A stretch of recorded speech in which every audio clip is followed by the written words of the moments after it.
It is a fast-acting viral strain that infects the host immediately, and upon getting sick, the infected will become racked with coughs, sweat profusely, and start to get the shivers and chills. There he is, the legend. The man, the myth, the legend. Yeah.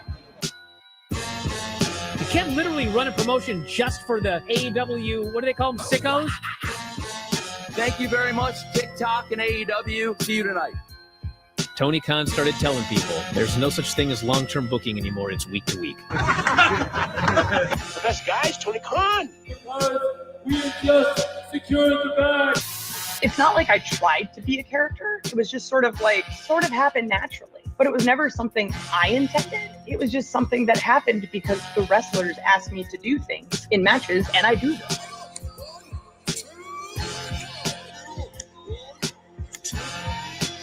If you run a promotion just for the sickos, you're going to do 400,000 viewers eventually. Effing Meltzer. You know that SmackDown actually went over and everything? Yeah. You know, What's the point? the point of SmackDown. What are you getting at here? That the DVRs didn't pick it up. Did they not pick it up? Mine didn't. Let's get into everybody's favorite moment, and it is called Dave Meltzer's Dumb Moment of the Week. What would you like to listen to in your ears? I'd like to hear the flute. Well, if you'd like to flaunt your flute, then we can find you a flautist. We just secured the bag. It doesn't help me. Okay, so complain, but I will complain. Let me have my misery. And when I heard that, I was like, what? Thank you, fuck you, bye, boom.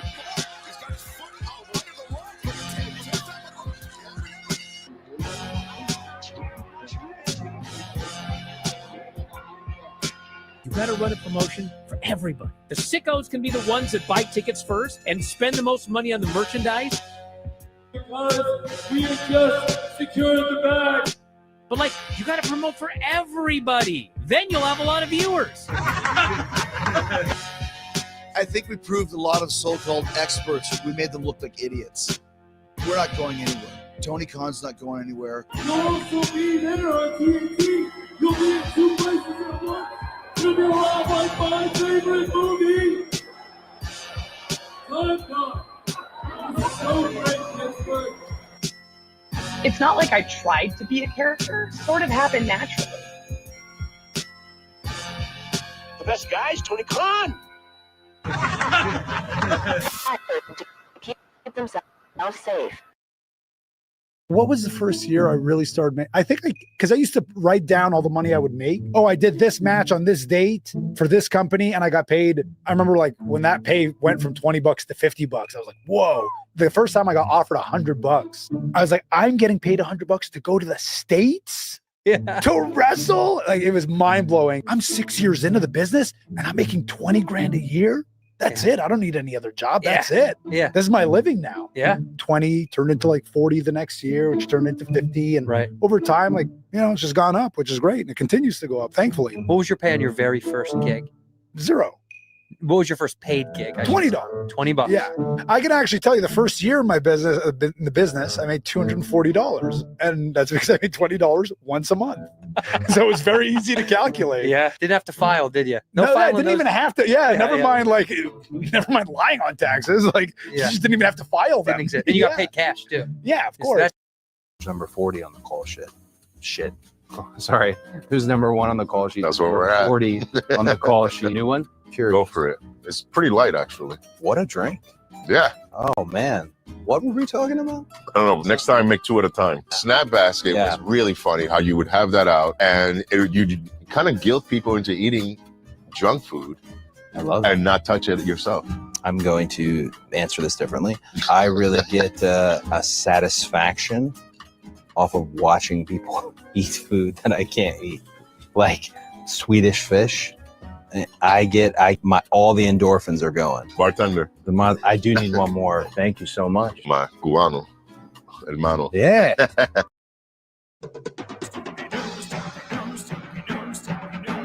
Call Stephen P. News. If you need to sue.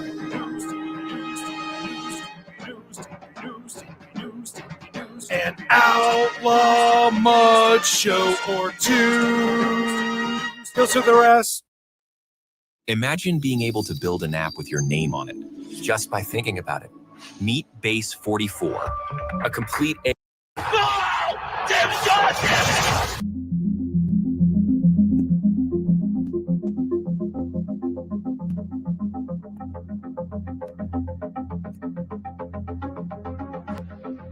Ladies and gentlemen, shit's about to hit the fan. The system is broken. It was time for a revolution. We could be the wrestlers that we want to be. We have our own stories. We make our own characters. Different. That's what makes us elite. I've been forced to vacate the AEW World Trios Championship.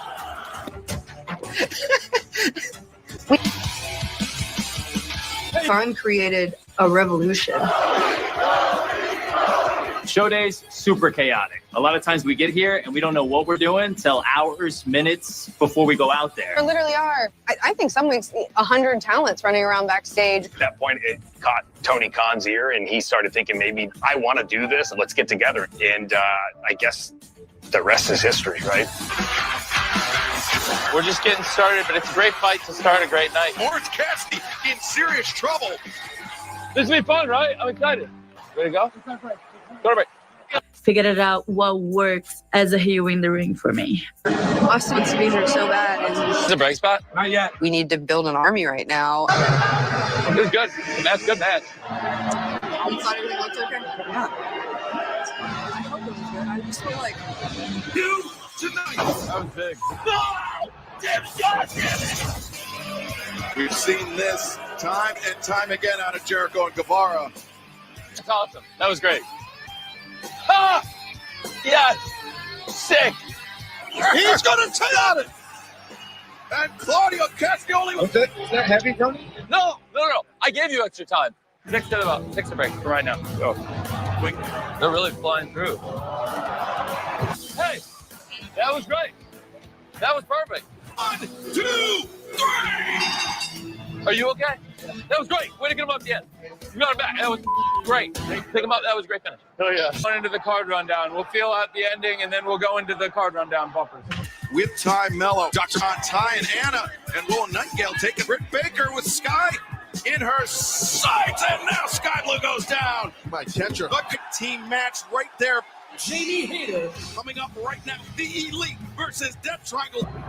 The sooner you get to the Death Triangle, the better, man. Good. All right, the Bucks are attacking. Oh, this.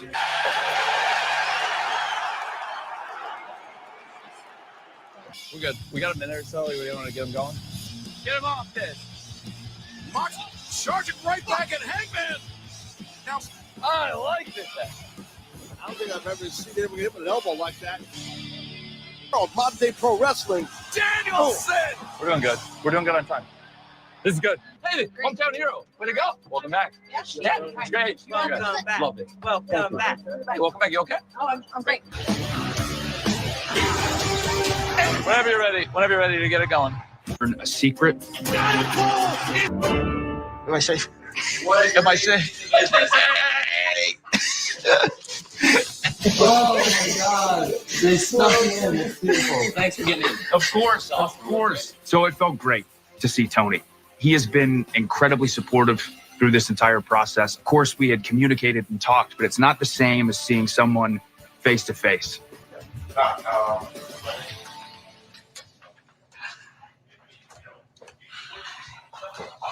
Hey, I'm gonna close the door. I'm gonna run by every time I go to the bathroom. Oh my God, of course. Share a bathroom. Yes.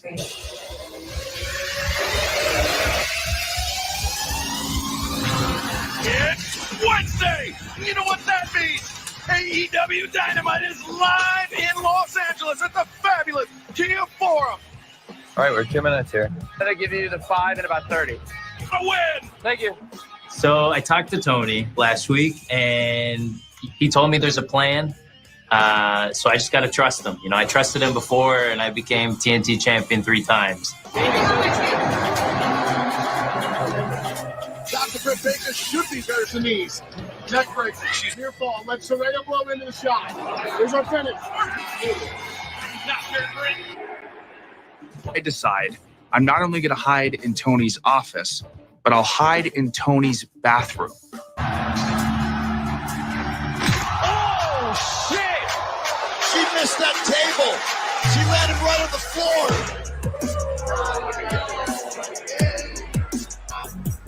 Oh yeah. It's crazy. To get to the bell in 2 and change so we can celebrate.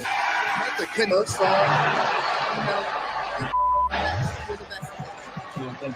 At this point, literally ready to throw up. Let's do it. By the ring. Thanks, Tony. Thank you. Thank you. This is it. I didn't. Let's go. Fucking months. He looks amazing.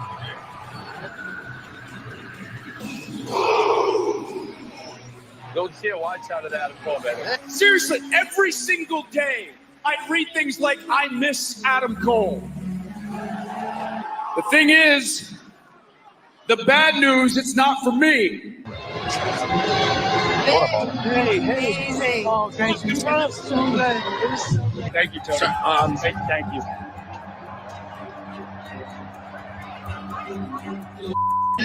Feels good. Feels so good. I'm so happy. Let's f***ing go today. All right, boys, I gotta go out.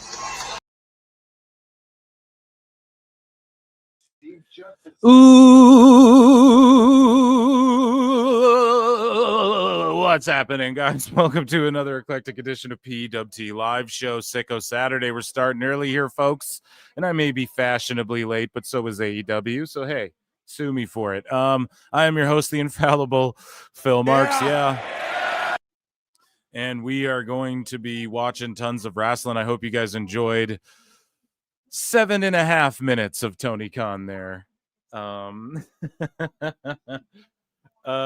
The pre-show's been on the 0 hour. I've been watching it. It's a cool, I like that this is what they're doing. They're saying All Out Toronto starts in 30 minutes. So here's the thing. They promoted the start time was 2 Eastern. It's an hour of Renee Paquette, Danielson, and RJ City talking. All good. This was pre-taped because they had like the word asshole and stuff censored, like with bleeps and shit. So they pre-taped this like earlier in the week. I actually think that's a good idea. Or maybe like last night or so. Who knows? This morning? I don't fucking know. But it's actually a good idea. They have the ads all over the ring. I mean, AEW's always done that, so I don't know why people get triggered when they have them like on the buckles and everything. You know, I don't know why people get triggered when WWE does that shit. I'm just trying to give notes off the top of my head here. This pre-show is really good. Danielson's a great analyst. Like, he's really good at this shit. They've been showing throughout the entire time, like, how to watch. And if you're watching right now, they're showing this like at the ticker at the bottom. It's like, here's how you can watch all of the pay-per-view on all these platforms or whatever. I'm trying to see how many are live watching. 11,000 live watching this portion. So matches start. We're just getting like an hour of pre-show matches in 30 minutes, right? So I appreciate everybody who stayed locked in here for like half an hour. I didn't know. I was just trying to start when AEW did, but I do have news.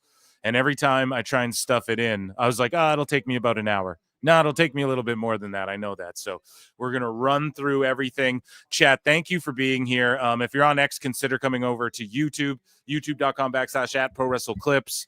Over on the Times channel is where the replay will be at. Appreciate you guys. We're on our way to 7,200 subs. Amazing. And I feel like I hit like 3,000 not that long ago. So we're flying. Okay. And this is incredible. I appreciate you all. And we're going to be spending a lot of time today. Okay.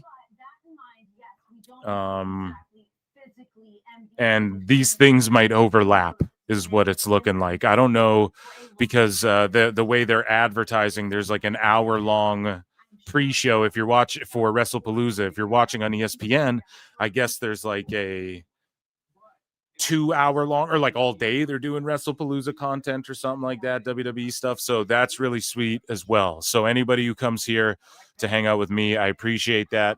Consider becoming a member. You get access to my Member Monday shows, which are always great after the weekend. What else do we got? Dave has been completely melting down. I want to get to some of that. We might save that for in between shows if there's time, but if they overlap, I don't know, but we'll fit it in. Pause. What else do we got going on? The pause is still funny. I don't care what anyone says. What else do we got going on? Yeah, and then WrestlePalooza. So I did a preview show, that's right, with Matthew James and JJ Alexander of Full Circle Radio Network. Go and check them out. And we did a great preview show for this, where we really break down the card and all of that and the stories leading into it. But they tell great, like, road stories, and JJ talks about his feud with the Bucks where they tried to get him canceled and all this, or canceled, that's the word, but they tried to like get him to stop promoting shows and shit. It's an awesome episode, man. Make sure you guys check that out. That's PWT podcast episode 99. Okay. And hell yeah. All hail the Illuminati. That's goddamn right. Guys, you can super chat in if you want to support. Consider checking out my Patreon. I just uploaded a watch along of Tough Enough episode 7. And every week there's a new video going up there as well. Shit that's not on YouTube. Okay. And yeah, so make sure you guys check that out. And you also get access to the bonus shows that way. But there's also just like Patreon stuff that isn't on YouTube at all. Yeah, so those are my plugs. And let's get into stuff, okay? Because I didn't give my picks, so we got to give Phil's picks, okay? Heat we go. What's up, Lincoln? All hail the Illuminati. Plus WWE is being advertised throughout the NCAA games. Yeah, it's just I don't know if Tony Khan made the right move. I think he's just pissing people off who want to watch WrestlePalooza and also want to watch AEW. I think he's just pissing people off because realistically, you could just watch this at any time. And the people who bought a ticket to go to this show, like hours later, like they could have had babysitters lined up and shit. And I know it's like some may say a minor inconvenience, but who knows, that could result in like, let's say 1,000 people, and maybe that's being steep, don't show up because of that. Because it fucked it up for them and they just sold their tickets off to scalpers or fucking passed it on to people who might not show up, It's unfortunate. But WrestlePalooza was promoted on College Game Day. Yeah, so that's all crazy. That is all amazing for them. I'm going to promote some AEW here, though, okay? I'm going to do my best. I'm going to try and get everyone amped for the show. We have the Toronto Maple Leafs color. This poster's really cool, but it's filled with so many fucking people. Nobody stands out, man. Who's your superstars? It's so much going on. Too much of nothing is bad enough, bad enough. It's fucking too much, man. Okay? I'm triple cupping coffee here today. I got a big... So, pardonnez-moi. Let's go through this thing quickly. I'm going to give picks. I think the problem with AEW is it's largely predictable. Oh, but the match, it was fucking amazing. Super predictable outcomes. The Ops, Joe, Hobbs, are taking on, in a tag match, even though they're the trios champs, they're taking on the Workhorsemen out of nowhere, like an RKO. Anthony Henry and JD Drake are just by submission. So here, I'm looking on. Oh my God, look at this. Did we just catch a AEW botch real time? Or what's going on? Where is the has 0 Hour kicked off, or are there matches going on for people in the building that we're not seeing? Chat, I'm going to need help with this because typically it says, look at this on Wikipedia. The Ops, Joe and Hobbs, defeated the Workhorsemen, Anthony Henry and JD Drake by submission. You guys see that? So is that because like there's a conspiracy afoot? Do you guys see that on Wikipedia? Look at your screens. The Ops, Samoa Joe and Hobbs defeated the Workhorsemen, Anthony Henry and JD Drake by submission. So did someone in AEW update the Wikipedia? Or they're happening right now where? You watched it. Oh my good gracious. Oh, it's airing on TNT, so I'm on their YouTube shit like an asshole, watching with 11,000 people not watching the Ops, Samoa Joe, my favorite wrestler? Oh my God, how could they not have fucking... Oh my God. Yeah. Where did anyone ever say, other than Tony Khan's Twitter that I didn't look at because he's fucking probably got me muted and shit, where did it say that that's airing on TNT? Anywhere. Are you fucking kidding me? It's the second hour of Collision. Was it taped? Bro, I'm gonna throw up. What the fuck? What did Tony, what are you doing? This is all, bro. Oh my God. And you had Dave Meltzer going, oh, to use the ESPN app. It's so hard. I'm a boomerang. Bro, no one told me Joe was on TNT on a pre-taped pre-show. Is that what the fuck? I'm like jumbling around. I'm watching this YouTube show with 11,000 people right now, chat. Just watching it like assholes, listening to Renee Moxley Good fucking talk. Holy shit. Dude, it's too early to be cussing up a storm like this. Whoa. Here, I need a sound for this. You fucked up! You fucked up! You fucked up! Where did anyone say that was the case? So who won the match? Okay, so the Ops won. Awesome. Good to see, I guess, JD. I mean, that was my pick. It doesn't count, though.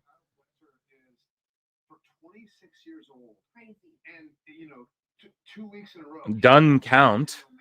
He nearly took out Hangman. I'm surprised Hangman is actually able to even wrestle this match. Okay, let me switch. Sorry, I got to get TNT pulled out. Like, what the fuck is this, man? I'm sitting here putting it over, too. I was putting over this YouTube thing. I was like, oh, man, this is actually good. I think they pre-taped this. This is actually a good idea before, like, just save the wrestling. Just throw an hour of wrestling if you're going to do it. It's way better to, like, give these packages and all this shit. Boom. So it's on TNT, right, guys? Not TBS? Missed 2 jobber matches. And then Garcia won as well. Garcia beat Shibata. Woo! I have no idea what they're thinking. Okay, sorry. That just derailed my whole show. I have to start over. Okay, guys, pre-show incoming, and I'll be right back in 15 to 25 with...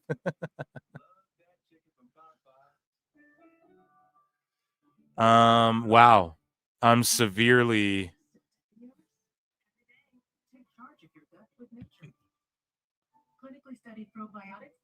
disappointed in whoever booked this shit. Okay. Oh. So I'm sitting here watching these goons talk when I could be watching Graps. This is what I mean. Please. I need, like, do I gotta go sleuth Tony Khan's Twitter for the over 100 people watching? Do I have to go sleuth his Twitter to see who announced where that these matches would be on TNT, and the fucking pre-show on YouTube is a whole other pre-show? Oh my God. I'm offended as a fan.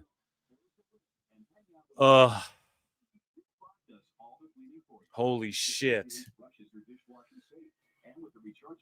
Okay, I'm dehydrated. You know what, chat? I apologize, Tony. I want to be your friend. I want to be best friends. I think you're cute. I want to date you. Listen. I'm just dehydrated. That's all it is today, okay? We got to drink some soda water. We got to get our soda waters in. We got to recalibrate. All right? And we're going to give our picks for the show that I'm missing, by the way. And then Garcia won. So I mean, okay, fuck the pre-show. No, I'm not even going to pick for these. I don't even know if it happened or not. So I get to see the 8 women tornado tailgate brawl. Awesome. And that's going to be half an hour, I'm assuming, and they're just going to air the tailgate on YouTube. Where did they explain this on Dynamite? Where's Dave Meltzer and Brian Alvarez going, well, Brian, actually, it's great booking. Best guys, Tony Khan. Fuck. Okay. So let's give picks.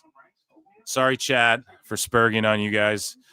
All right. Let's take a look here. Adam Copeland and Christian Cage. Here, I need to chug some water now.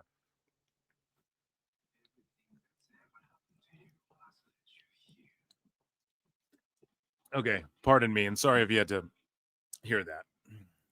That was now I'm drinking water. That was the sounds of Meltzer glazing whatever the fuck glazing Will Ospreay's tweet from earlier, dissing WrestlePalooza.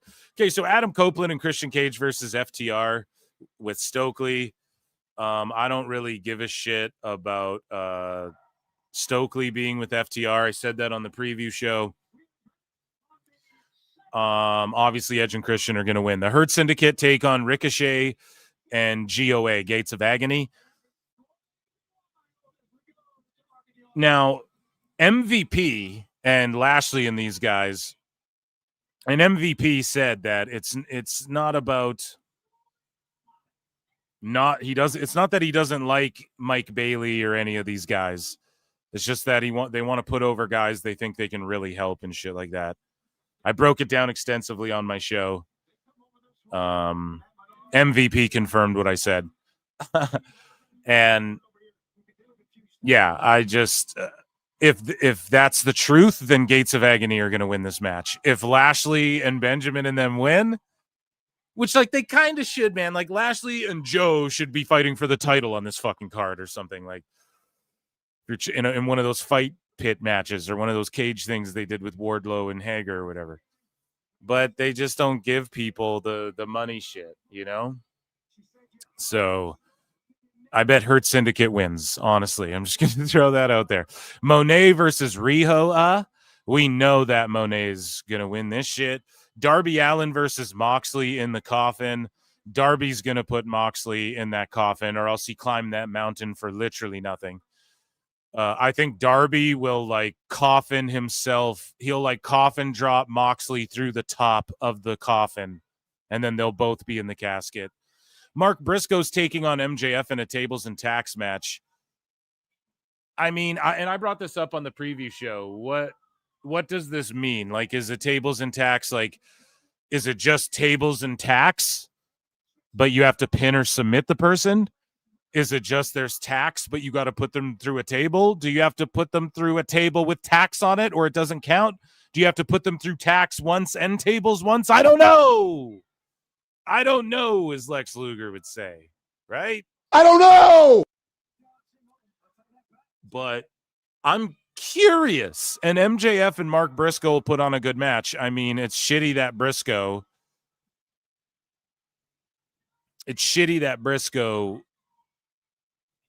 it just gets thrown into these trash matches, honestly, where he just goes and gets slaughtered and bloodied up.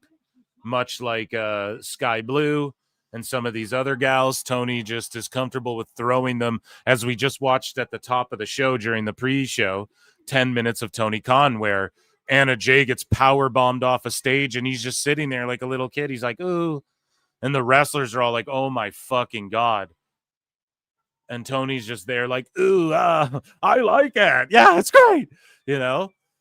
And anyways, it's just a shame that Briscoe, like, Tony just looks at him as like that kid eating chair shots from his brother in the park. And it's like, nah, man, Mark Briscoe's more than that. Timeless Tony Storm versus Hayter versus Statlander versus Tekla. It's like, what the fuck is this, man? The fuck is this? Just a 4-way Statlander who's been fucking just forgotten about, and then now kind of like, oh, she won a couple matches, handful of matches. Now she's in this fucking title match, and I love Chris, but it's like, what the fuck? Hater just brought back out of nowhere, and they're only in this match so that Tekla doesn't have to get pinned, and Tony Storm's going to retain, and it's going to lead to Tekla versus Storm eventually. Hangman versus Fletcher, there's no way Hangman doesn't win. And also, shout out Matthew James, who was on my show on PWT Podcast episode 99. He was like, dude, how stupid is it that the unified championships on this card, and then there's another match with a title versus title, but you have the unified. It's funny, man. And that might be like an Uber Mark thing to point out, but he's a booker, he's a promoter, he's a guy who's like worked in and around and done creative and shit. So, and he's been a part of some booming indie scenes and shit. So it's like he would know, I would fucking, it's just, I mean, I agree. Right? The whole point of the unified is like, well, you unified these two belts. And they even talked about like the unified champ might even walk around with two belts. So it's like, why is that special if there's 100 million belts everywhere else? And it's a dumb title concept anyways. But either way, Hangman's going to win. Okada, Takeshita, Mascara Dorada. Again, it's a 3-way. He's in the match so that I think maybe Takeshita could get this title off Okada. Now, my pick, am I giving picks? Yeah, I am. I'm just breezing through them because they're so predictable. I'm going to pick Okada. Okay? I don't think there's going to be a lot of title switches here tonight. I'm going to pick Okada. And I think, but I will throw this out there, and you can give me a bonus half point if you want. Konosuke might pin Dorada and like get the belt from Okada that way, but Dorada's just in there to eat a pin, period.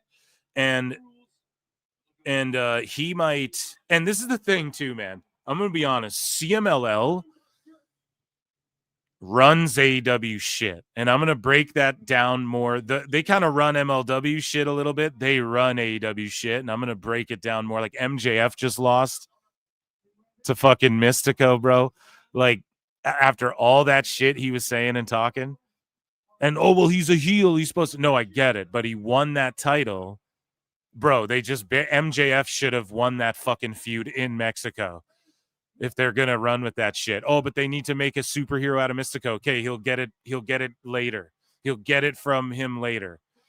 But like, oh, you have to take his mask off. Then you shouldn't have hotshot booked everything, the title, the mask, all that shit. I'm telling you, because they had something with MJF there in CMLL. Honestly, they did. Like more people were paying attention to it. But I digress. We're gonna talk about that in the coming weeks. CMLL, for instance, Mascara Dorada gets thrown in here, right? CMLL superstar. And why is he in this like Okada, Takeshita, besides to eat a pin? But it's like CMLL can just bully their guy into your triple threat. Or like, oh, they put this guy in there, but he'll fucking eat the pin, but MJF's going to fucking lose over here. Maybe you'll call that a good relationship, but I'm just like foreseeing this. The way you turn on an MLW show and it's like all fucking CMLL guys, I swear, man, they're going to start running amok on triple cups here in the coming years if shit doesn't get better, because they can rely on how hot CMLL is and they can hang that over AEW's head. They're hotter in Mexico than AEW is in America. You guys get what I'm saying? Whatever. That's a whole other discussion for another time. But anyways, though, Mascara might eat the fucking pin, which hurts him none in America or helps him none in America. Doesn't matter, right? But in Mexico, it hurts him none either. So, but Okada, I think just a betting man, if you were like gun to the head, I would go Okada, okay? Big Bill versus Kingston. Kingston's going to get the win. The fucking dirt sheets reported, Fightful reported, they legitimately reported this. We covered it on the show on the weekend or the member show or the podcast or some whatever. I do a billion of these.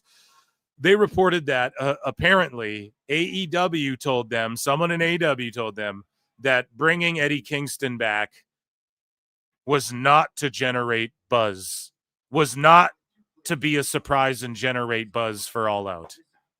And it's like, so why the fuck did you do it then? Who told them that? Sanity. Absolute craziness to even say that. Then why do it? Then why do they have a match on the pay-per-view? Like, what was the whole point of this thing? That's what I mean. It's an ass backwards company. That's why CM Punk's like, I don't know what they're trying to do over there. I just know that it's not like run a business or do TV or, pay-per-view properly or whatever. So, Brodito, this is where I think the title change is going to happen. A 4-way ladder match. And I'm not going to lie, I'm excited to see people jump off ladders and shit. Like for AEW, I'm more interested in, okay, let's see these crazy, hardcore, wild ass. Like that's what you tune into indies for and shit like that. Back in the day, you'd see this crazy shit in the 2010s online and you'd be like, holy fuck. And that's part of like how the Young Bucks, like they were having crazy ladder matches with the Hardys and shit. So honestly, I have the most interest in the tables and tax match, the 4-way ladder match. And I wanted to see Joe wrestle, bro. And I fucking missed it. And then I don't really, the rest of this, I honestly don't care that much. Unless they just shockingly put the title on Fletcher, which wouldn't even hurt their TV. It wouldn't hurt their TV. It might help their TV. Honestly, it might help the rate. People might go, what? They fucking put it on who? But it's better than like just keep it on Hangman more. You know what I mean? If they just shockingly put it on Fletcher, that would be crazy. But they're not going to do shit like that. And then I want to see Edge and Christian. That's the opening match, though. So it's like, fuck beings, man. They should have saved that till way later. Co-main event. This is too much matches, too. You can't have this much matches. Like, look at the poster, chat. You can't. None of it matters. It's just like a bunch of stuff going on, just like on the shows, right? And like it's kind of fire, like the design, and then there's just people all over all the cool shit. They could have cool fucking like the bricks with the CN Tower and the Maple Leafs and shit. It's all cool, but like this whole bottom part should be like, here's where to watch this shit. Samoa Joe will be on TNT. Instead of all this bottom shit here, this should be telling me where I'm supposed to watch this shit. YouTube has a different pre-show, right? Like it shouldn't. I don't know, man. It's just whatever. Those are my pointers. I'm just a hater. I just hate. I'm not here supporting. I'm not buying all out. Right. So that's the preview, guys. That's my picks. So I locked them all in. Hopefully someone kept track. I'll just run through it again, I guess. We got Okada, Storm, Hangman, MJF, Allen, ENC, Kingston, Monet. Oh, and then I didn't pick for the so also did Hurt Syndicate fight or no? Yeah, that's on the pay-per-view. I don't think I picked for them. Hurt Syndicate will win. Even though Gates of Agony should win if MVP was speaking facts. And then for this 4-way ladder match, I think Brodito is going to drop the titles. I think the Bucks get him. I think the Bucks get him.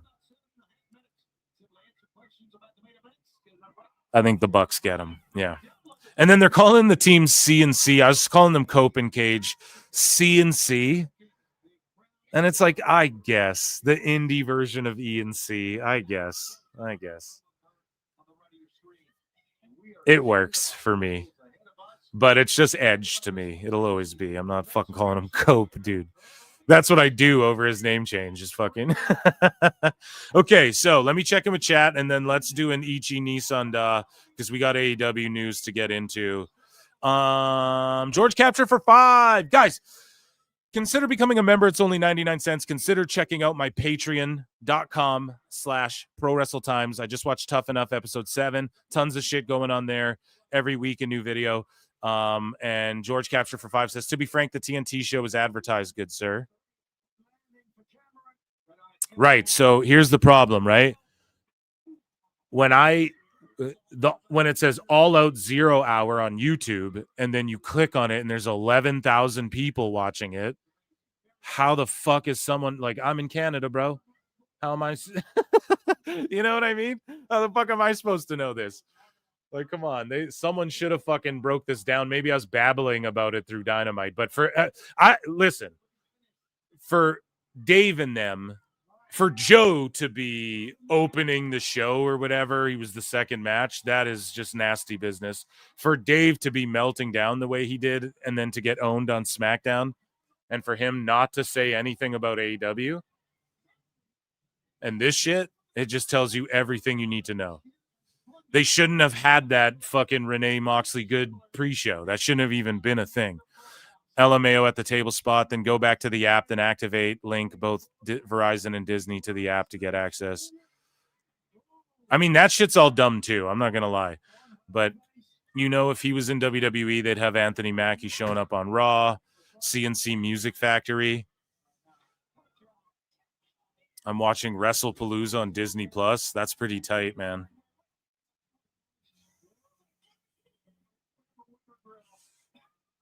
A 64-ounce soda water. Okay, that's when you know you scrolled too far. Okay, they're putting her head in a grill.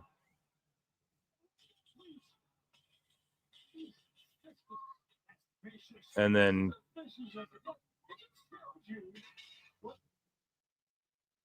like the feed cut out on TNT.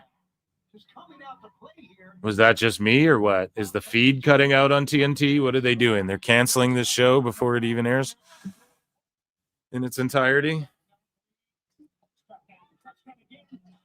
Why are these girls doing this? And it's not like women can't have hardcore matches. Like one of the greatest hardcore matches ever when I was a kid. And if I watched it back, maybe I wouldn't say that. But just at the time, as a young fan, was Trish versus Victoria.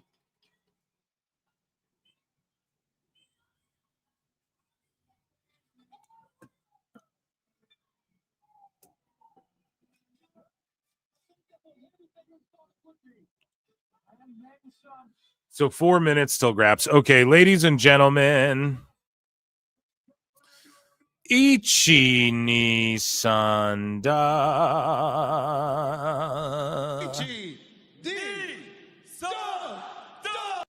For AEW News. So WWE reportedly uses the name Snowman for Tony Khan backstage. That's what Meltzer's saying. So he's doing anything he can to drum up controversy and fake news, and all of that, all of those sorts of things, because he's sweating bullets. He is going to go out of his mind, lose a bunch of more subscribers. All of this shit about what AEW's viewership is about to come out, like the same way Kimmel just got booted off the air or got suspended indefinitely or whatever, and then his ratings came out and he had like 100,000 people watching the show or something like that. Something crazy. Go fact check me on that, but it's something crazy. It came out like he was doing terrible viewership. He's getting paid all this money to do this terrible fucking show, and so it's not outside the realm of possibility, but it's just like Dave will get exposed for this shit. And he just exists in a bubble, and he's really spurging out about it lately. And now he's saying that people in WWE reportedly use the name Snowman for Tony Khan. Other people came out and said, I guess other dirt sheets looked into this and said that it was entirely debunked. And Dave Meltzer, I think it's in Dave Meltzer Dumb Moment of the Week, but he got owned, like apparently. And like, I'm going to give Fightful credit too. Lately, they're waiting till Dave says some shit and then they fucking own him. And I actually, it's been popping me. I'm not going to lie. I don't know. I don't look at who's writing the articles and shit. It's just someone posted. I'm blocked by all Fightful shit, but they blocked me a long time ago. But it's just like, it'll be like at Fightful. They'll tag it and they'll credit it to them. I don't know, whatever. I'm indifferent. I don't give a shit. I don't need to know. But not that it would change not that it would make Dave any less wrong. Do you know what I'm saying? But someone pulled Dave's card. I don't think it was Fightful, but it was like Mike Johnson or someone pulled Dave's card and was like, no, this was vehemently denied by people in WWE. I'll tell you this, man. I've never heard or seen anybody, not that I'm backstage in WWE, But just from the little bit I know, I've never heard anybody call him that other than like Marv the Movie Monster. Shout him out. No, he did that song though. It's a pretty funny song. But like I've never, like, I don't know. That's not something people don't just go, oh, Tony Snowman Con. That's like a heel Uzi thing. I don't even think people in private really do that, you know? Like even people, if I DM with like Meltzer said what, we're not sitting there going like, oh, Snowman and shit. Like even, and we're, you know, shit talkers. It's like, so I don't know. I think Dave's just melting down. He might have just stumbled across Marv's video randomly, right, this week. And who knows? But yeah, he's just triggered by something or someone told him something that isn't true. And it just makes him look stupid. And he's just like really reaching, trying to drum up controversy and get people to hate on WWE because he's just really upset with them. And he's also mad that he got owned on SmackDown, right? He got straight up owned by R-Truth, who, and I'm not saying R-Truth's a dummy or anything, but in kayfabe, he's like the dumbest ass motherfucker on the roster, right? And Dave just got straight owned by him. And it's one of the most glorious things ever. So yeah, again, that's why he's making shit like this up, or he's just reporting this, or it's something he heard like a long time ago that he's just trying to bring up now. I don't know, man. I don't honestly even think that Tony Khan is like maybe, man, rich people and people like famous people and people with money and shit. Yeah, if you know them, they like to party. We like to party. We like to party, right? So, oh, dude, I have to skip fucking Burton's Batman for AEW. I don't know. I might just stay watching TNT chat. I don't know, but this is a fucking great movie going down right here. But yeah, Dave is just having a meltdown of epic proportion, and we all saw it coming. We've been predicting this. I will just continue to reap the benefits. I've been tossing an idea around in my head, but I don't know. We'll talk about it members Monday. We'll talk about it with the members, okay? Okay, so moving along here, Kiera Hogan is no longer with AEW. Speaking of Fightful, they reported that. And I like Kiera Hogan. I like when her and Layla Gray were with the baddies, the baddie section in AEW with Jade before she went to WWE. I've been saying, like, listen, man, Jade is a 1-to-1, same name, same look, same music as AEW, essentially. Just fucking do a baddie section with her there. Turn her heel. She'd be more interesting. Make her like the final boss. Bring in a Kiera and someone else you got on the roster to be like her fucking minions. Maybe get 4 girls and have them like the Bad Girls Club type shit. They were kind of doing it in AEW, whatever, man. They rip you off all the time. Oh, you want to see something done in AEW, done in WWE? Yes, I do want to see it done there better. I do, yes. Because Tony didn't fucking fulfill it. And that was what, and listen, that's why AEW was dope in the beginning. Because we wanted to see them like, oh, let's see Joe get that world title run. Let's see fucking, man, Kenny and, who was being misused. Or like Danielson wants to go have bangers. WWE won't let him wrestle. Or like Punk comes back. We want to see Punk have these fucking feuds with like the Omegas and the fucking Joes and for the world title and all this. And people can say like, oh, we did get that, but we didn't really. We didn't see shit fleshed out. We saw Punk get in fights, get suspended, and then spray paint a belt, and then, leave after his match with Joe.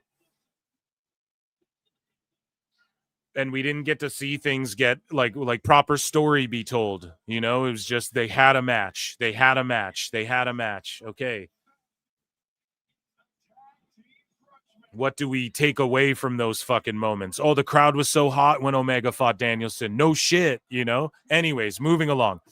I would like to see, though, Kiera Hogan. I don't know. Like, I don't think she's like the best wrestler in the world, but I would like to see her maybe do a baddie section type thing. They could do that with Jade in WWE, even if it's not with Kiera. But Tony Khan announces that Adam Copeland and Christian Cage versus FTR will open All Out. Terrible.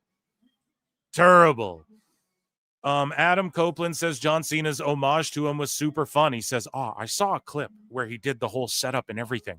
It's super fun. For John and I, we're two guys that met each other at the right time. He needed a bad guy. I needed a good guy. It just clicked. You never know when something is going to click. With John and I, from day one, it just clicked. Our characters were polar opposites. I knew that the assignment was, and so did he. You had two guys who were very willing to do what we had to do to get us both over. John was very well on his way, but I feel like our angle is what really put the stamp on him being the top guy. And it put the stamp on me being the main event guy. I'll always look back on that fondly and what we were able to do and the fun we had.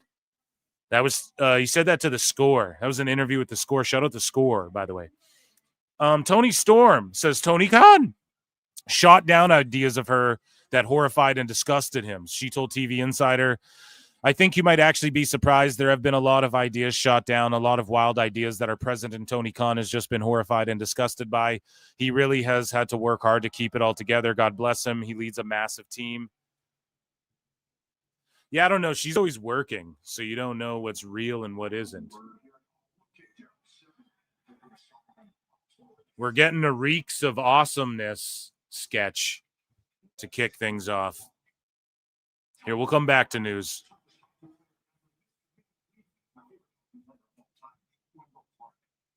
Wendell Clark fucking rules, dude.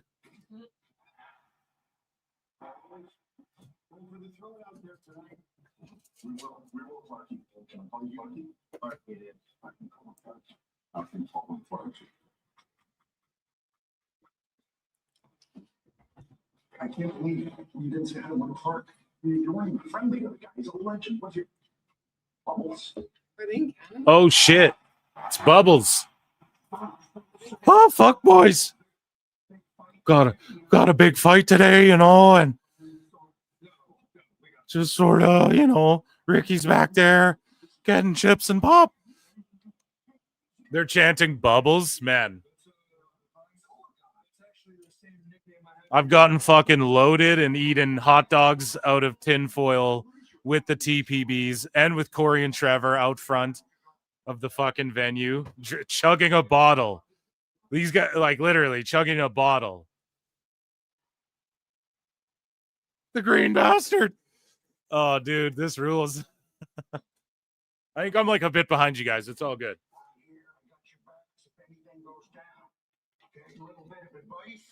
Just between us legendary wrestlers. People no mercy. Wait, can I too? That's musty. Too much chlorine in the cheating pool, if you ask me. I'm out of here. So Christian, what's he talking about? Chlorine. He's my asshole. Hammer time. Do you think he knows him? Here we go.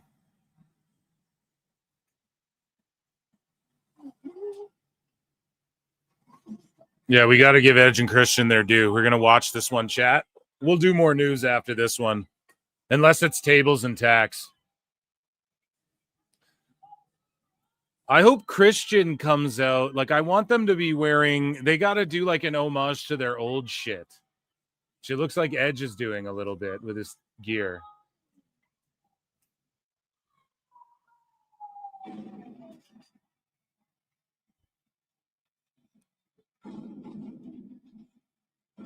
Chance to feel the.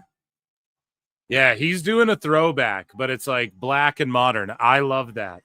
Edge understands the assignment. Christian better do the same shit. I'm talking see-through mesh top and everything.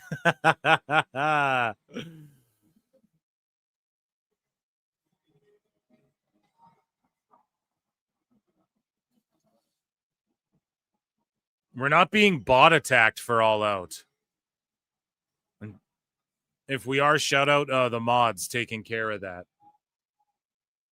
Chat, if you're on X, coming over youtube.com/@ProWrestleClips. We have lots of news and shit to get to today. Some WWE stuff before WrestlePalooza.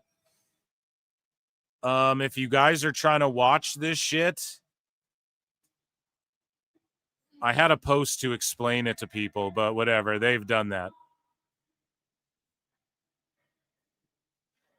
Broken dream. Leave it all behind. So the attendance here singing right now, I think is what, like 11,000?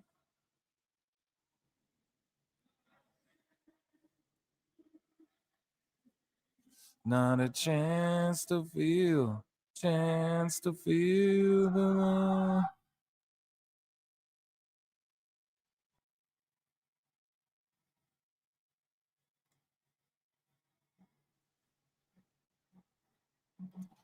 Here we go. Christian coming out now.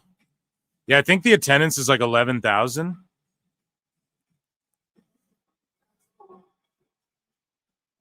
What?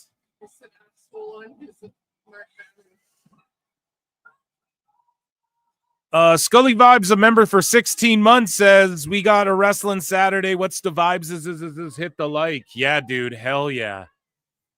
And Done Did What Now's been a member for 3 months. Acknowledge you guys. You can become a member for 99 cents. You get access to my bonus shows.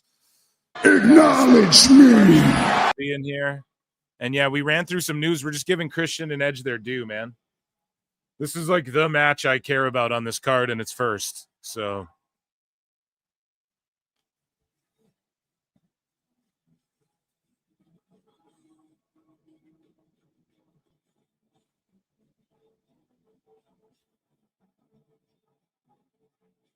$11K, like Raw outdraws that. I'm not trying to hate, but there's just no hype really for this event, honestly.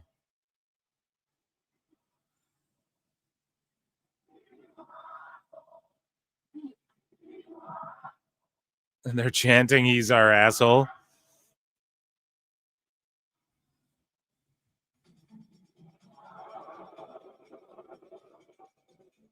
Crowd is hot, though, man. Toronto needs a fucking WrestleMania again, for Christ's sakes. Over 12K last count. Thank you, Lemon Lemming, for that. Appreciate that, bud. Yeah, that's awesome. So they have over 12K.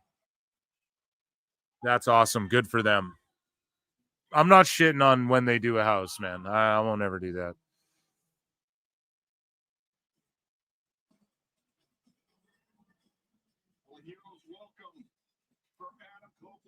FTR still has one of the best themes ever. FTR Gun, FTR Bald, and FTR Black. Jesus Christ. I've never called Dax FTR Bald ever. I still won't, even though he blocked me and shit. I won't do it. You know, I'm a big FTR fan. I'm not going to lie. Like, their matches with the Briscoes and shit were just so unreal. They were so dope in NXT. Vince did them so dirty.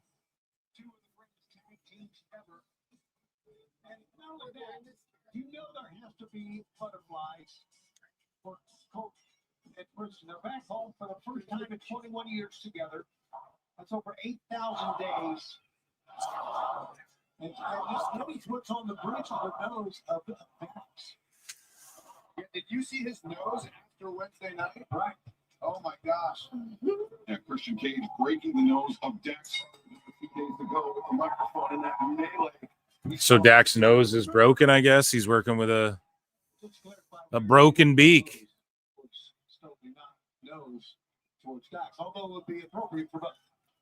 Here we go. Here we go. Here we go. Man, you guys are fucking goated. Shout out the PWT Universe being here. I love you guys all for being here. You're on X, come to YouTube, vote in the poll. Which event are you excited for? I don't think this will overlap. I think Tony's going to fucking... But what are they going to do to steal headlines away from WrestlePalooza? There's nothing. And Cultaholic was talking like, well, if Mania's on during the day, then naturally AEW will steal the social media buzz away, is like what they were implying. It's like, no, like in 2027 or whatever, if they do Mania in Saudi. It's like, no, that's not what's going to happen. Are you fucking mental?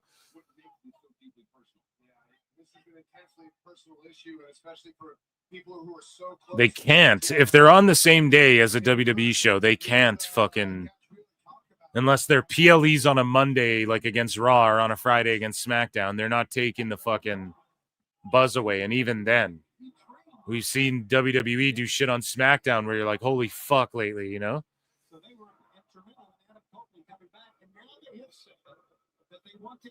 Yeah, with the ladders, coffin mat. Yeah, you're right. It might. If it does, though, Chad, I have no problem. I'll shut this shit off in 1 second. I'm not even joking, but like they're giving me what I want. No, I wouldn't. I would just switch it over. I would just, but it would be on my smaller screen, and I'd be way more locked into WrestlePalooza. So they better wrap shit up, is all I'm saying.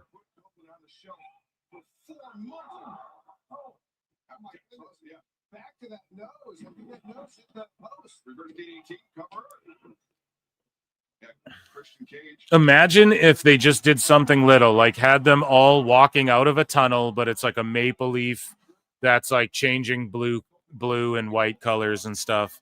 Imagine if they just made the ropes blue for this event and got their own identity, man. AEW going with white ropes is the most, like, that does not get roasted enough. It does not get roasted enough. Because we all know why they do that.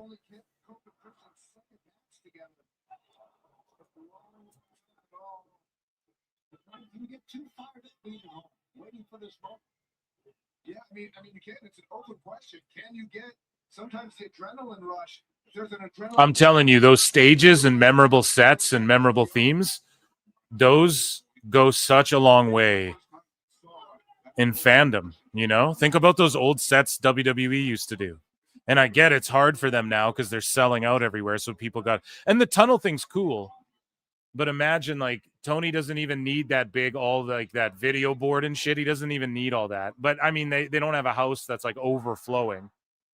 But if they did, man, you just put a maple leaf and have them all walk out of that. Even that would be cool as fuck. With like maybe just a video board behind that. Who forgot the classic Halloween Havoc pumpkin? Yeah, dude, or the Bash at the Beach designs and shit. Some of the great fucking sets, man. And dude, Halloween Havoc was just like blow up shit. They have cooler shit at Spirit Halloween. You know what I mean? It's just like inflatable spookies that they'd find at, who knows, some fucking a Walmart or whatever, a Walgreens, a Canadian Tire, bud. And those sets were cool as shit. The backlash hooks. Yeah, dude.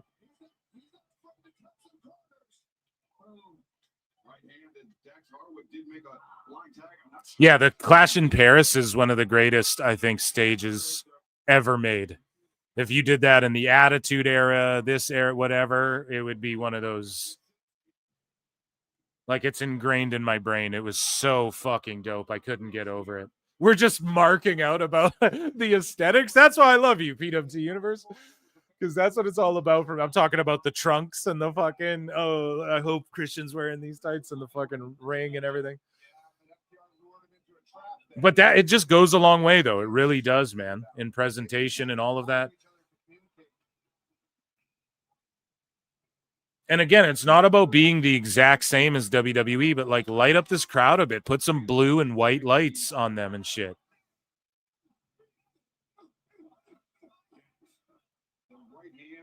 That's what ECW would try and do, is they would like highlight they would try and accentuate the positives. That's the old saying, and hide the negatives, right? AEW like tries to look bigger than it is and stuff, and that's what hurts it.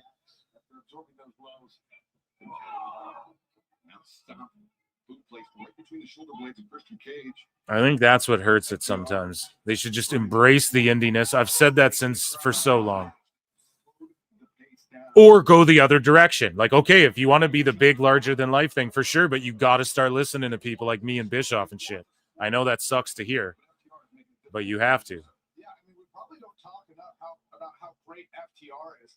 I mean, it's somehow. But so far, we're having a good paced match. I'm locked in, man. I'm glued. What's chat saying? In the ring together, and that's an incredible thing to add that to an incredible tag team like FTR. You have to remember somebody like Stokely. He's played an instrumental role in helping FTR win over the last few months, whether it's the assist on the pin, the powder in the eyes, right? Absolutely, and he was also putting body on the line with him as well. So they trust him. I don't know. This crowd is hot as shit, but I don't know if they'll keep this up through the whole card, because this is the opening bout. Imagine you like looked up when the pay-per-view starts and you're like just pulling up trying to get your seat and you're missing this. I'd be fucking livid. Like, this is the people's main event right here. And you could argue the same with like Cena and Brock, but here's the thing. I think something big could happen in this at the end of WrestlePalooza. And if you guys want to hear it, we can go down that rabbit hole, but Classic FTR tag team wrestling here. You see Christian Cage trying to drive toward the corner. two guys who like understand, or two teams that understand like tag psychology and shit. It's so refreshing to see in this company, you know?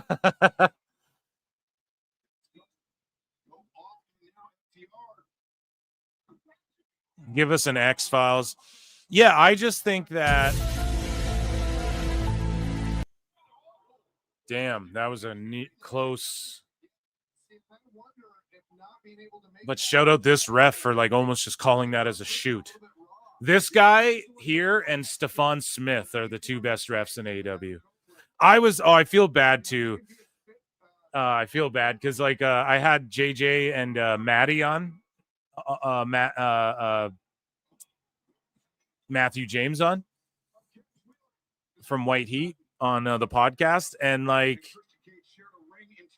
you know, they fucking book people. They work on the indies. They know folks, and like Matt has friends in AW, and he's friends with Remsburg, and I was just shitting on him. He's like, "Look, Remsburg's a good guy," and I just started shitting on Remsburg, and he was saying, and he's like, "Oh, it's my friend," kind of shit. I was like, "Oh, I feel so bad after I did that. I shouldn't have did that." But whatever. Just being honest. He didn't get offended or anything. I'm saying I felt fucking awkward after. I was like, "Oh, my bad." Like, I don't know Bryce is a dude, right? It's just his fucking reffing is terrible. I stand on that.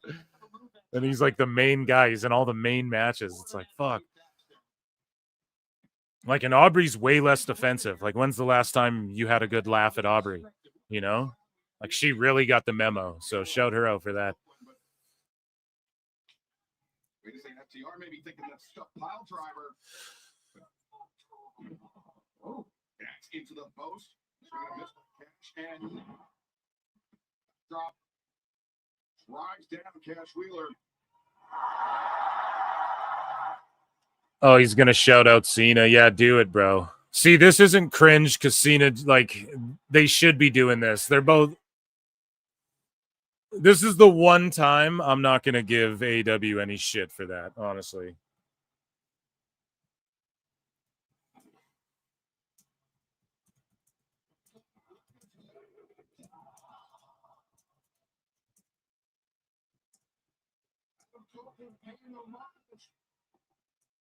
To one of his biggest rivals in his career. Almost pulled it out. With that A Cena chant. Oh, no, they fucked up. Really struggling up to his feet. Dax Harwood back into the ring. Cope didn't see him. Got caught from behind. Pushing Cage though. Into the mix. Damn, I'm locked right in, man. For this match. Pulling himself up over there.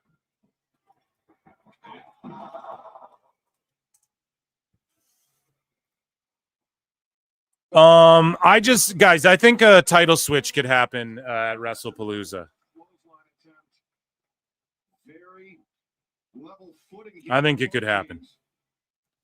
I think Rhodes could drop that fucking thing big time.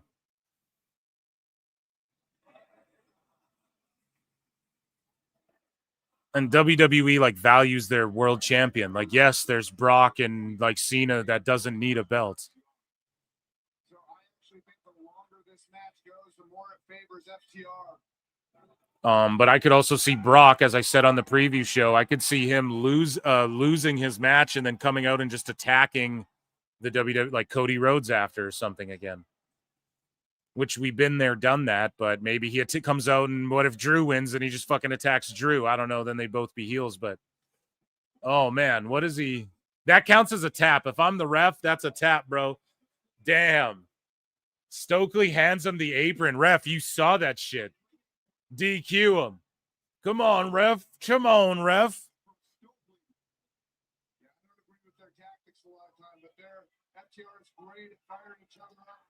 Rhodes is better in the chase, okay? And they're going to announce something big after WrestlePalooza too, like someone, not like WWE, but and then I can explain more, okay? Because this goes beyond WWE shit, okay? This is like, try not to blow up people's spots here.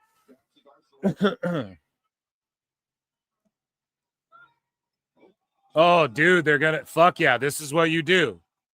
Oh, man, they were gonna pay. I love that because like we got the Hardys and Dudleys throwing down, and fucking Edge and Christian can't be in that match is a travesty, or like they can't, be there or shown on screen or anything, even like be in attendance for it or something. It's a travesty.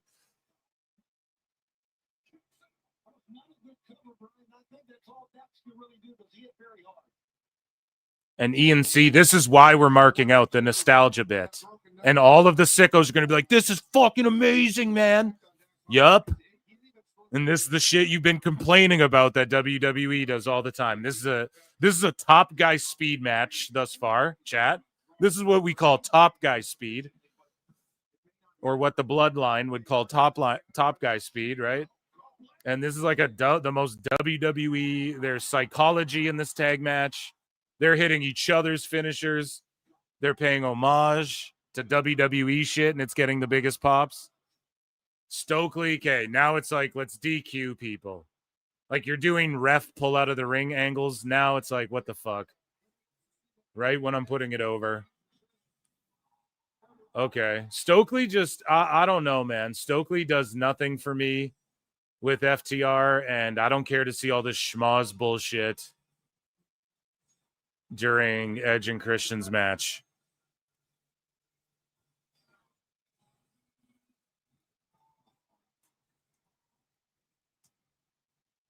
Here we go. It's Beth Phoenix. Beth Copeland.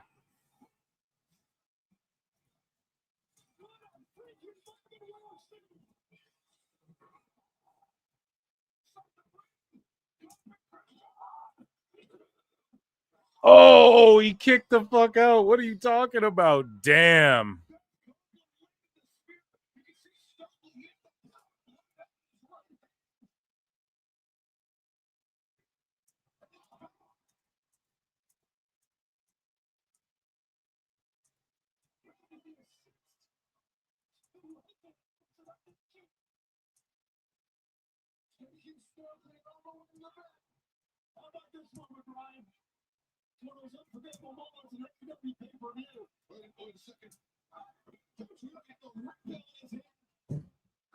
He heard the footsteps, was able to avoid. Oh no, Dax Harwood backed it off. Damn, I'm actually popping for this shit.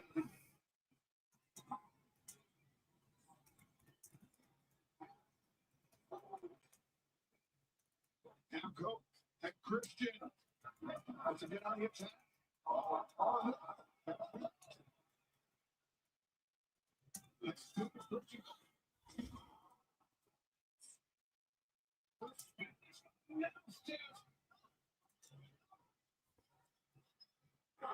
Damn, are they really going to beat them? This is not the right finish, man. Yeah.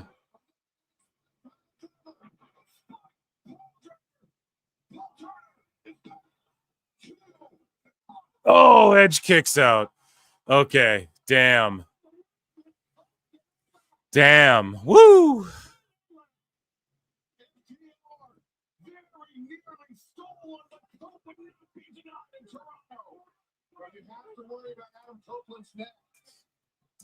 And Christian's back here on the outside. Yeah, Christian's being attended to on the floor. They had the crowd. They lost them. No, there's 1,000 marks in this building saying this is awesome. No one agrees. Shut up. They fucked it up.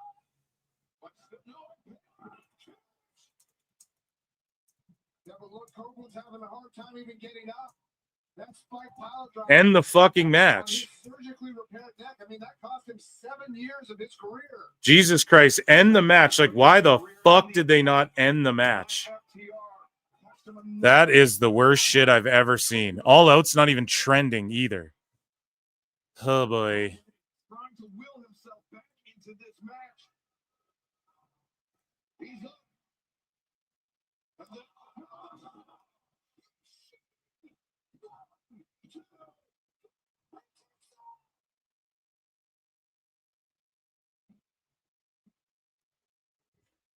The Shatter Machine FTR have won championships around the world with that. But Adam Copeland still somehow drawing on the reserves. A second one, he's out on his feet at this point, Brian. Yeah, I don't even know how he's doing it. It's got to be just pure adrenaline. Right, wrestling at home, the fans helping him out. The uppercut. The excitement seeing Beth come out and help.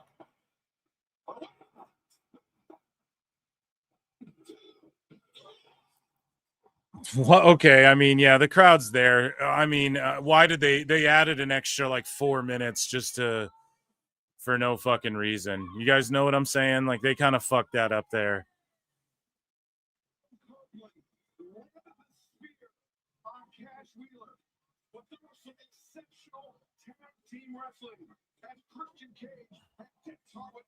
See, and then Beth has to walk back down all fucking awkwardly. Why? Who? Like, man.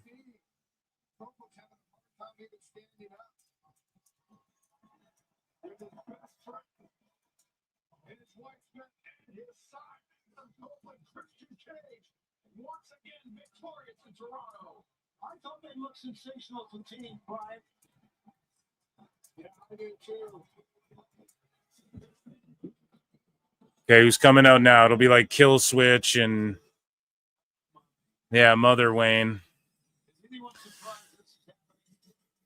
Edge hasn't had a good match or promo since he first retired. I disagree. Man, seeing Beth there kind of means my dream reunion of Santino and Beth likely and happening. No, we'll see Edge, Beth, and Christian and all them back in WWE rather. We'll see it for Hall of Fame inductions and blah, blah, blah. That'll all happen in our life. Now they're fucking up again. More schmozzy bullshit. They can't just let the hometown guys. Completely fresh Kip Sabian. Blindsiding Christian. Beth is trying to undo the handcuffs, but she doesn't have a key. And now, Christian spot driver by FTR. Beth, hysterical here, trying to get. It's always 10 things too many. Everything in her power, but and Cope completely helpless. Could only look on. Range is I don't know, man. This is pretty fucked up. Oh, Beth's fighting back.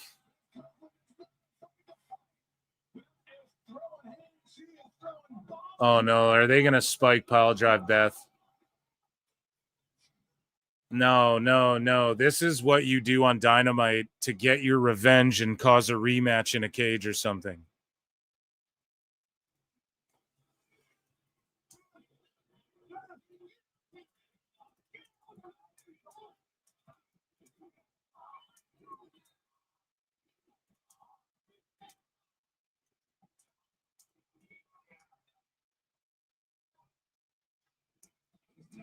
Ringside position, Dr. Michael Sampson attending to Beth Copeland after just these disgusting actions. Yeah, I'm telling you, FTR reached a new level.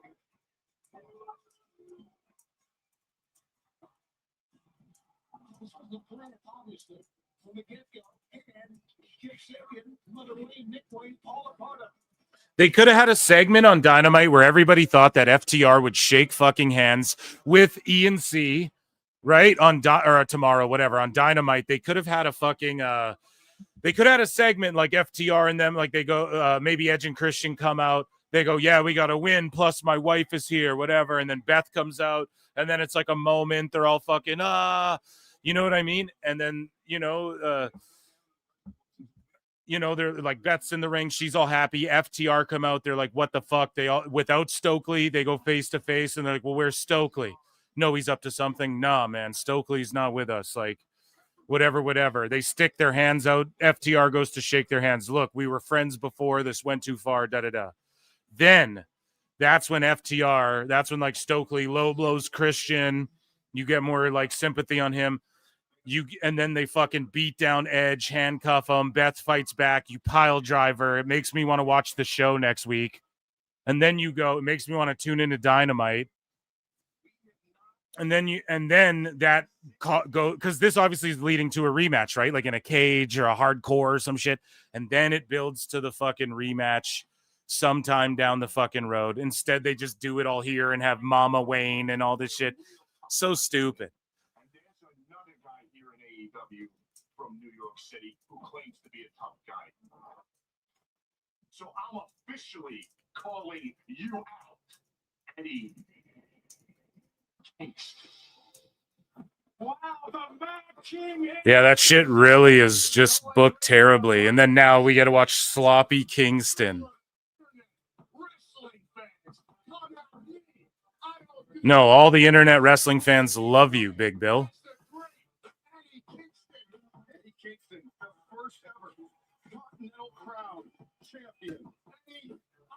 Damn. Okay, let's get into some AEW news.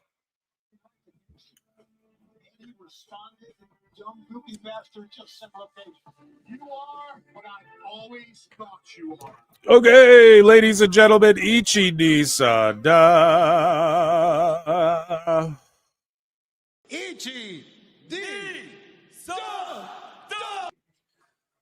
For AEW news. So we talked about it earlier. Kiera Hogan got released silently, pretty much from AEW. I say, hey, redo the baddies in the baddie section in WWE with Jade. Fuck it, turn her heel. Toni Storm talked about how she pitched things to Tony Khan that were so vile. He turned it down, and he leads a big team and all this shit. Who knows about any of that? She's always kayfabing. Speaking of kayfabing, here's what she had. Toni Storm told Ariel Helwani about Tony Khan. As far as the creative process, is it much different than what you experience in WWE? Is there more collaboration, more people open to your ideas as opposed to what you experienced in your previous? I mean, I suppose so, but I get told no a lot. Okay. You'd be amazed the amount of times I get told no on things every single week. Tony, he keeps me reined in, but he's been a dream to work with. The only problem I have is that he hasn't brought me Wendy Richter. Yes, what's going on with Wendy? I've heard you talk about her as perhaps being your greatest rival. I keep asking. She keeps ducking and dodging me. She's scared. Have you gotten in touch with her? Have you actually been able to make contact with her? No contact. I'm telling you, she's a bitch.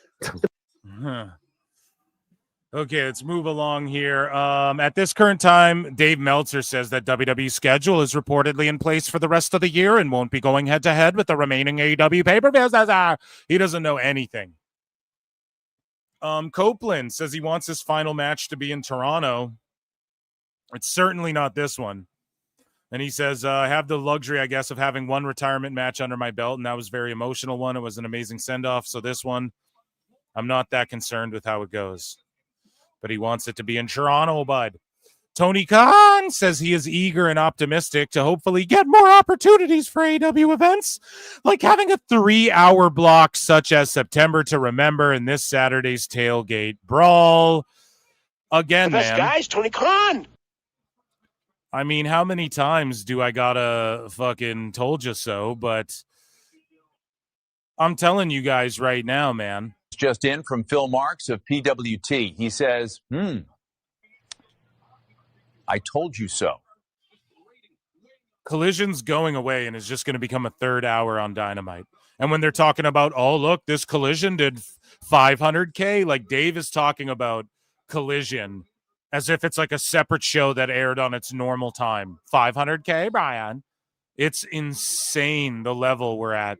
It actually, like, disgusts me to the point where, like, oh man, I've been I don't know, I've been kind of checking out of the IWC a little bit as of late and just trying to enjoy the good weather and stuff. I love fall weather, you know, because it's like a lot of some of the shit, like WWE has broken so many brains this weekend, and I just hope it gets better after this weekend when they realize, like, oh, there's no All Out is a nothing burger. Like, after all that, they just fucking ruined the Edge thing. They just ruined it right there. That match would have been great. Beth comes out, spear, she gets in the ring. She raises their arms. It all works out. Hug. Oh my God, what a way to kick off this pay-per-view. FTR seething.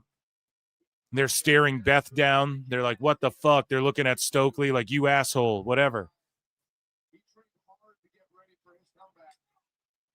You know what I'm saying? They had it right there, and they fucking fucked it up. Edge, though, he paid tribute to, he talked about John Cena paying tribute to him. And then, well, we covered this before, and then he gave the 5-knuckle shuffle, pause, to FTR there in this match. So there you go.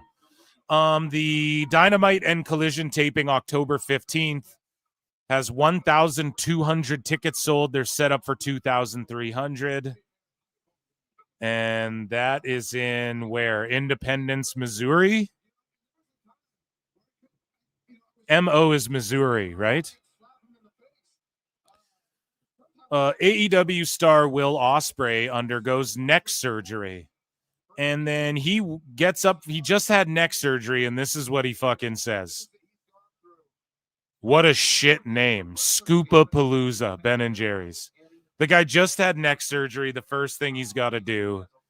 And, like, yes, it's like an internet thing. I'm not saying wrestlers can't. We explain this so much, right? Because we're just following logic here, okay? And we explain shit like this so much on this show here at PWT. It's like, when you have melted down, you get an ice cream joke. Oh, when you've melted down, like Ospreay has about WWE and shit, you don't get the benefit of the doubt of making a Scoopapalooza joke and then being like, what a shit name. Like, no, bro, you're fucking, this is blowing up, and I'm talking about it too because it has to do with WWE. So you just keep leaning into it. It's not helpful. I'm fucking telling you. This is why your interview with CVV gets outdrawn in one day by Scott Steiner interview, or when Ricochet does a fucking interview with Helwani, it gets 6K views or whatever. This is why, man. It's not really helping. It's not helping you guys doing this shit. Edge doing the 5-knuckle shuffle. Okay, that's different. He's responding to Cena. These are two of the biggest fucking rivals, and Cena's one of the biggest stars in the world, just in general, wrestling or not. So when you do this, man, it just seems bitter. Unlike this sweet vanilla fudge brownie. Shout out Ben and Jerry's. But yeah, you just don't get the benefit of the doubt. And it's the same way I've said, like, if your account name is AEW Shield, no one's going to take you serious when it comes to like your critique of fucking WWE or arguing on behalf of AEW. When you're AEW neckbeards, you don't get the benefit. Like, you're just a troll forever. That's why it's hilarious when you get people to sell for it, you know, because it's like he's AEW neckbeards. Like, how are you selling for this? You've had wrestlers sell for that. It's like, how, you know, but it's epic. Like, I love it. We get to fucking talk about it, and I'm sure he's laughing, right? And it gives everyone a good laugh because it's like it's an actual troll. But it's like if he sits there and goes, my honest breakdown of AEW, okay, those fans, you don't get the benefit of the doubt of that. It's just how it works, right? We all have to accept that, right? I'm a shit talker. If people are like, nah, I don't take his whatever he says or his predictions seriously or anything, I say it. I'm a fucking clown. I don't get the benefit of that. You know what I mean? It's totally fine. Just like when Dave is the news, he pretends to be the news, and now he's talking politics and he's grifting politics and all this shit now. He doesn't get the benefit of being like, oh, I'm just, no, I'm not being biased and shit, when we've seen so much bias, you know, over the years. So anyways, we beat that to death. Osprey, bruv. Yeah, people are going to jump on you for this, and you just brought it on yourself for no fucking reason. He must enjoy getting the wackos coming after him. You know what I mean? He must enjoy that because, like, why does he keep leaning into that? I just don't get it. And speaking of leaning into it, or filling out of it. So Eddie Kingston comments on the bullshit war between WWE and AEW. And he says, humbly, it's flattering that AEW think I matter that much and can help them. I don't think too highly of myself. It's not a beat yourself up thing. I was taught that the meek shall inherit the earth. I agree, good sir, but here's the thing, Eddie. He's like, I'm honored they'd invite me to this pay-per-view. Literally, the dirt sheets said that AEW said that you weren't brought in to generate buzz.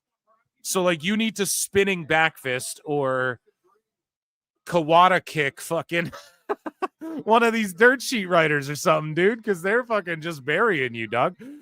He says, I'm so very humble that they believe I can help in whatever bullshit war or bullshit that's going on, because that's all it is. It's bullshit. It's competition.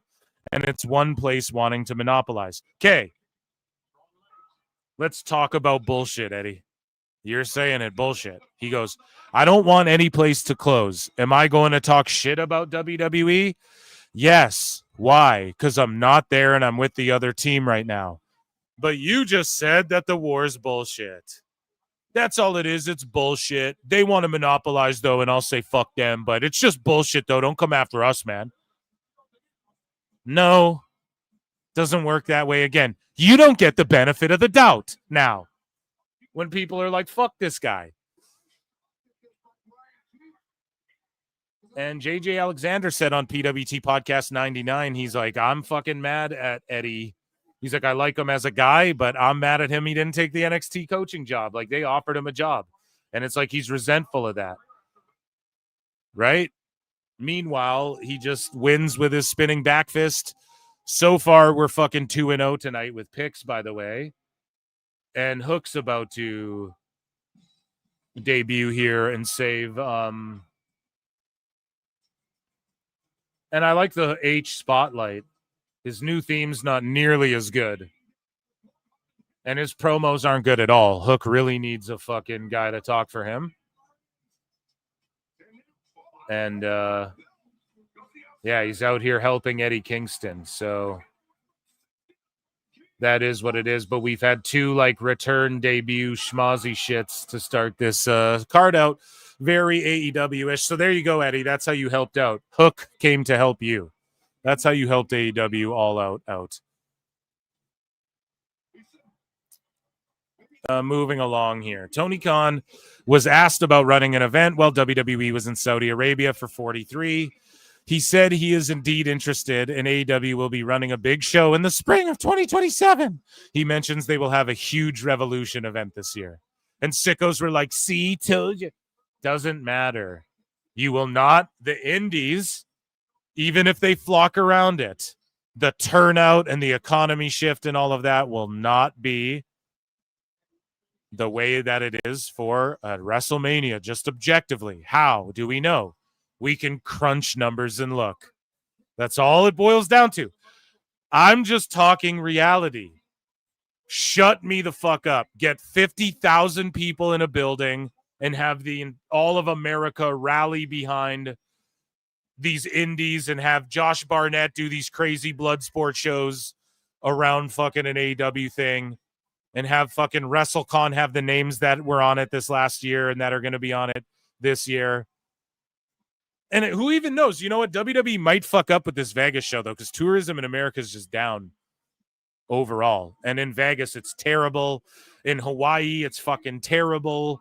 In like the spots people want to go, man, it's terrible. And they're charging a fucking arm and a leg for WWE shows. So maybe, like, shut me up with it. I will gladly come on here and go, yeah, for sure. But AEW year over year is just trending downwards, man. And I don't make that up. Like, I don't make the rules. I'm not the one who made that happen. I'm the one here trying to put it over still and point out what they could do better and breaking down even like the aesthetics of things and how they could be better. Let me apply my fucking expertise a little bit, okay? Jesus Christ. So Tony Khan was asked about running a show, and he says he'll run a huge event in the spring. And this is where these sickos are like, oh, man, he could just run a show. It doesn't even have to be the same day. It could just be anytime. Okay, so you just want them to add a pay-per-view, right? Stop talking about Mania. Just take Mania out of the equation, and I promise it will benefit AEW more. Doesn't benefit them just letting wackos dunk on you and shit. Jesus Christ, I'm giving you free game. Please pick it up. Netflix is reportedly considering placing a bid to buy Warner Bros. This isn't actually correct. I think Niccolo Piccolo did a thread breaking down. He's awesome at breaking down these like Hollywood business reports and shit. You know, because anyone can hear a fucking rumor fly around, but when you can break it down really well, it's really good. Just like certain people, like Switchblade explains numbers well, even though, you know, he's like, I don't do English well, basically, right? And, you know, you have certain people who can break down law very well and stuff like that. Nick is a guy where when he starts talking like Hollywood breakdowns and shit, that's where you got to listen to a guy like that. Tony Khan is either wrong. So Tony Khan says, thank you all who watched September to Remember, HBO Max, whatever last night. Last night, our most viewers on TBS for Wednesday night in over a month for Dynamite, and most Collision viewers since March. But that it doesn't count because it's not on its normal night. That's the problem. You're just adding an extra hour when he's done like 28-minute overruns before, 20-minute, 25-minute overruns. And he's just adding an extra half hour to that, let's say, and then going, oh, it's a whole different show. It's crazy that Dave and them tried to Collision did this number this week. Bro, it was on right after Dynamite. You know?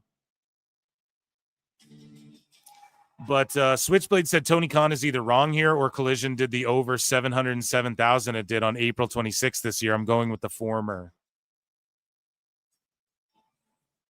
Kyle Fletcher understands game, and this is why. Right? I told Awful. I was like, this is a guy I'd scoop up. He's like, well, what would you do with him? Well, I'd fucking train him. I don't know. Give him wins. Give him a storyline. Who's he fighting? Let's figure out his first opponent. Here's the thing, man. This is why this is a kid I look to. He just gets it. Some people get it. He praises The Miz. And I'm telling you, if you want to be the top of this business, man, The Miz got into a match with The Rock and Cena for a fucking reason and won the the WWE title for a reason. Multi-time WWE champion for a reason. And he was a guy that I detested. Okay? Detested. Not just because of his in-ring shit, but because of him reading off of his hand and being a real-world goof and all that shit. And this motherfucker, Fletcher, gets it, dude. The Miz was one of my guys growing up. So that's another one that I still listen to and watch and go, oh my God, he's so good on the mic. Now, again, people go, well, what will AEW, whatever. He's had the chances. People will say this about a lot of people in AEW. I never really, it sucks because the boys take shit the most personally, you know? But I don't wish, honest to God, all of them, even like the Bucks and shit, okay? I clown them and shit. I blame them the least, man, because it is up to and when everyone's like, Tony's hands-on with everything, still like Vince and like fucking, okay, he's got a narrow view of the world and he just doesn't really get it. And he needs help, you know? And it's like, yes, you put Fletcher on TV, but what are the opportunities given? Right? It's just like in the UFC as well. Like, okay, they make a poster and they give you a but like what opportunities are they really giving certain people and others? You know, it's different for everyone. Sean O'Malley's works his way, gets fucking title shots he shouldn't be getting just because he's the only guy doing numbers for the UFC and shit. Like, you know, it is business at the end of the day, and you got to give certain people certain opportunities. And Fletcher, he really, I think, has excelled in the opportunities he's been given. Now, are they the best opportunities in the world? No. No. Are they giving him the best opponents and building him the right way and giving him stories that I'm invested in? No. But can he cut a promo? Does he have a look? Does he have size? Can he do the flippy dumb shit? Yes. Can he work top guy speed? I have faith he could. I think he really, and if he's saying, I love The Miz, that's who I learned from, bro. That's all I need to hear to know, like, okay, if you got him in NXT, he'd figure it out right away. If he doesn't already know how to do the shit. But here's the problem in AEW. People do the shit they know that Tony wants to see. It's that simple. That people like Dustin Rhodes and Dax Harwood know what to say on Twitter because they know what Tony likes to read on Twitter. Okay? Eddie Kingston says he considered retirement after his injury, but Homicide helped talk him out of it. Who recently retired himself.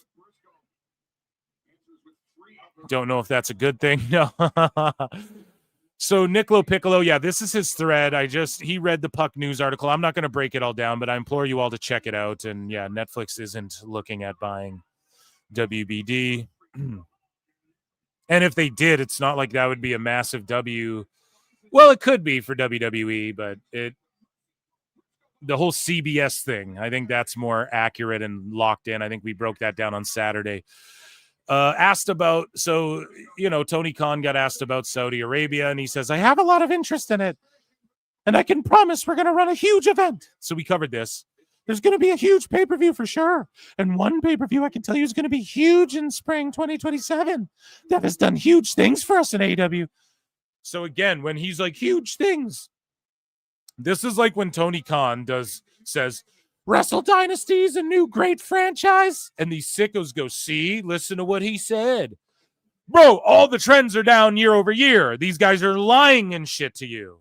And you're just taking it at face value and going, look at what Boss Man says over here. No, I call Triple H out. I call Hickenbottom out. That's why you sickos are in a fucking cult. Because it's like, call Tony out. This isn't him even saying, we're going to do a huge event. Dude, he says the fucking 2,300 arena, 900 attendance are huge shows. That doesn't mean anything. Don't you guys get that? It's like the boy who cried wolf. Tony just says shit. Holy fuck. Like, how after 6 years have you not understood that yet? So, yes, he promises a big show. A big Revolution show. Okay. Revolution is a franchise for us. Is it? Prove that. Show me the numbers. How do we figure out if it's a franchise? Sickos in chat. How do we do it? We fucking look at the numbers. That's the only measurable way. If you want to talk about like, well, each card, they were awesome cards. Okay, let's do a rewatch and debate like the, you know, but you can't factor in. You have to factor in build and all of these things at the end of the day. The how did we get here component and the magnitude of the event, those add points. They have to. And if you're not willing to accept that, you're just fucked up. Scoop on the tax. So we're getting tax already. Imagine what they're going to do in the Moxley match.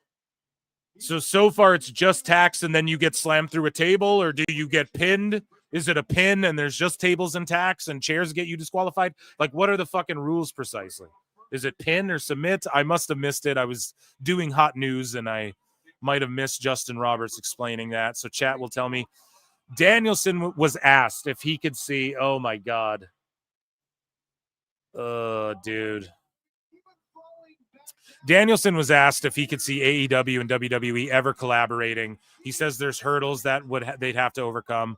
I'm not going to read all this, but again, all these people care about asking the AEW folks about is WWE, Saudi Arabia,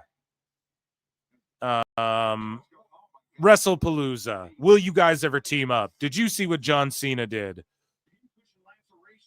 You know, that's all they ask you guys about. That's all they care about. Nobody's interviewing Mr. Iguana and asking about AEW. No one's interviewing Jey Uso and going, man, AEW, huh? Like TMZ does a bit of that, but they're new to this. So when asked about Wardlow, Tony Khan said that there was, whoever asked him said that there were some reports were accurate and some that weren't. Like, okay, this is what Tony said, I think. Like Wardlow being the all-out world title challenger. So again, the sheets were like, oh yeah, you know, Fletcher was put in last minute and all this shit. So Tony just cops to his bad last minute booking. So Fletcher was always the planned opponent and Wardlow wasn't the planned opponent, and all the dirt sheets who were fucking like, nah, he was blah, blah, blah, blah, blah. I think there's heat on Wardlow. I think there's heat on him. Fletcher was always the hand-picked plan for Hangman, but there were big plans for Wardlow on TV leading up. Khan took issue with the sourcing of some reports, and that only person knew that himself. So just calling out the fucking sheets, man. He said the same issue happens in other sports as well. Fuck yeah, Tony, you cutie. Call out the fucking sheets, dude. Let's do it. Come on this show, Tony. Come on. And Prince Nana, you're trying to sell coffee on fucking people who get no views on the live view. They're doing a live show, no views. And then their replay gets no views. And I'm not trying to be mean. And I'm not being hyperbolic here. No views.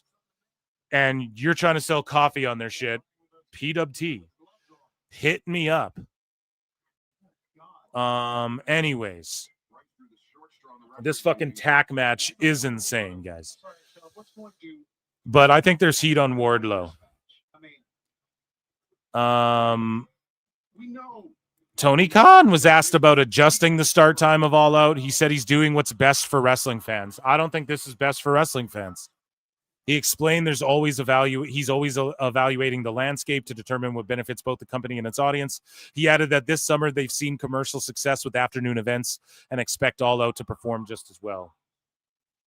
No, they haven't. That's Dave Meltzer lies. There's not commercial success with the other pay-per-view. They're just going based off of Dave's estimates, which he adds 30%. So you minus 30% of those just as like a rule until proved otherwise. And I'll gladly adjust that number. But until proved otherwise, we know Dave's just like adding 30% since they went to Amazon. He's going to add invisible more numbers. And this is when Brian and Dave were lying about, oh, I hope WWE learned their lesson. And Brian was like, I hope they learned their lesson. When AEW goes earlier, they succeed. So they should really back off. And then they're just melting down over this event, lying through their teeth. Damn, a second backdrop. But yeah, Tony will just say whatever to people. Okay. We're watching a gory match in and of itself right now. MJF took on Mystico, and he came out dressed as Homelander, but he had Mystico gushing the hard way, brother. Gushing. Leaking, dude. Look at this. He had to like rip his mask off to fuck. Look at that. Just spraying blood off that ring post. Cornered him, man. That's crazy. In Minecraft. And MJF came out dressed as Homelander. de las barras y las estrellas. Ya lo espera John Cruz en este escenario. Él ha sido la gran noticia, invadiendo al Consejo Mundial de Lucha Libre. Arrebatarle su máscara al... Shout out Cody Rhodes. And then, Mystico won. He ended up winning the match. He defeated MJF. El momento es de la John Cruz, vaya MJF, pero Místico lo regresa y ahí está, se rinde. Estrella de México, Místico. Yeah, I don't know, man. Look at the people. Maybe this was the right move. I just thought, I was like, man, they really have something with Mystico and MJF. And maybe this was the end of it. It's just a quick, couple month, whatever. Maybe they can revisit it somewhere. But just seeing these crowds they're pulling in CMLL and shit. Fuck, man. And then MJF. These guys are their boots are just loaded with tacks. Bryce Remsburg jumping in the air to count. I fucking detest that. Speaking of MJF, who's in this match here. Collision average. We talk about their fucking ratings already. So MJF told someone, a racialist wrestling fan, to delete themselves today. When was this? Yesterday evening. So, backup Hangman. I think that's, who is that? Elbu? So, and I'm not going to clown Elbu for this shit. But he goes, my big goal for next... Now, remember, this is a guy who... And notice this, a bunch of these people, they're hacks. They can't make it in media. They can't make it... I'm sorry, they're covering wrestling. They can't make it, if Elbu could, he'd be covering, movies and interviewing fucking whatever, but he can't do that. Too much of a hack. They can't make it in real news. Notice Dave's doing the same thing. He's an activist now, and he's I'm political now. I'm in a transition and whatever. And fucking Elbu's like, my big goal for next year is activism. This is a guy who eats cereal out of a paper bowl. And talks about damn, just two handsome goats doing their I'm the richest, the best looking, and the flyest I've ever been, and all this shit. Yeah, you should go advocate for people who are less fortunate and shit. That's the attitude. That's real relatable and what they're going to be drawn to. It's just now I'm about to defend Elbu in a second, but you guys know, the guy is a complete and utter. And I have a fun, I don't even know if I want to get into all that, but Elbu had a meltdown on Niccolo Piccolo, basically, which is funny, but whatever. It's just bro, you're just so, it's just the lack of awareness. And a guy so you want to get into activism, you're the type of person who says that if you support WWE in any way, this is pretty much just to summate your sentiment. You went on this long fucking diatribe on Twitter about it, that you have internalized racism and are a fucking whatever. And I made the joke, so Tyrese Halliburton has internalized racialism, that fucking whatever the fuck. It went semi-viral. Some wackos got mad at me too, but then when I showed them, I posted the tweet underneath from Elbu and they were like, oh, this guy's fucking this is a good roast, You guys remember that, right? I can't remember verbatim what it was, but it's no, that's the type of shit. You're not even objective. You'll just blanket. And this happened to Elbu.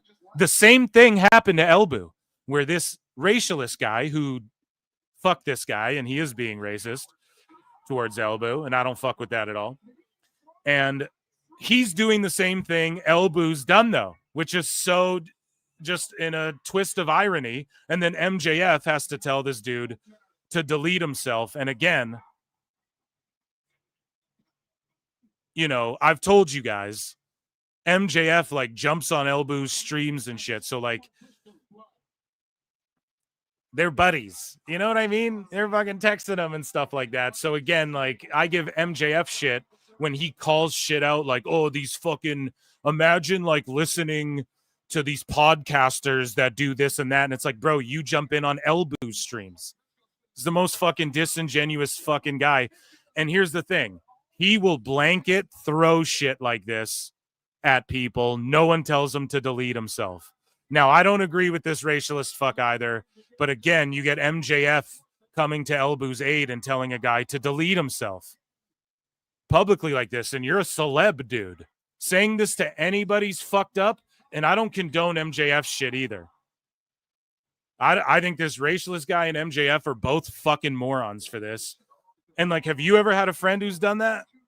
Have you known anybody in your life who's ever deleted themselves? You don't fucking wish that on anybody or anyone's families. And you don't, yeah, dude, I'm sorry. It's just fucked up, dude. It's a wild thing to say. You know? It's a wild thing to say.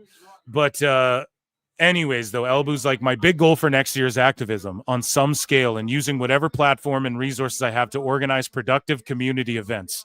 That's a good thing, Elboo. I'm with you there. Wrestlers, hit me up if interested. Let's give back to the kids. Hey, I will never be against that, okay? Some guy named @MAGA Wrestling. Not even worthy of a plug, but MAGA Wrestling. It seems trollish. It seems like one of these, like, you know, politobros or whatever you want to call it, right? And he responds and says, you are black. Unfortunately, nobody will take this endeavor serious. Maybe try... Right, because NFL and NBA players and shit, like, this is clearly a fucking hateful dickhead troll. You know? Maybe it's a serious account. I don't know. I haven't gone on this guy's account.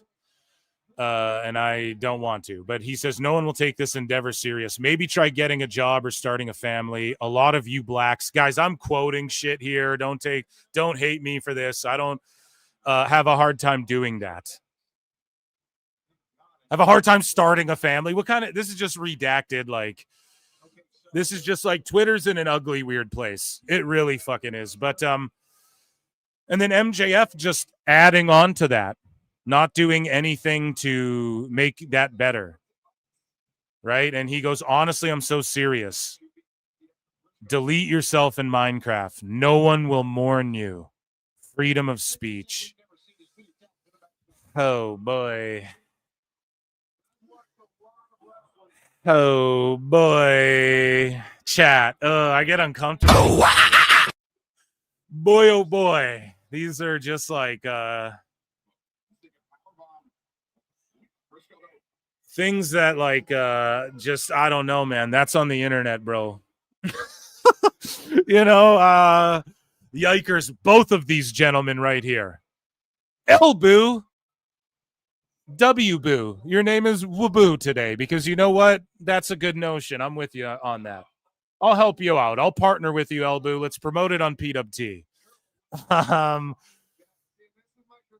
But MJF, more like Waxel Jacob Friedman. The W is for, or no, sorry, no, it should be Laxwell. I fucked up. I gave him a W. I shouldn't have. But yeah, this MAGA Wrestling dude too. Both of these guys, just like, that's an ugly fucking, you just block and delete this MAGA Wrestling guy. That's what you do if someone says something like that to you. You know, you just block them and then move on, or mute them and move on. Right? Or you just be like, dickhead. Yeah, fuck you, asshole. Then just block them, you know? But for MJF to like stoop to that guy's level or possibly below it, ooh, not a good look the day of the pay-per-view. Right? And that, ladies and gentlemen, was AEW news today. Sorry, it got a little awkward at the end there.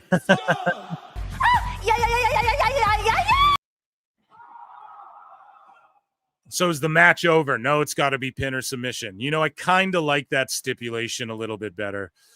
Let me check in with what chat's saying. Lemon Lemming for 5 says the post MJF responded to is a 2-week-old account. Oh, is it, bro? Oh my God. a 2-week-old account, dude. Wrestling's not fake! Yeah, dude, you gotta just like block and even report MJF. Like, just report that account. It's not like anyone. It's not like that's pussy shit to see a 2-week-old account and they're saying some heinous shit, and then you block or whatever and report them, and like they'll probably get nuked, bro. We need less bot activity, right? Wow, he lost.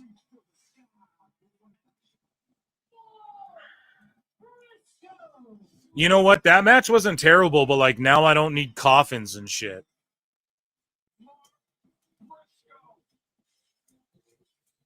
Like that match wasn't the worst thing on earth, but like we're gonna get.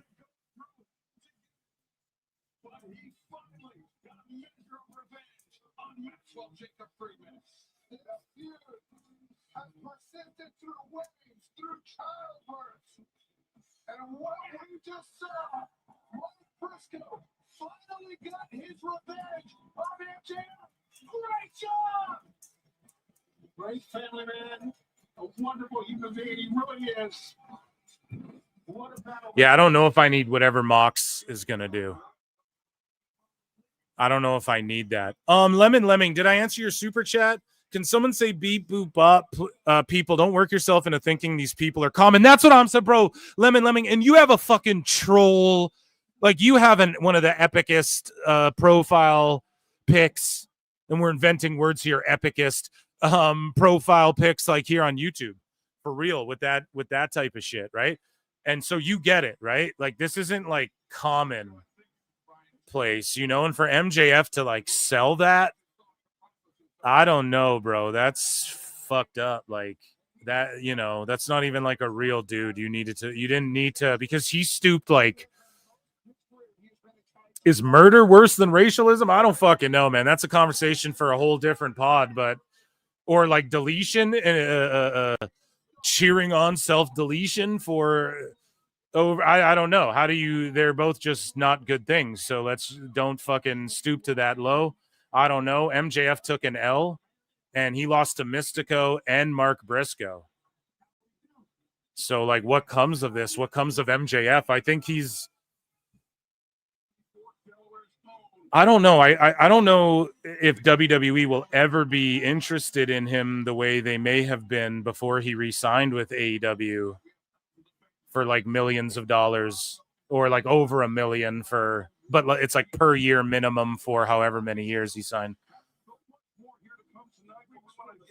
Right? Like MJF's hotter in Mexico, it seems like, than he is here. That match wasn't the word. Like, honestly, okay, it's fine. But then when we see the coffin shit, I'm going to just roast it and be disgusted. Only 3 matches in. Even Shivani's tuckered out. What's chat saying? Guys, there's well over 200. It just jumped like 200 and over 220 people watching. If you're on X, youtube.com/@ProWrestleClips, vote in the poll in the chat. Consider checking out my Patreon. Consider gifting a membership or becoming a member or super chatting in. That's so you can support PWT. I'm here streaming all goddamn day and night with you guys and delivering the hot news and giving great takes and ranting and raving. So I appreciate and run the likes up, all that good shit. I really appreciate you guys. We have some WWE news to get into that I want to talk about before WrestlePalooza as well. We're going to do that. And I think we have what else? I wanted to do miscellaneous news too. Let me just check if it's jumping. Let me see what's popping in Phil Marks bookmarks. Because we want to make fun of Dave. Right. I'm going to overload you guys with shit. Let's do a quick one. Let's do a quick one here. Ladies and gentlemen, Banjo's in the chat for a good old Canadian country hoedown. It's TNA news. So again, I told you guys this so long ago, and then everyone's like, we already knew this, but it was just, they figured it out after. I told you guys back with the Jordan Grace, Joe Hendry, like they sort of were appearing in WWE around the same time. it was at that time around then where they get access to the PC. They're signed to WWE when they get out of TNA. That's just locked and loaded, okay? And then Jordan Grace even got let out of her deal early. Now Joe Hendry's in the opening credits. So, of course, John Elba with AI Wrestling, SI Wrestling, can swoop in and go. Multiple WWE and TNA sources say that Joe Hendry is in the process of largely being phased out of TNA programming.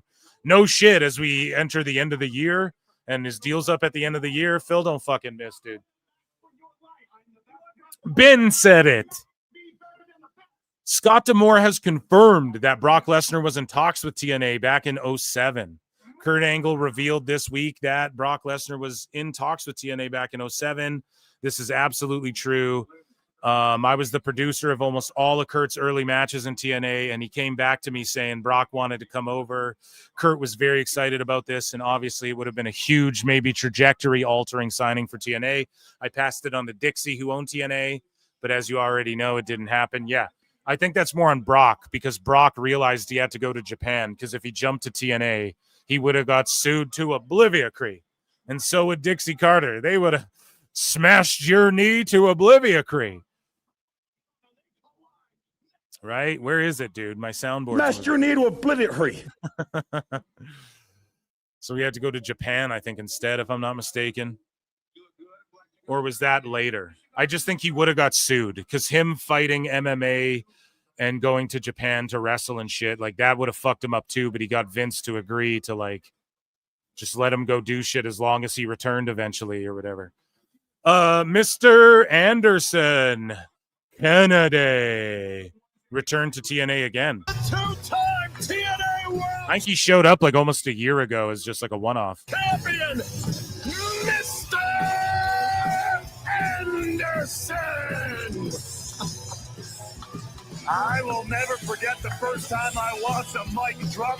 So that's sweet. He wants to be back in WWE. I think some of the people in charge there might not like him too much.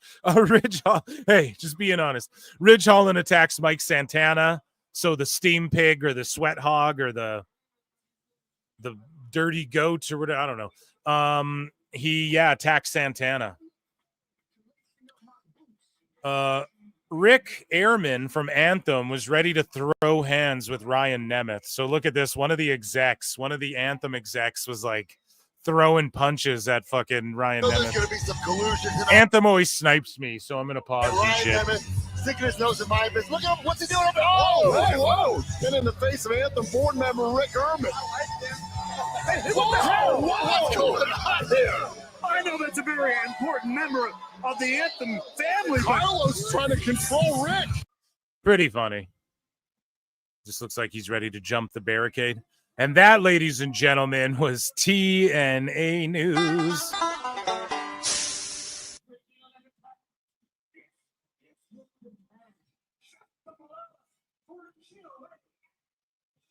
This is the man. Show some love for... It's so fucking cringe, man. Jesus Christ. Ladies and gentlemen, let's do some miscellaneous news. Ladies and gentlemen, I'm afraid I've got some bad news. WWE Hall of Famer Kevin Nash weighs in on the cancellation of Jimmy Kimmel due to his recent comments about Charlie Kirk. Kevin Nash says, well, ABC, your programming will not be viewed in my home. I guess freedom of speech doesn't exist at your network. In times like this, America looks for a spine. I'll wait and see where Jimmy Kimmel lands. Pathetic.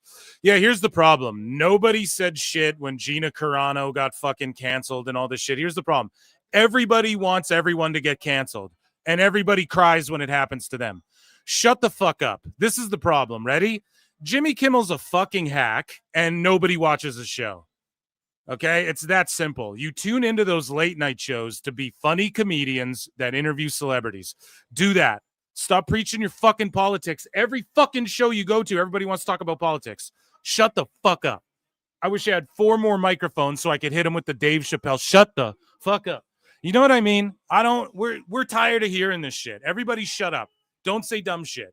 You know what I mean? Stop being a fucking sicko. People dying isn't a fucking good thing in any, you know what I mean? It's just not a good thing.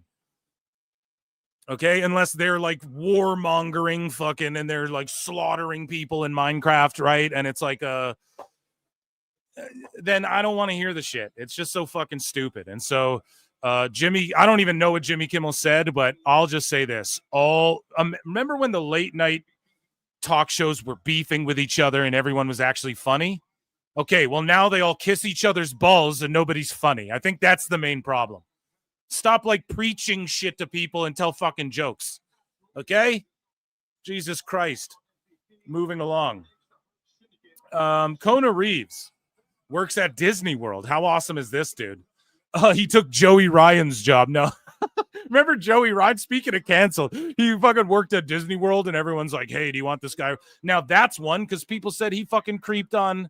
Or was that a different guy? I don't know. This is allegedly, this is South Park. I don't want to make allegations or whatever, but Joey Ryan had like, what was it? Half a dozen or a dozen people come out and speak against him. If his situation was similar to Marty Scurll's, I'm not sure, but then okay, yeah, maybe that's not a guy you want working at Disney, right? I'll just leave it at that. But aside from that, we're talking about Kona Reeves, dude. And he told Malcolm Muscle, shout him out. There were so many people I liked to work while I was in NXT. I mean, Adam Cole, baby, was awesome to work with. Gargano was a pro. Kenta was awesome. His relationship with Triple H, he pulled me over to the side whenever I had a match on TV to let me know. He gave me some advice, told me what I could work on. Today, he works full-time as a stunt performer at Walt Disney World, dude. I beat up Indiana Jones for a living. That's awesome. That's a sweet gig. Bret Hart and Goldberg have been booked for the same event on the same date. Now, this is all that will happen. We're going to see like a cell phone video come out of them shaking hands and being like, let's take a picture. And then they're just going to take a picture together. I guarantee it. I fucking guarantee it. Tori Wilson speaks on how she felt kissing Vince McMahon while his wife produced the segment. Yeah. What do you call a reverse? What do you call a cucking when it's a woman? What do you call that? I don't know the word for it, but that's real hot to us. Yeah. Jesus, man. Imagine like this is where Vince's shit is fucked up because he was the boss and then he booked himself to do shit like this. You know, he booked people to kiss. Okay, booking people to kiss his naked ass. I think that's like less. That's not as bad as like booking yourself to make out with these chicks in front of your wife who's like in a wheelchair and all this shit. And these are your employees. You know, I think the Kiss My Ass Club is like more of that's like an elitist, like a Kiss My Shoe. Okay, that's been done. Vince goes kiss my ass, and I think that's less fucked up than like making Tori make out with you and shit. No, am I wrong about that? I think that's less fucked up than the bark like a dog thing because the payoff for that was, well, Vince gets his face shoved in Rikishi's ass, right? Like ultimately at the end he took that stink face, like that's the most brutal stink face ever. Right. So to me, I think there's like a payoff to that in the end. And he had like guys kissing his ass.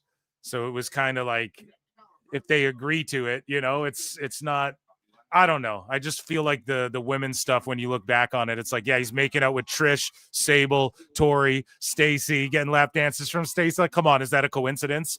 Every girl that every dude ever has wanted to hook up with ever, you know, we all had each one of those posters on our fucking wall growing up. He gets to make out with them all, but he's their boss. Yeah, I know. The only angle that works is I get to see her tits. It's like, come on, dude. Anyways, here's Tori explaining working with Vince her side of it. First day and kissing Vince first day. What was that like? How did you handle that? Kissing Vince the first day? Hold up. That's crazy, dude. That is wild. I don't even think Triple H has kissed Stephanie on a fucking television as boss of the show. Just like I always handled everything else, just felt someone push me on the back and, you know, just do it. Kissing Vince was interesting because Linda was standing right there. Okay. Kind of helping like navigate it all. So I don't know if that made me feel better or more weird. But I was just really happy to have like a big role on TV then, working with Vince. Yeah, that's tough. That's that's tough. So here's just something funny that went down in Japan. Let's watch. そんな彼にふさわしいトラックを特設リングをそっとスタンバイそれでは行こう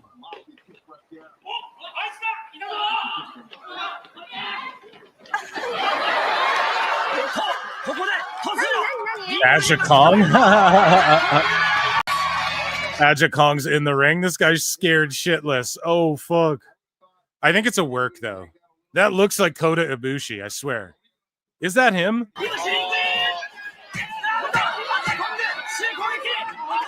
Oh, yeah. Wrestler for sure. That might be Ibushi.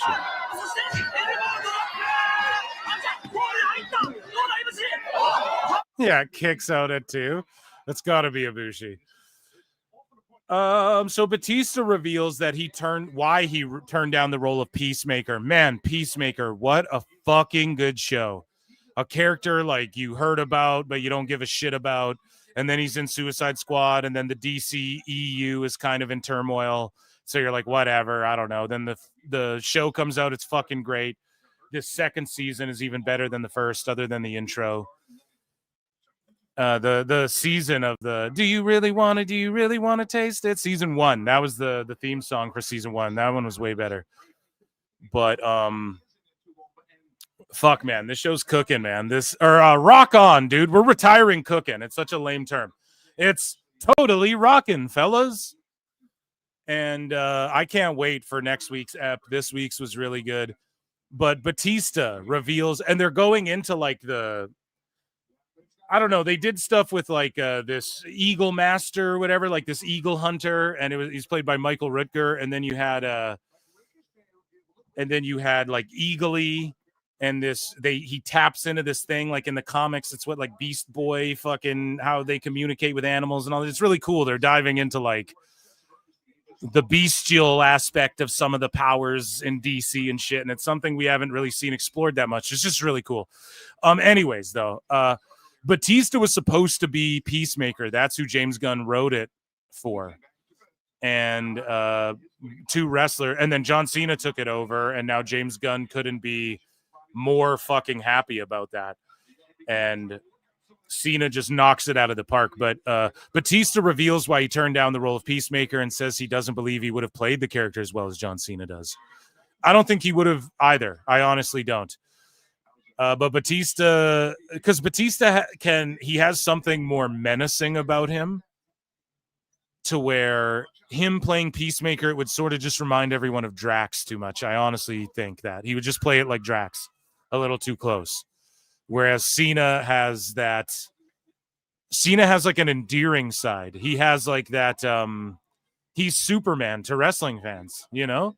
So there's sort of that element to him that, I don't know, that Batista can turn on, but it doesn't come as natural to him. Whatever. I'm breaking down again, fucking actors and shit. But I have to say that one, I really wanted to do that part. James Gunn wrote that part for me. It was meant for me, and it just became scheduling thing where I couldn't do it because I was doing Army of the Dead. And so it was a scheduling issue. It was a blessing in disguise that I didn't do that, because I have to say, wow, I thought it was more because he was still loyal to Marvel at the time. Even though he's incredibly loyal to James Gunn. But I just figured, because like you notice John Cena's like they ask him, would you be in the MCU? And he's like, I would love if the MCU and DCU could cross over. Hollywood's trying to make that happen. That's like their goal. That's like their end game. The next fucking Avengers shit after Doom and all this, it's DC versus Marvel. I'm telling you right now. But you know, with John Cena, he's super loyal to Gunn as well, because this opportunity is next level. And he was in the fucking Superman movie, for Christ's sakes. And did a cameo in Superman. So anyways, Batista says he's just perfect for it. You know, I wouldn't have done it justice, and I wouldn't have been successful. I'm saying that with a bit of envy. You know, I would love it. Batista, you're going to play someone totally dope in the DCU. I just wouldn't even worry about it. And he says, I just wouldn't have been able to do the same thing that John does to bring to that character. It wouldn't have been the same. It wouldn't have been as good. I can honestly say it wouldn't have been as good. I agree with him. And that's called being able to be objective about yourself, you know? New Japan wrestler misses his 3rd consecutive event. And that's Tsuji, I believe. Yoda Tsuji. Yeah, he missed his 3rd straight event. That's not good. He's one of their like main dudes right now. Raja Jackson has finally been arrested. Air horn, finally. Round of applause. Oh, not allegedly. Sorry. Round of applause.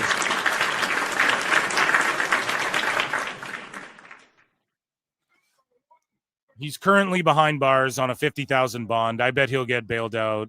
Maybe his dad won't do it, but he'll just get bailed out so quick. They'll start a GoFundMe for him or some shit. People are just starting GoFundMes for everything now.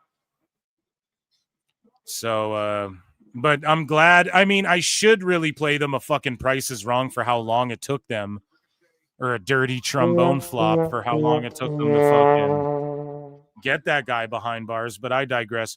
On Twitch, Zilla Fatu revealed that he did the mocap for Umaga in the 2K game, in 2K25. Also, which, by the way, dude, they added Billy Gunn and Mark Henry and all this shit and D'Lo Brown. They're so good. Like, what they do really well is the DLC characters. Actually, all the characters, even base game ones, they just have like little unique things about them. And the way they, like, if you throw a fucking chair at Mr. Perfect, he does the Mr. Perfect, like, tumble bump. What do you call that? Like he does like the rolling flip bump. You know what I mean? And when you throw him into the corner, he does the same thing and shit. It's awesome. So the mocap and everything's just on point.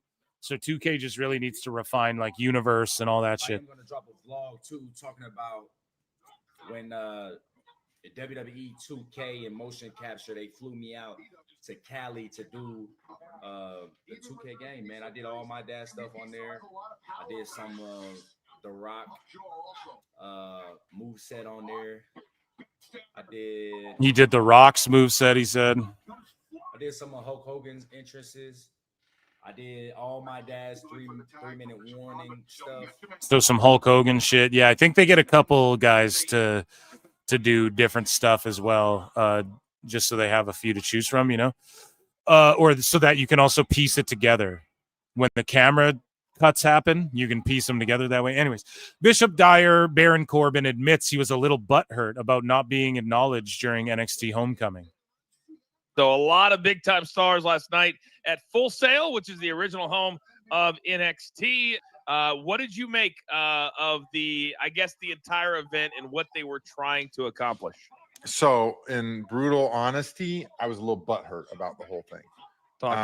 That opening package they did for the show was super dope, and they had a lot of superstars from the past, the middle, and the present on it, and I didn't make the cut. My t-shirt did. Somebody's wearing a Baron Corbin t-shirt, but I was a little butthurt in that aspect, and I know it's still fresh in WWE, you know, being as I finished up in January, and sometimes you got to kind of give it a year or so before they start acknowledging your existence again. But with that show, like I was a main staple in the beginning of NXT when they were counting the seconds to my matches. I was one of the originators who helped grow that brand. I was on every show. I was on the first live one in Brooklyn with 16,000 fans. So I was a little butthurt once I got over that. I agree. Baron Corbin fucking ruled in NXT, and when they sent him back. I thought the show was awesome. I even texted Russo, the writer. I was like, yo, Mojo Rawley makes the cut of the video and I don't. I was, like I said, a little butthurt. He goes, he was in the camel clutch. I don't care. He made it. Yeah, Mojo, I don't know if he should be being in there or not, you know. Here's the video of Raja being arrested, thank God.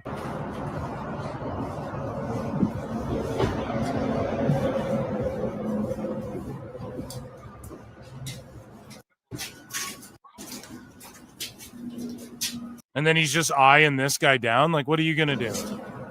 Tackle him and beat him half to death too? Like, come on, man.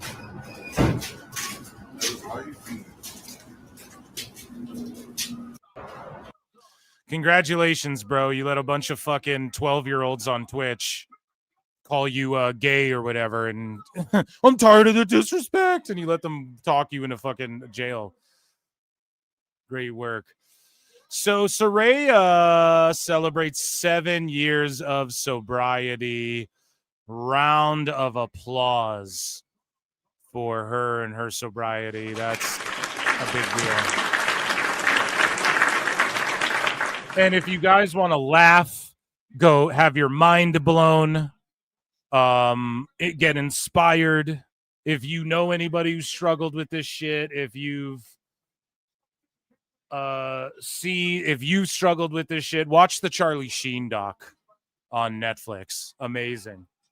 And yeah, the Gates of Agony won. So there you go. I called it, although I did say I think the Hurt Syndicate, like I was like, okay, I'm just gonna pick them. But if MVP was being truthful, so MVP, what he DM'd me, he was telling the fucking truth and whatever. It's not like he's stooging, he's just like, we want to put over people we can help and shit. We think we really can help. Boom. MVP is helping out the Gates of Agony, and this is what should happen. Now, some people view them as generic and shit. You know, Ricochet gets the cover. They should have gave it to Bishop Khan or one of these guys. But hey, it is what it is, man. So Bert Kreischer tells the story about him getting loaded because that's what he does with Ric Flair. I'm in Tampa, Florida, sitting in a restaurant. I'm with my parents, and we're sitting down to have lunch. I'm in town for one day. The waitress comes over and says, "Can I get you something to drink?" And I said, "I'll have a Diet Coke." My dad goes, "Way to go, buddy." All of a sudden, I hear, "Woo!" And I look over, and he goes, "Bert Kreischer comes to Tampa and doesn't tell Ric Flair?" And I go, "Holy it's Ric Flair." And he goes, "Get up. We're having a drink." And my dad goes, "Who the is this?" I'm like, "It's Ric Flair." My dad does not follow professional wrestling. He thinks some boat captain just came over and to party with me, and he's like, "I got ladies over there. Come on, Bert." And I'm like, "It's Ric Flair, Dad. I gotta get wasted." See you, folks. My dad was taking pictures as if he's like, "This is where we last saw Bert," like documenting. I'm in Tampa. Damn. Yeah, Bert, I just worry about that guy. Party's too hard. A live action Teddy Ruxpin movie is in the works with Dwayne Johnson producing. So there you go. He's producing it. I'm not sure if that means he'll be starring in it as well. That could develop as time goes on. El Valiente unmasked. His name is revealed as Fernando Vega. So Mystico didn't get unmasked. He's like crying and shit. Killer Cross won the first ever super heavyweight cup at Defy in his first match since leaving WWE. So yeah, he won the super heavyweight cup. That's awesome. And the Righteous also showed up in Seattle at Defy. And so I think we'll see a Karrion Kross link up in GCW Defy or whatever. You know what I'm saying? Like, I don't know. It's just an indies thing that the Righteous and Karrion are going to do. It's kind of unfortunate. Maybe AEW could figure it out or TNA could figure it out with these guys.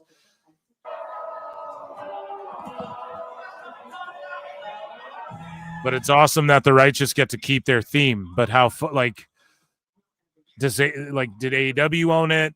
Did ROH own it? Did Tony give it to them? I know they left on good terms and shit, so. I thought that was their music. Or is it just because they're on this level of an indie that, Tony hasn't fucked with people for doing it in the past? I don't know.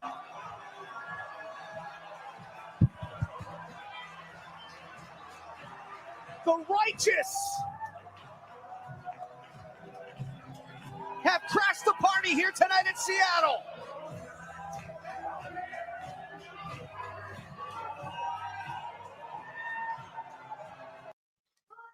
So, yeah, I don't know. I guess they just do their thing on the indies. Shout them all out. I'm a fan of them all.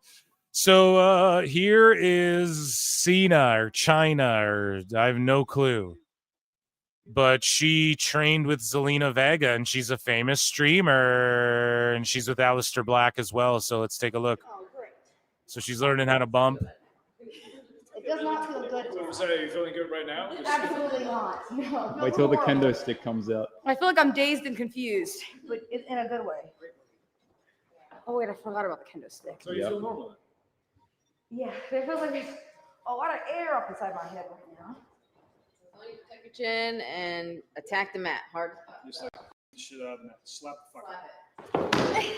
Yeah, see, that's the thing that people don't get. You have to attack the mat. Like, that's the, yeah, I don't know. I'm watching Tough Enough on Patreon and shit, and that's just what you see. Like, you know, it's just the veracity. And again, not to like Benoit angle, the way Benoit would bump around, not to like praise Benoit and shit, but like an Owen Hart, just the way they'd fucking bump. And even a Triple H, honestly.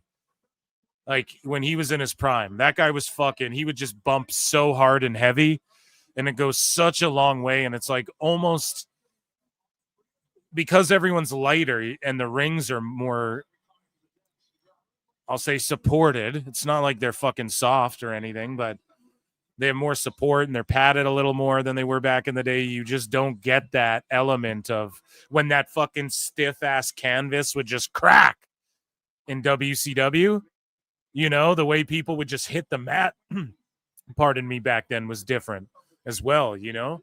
So anyways, it's I'm scared to like. and that's what separates, like, people think they can bump, but like, can you fucking attack that mat and do it night after night and week after week and make people look, you make other people look good by doing that. It's that in and of itself is like, you have to learn to just embrace punishment at that point. And yeah, anyways, you guys go. Constantly going. Yeah, exactly. There you go. There's Black. I didn't even watch this before. That always happens, dude. He's like he's making fun of like the lightness of the class, and that's exactly what I'm getting at. Like just that veracity. You just missed that in wrestling today, you know? How long do The role, but yeah. How long do people practice this? And you're not wearing elbow pads and headgear and shit when you start callousing, you know?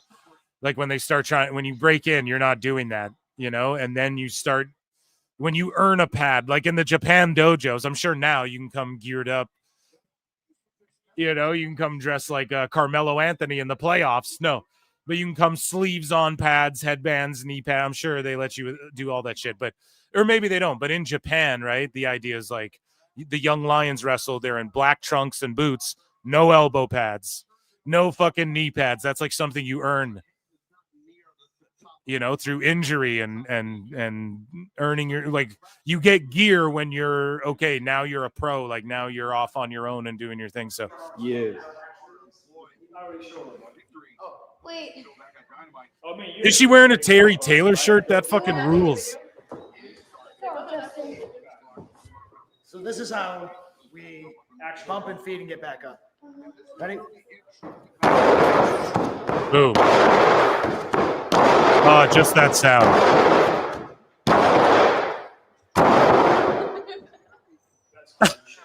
Her face. Did I look like that?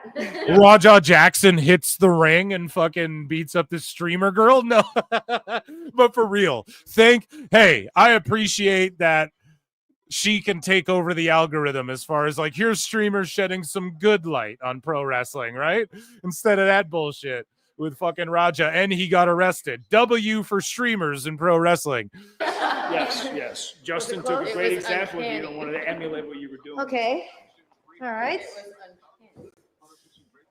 It's a stooge. Pardon me. I'm watching a pay-per-view while I'm also half watching this, and it says stooge Terry Taylor. I get it. Shout out chat popping me. I hate it so much. I'm so sorry I ever questioned wrestling. I didn't mean it. It's fine to do this and then go, fuck, man, this fucking sucks. Sucks. Ow.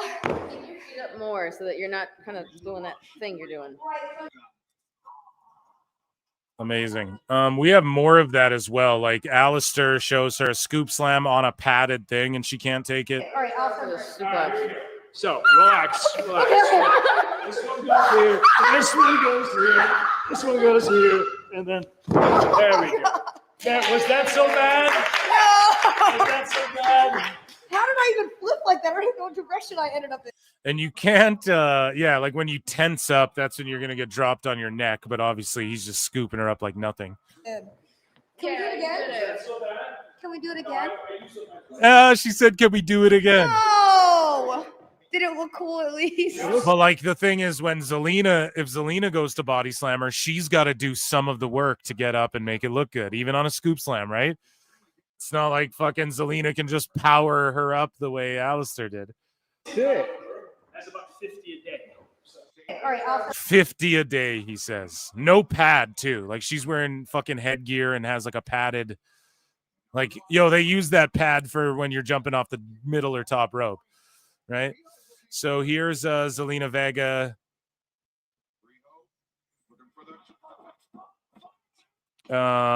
She gets hit with a kendo stick to end thing, which I don't think you're doing this day one at any wrestling school worth your time, but unless like maybe you're in like Japan and it was the 80s and the fucking sensei's walking around just cracking motherfuckers who don't get their form and technique right.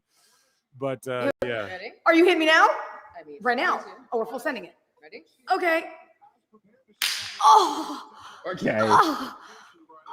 Why was it so loud? Oh, I'm a fucking tank. I don't give a fuck. I don't even care. Holy shit, I don't care. Yeah, like that. How you just had it. Okay, toxic masculinity. Ready? Okay. You motherfucker. You. Oh my god.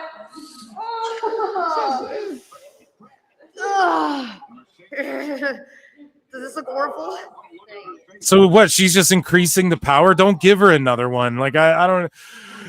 Sir, may I have another? Thank you, sir. May I have another? Ugh. Was that as hard as he got? It was just about. That was really fucking bad. Oh my god. Oh my god. Holy fucking shit. Holy shit. That one felt so bad. So bad. Oh my god. Holy shit. That one was not like the other two at all. What the fuck was that? Like saying surfer breathing the way I did, it just made me want to. She's just sitting there. Yeah, I can't. It was beautiful. You were here, you said it, and you were like, all right. Fuck. So you went harder? Yeah, but you said. So now you're even. So that was an even hit. You're a pussy. Yeah, I don't know. She's probably amping it up a little bit for the camera too on that last one. I think she did a good job though overall and making wrestling look pretty cool there. Ladies and gentlemen, that was Miscellaneous News. Amazing, ladies and gentlemen. Ladies and gentlemen, I'm afraid Crowd. I've got some bad news. Crowd's just kind of sitting on their hands for this match. I don't know, dude. Like the tables and tax for me personally, can I just say tables and tax and Edge and Christian was like the two shits I was looking forward to probably the most. I don't really have like for me, like I don't know. The crowd's just kind of sitting there. I just don't know. Coming alive for this, for the pendulum swing a bit, but yeah. And shout out Herd Syndicate for putting over Gates of Agony. For two says I'm here for Capture Palooza. That sounds like a challenge. Thank you for being here, chat. There is 250 watching on X and YouTube. If you're on YouTube, make sure that likes get to 100. I know that there's well over 100 watching on YouTube for sure at minimum. But yeah, we're climbing and climbing. 250 watching. Guys, hit like, hit subscribe. Come on over. Consider gifting a membership. Become a member for only 99 cents Canadian, dude. You get access to my member shows. Consider super chatting in or just hitting like or dislike. Tell me to go fuck myself. Leave a comment. Jump in chat. Vote in the poll. All that good shit. There's so much fun shit. Come on over to the YouTube. Thank you for your support. I shall acknowledge you. What's your name? Riho, the sacrificial lamb. Yeah, she just came. She's just comes back like once a year. I think she does have some sort of visa thing where she can't be here a lot of the time. And I think Sheeta might as well. Unfortunately, they don't have the plug like I'm the plug, really. Like WWE does. First match. Yeah, 64 likes, guys. Run those likes. Coming in to give his thoughts on Monet versus Rio, a man who's actually in the building, our AEW Toronto correspondent, a good Canadian man, Chris Jericho. I look and see it's not just me. So many others have stood where I stand. We are the young, so raise your hand.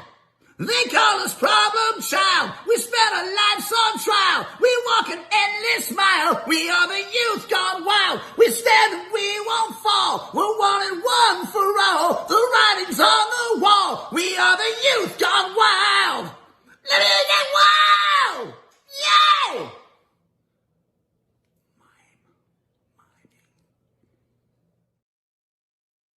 Mercedes has been very effective for Riho. So there you guys go. The likes always run up when Jericho does a run in. People figured out the trick. What can I say? Because that's also especially with the damage that she's done to the ribs midsection. Let's go, Riho. Rio sucks. Monet's gear is awesome, and it's not because it's tighter and skimpier, but maybe a little bit because of that. But no, it is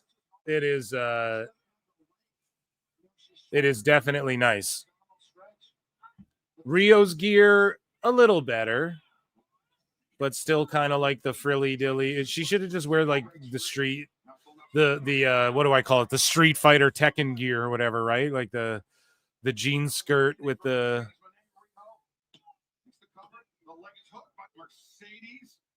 We're if you're just tuning in, we've dissected all of the aesthetics here tonight, ladies and gentlemen.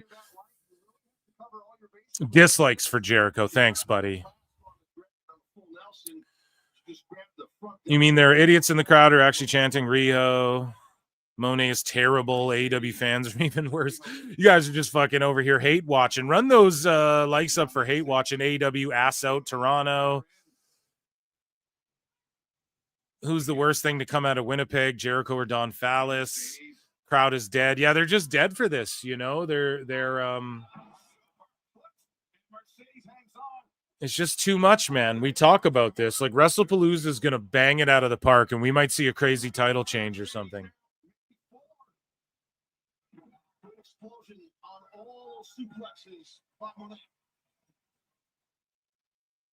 Mercedes went inspired by the late great Eddie Guerrero to choose her path. There's another way to watch AEW besides hate watching. Yeah, shout out everybody who just sort of like watches it. LOL, that shit. Mercedes climbing up the road. We're going to do commentary at the same time. The shittiest frog splash ever. Knees up. Crowd's dead. Deader than a deadite. How does WBD not cancel this show immediately? Because they're about to become Paramount, brother. The people who buy the shit will do that. And then Tony Khan's going to need a backup plan. So just enjoy it for what it is, man. You just lampoon AEW. That's what it is. You just Jocktober it. Double stomp.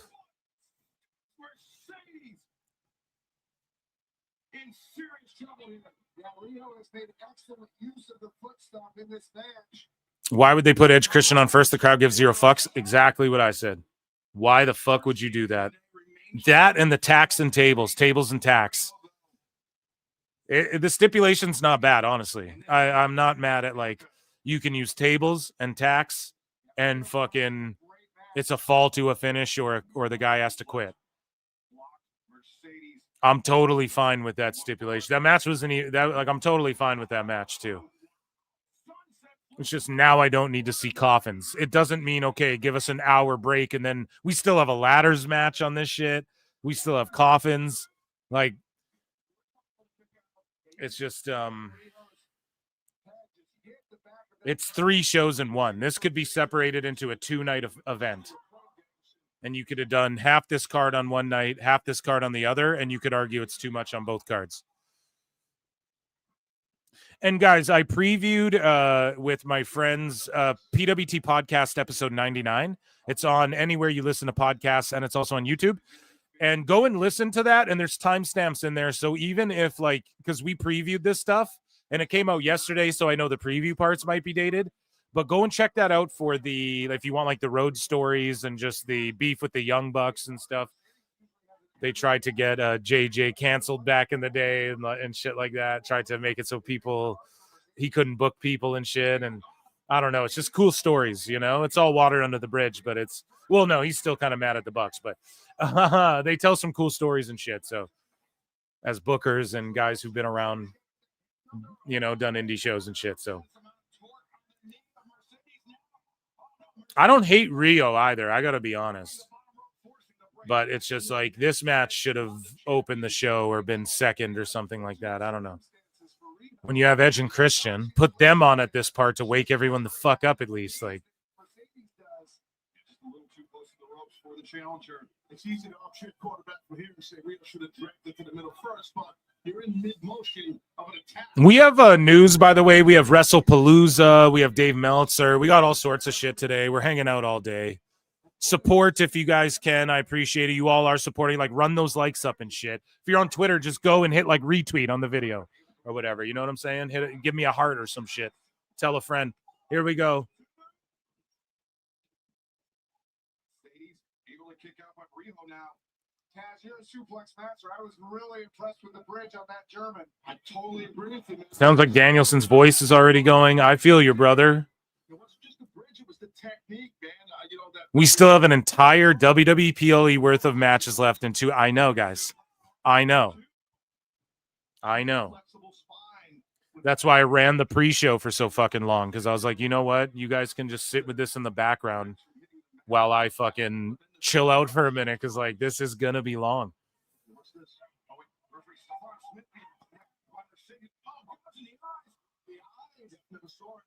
Oh, man. Goes Tombstone Lung Blower. Blower?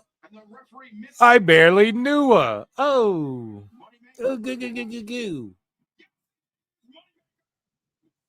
Crowd's just flat and dead. Flat ass crowd. Flat dead crowd.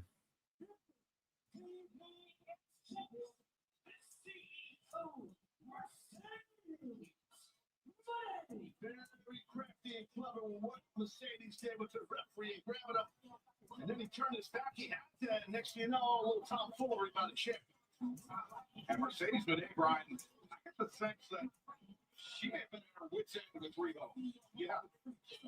That happened for the first time ever. I think we saw Mercedes almost like So is All Out Toronto trending? So everybody's using the AEW All Out Toronto hashtag instead of AEW All Out, which is the one that AEW was promoting. Do you guys hear me?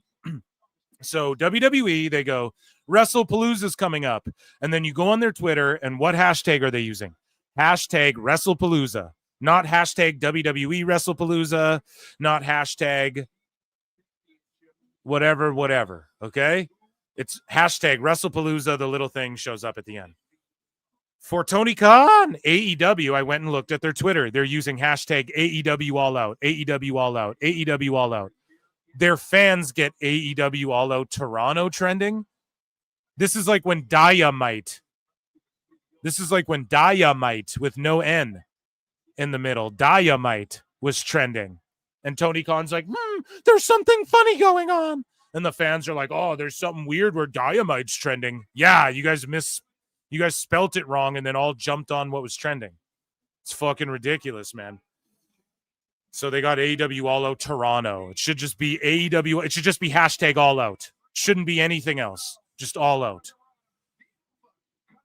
But they have to stuff AEW in there. Okay. And then the fans add the Toronto. All right. And if AEW's doing that, okay, then that's on them. But I looked a bunch of times.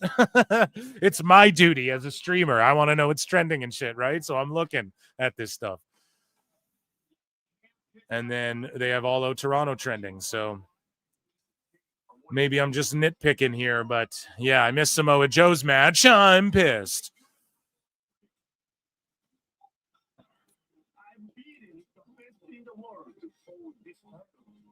Hashtag WrestlePalooza Indianapolis. Yeah, right? Like, the fuck.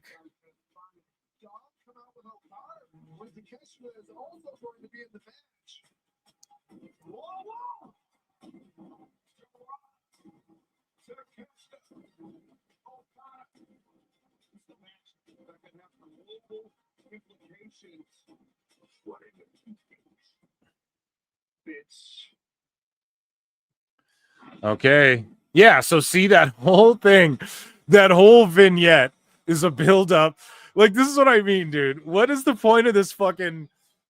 I gotta tweet this out. Why make this match a triple threat when the whole vignette just leads up to here's Takeshita and Okada who hate each other, but then here's Mascara Dorada. Oh my god.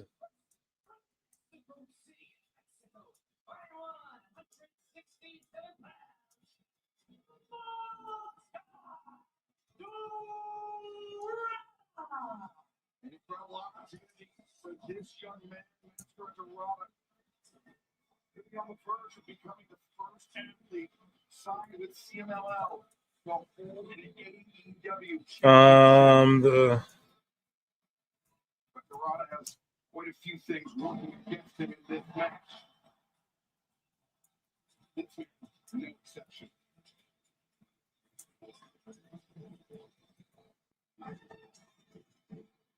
Yeah, All Out Toronto's trending. What the fuck? Why would you, man? Even AEW All Out is like, okay, like you're trying to get your branding in there, but like make your fans know. Put the little emblem thing. That's why WWE does that. So if anyone's like, oh, WWE WrestlePalooza, and then you tweet and you don't get that little logo next to your shit, and then you're like, why does everyone like it? So that everybody knows what the hashtag is. Tony, this is where Tony cuts corners and shit. It's like you have all this fucking money and people don't get it. He's cutting, like, it's running dry, you know? I'm not saying he's going to go broke any day soon. Of course not. But like him being able to just frivolously dump money into this thing, it's not like everyone thinks it is.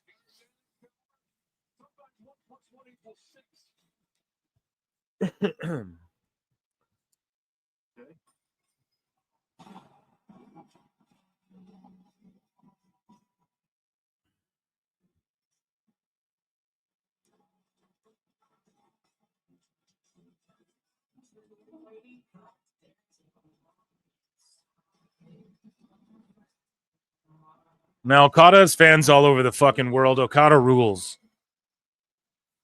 I don't really like his music, but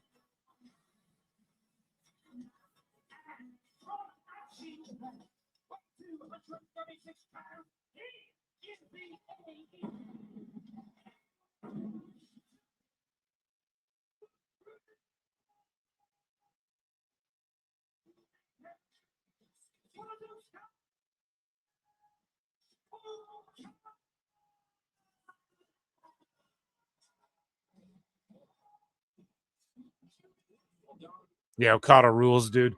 I know here's the thing. He has some decent pay-per-view matches in some of these one-on-ones. Just like on Dynamite and shit, he doesn't give a fuck. And why should he?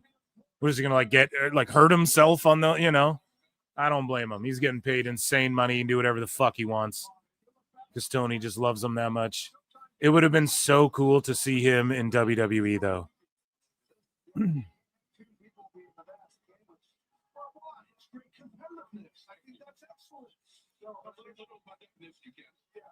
Imagine like Sammy. I did the same thing with Gunther. I was like, imagine Gunther. No one can get the IC title off him. WrestleMania open challenge. Anyone. I've studied this whole roster. Okada comes out. Boom. Beats Gunther. Takes his title. That would have been fucking insane. And then they could have rematched and shit. Whatever. Gunther could get it back. But that would have been crazy. Even a one-off. Like at Mania, and then have like a rematch down the line. I don't know. He can dip out quickly. We've seen people like Austin Aries came in for a little bit, did some dope shit, wrestled at Mania, took off. He was cool. He was popping me every week with fucking the New Day and stuff like that. Okada could come in, just have a couple quick bangers with Gunther or whatever, dude. That would have been sick. But WWE, they're just not into shit like that. And Okada got offered an ungodly amount of money to be in fucking AEW and work as little as he has to. And when he wants to, you know? And never lose. I don't think he's lost in AEW. If he has, pointed out, I think he's on like a fucking Sting run, isn't he? And Dorado, I mean, he's had a very punishing schedule.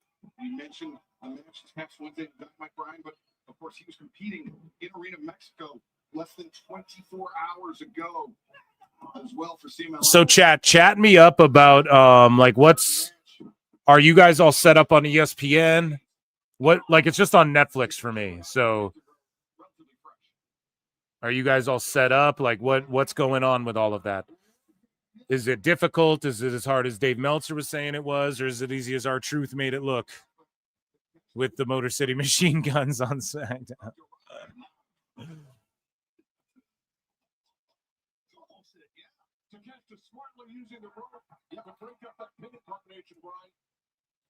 Yeah, a very intelligent move by Takeshita. And Taz, remember, this is not elimination. First fall to the finish. So that means it's Takeshita or vice versa. Lose the champion. Well, yeah, that's the point I was trying to make earlier at the tippy top of the match, where Dorado has an opportunity here because of the tension between Takeshita and Okada to steal the proverbial one. You know, that type thing. That's To steal the proverbial one. Yeah, what do you make of some of the hints we've seen of dissension between Takeshita and Okada, Doc? I think, like me, Brian, you understand Japanese wrestling culture. You have a senpai, which is the older, more experienced. You have a senpai? Jesus Christ. They can't get away from that. That's part of the dynamic that you see as dissension. I see as just healthy. This just shouldn't be a triple threat, dude. There's no point to it. No problem. Even glancing at the pre-show, the graphic reads WrestlePalooza Indianapolis. Either way, there's a lot more buzz around WWE show. I'm just sitting here waiting for it at this point. Ladders will be fun to just see people flip and go through tables and shit, I guess, but the crowd's just gonna be burnt out. Okay, they still all your stuff through Spectrum still works. YouTube TV isn't with ESPN. WWE has Tyrese Halliburton on the pre-show with more crowd reaction to their pre-show. Is WWE's pre-show started yet? What time does their pre-show start?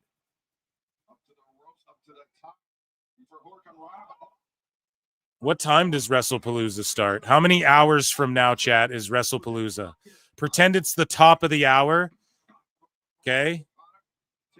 Like we're only like quarter into this hour.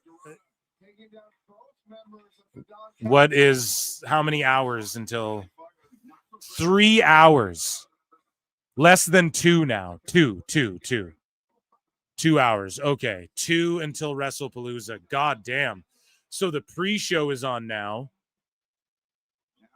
Is there any matches on the WWE pre-show? They don't do that anymore, do they?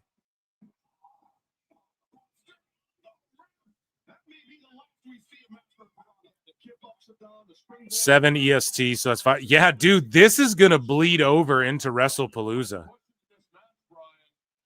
This AEW shit.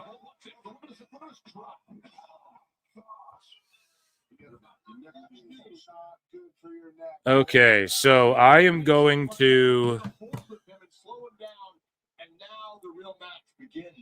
We'll do WWE news at the top of the hour. That's what we'll do. The top of the next hour, guys.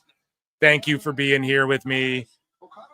All 250 some plus of you. Thank you all so much for being here.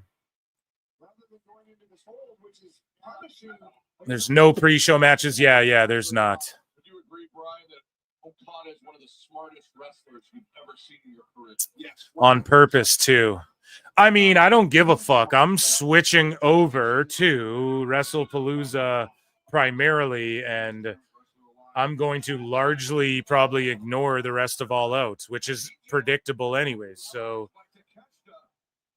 I don't know if Tony thinks like a ladder match and a coffin match is going to steal everyone away. This pay-per-view should be done already.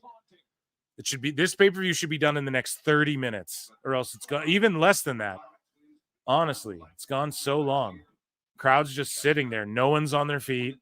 No one's going insane. if you catch it in the Continental Classic this year. What about the main event? Are you talking about AEW, JKG? What about the main event? What the fuck about the main event? And I don't have any heat with you, brother. I'm just saying, like, what do you mean, man? Hangman and Fletcher? I don't give a fuck, bro. We like that's a Dynamite level match. I'm sorry with the build that they've given it. If I saw that on Dynamite, okay. And we know what it's going to be. Fletcher's going to kick out of everything. Hangman's going to kick out of everything. Fletcher's going to eat the pin, but everyone's going to go, wow, and I'm amazed, Taz, at how Fletcher was able to withstand the world champion, really showing that he's a future world champion. Like, we already know. It doesn't matter. None of it matters. None of it matters. It doesn't even matter if in the coffin match Sting comes out. Doesn't matter, dude. Because it'll be after Darby and Mox completely embarrass themselves. So the crowd's just fucking dead. No one wants to see you do lucha spots with fucking Okada right now. And the sickos will say dumb shit like, this is one of the best pay-per-views overall. This pay-per-view, each match was so good. Look at the crowd right now.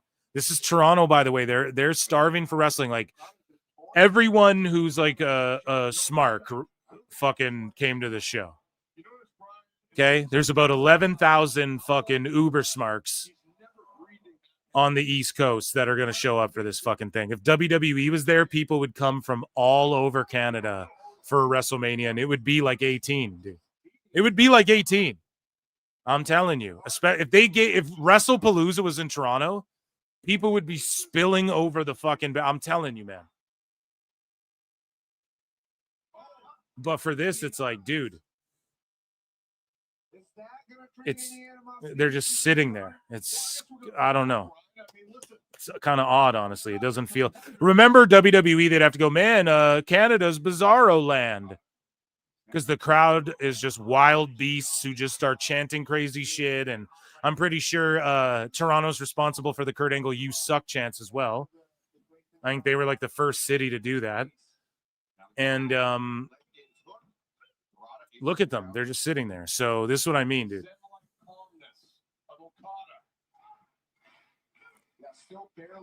Dorada had to eat a move and then slap the mat on his own to get the crowd going, and everyone's just sitting there. And then the clap chant or the clap along is already done. You guys know what I mean? Like, it was a 1 second thing. It took me saying the fucking sentence was longer than the clap. That's just so it's ridiculous, man. You could have hooked them with the Beth thing. You could have went right into tax and tables. You could have then given them that fucking women's match. You could have then given them the coffin or the ladders. You could have given them the main event. Boom. Boom. Fucking pre-show. Could have done that trios match where Gates of Agony win. And that'd still be fucked that Lashley was on there. Boom. I just said the pay-per-view what it could have been.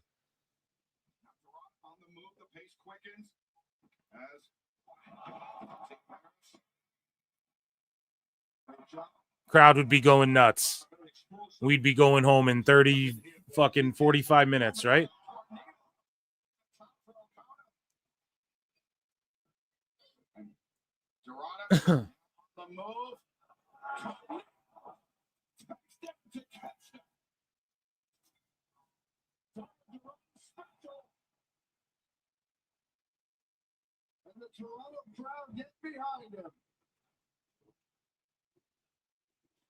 Yeah, you called it.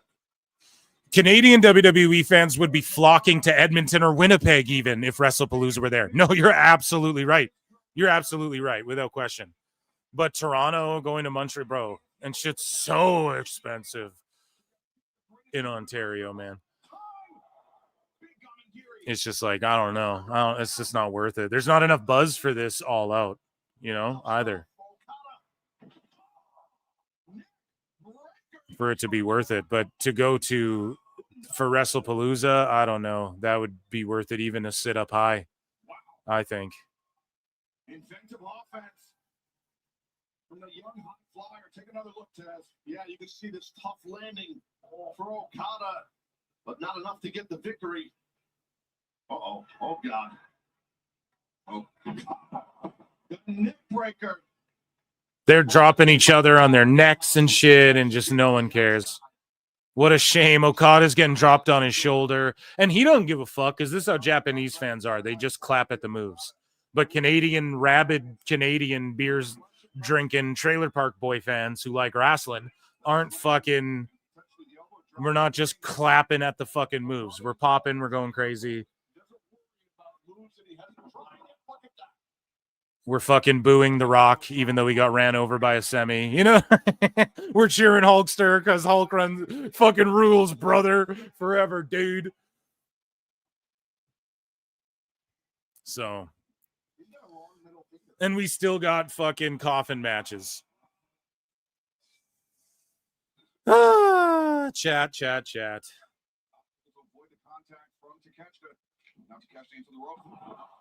Well scouted. Alpha able to avoid the drop kick. Now to catch A Blue Thunder. No. Oh, man. Oh, man.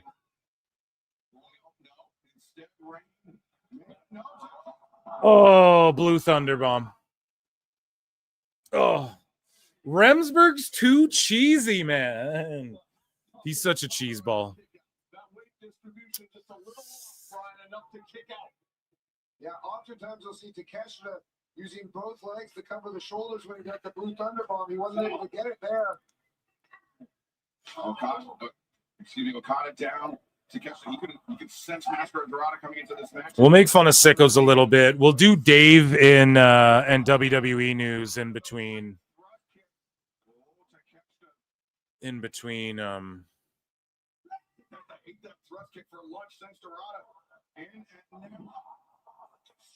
So like Dorada looks cooler than either. So the video package is Takeshita and Okada's feud and why they hate each other, and then Dorada comes in and is the fucking coolest guy in the match.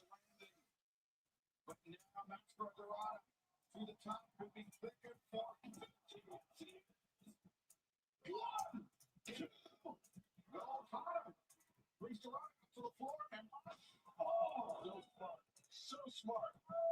The spine of Master Dorada sent into the barricade. But Brian, I think Takeshita may be right for the picking here. Yeah, I think so. He dropped that big elbow. No, Takeshita up to his feet. Right hand thrown. And now AEW All Out 2025 is trending. I'm just going to use whatever these fucking idiots have trending. Sorry, sickos. I don't mean to be so fucking rude, but come on, man. Now you guys have AEW All Out 2025 trending? Stupid idiot. What the fuck? But meanwhile, this now, Master Dorada with 3 men on the top row.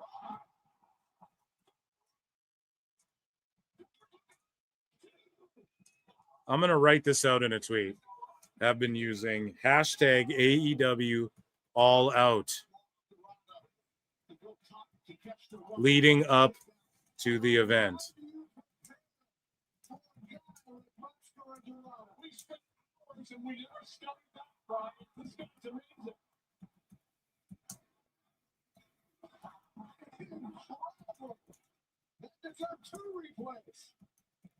Probably 5 replays. Master Dorada, though, keeps applying pressure. The elbow strikes, peppering the jaw of Takeshita. Now Okada on the receiving end as well. Master Dorada. Yeah, I just tweeted out, here's a major problem. AEW themselves have been using hashtag AEW All Out leading up to the event. Sickos have somehow gotten both hashtag AEW All Out Toronto trending and now AEW All Out 2025 trending more than that. I just don't understand. There's no direction and shit, man. Holy fuck. This is what I mean. Like when I go on YouTube and there's 11,000 of us watching the YouTube pre-show, we're missing Samoa Joe's match, and I'm listening to Renee fucking talk about the match that I'm not seeing. Like, whoa, man, I don't know how the fuck this. And then people are complaining about ESPN. That's pretty crazy. Now, the YouTube TV thing is a fuck up because that was what I thought. That's what I thought was the thing. Was that the thing, Dave Meltzer? I'll accept the thing. Sorry, they're reversing tombstones and shit. Yeah, Takeshita should win this shit, man. That'd be cool. But yeah, just you need to get a little emoji thing, Tony Khan. Spend the money for it, or I don't know how much it costs or whatever, but call somebody. Call Elon Musk.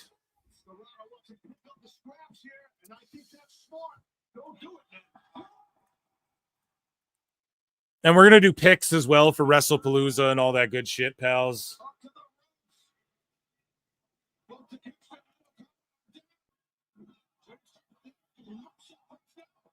Why is Dorada the coolest guy in the fucking match?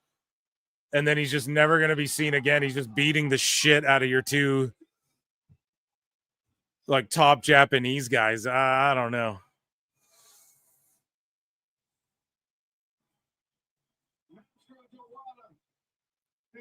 Mascara Dorito. Oh, come on. That's not very fair. Yeah, this has been like, I honestly, Mascara's the coolest shit in this match. You just leave this match going, Mascara's a fucking the coolest guy. So he gets spirit bombed, Kamigoye.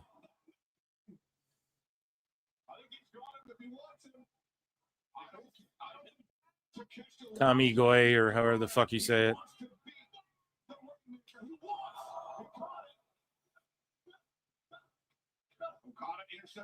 See, so who slapped their thigh? If the idea behind it, Brian, if he catches your leg, don't also slap the knee that hard. Like, that's when you don't do it, so people click in, oh, he caught it, you know? I don't know, Brian. I might have fought Takeshita. I might have said Dorado there. I don't know why you went for. Yeah, it's just like if this match was on, like if they scrapped like two of the matches previously and just had this one, it'd be now the crowd. Like, again, listen, that's not 10,000 people chanting "Fight Forever." That's like 1,500 fucking Uber sickos going "Fight Forever," and then everyone's like, "No, don't, please. We want to see fucking coffins and shit." Like, At this point of the match, I think it's anybody's game. Definitely is. Even Steven right in the middle.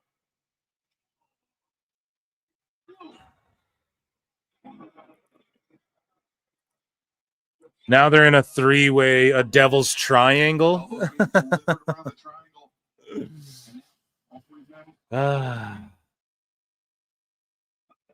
I'm Dorada, I don't want to take place in this. I don't want to take part in this strike exchange. Dorada creates a movement. See a bit of Dorada trying to stay toe-to-toe with these two heavy hitters, but Dorada not backing down. Oh, still on down. That's not them. No, yeah.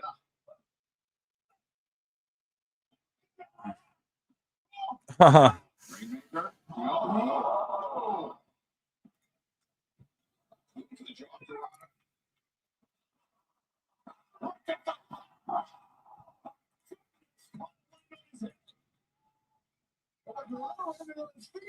Dorada landed on his feet.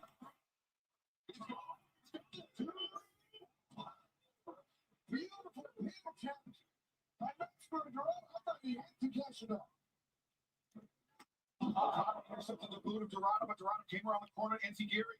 And now Mascara Dorada gets his foot in.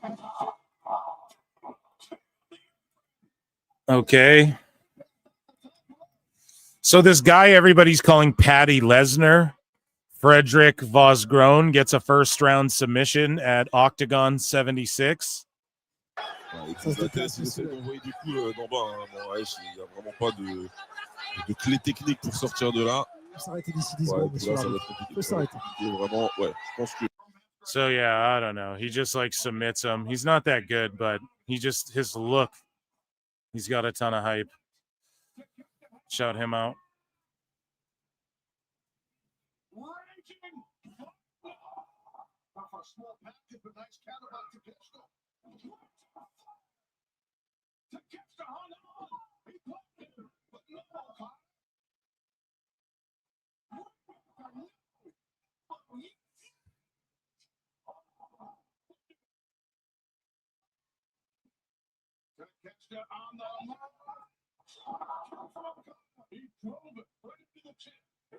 Okay, Rainmaker, pin him. So I should have believed MVP. And MVP, I apologize to you, good sir. I do apologize to you.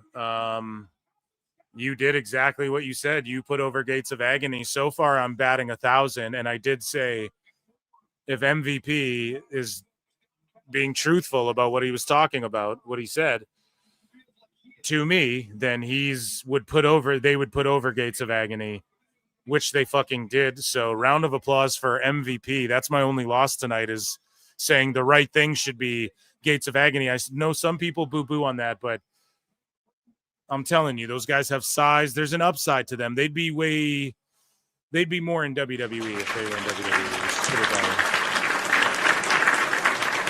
Now they'd probably be put in the fucking bloodline or something, but but shout out Hurt Business for that, Hurt Syndicate for that.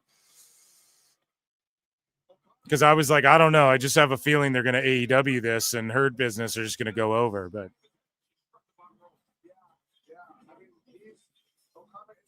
MVP, a man of his word.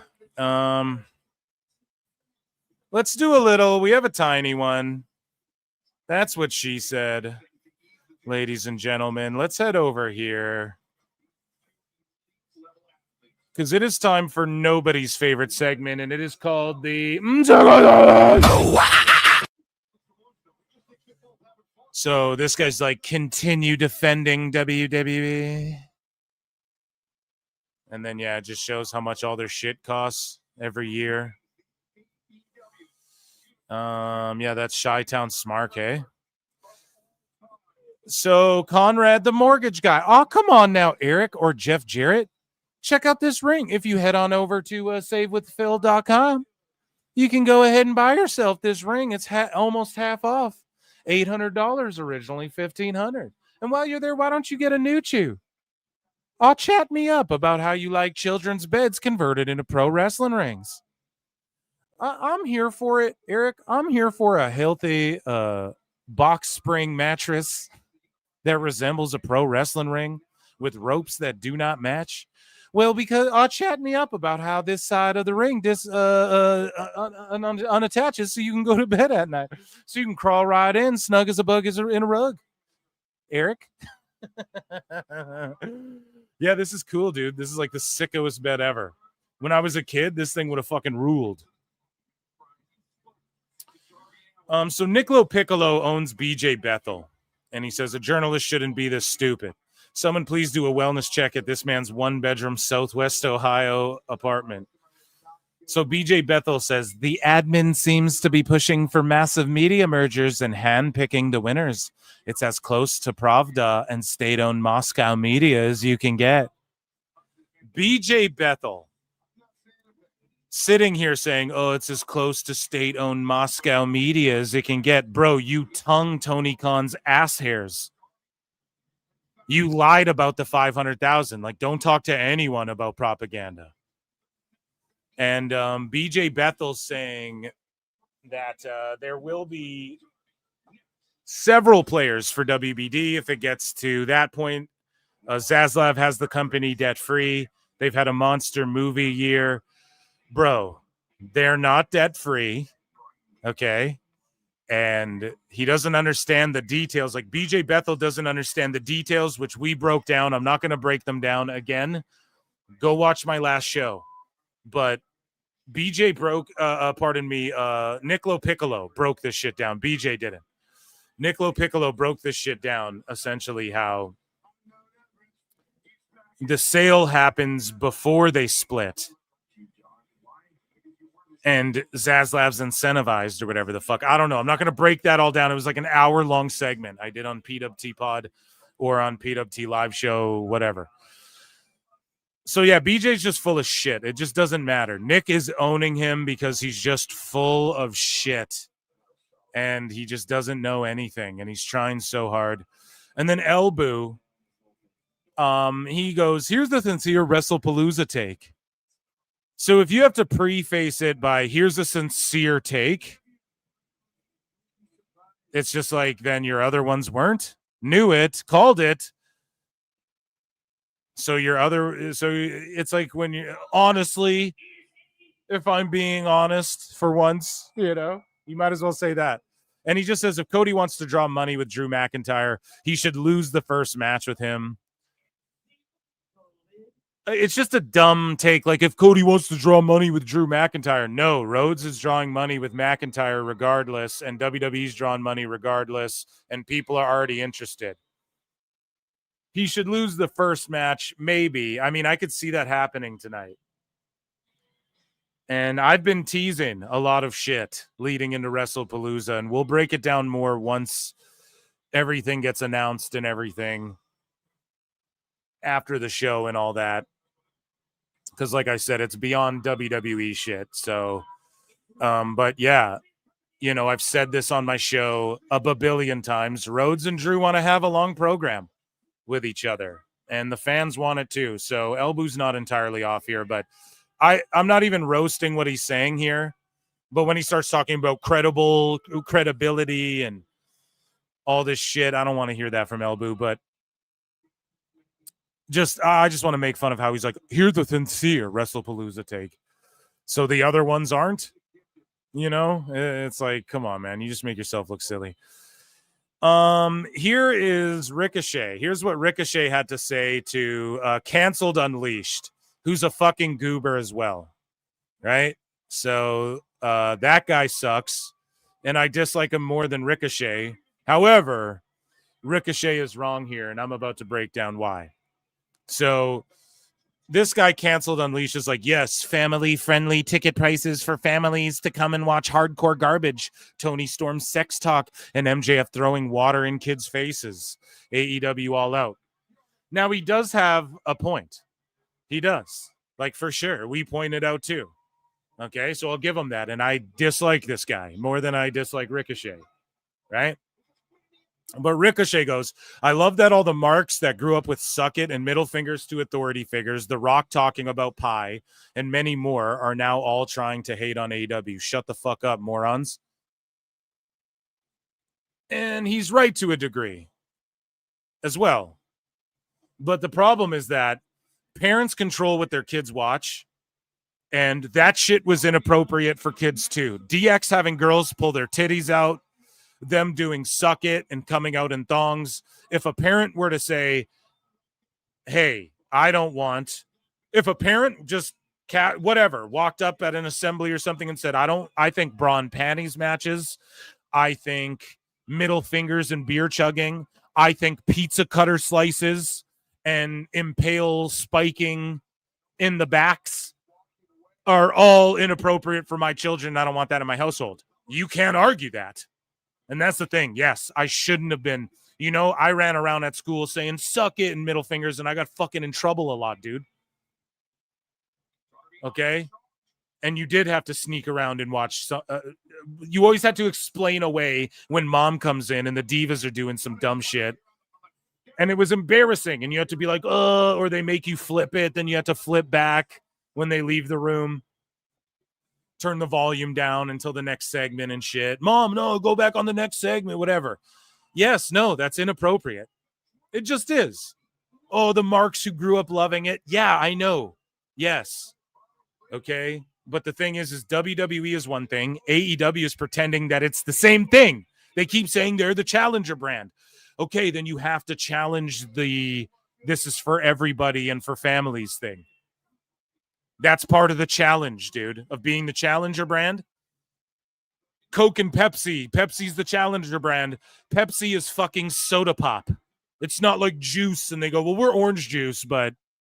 And they don't try and go, well, it's an alternative. I mean, it's an alternative to soda. Or not even really soda, but, like, it's an alternative if you like soda. You might like this too, but, like, we're also challenging them. Well, how are you challenging them if you're not the same fucking thing? I'm so tired of this stuff, okay, where people are just too redacted to fucking use just consistency with their logic. That's all I need from people. And AEW, Ricochet, yeah, your bloody picture and shit, that's not family friendly. Period. Just like Stacy Keibler's ass being out. And, you know, like all this suck it shit wasn't family friendly either, but people still brought their kids. Parents control what they take and allow their kids to see. You're seeing less and less and less families and people in general enjoying AEW. And Tony Khan goes, it's a family company. No, it's not. Stop saying shit like that and then spurging out when people point out that it's not what Tony Khan's saying it is. When the Attitude Era, Vince McMahon went on TV and said, no longer are we. This will be a more edgier product, pal. We're not going to insult people's intelligence, and we're going to be an edgier, more whatever product. He had to go on TV and say that and warn people this shit's about to change. And it did. Tony Khan saying stupid shit like it's for families. And we're watching guys fucking bite each other's ears off in tax and tables matches. Just because Tony Khan's dad he was a rich, spoiled kid and his dad had no fucking boundaries for him. And he let him talk to random 35-year-old men and tape trade with them on fucking forums and shit. And didn't watch his internet activity and flew him to fucking ECW shows to watch bullshit. So that fucking, and I loved ECW, man, but to watch bullshit, let's be honest. We remember it for the bullshit. Just because he fucking did that, because he's a rich kid and they just, fucking rich parents. How many terrible rich parents are there who are just like, here's this $100, fuck off. And Shad Khan's like, oh, my son will love this forever. Jaguars, right? And we got to sit here and fucking pretend like I got to let you gaslight me now when I'm not fucking stupid. I know what this is. Moxley's ear is gouged off. Oh, but Cactus Jack. Okay, that wasn't for kids. Like, it's up to parents what their kids watch. Less people than ever are watching AEW. And Tony's out here saying dumb shit, man. If you can't just like admit all that, then you get roasted in the sicko segment, okay? Tuke Timbo, he got his account suspended again. And I don't want my account suspended personally, but I don't say crazy enough shit for that to even fucking happen. And I'm an asshole, biased, the worst takes, fed shill, fucking you're a bully. People are just content and shit. I don't get fucking suspended. Look, you're both in the casket. You both lose. End it and go to the next. But Tuke Timbo he gets fucking suspended. Why are all these insane sicko accounts getting suspended lately? I wonder why. I wonder fucking why. And that, ladies and gentlemen, was the Okay, let's watch the end of this casket shit. My throat is going to be out like Danielson's in about 2 minutes. Over 265 people watching on X and YouTube. Guys, come on over. Support what I do. I'm streaming for fucking all day. It's been 3.5 hours. I'm still going strong. The news has been strong. I've been doing great segments. Come to youtube.com/@ProWrestleClicks. Hit like, hit subscribe, consider becoming a member. You can super chat in, join Patreon, or hit retweet or whatever. That's the free way to support. Come vote in the poll in the chat or whatever. Appreciate you guys so much. Those are my plugs. God damn it. RKO on the dive on the outside. Moxley's bleeding out of his ear because he likes to do that thing where he gigs his ear.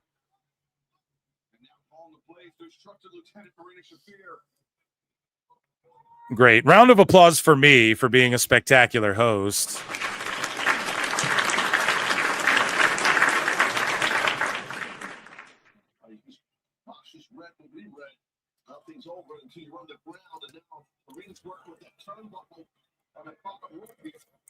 Yeah, 79 likes. If we have almost 300 fucking people watching and we're at 7, run those up to 100. For Christ's sakes. Fucking support. Thank you, guys. Replay will be up at YouTube on my second channel, youtube.com/@prowrestletimes, which has, you can just scan that QR code too, and it'll go right to that's not like a dono thing. That's like a fucking, it just takes you to all my links and shit. So just go and check that. They got a baby coffin for Darby. No. I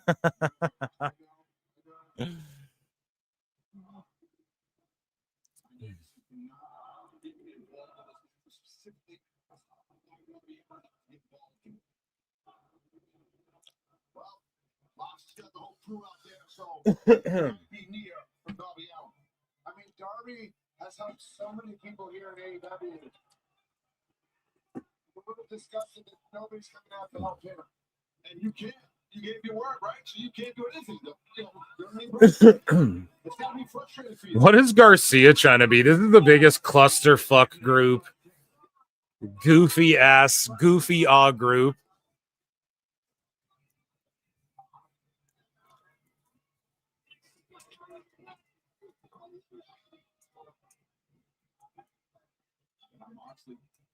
Sending the rest of the troops to the back, except for Marina. This is a fucking goofiest awe group ever assembled in a faction. Into the ring. Even Marina's going to the back. Marina to the back. John Moxley. He wants. And they're chanting, "Oh, fuck Wheeler, Yuta." Exactly.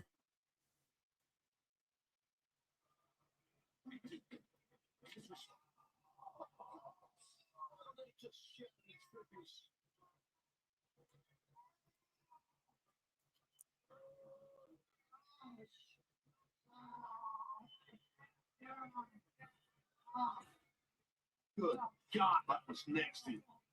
That could have broken every bone in the hand of Darby Allin. Damn. Balls in your fingers. I'm telling you, I think you're shattered now on top of this coffin.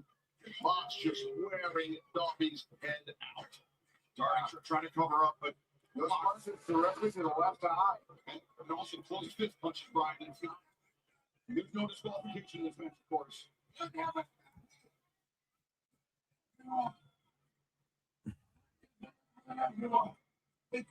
You understand me? I love you.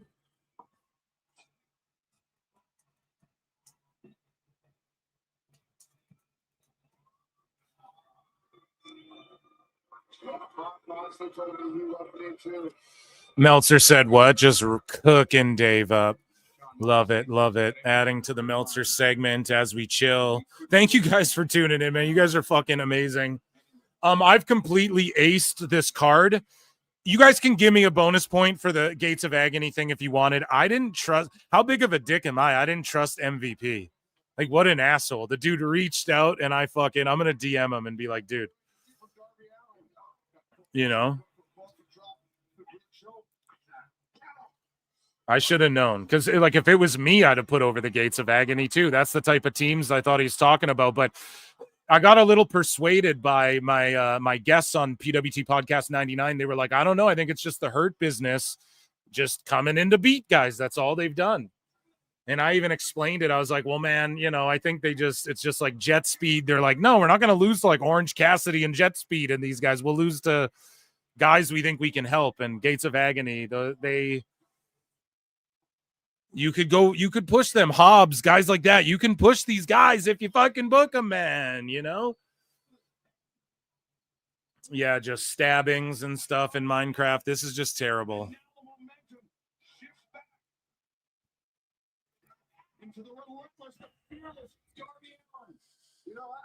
Are they trying to have the most boring match possible? No, dude. Maimings are exciting. It's Halloween time. It's spooky season. Didn't you know? Is it just me? I watched I Still Know What You Did last summer. Fucking terrible movie. Now I got to watch the 2025 one. Peacemaker's been cooking. Or rocking on, dude. We got to cut cooking out. Holy shit. Phil, stop fucking saying cooking. Okay. It's rock on, dude. Totally rock solid.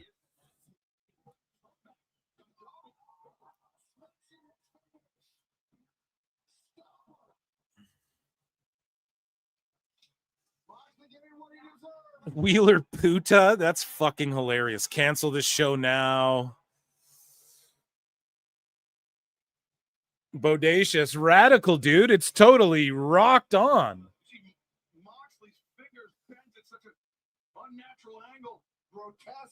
It's cool as all get out. It's groovy. Surf City. No, that's when the babes come out. 2 girls for everyone.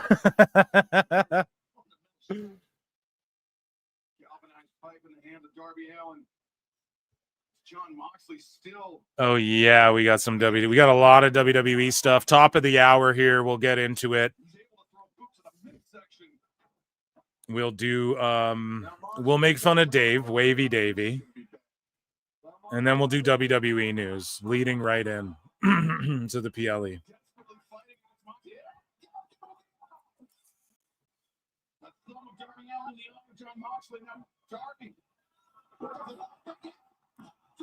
Fat Factor, thank you for the $5 super chat. Heard this from Japan. Meltzer tarnished Karukin Hall so hard that the Nihon Sumo Kyokai moved all sumo tournaments to Kokugikan. Kokugikan Hall. I hope my pronunciations are on point there, by the way. Hall permanently. LOL. Fat Factor. That is some fucking amazing news. If you're actually being legit, Ichi Nissan da to you. But how did Dave affect it? Like just the ick.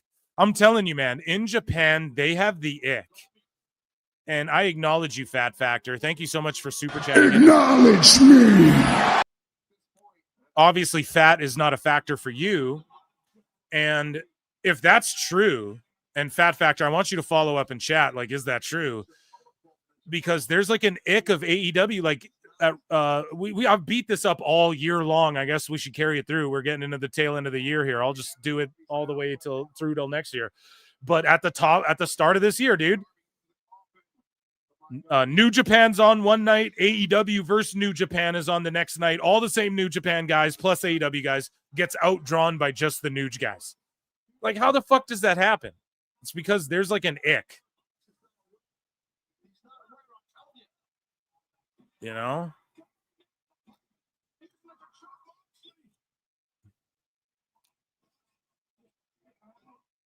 Look, Mox will escape this, even though there's less give to it. And this is how he could have escaped the chains from Hangman. Okay, maybe not.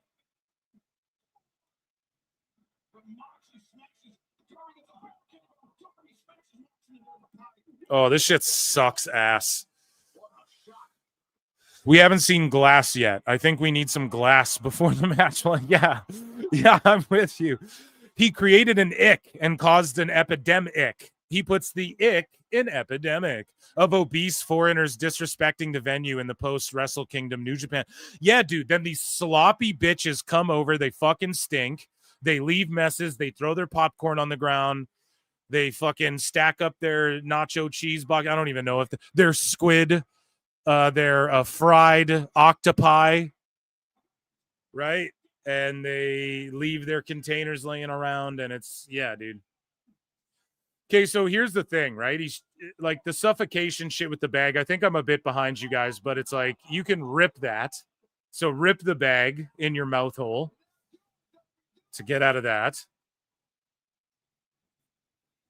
They'd stick chewing gum under the seats too. Fucking motherfuckers.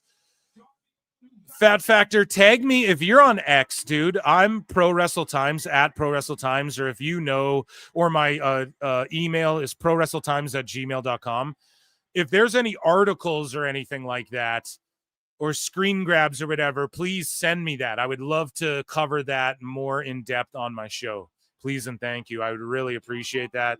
Not to put you to work or anything, but that would be really cool to talk about more. And yeah, maybe get some people's takes on that. I have some friends who are really into Nuge.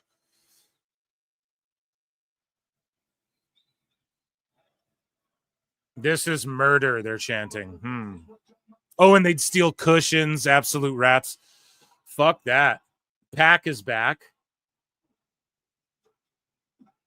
with a fucking hideous haircut.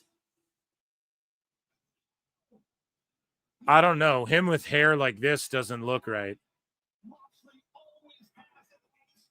And see, it's just more of the same. Like, no one cares, bro. No one cares about fucking Moxley's Rampage. Like, nothing's changed in AEW. And now Pac's going to kill Darby. See, I told you guys, through a casket will happen at one point. Fat Factor, please tag me, like get me, put together a little, just some screen grabs and hit my email or whatever. Please, if you don't mind, like you're coming in with heat like that, I will do a full-blown PWT investigation into this.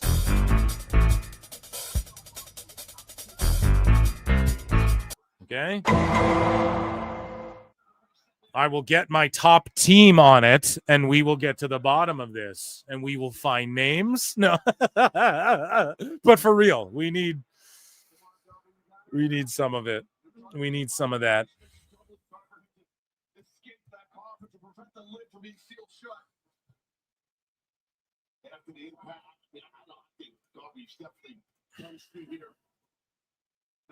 I'm sorry. Sipping up that body bag.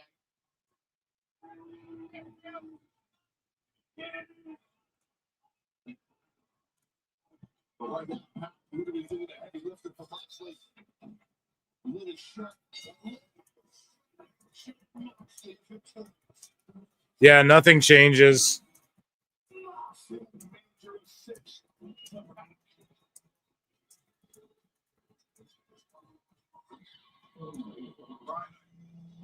Darby climbed that fucking mountain for nothing.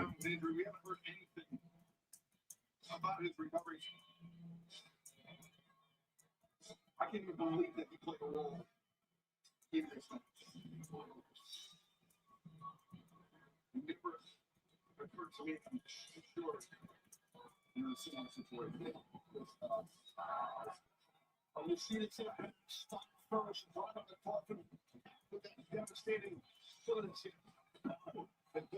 Yeah, Mox has possibly done more to harm this company than the Bucks and Perry have.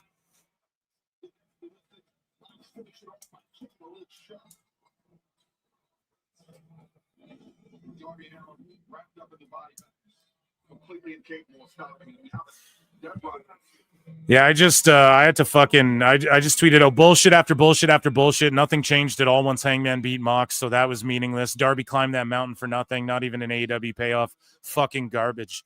Mox has possibly done more to hurt this company than the Bucks and Perry have.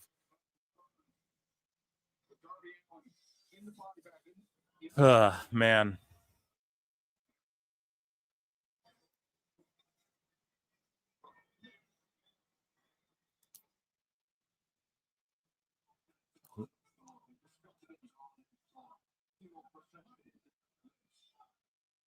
It's all his fault. I didn't ask for this. Yeah, we didn't ask for this either, Moxley, you fucking asshole.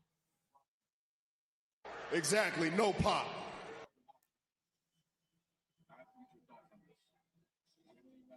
Guys, there's like 300 of you watching across X and YouTube. Hit the like, hit subscribe, consider super chatting in, consider becoming a member or gifting a membership for only 99 cents. And you get access to my Member Monday shows. And yeah, I just appreciate you all. Get in the Discord and join Patreon if you want like over 100 fucking videos that aren't on YouTube. / you get also access to the live shows as well, like the member ones. You know what I mean? Appreciate you guys so much for being here. Wow, this is like really bumming me out. What matches do we have left here on this one? We have the main event. We have the ladder match. Oh, fuck. And then we have the women's four-way. Oh, God. Oh, God. Oh, God. What's next week's PLE schedule for pro wrestling, people? Let me know.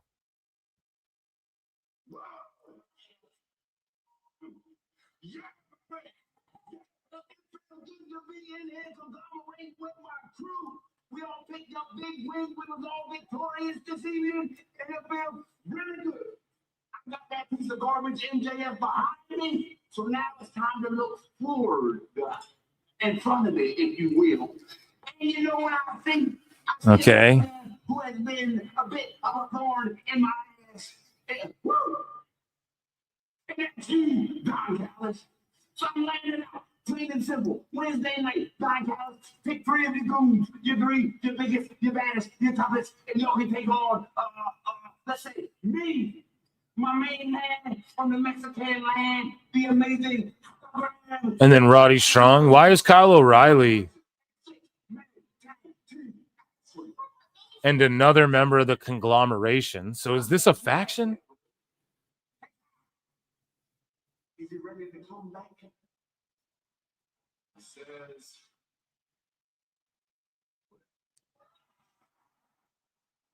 Cassidy, bro. They're going to kill this company.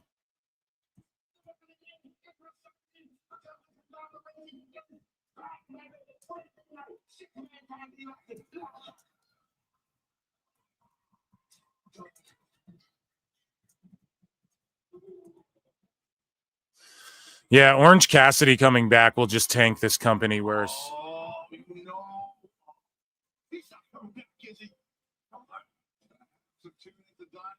TNA Victory Road is next week during SmackDown. Should we watch those together or what, chat?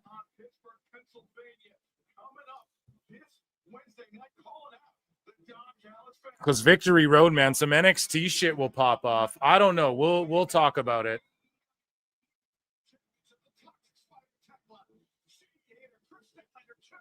And then Saturday, is there anything? Or is that we don't get anything for like a month, hey? More like All That. Dude, amazing. I used to love that show. NXT No Mercy next week on Saturday or what? Okay, so Sicko Saturday, we'll be watching No Mercy. So I'll be live whenever that's on. Make sure you guys tune in for that. Friday we could watch together. Maybe I could do like a super chat goal, and if we meet it, I could on Wednesday or something. And then if we meet it, I could go live Friday instead of like getting pissed drunk and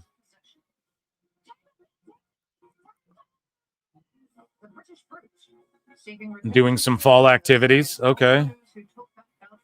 Tony Storm's so goddamn entertaining, but she's like putting over her ops here in this 4-way. Wrestling starts in 1 hour. Okay, guys. This is this is all that. This is all that. Dude, Amanda Bynes, I fucking loved her when I was like a kid, but then like she went super crazy as we turned into adults. We're about the same age, right? Then when we got into adulthood, I fucking shed my youthful craziness and she just went, and I'm not like mocking her, but she like, you know, Hollywood, man, that fucking place chews and spits people out. And we don't know how much of that was like hereditary or genetic or like going to happen to her. And then the effects of Hollywood on top of that. And it's a messy situation, man. You see Britney Spears, she's doing dances with knives and shit.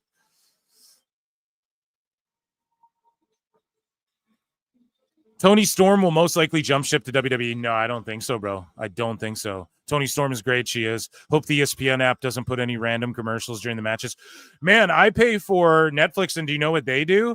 They'll randomly drop like a 4-minute ad, but it'll say 7 ads, and I'm forced to watch them when I'm watching SmackDown or Raw. Like it happens on nothing else, but they'll give you a forced, and all they do is just promote Netflix shit like Squid Game and all that, or whatever movies are coming out. But in all fairness, though, it'll just be like it'll be like 3.5 minutes, but add 1 of 7, and then two of 7, and they get through the 7 ads, but like in that 3 minutes, you know, or 3 or 4 minutes, and it's kind of, and you can't skip them, and it's kind of shitty, but it's because like they didn't tell me that, you know, in Canada. But I'm not complaining because like, man, I get WrestlePalooza on Netflix, like I get everything on Netflix, so I cannot complain for 1 second. Palooza starts at 6:30. No, not at 6:30, unless they pushed it back half hour now.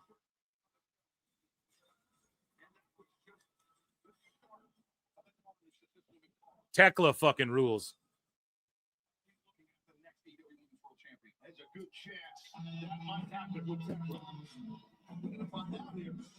Tekla's awesome.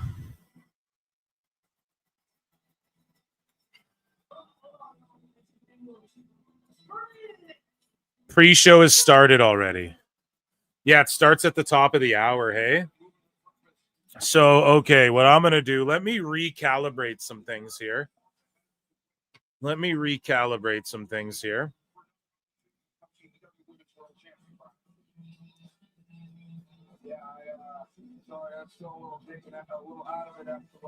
Danielson, oh, I'm sorry. I'm still a little out of it.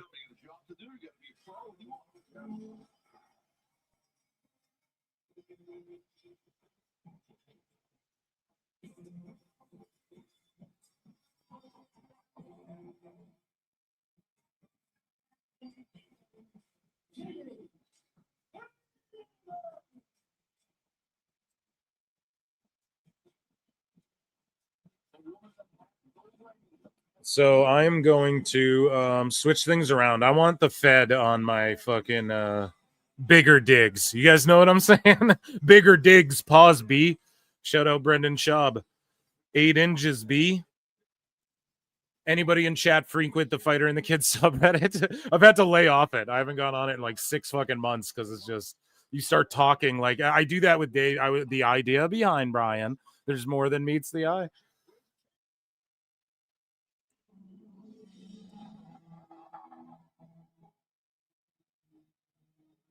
It started at 2. Yeah, but here's the thing, bro. Yeah, but the pre-show's like no matches or anything, so it's not a big deal, you know? Like as far as WWE, I just want to see WrestlePalooza.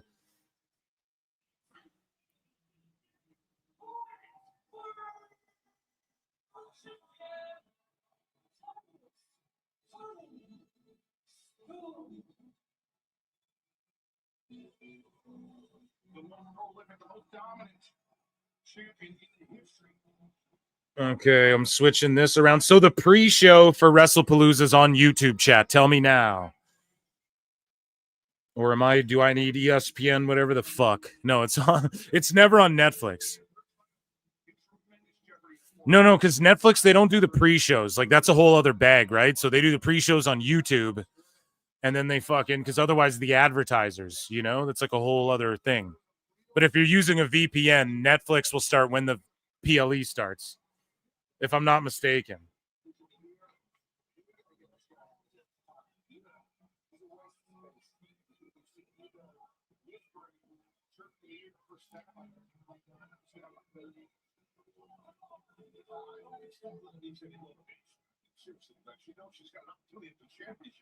Yeah, this is her first chance in over 4 years at the AEW Women's World Championship. The pre-show's on YouTube and ESPN. Okay.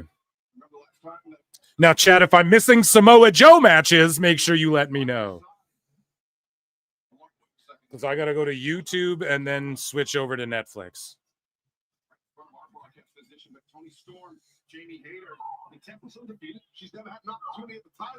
Tekla's undefeated in AEW thus far. They're letting us know.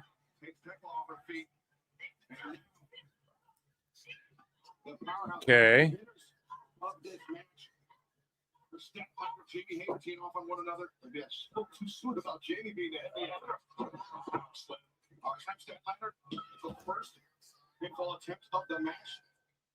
Okay, so we have that set up over there, and then now I'm switching this one over to sorry guys, you're all just hanging 300 people, I'm fumbling around with shit. Here we go. Okay, and then I'm switching this to YouTube and then Netflix. Okay, it's too much to keep up with. Thank God for chat. That's all I can say. 90 likes, 10 more. There's 300 people watching. 10 of you fucking haters like the video. Help the algorithm.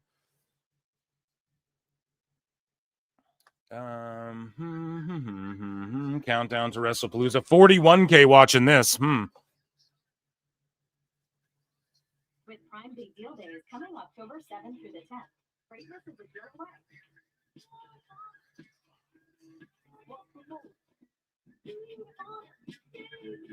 Shop deals from home to electronics this Prime Big Deal Day. Okay. A new way to make money with cryptocurrency has appeared in Canada. Dude, these fucking terrible AI crypto ads have gone from Rumble and have crept into YouTube now, and it's fucking terrible. So we're all watching Tessator, right? Putting over. Excellent stuff.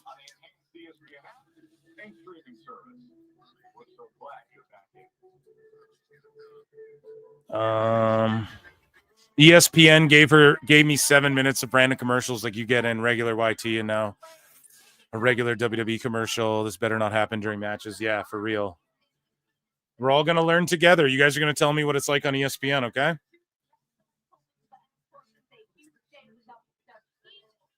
You would have had those likes if Jericho stayed away. I disagree.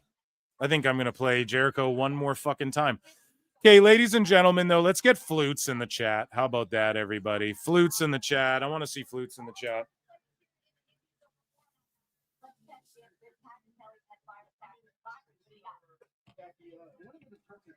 Whether or not John Cena can beat Brock Lesnar tonight, it comes down to the roughly 2.5 to 3 minutes before the match, because that's how long it takes. Flutes in the chat. Flutes in the chat. Ladies and gentlemen, it is time for everyone's favorite segment, and it is called Dave Meltzer's Dumb Moment of the Week.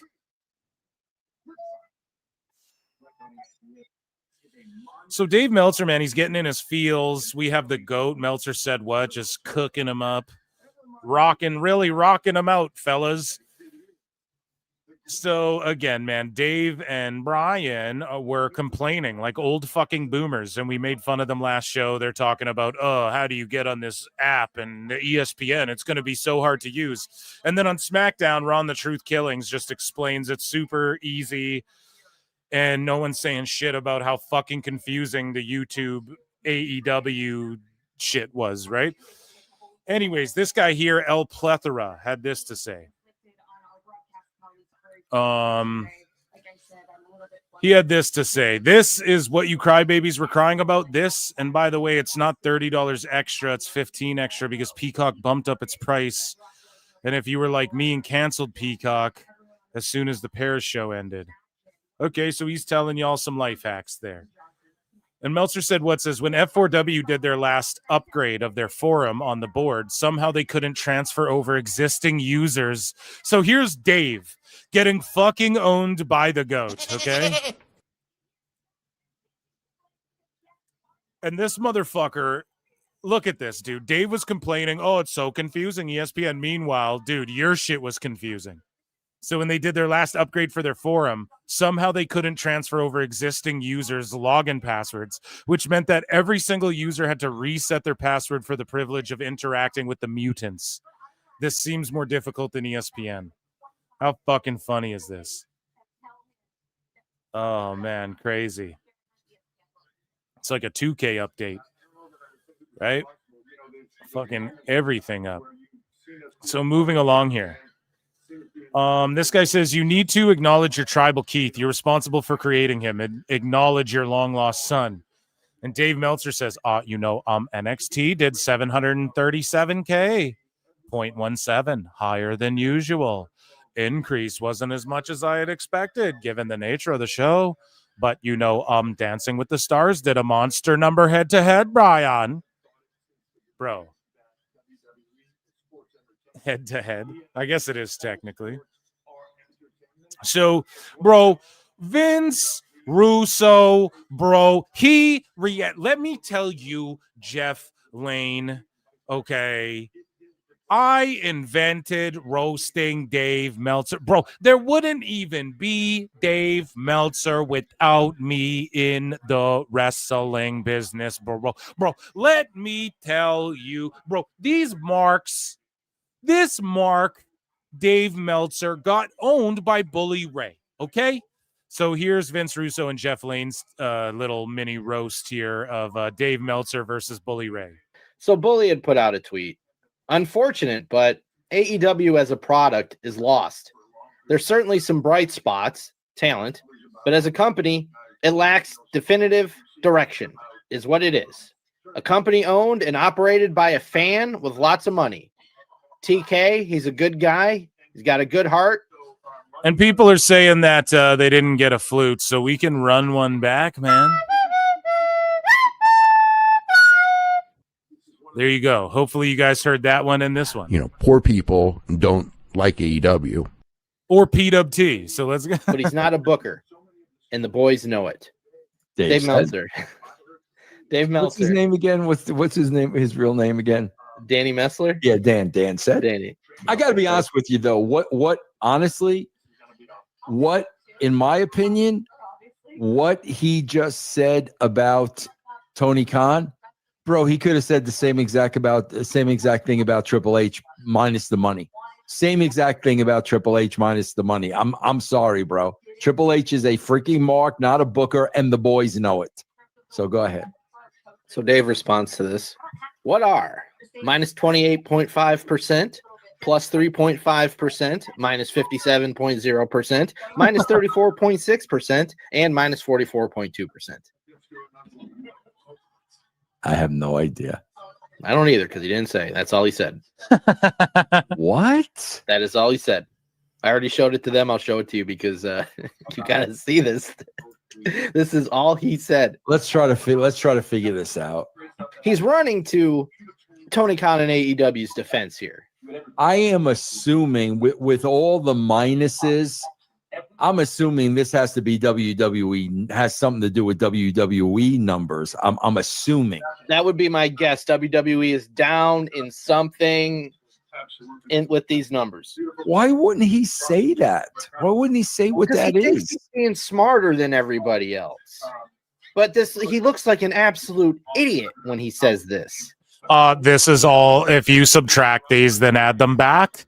That's what AEW's doing year over year, Brian. Fucking dummy ass Dave. So moving along here, Meltzer said what? Again, posts a clip. Dave and Brian are still going on about how bad the Jade versus Tiffy SmackDown match was. This is the thing. Dave just glazes like, oh, the rope work. You can work my rope, Mystico. The best guy. Right? But then when like Tiffy has to carry Jade through a match that isn't even that bad, but there's like one fucking misstep. Right? Dave will give 5 stars to Hitchicero, almost killing Bandito in Minecraft, throwing him in the air off the rope on the apron to the ground, knocking him out. And it's a botch. And he's like, oh, that rope work. I was working my rope, watching that rope work, Brian. Right? And then he will fucking see Tiffy like overshoot a moonsault one time ever and then be like, right? He'll get all music kit. She comes out with Alexa. They do some goofy stuff. And we got Alexa and Charlotte versus Tizzy for the tag team titles. And for what it was pretty good. I thought that you didn't think so? I thought it was all right. Charlotte and Izzy Dame. It was all right.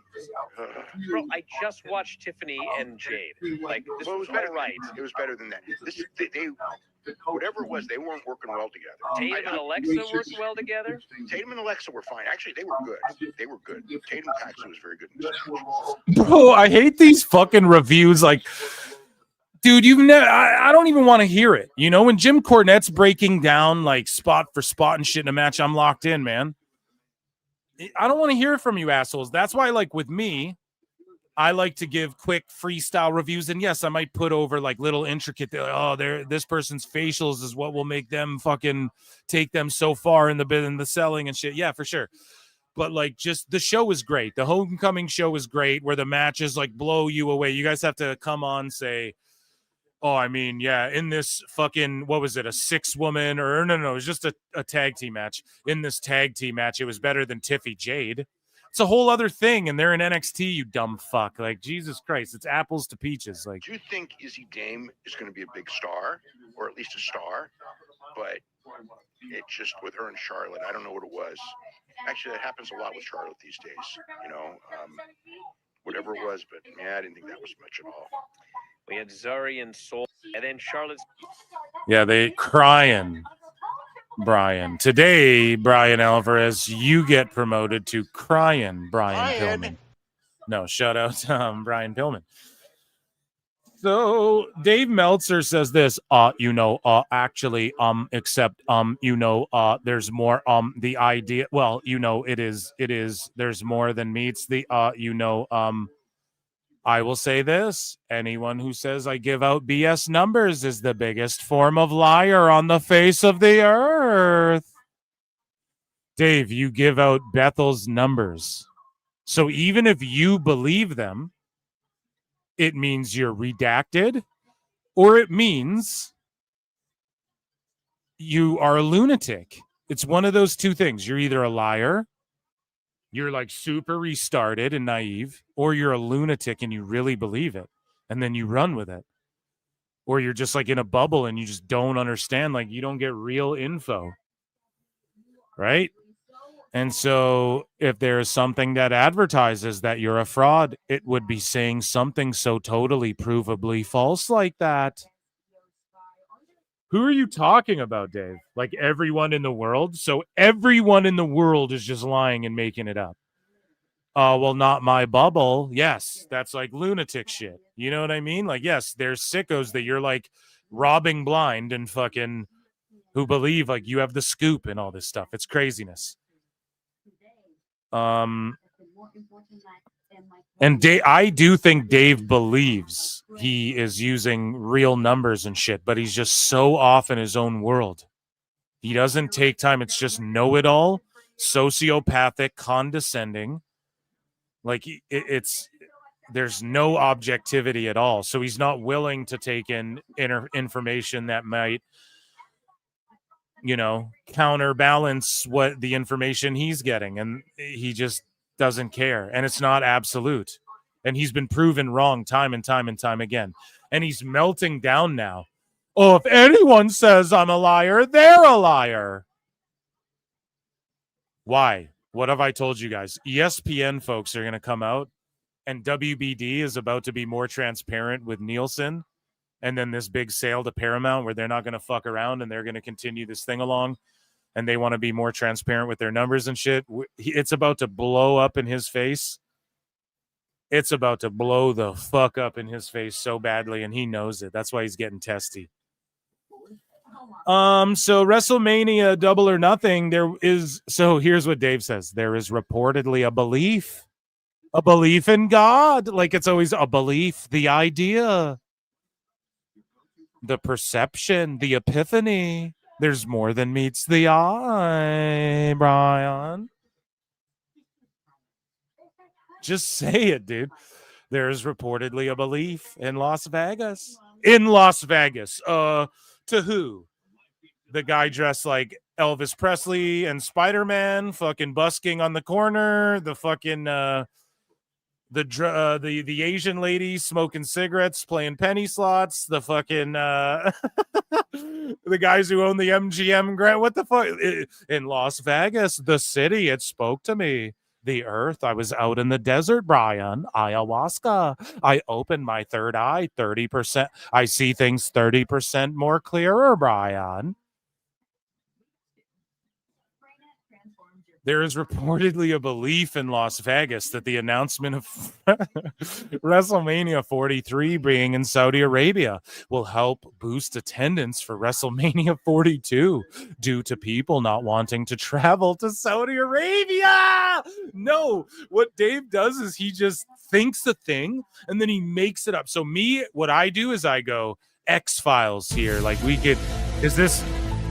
is this me fantasy mark booking or just telling you guys what I think would be cool? And instead of presenting it that way, Dave gets this idea and goes, Las Vegas, the entire strip, it opened up. Dana White told me. Like what does this mean? There's belief in Las Vegas. Where? What? Well, who? What? What? Huh? The fuck? It's gonna help attendance. Who the fuck told you this, bro? Holy shit, man. It's ludicrous at this point. So we've talked about Andrade to death. One noted that there was buyer's remorse in the sense WWE thought. So again, Dave is absolutely lying here. For a fact, I know. He's absolutely lying. And he's fucking...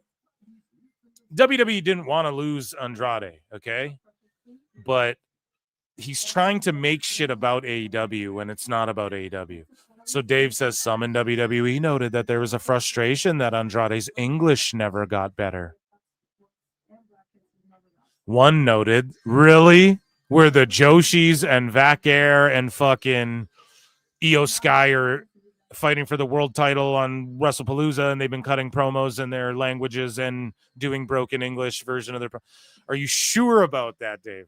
One noted that there was a buyer's remorse in the sense WWE thought bringing him in from AEW would be huge, since talent that had come in from AEW like Rhodes and Punk were received so well.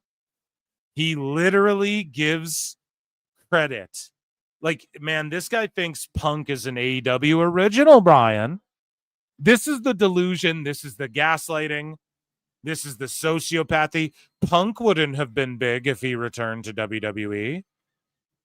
Are you fucking kidding me? He wouldn't have been as, it wouldn't have been as huge if Punk came back. Are you kidding me?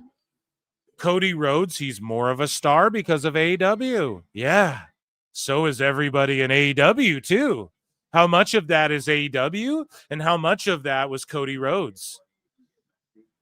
Cody Rhodes left that company and things went downhill till Punk showed up, and then when he left, everything just went downhill. So it really seems like Rhodes also was getting big in Ring of Honor in Japan, and he was a commodity out there. And if it wasn't for Rhodes, I don't think AEW would be so hot. And I think Rhodes got himself over, and you guys discredit Rhodes too much. So fuck you. How about that? How about that? So Dave's lying. Andrade took off. He didn't fucking answer his phone. Him getting escorted out. Yeah, whatever. That shit's true, whatever. But all the AAA shit, all the English stuff, I just don't buy any of that. I don't think any of that's true for 1 second. I know none of that's true for a second. People backstage within WWE reportedly expect it and hope Shayna Baszler will sign a new contract with the company for a coaching producing role. She's been producing and agenting and shit. So hopefully she does become a coach. But Dave just like says this. Yeah, we all hope that. But she's already been doing that.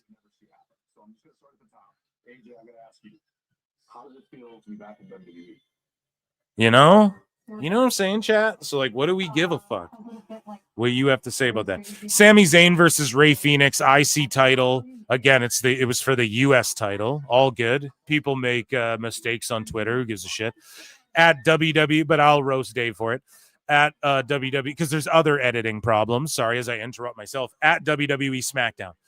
4.25 stars. I think that's a little much. I think his ratings overall are just out of whack entirely. He's not tuned in and locked in with what the people want. Culmination of all the hard work, those 14 years to get there. So to restart there. So sorry, I have people sending me shit on the fly here. We have the goats hollering at your boy. No. So Meltzer said,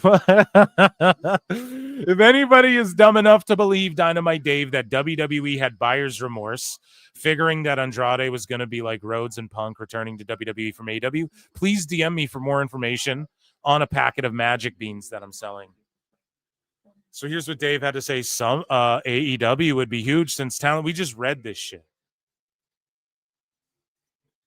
So again, it's just Dave talking shit, and he wouldn't have had a CM Punk impact. Like, that's just gaslighting your audience.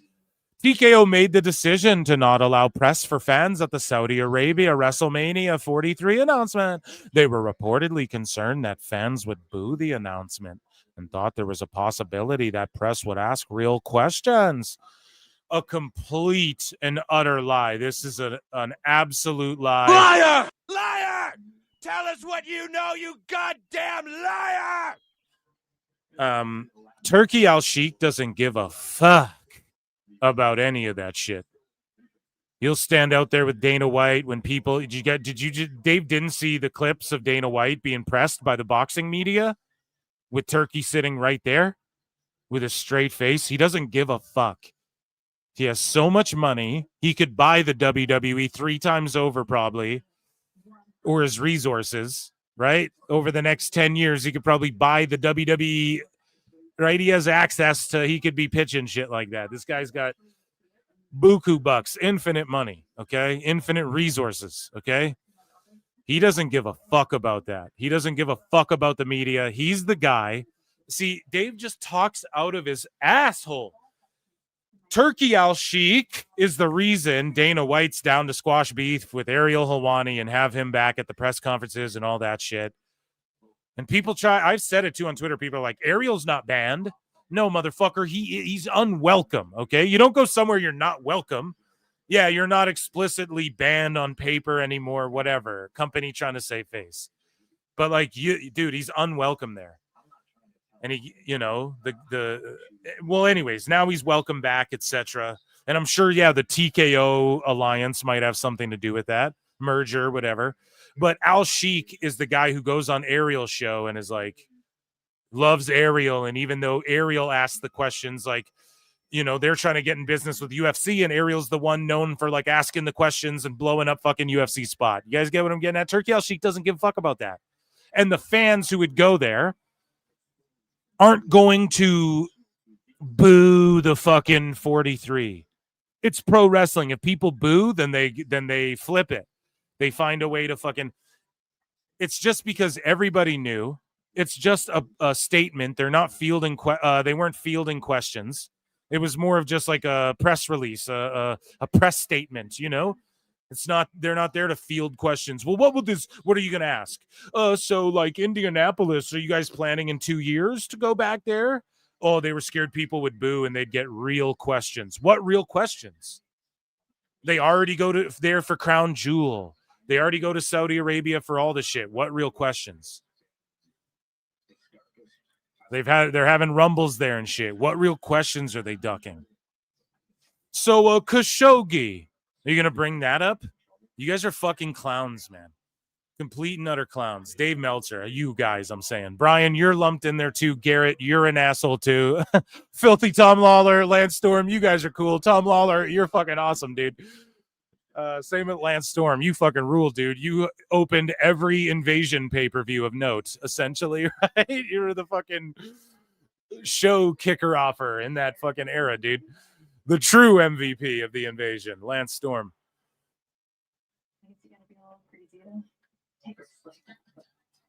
So moving along as we cook Dave some more, as we rock Dave, rock him in the jaw, good old rockin', but not actually, just metaphorically, verbally.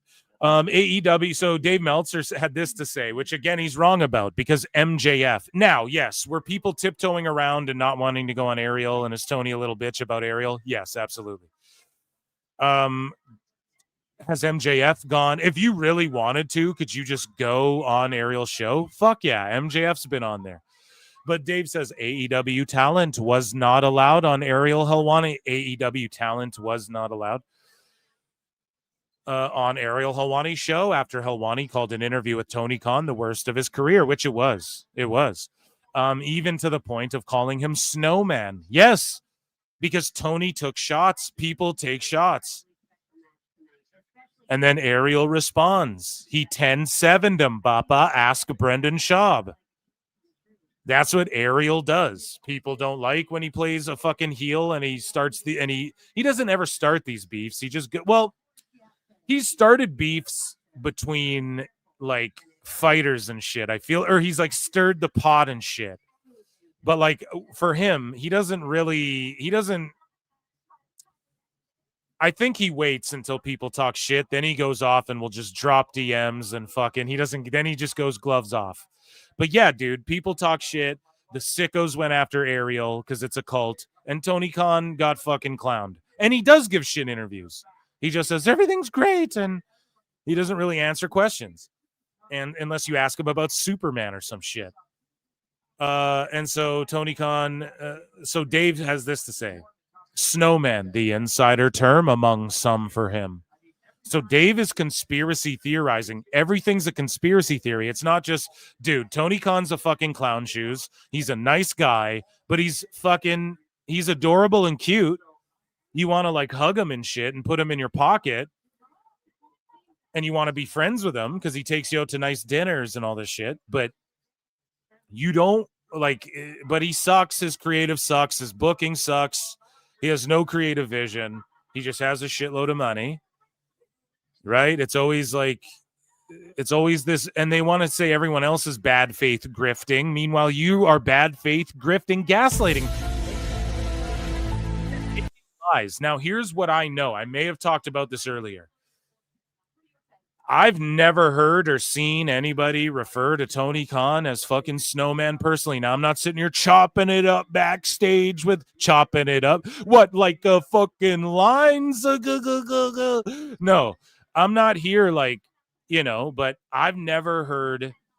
Has the topic of, have I been talking to a motherfucker and the topic of him doing blow come up? Yes, but not that he's ever done it. No one will say he does it. Everyone's like, he doesn't do blow.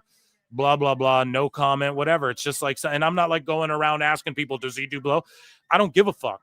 But rich people do it. Like, if some of these wrestlers you guys see on TV do it, would you be that fucking surprised? People with money do it. It's a rich man's drug. Like, I fucking wouldn't encourage it, right? But it's like, would you really be shocked? Celebrities and people in movies. Oh, you mean like WWE superstars who get fucking swarmed when they go to Paris? I'm not saying Rhea Ripley or anything. I'm just saying, like, would you be shocked if any of these people did cocaine? I fucking wouldn't personally, okay? And I don't even like fully judge people. If like all you do is cocaine and you're like a crazy asshole, okay, stay the fuck away from me. You're a crackhead. You know what I mean? If you just like party sometimes, I don't fucking judge you, man. People party. You know what I mean? People, different strokes for different folks, man. Just don't get weird and we're all good, And so, whatever. If he does or doesn't, whatever. But nobody in WWE's talking about his coke habits or calling him Snowman. Nobody's doing that. That's fucking that's like a real thing to claim about people. You guys know what I'm saying? Like, that's a serious thing to like say. Now, yes, is it like, it's all fun and games, like it's a joke. But when you're seriously implying it, like make a joke about Tony being a cokehead, bro. He's erratic and like, oh, yeah, it's great. I mean, come on. That's the go-to joke. Like, that's the joke to make, right? I get it, totally. But when we're like Dave's seriously sitting here accusing people of like calling this guy a cokehead and there's, the cokehead and shit. No, dude, they call him the kid. They call him the fucking kid. And yeah, I just don't know if Snowman is like Dave. I don't know, dude. Dave, your fucking brain's melting like a snowman in fucking spring heat, dude. Dave Meltzer's star ratings for WWE and AAA Worlds Collide. And I maintain, I don't think TK even does that shit, in my opinion. He seems like people I know who like loves Starbucks and espresso shots and Adderall. You know what I'm saying? None of that's illegal, okay? And none of that's incriminating, and I'd put money on that. Do I think every rich kid's probably taking a bump in college? Yep. At the very least, La Parca, Octagon Jr., Laredo Kid. So with the mini Abismo Negro and the Mascarita Sagrada, right? The minis were in this 8-man. He gave it 4.5 stars, a greater match than Rock Hogan at Mania 18. Natalia versus Fabi Apache, 3.25. Psycho Clown Pagano, again, 2.25. 2.25. Okay, he's kind of, he's shitting on Psycho Clown and Pagano now. Meanwhile, if they were in CMLL, he'd be glazing them. Mr. Iguana, he's going to shit on because Iguana's so over. And then El Hijo to Dr. Wagner, he loves that guy, so he's giving him 4 stars. And then El Hijo and Dominic, 3.5. I think his ratings are off. I think that he rates shit too low or too high, often too high. I don't think Dom and El Hijo is a 3.5. I think it should be maybe like a 3, like a perfectly. If 2.5 is halfway, then that, and then a 2.5, if we're playing the 0.5s, then 3 means like this was an exceptional match. Like this was you did everything and a little bit, exceptional. 4 is like, whoa, what a fucking match. 5 is like, I mean, you can't touch this. My music hits me so hard, right? That's the way I view it, but Dave will go above 5. It's a Richter scale.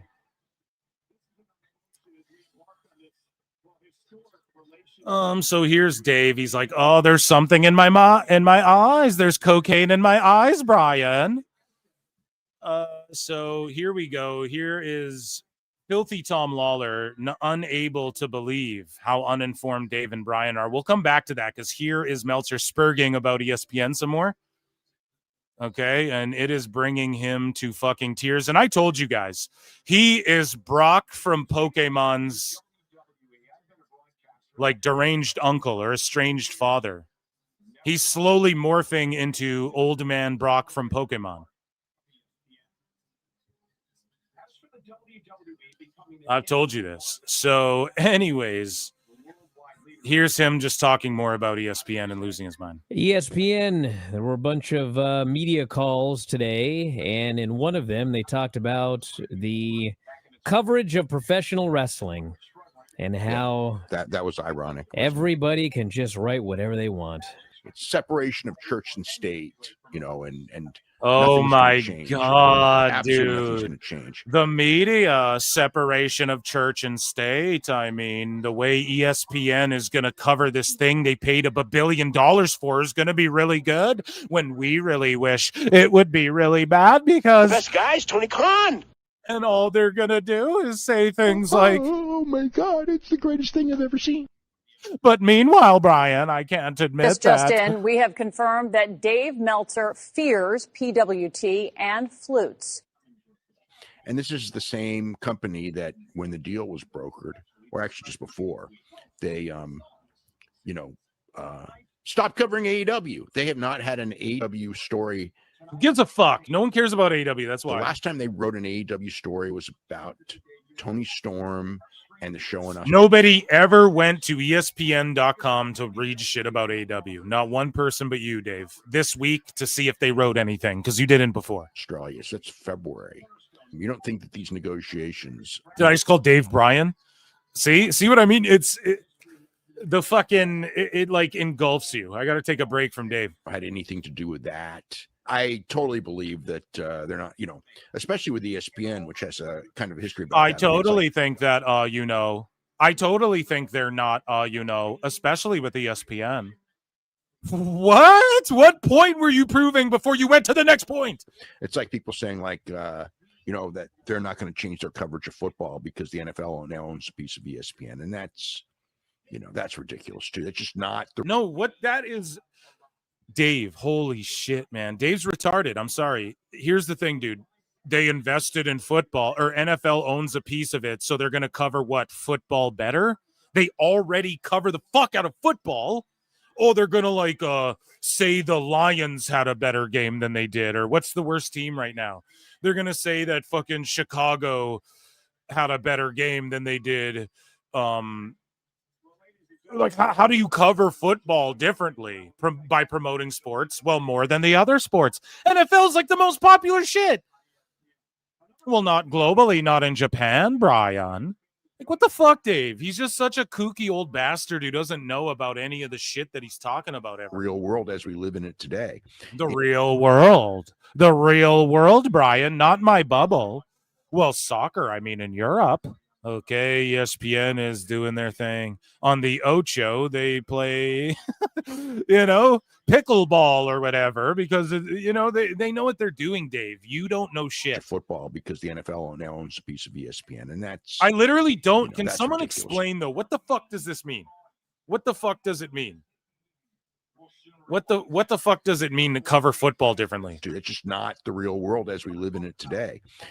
It may have been at some point, but that's not today's real world. The change in the media climate. That's not the now the media is fake, and in today's real world, in the real world that I'm telling you about, because ESPN's not real, Brian. It's just a figment of my imagination. Brian, it's a mirage. The best guy's a mirage. What are you talking in the real world? They don't cover football on ESPN. What the fuck are you talking about? How do you cover football differently than It's really sad. It's really sad. It's all a conspiracy. It's a coup to get us out of here, Ryan. It's all just terribly sad. So Dave lies about Andrade. Here's Filthy Tom Lawler just astounded at how dumb these fucks are. Well, what I was doing during the break is, do you know how to get this new ESPN thing? Well, I have it. So it depends on. So you already signed up? Yeah. Okay. Well, I hadn't. But I went to ESPN, and they, right in the upper left, it's sign up, click here to sign up. What? I had to listen to you and Dave I know it's so hard to hear. That's on whoever uploaded this' fault. I'm so sorry. argue back and forth and have no clue what either one of you were talking about the other night. Yes, you did. Yeah, there's a $30 bundle. Yeah, that's what I was doing during the break. Also has Disney and Hulu along with ESPN. Yes, that's what I was doing during the break. That's why I had you take over, because it was like, it goes last four digits. Okay, no, he's not talking about that dumb fuck, Brian. He's talking about when you and Dave had a fake argument about that, so you could clip it and try and gaslight your audience into thinking it was some complicated thing. And I didn't know what card it was talking about, so I had to go find whatever card it was on. But yes, I now have ESPN. I didn't know what card it was talking. What fucking card? It's WrestlePalooza. ESPN Unlimited, Disney, and Hulu Plus Live TV. All of these. So I'm ready to go. I don't think That's not at all like way to just obfuscate and just like not even. you have Hulu Plus Live TV. No, I did. I got the bundle. Or I got Hulu, whatever. You got And now Tom Lawler has to be like, yeah, but you're still a dumb fuck for what you said earlier. But like, I don't want to seem petty by like going back to that, but you really should be called out. There's a big difference between those two. Well, what do I get with this? Just Hulu? With probably Futurama or something. Who the heck knows? Yeah, I don't know, Brian. You're just trying way too hard to kiss Dave's ass as well, because you're going to inherit the company one day, the sinking ship. He's going to pass the fucking steering wheel of the Titanic over to you one day. So let's see here. The rumor claiming that WWE uses the Snowman nickname for Tony Khan was proven false.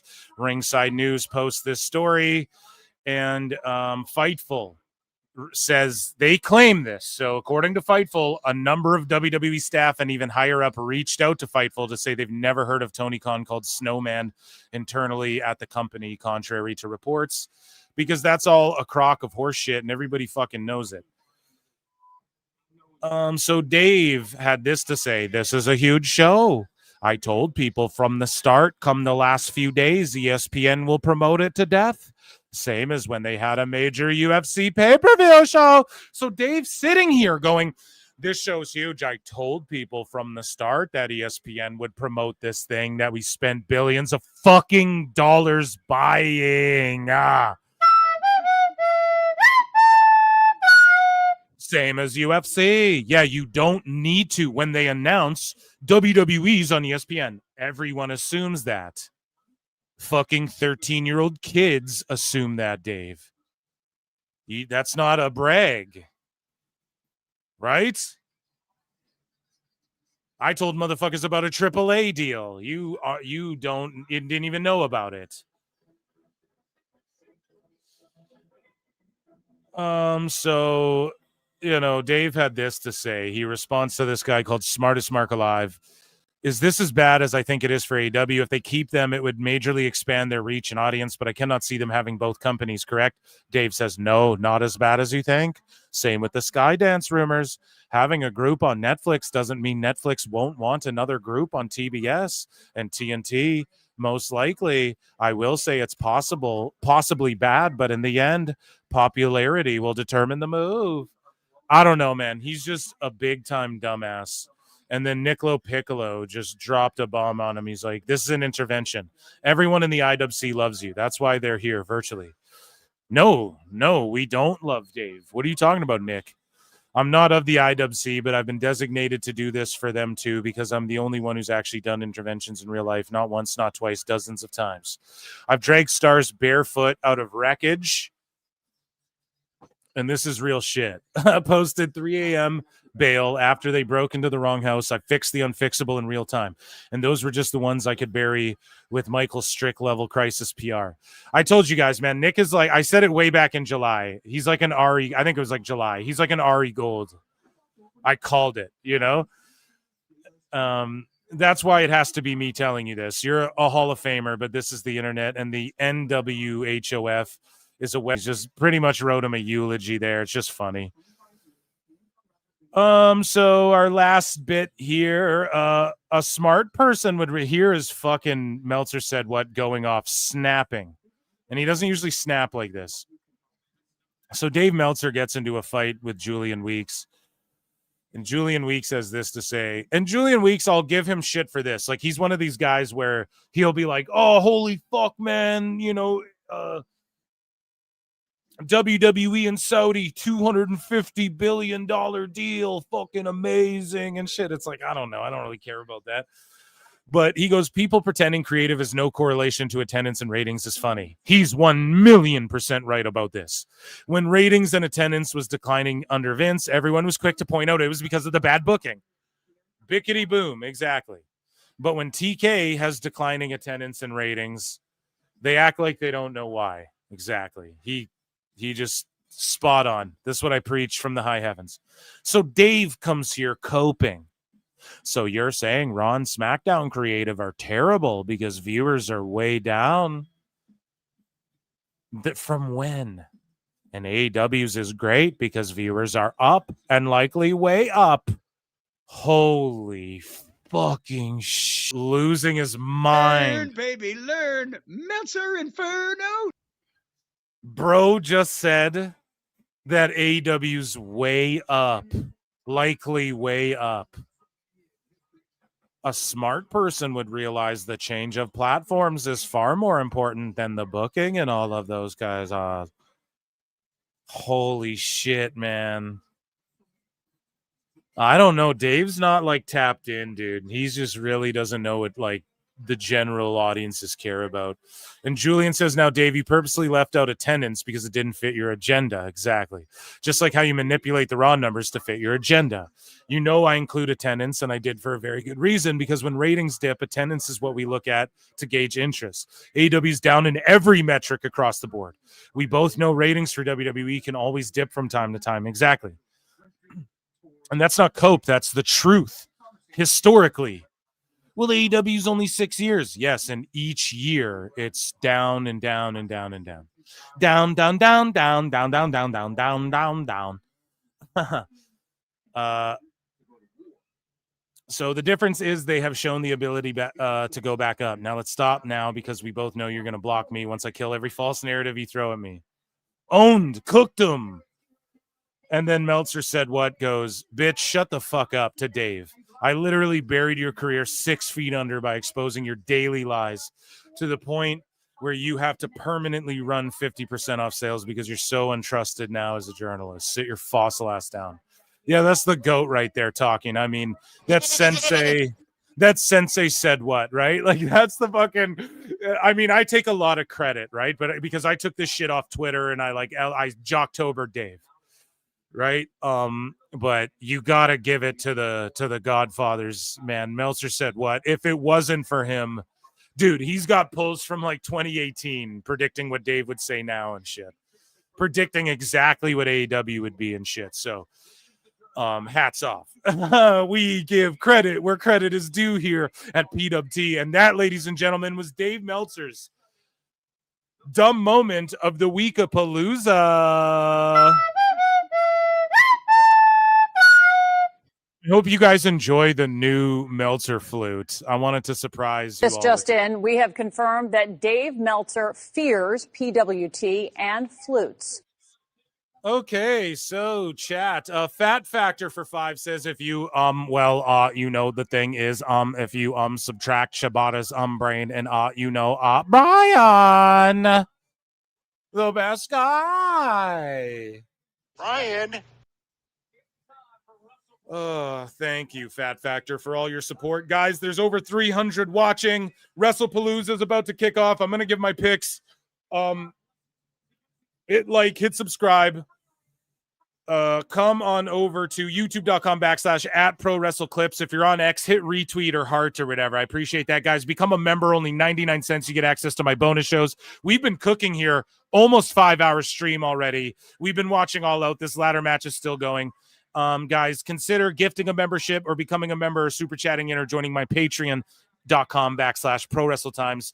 I'm watching Tough Enough. I'm doing all sorts of shit that you won't find on YouTube and shit like that. And you get access to the Member Monday shows too. Appreciate you all. Those are my plugs. Let's check in with chat and then let's give picks. Okay. I'm hyped for WrestlePalooza. Let's fucking go, chat. Let's go. Oh shit, there's picks. Yeah, dude, I got to do picks. Let me do it right now. So, I'm going to go Usos versus Braun, and it was just announced that LA Knight is the special referee for this match. I'm going to say the Usos win, but then some shit, or I'm going to say that the Brauns. I'm going to come back to this one. I'm going to come back to that one. Punk and AJ are going to beat Seth and Becky. Rhodes and Mac. Okay, so Sky and Vaquer. Ooh, dude, this is such a great card because I really don't know. And I've had time to think about this. I even did the preview show and everything. And I've had time to think, and I just can't lick off my picks. Phil's picks here. Because it's really, I don't know. Other than Punk and AJ, I just don't see. I think Cena will beat Lesnar. I think Punk and Lee will win. I'm going bold and saying McIntyre's winning, Io's winning. No, hold on. Don't lock any of these in yet. Let me think. Because they're going Drew Rhodes last. We know that. We know Cena Lesnar first. So, I'm going to go Cena wins, Usos win, Punk Lee win. Sky wins, Drew wins. Boom. Lock those in. Those are my fucking picks. I'm going bold. I am going brave.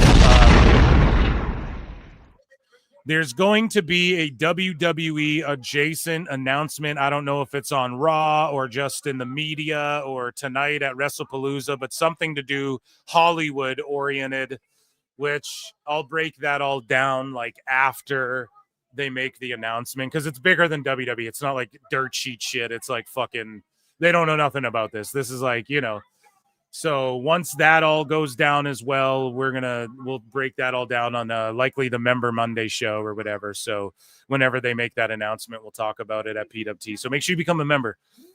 And that's not because I'll say like, hey, if they wait till Tuesday, I'll talk about it on Wednesday. It's just, I think it'll happen before probably Monday.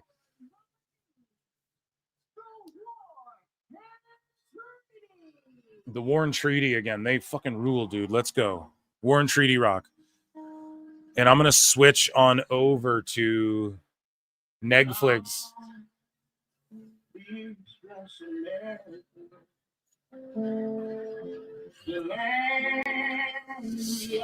If anything happens tonight, I hope it's Drew winning the belt. Yeah, he should. I agree. He should do it. Phil doesn't believe that Vaquer is ready yet. No, I've said go listen to my preview show. I fucking said vehemently Jack Perry's back. Snoozer. And then the Bucks super kick Perry. Crowd doesn't care because we hate you guys and we think you should all be teamed up and you're all responsible for ruining AEW a second time around, and we don't want to see you guys feud, and the crowd doesn't give a shit. Do you guys hear and see that?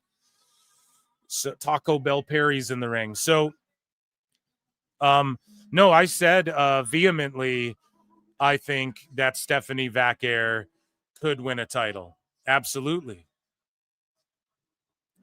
and she could be world champion. Anyone else at her stage, I would say no. And also, the United States title is not the same thing as the world title. But I just think giving it to, oh, the lights go out again. They have two things they know how to do. But yeah, I just think that she's not. I just think we're going to get to Io and Asuka, and maybe that doesn't need a title, but I just feel as though they can wait with Steph. But if she does win, not mad at it at all. Not mad at all. I just think Io's like done so much for WWE, and she is just like the top person. So Jack Perry and Luchasaurus. So he's like the guy behind the Luchasaurus Frankenstein monster vignette stuff. No one gives a shit.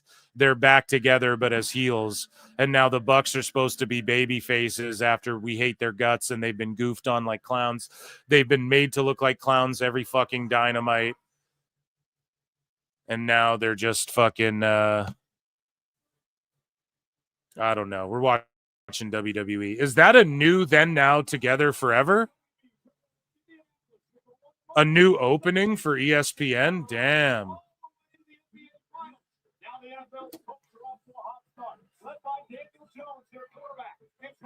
The city hosts history. The first ever WWE Premium Live event on the brand new ESPN app. And the arrivals tonight are brought to you by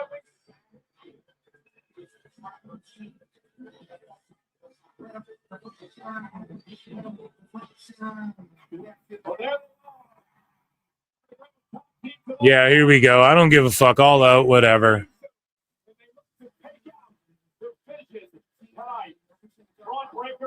So is it that Jack Perry's the good guy after? Yeah, I don't know, dude.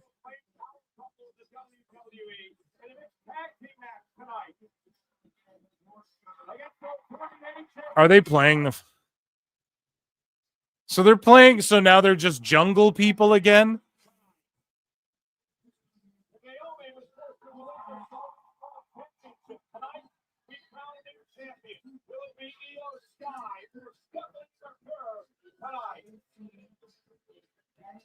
And the undisputed WWE champion against the Scottish McIntyre. Our main event tonight. And now, expanding presents WrestlePalooza. Finally, WrestlePalooza. Real graps. Real graps.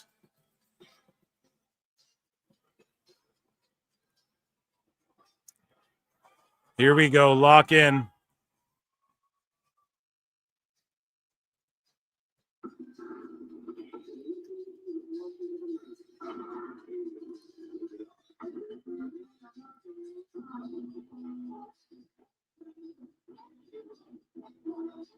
I changed my VPN location to Canada, opened Netflix, and now everyone on WrestlePalooza's flappy heads. Yeah, dude, use your fucking VPNs, man. What is this? This is amazing.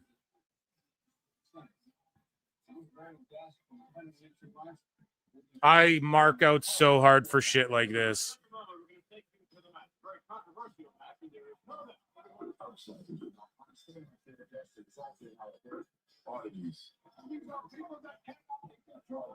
The stories they told. The best of you. Peace.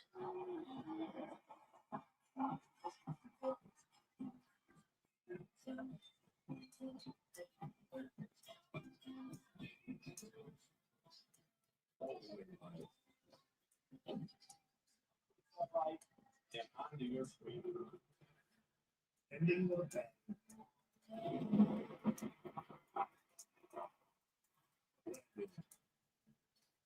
With energy. It's up to me what is talent every other sports. Instead of there's a problem. Something is hacking the stuff. Whatever the prevent the side stream. Listen. Yeah, guys, this opening's incredible. It's glorious.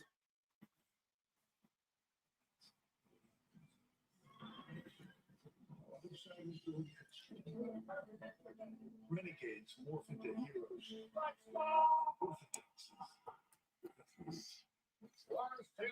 Okay, guys, run those likes up. Here is Chris Jericho. I look and see it's not just me.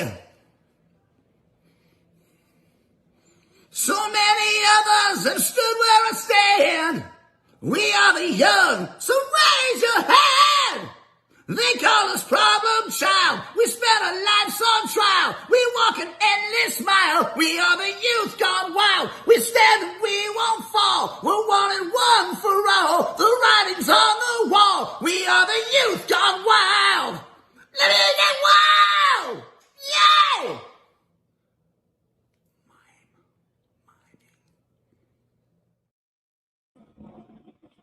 Sorry, guys, I had to grab a soda water. Soda water. No. I don't take a piss during the Jericho thing. That's like a rare. I will tell you guys. I'm gonna go take a piss. But when I don't say shit, usually I just need ice or I just need need to top up coffee or get a soda water or something, you know.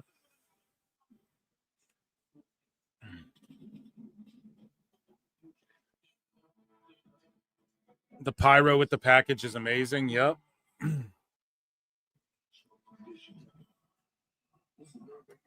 This is fucking amazing.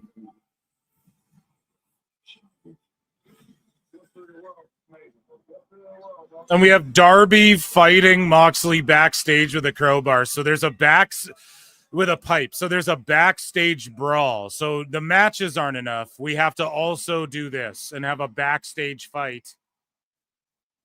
And Tony thinks seeing Moxley get put in a body bag again is going to do anything compared to this presentation on ESPN. He should have ended his, if you go early, end your fucking show early. Don't fucking wait and then get overshadowed by this and have nobody talking about or caring about your main event.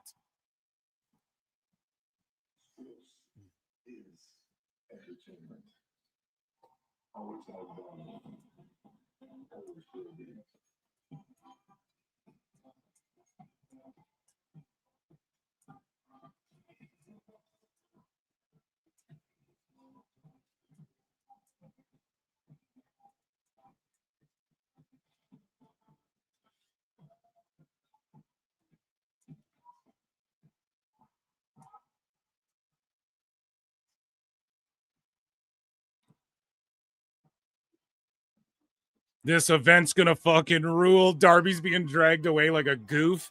And we have fucking Triple H in here. Triple Osh.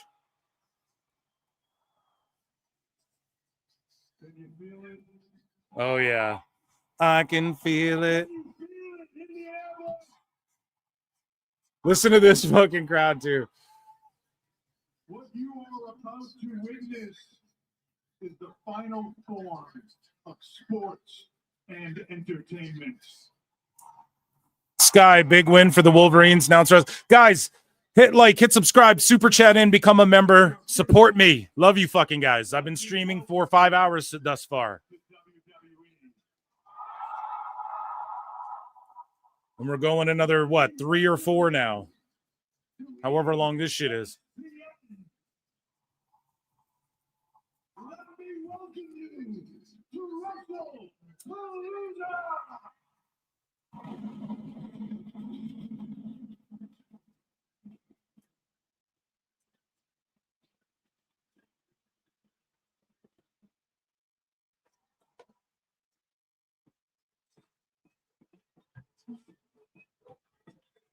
Okay, the stage is whatever. The blue and yellow lights are cool.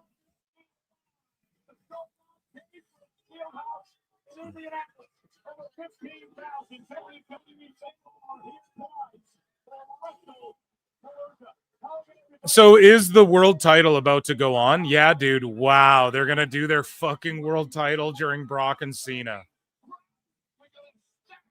You couldn't be stupider.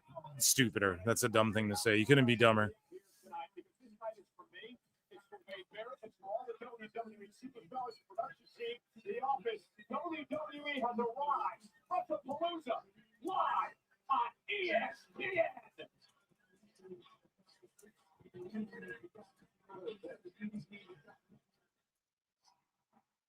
McAfee.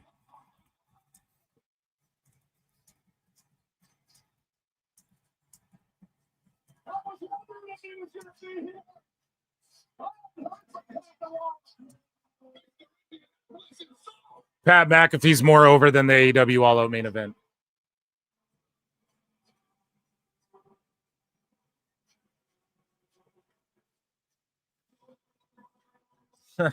Trip saying what's up. I wonder if McAfee actually just pulled up. He probably did.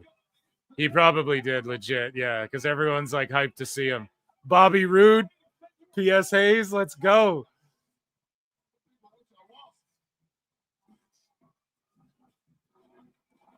Oh, yeah.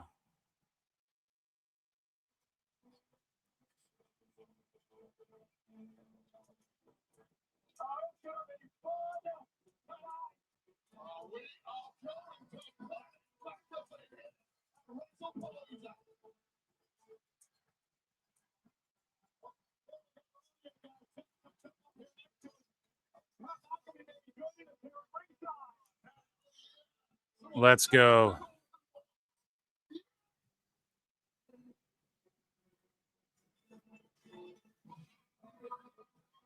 Okay. And we didn't even do all the WWE news. We didn't even get to it all. Or any of it, really.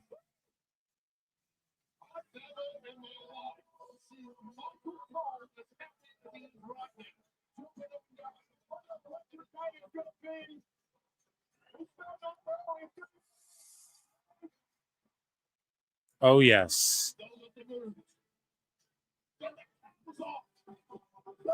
So listen, Pat, don't swimming pool. Don't take your pants off. I don't need to see any more of your junk today. Take your pants off. It's WrestlePalooza. Take your pants off. It's WrestlePalooza. That's funny.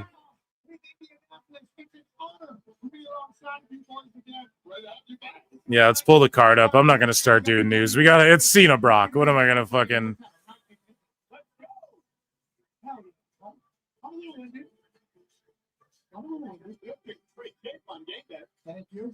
Oh, God, I'm so hyped, man. I can't believe I sat through All Out. So much of it was bad. Thank God we had news.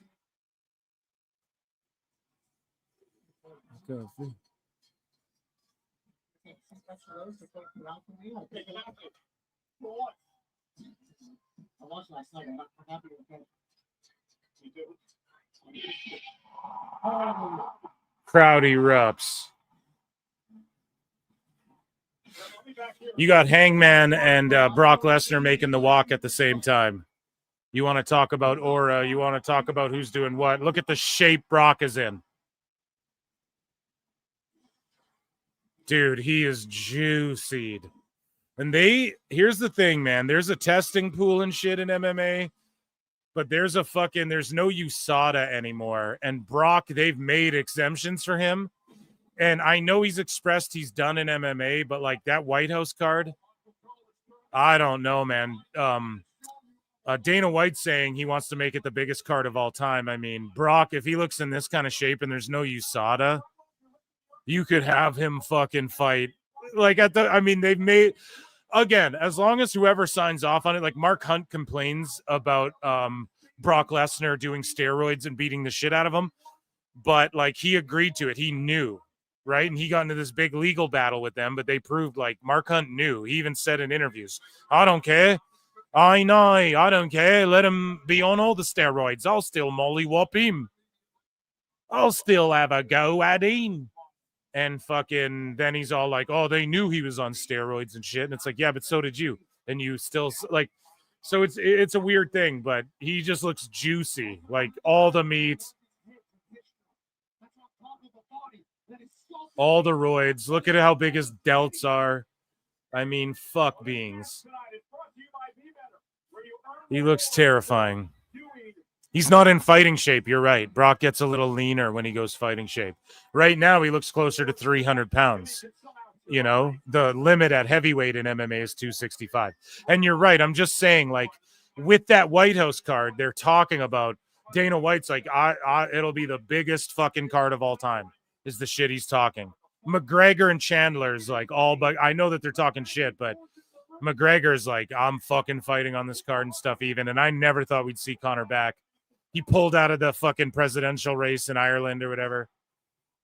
And so to me, it's like if they're pulling out all the stops truly, I mean, Brock, and this is what you do. You sign Fedor and have Brock versus Fedor, even though Fedor's like washed too, because it's just two legends, you know? And then you invite Putin to the White House. Ah, shit. I'm just joking.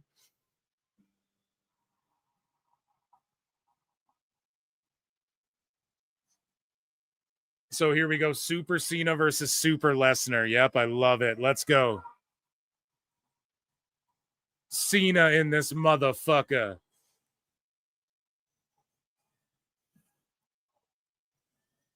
No way he's losing with all these kids here.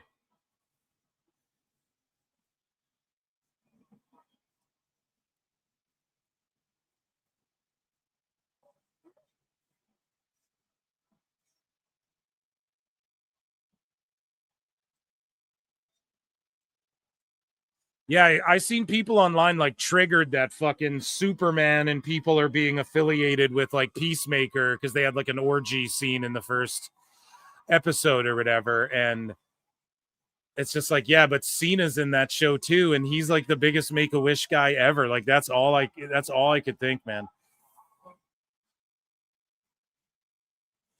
I've seen so many complaints like from fucking so many people on Twitter over Peacemaker, like about that first episode.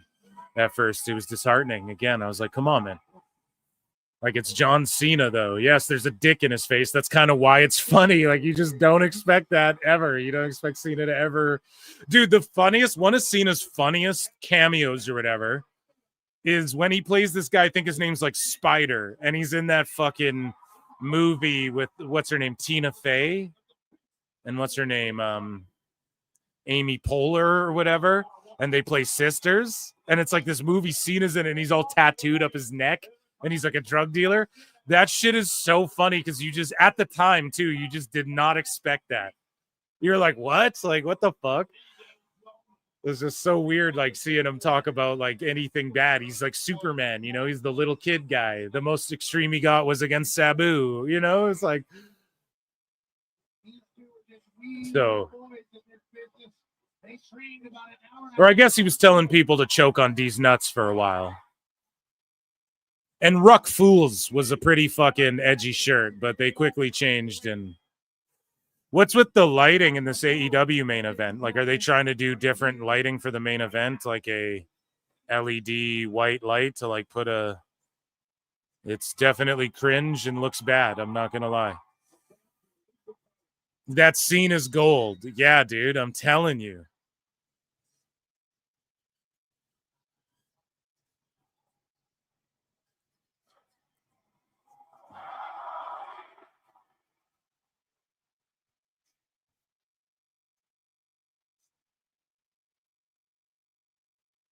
I don't know. Maybe there'll be articles like, how dare Cena come out with children when he's in an orgy scene in a movie or whatever, you know? He stabbed a dude in the throat in Minecraft in the fucking Suicide Squad movie. You know what I mean? I think that's worse than like titties and stuff. You know, that's my opinion. I don't know.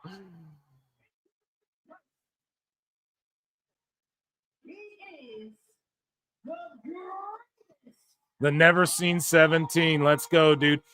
I agree with some of the old heads saying like, oh, Cena calling himself the real world champion is kind of cringe. I agree. That does kind of bury Rhodes a little bit.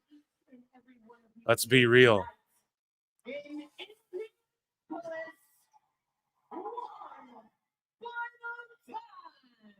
No one gives a shit about it, bro. Just going off. No one cares about All Out. I know, guys. Yeah, I think they fixed the lighting or did they? I don't know. Yeah, I'm just paying attention to Cena, right? I really could not. We know Hangman's going to win, so it doesn't matter.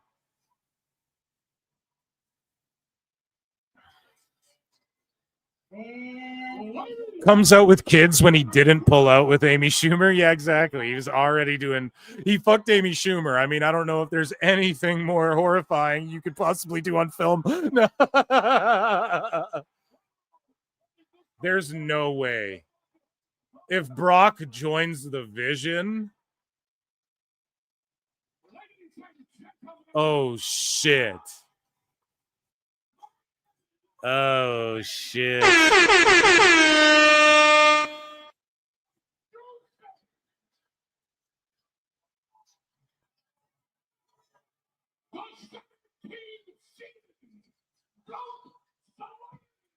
Oh my God, this is crazy.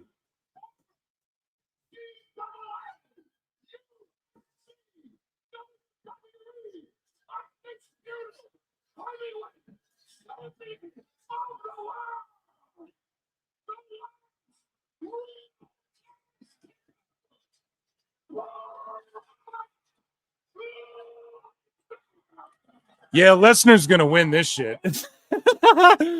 Oh man.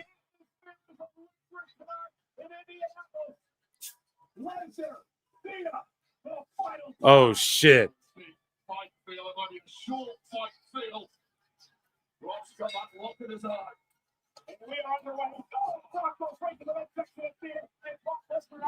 Oh yeah, this is big fight field, dude. I wonder what kind of match this is gonna be like. Brock's just whooping him Suplex City already. What if he just fucking smokes him like he did that one pay-per-view all those years back?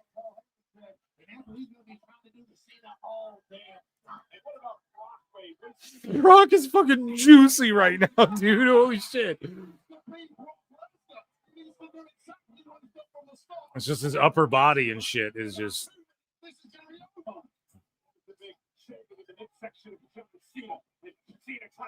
Get him, Peacemaker. Where's Eagly? No. Get Eagly in your corner.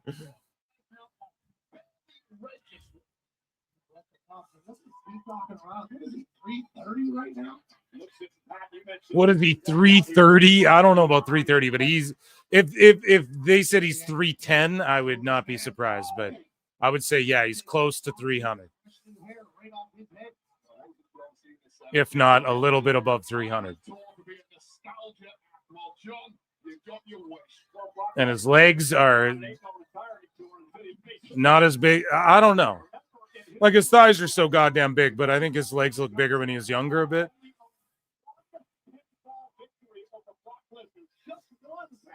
Like some years ago, you know, when he was in MMA and shit, wrestling all the time and stuff, like shoot wrestling. But he's just hauling fucking dead animals around and eating them raw.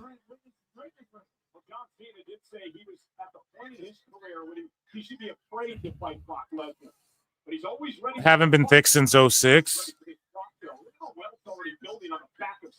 Yeah, like you can look at those old like SmackDown vignettes. Like he was juicy when he could still do that shooting star press across the fucking ring, right? Like his legs were juicy back then. But right now you're looking and he's like, yeah, just so top heavy. I ain't even hating. You know what I mean? I'm just saying. I'm just pointing it out because he just looks fucking. He hasn't been doing sprints. He's been fucking eating meat and throwing things around like Cena right now.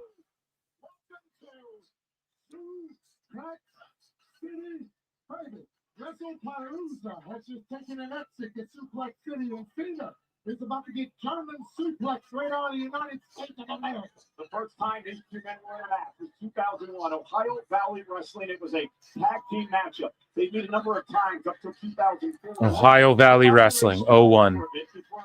Picks up a number of years later. Cena's like, dude, you can't throw me around like that. I gotta be in fucking Supergirl. I'm in Clayface, bro. Coming up right away. I can't.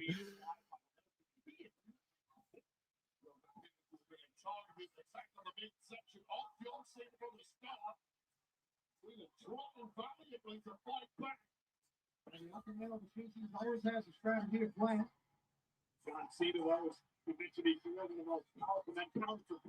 Squeezing him, putting the squeeze on him. This is exactly what the Beast wants. Beat you down so he can beat you up some more. That's Brock Lesnar wrestling.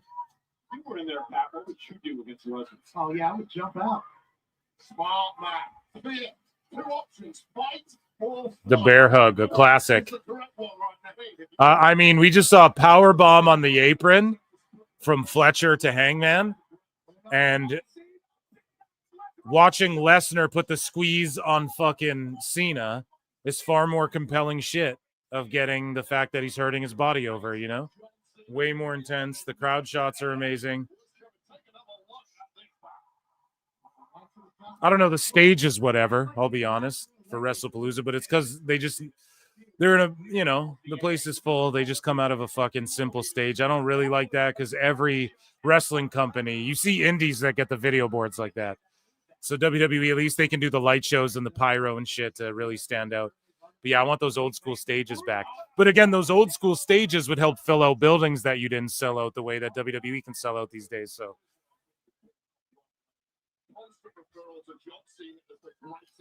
of all time. There's a lot of metrics that did go into that claim, but undeniably the greatest fighter of all time is Brock Lesnar. And I think Brock Lesnar understands that he's not going to be in the GOAT conversation because he can conquer other leagues and other sports and then come back. But he will certainly be in the Mount Rushmore conversation whenever it's done for Brock Lesnar.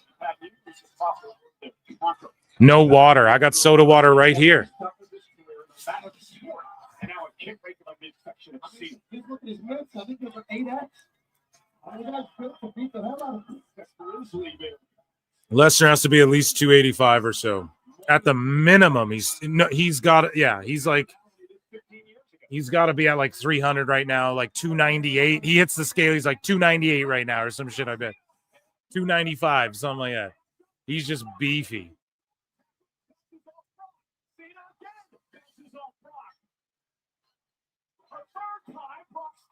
Here we go. Boom. Shoulder tackles. Get him. Oh. AA. Another one. Oh, my God.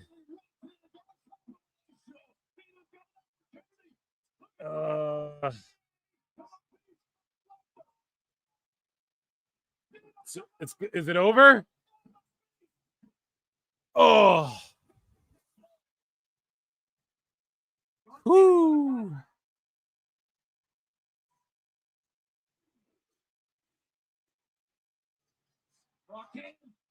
Oh, F5.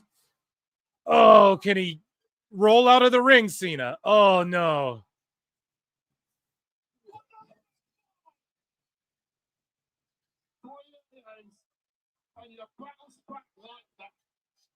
Doesn't even cover him. Yeah, it's just Super Brock. Fuck, man. In the history of this earth, and there never will be. We might be about to witness the C Nation's last stand. Probably good night here, guys, as they're looking for Another F5. Jesus Christ. his body is beaten, it's bruised, Meltzer falling on his arms and his midsection in his back. It's incredible. And Brock still isn't covering him, man. What the fuck? That has been almost one-way traffic. I'm going to stand a little bit here, too. Did you see that in celebration? Yeah, and Brock's never looked this scary, has he? This is what I'm saying, dude. And he has this air of like unpredictability, dude. Like when he just went off on Orton and fucking sliced him up with the elbows and shit. Like you just don't know with his matches. They could be drawn out, they could be table spots and shit, or it's just them spamming finishers on each other. But the little kids are in the front row going, holy shit. And the little kids don't do that with plastic bags over faces like that fucking game Manhunt. Yeah, we need more fucking morbidity in this fucked up world. Kids love that. Like, come on, man. This is way more compelling than anything I saw on the AEW show. Brock looks blown up already. Yeah, big time. He ain't doing cardio. He ain't doing sprints, right? We noticed with the legs.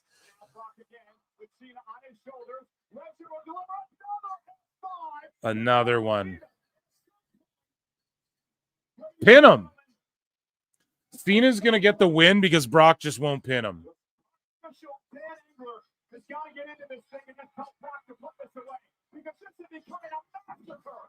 I can't believe Cena's eating this many fucking F5s.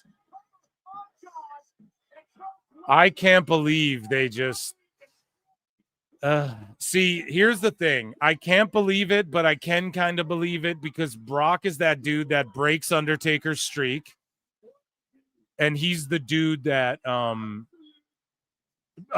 destroyed Cena. He's the dude that elbows out Randy and just crushes him. Like, he's that fucking dude. So he just destroys Cena. Why? Because Brock is going to go... Like, he put Rhodes over ultimately in the end. So we know it has nothing to do with that. There's something of this. Heyman aligning with him. We're going to see Brock, like, do something greater than this and get someone over that's going to, like... Brock's got more mileage in him than Cena. Let's just put it that way. Cena's got 5 dates after tonight. Brock has... I could see him on 50 more shows before his time's up. In all honesty, Cena's got 5 more dates. I could see Brock running for 5 more years. Like, realistically. So maybe tonight he looks really blown up. Let's say 3 years. But let's be realistic here. He doesn't show mileage really on his body either, Brock. Like, he doesn't walk funny or anything. He does not like he's a freak specimen. He's blown up though, dude. He's super blown up.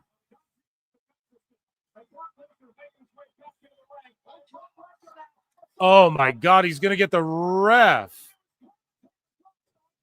And then where's Heyman? Oh my God. See, there's got to be a rematch. There's something's going to come of this. But Brock is that dude who just... Oh, my God. Look at this little boy crying. Oh, shit, man. Emotional damage.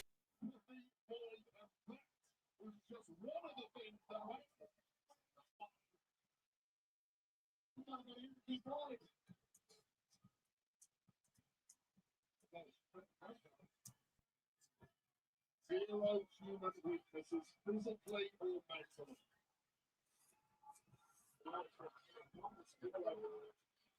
The sign of relief in this arena is that Brock Lesnar walks out of the Cambridge Fieldhouse, right? I'm not relieved till he's left the entire arena. Dude, there's kids fucking crying.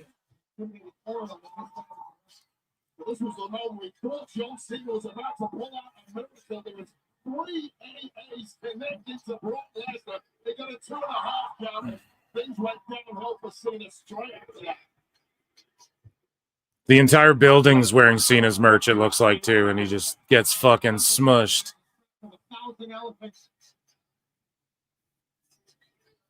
Look at the look and the intensity in the eyes of Lesnar as he just sent Cena to the mat. We've been waiting for this moment to come back.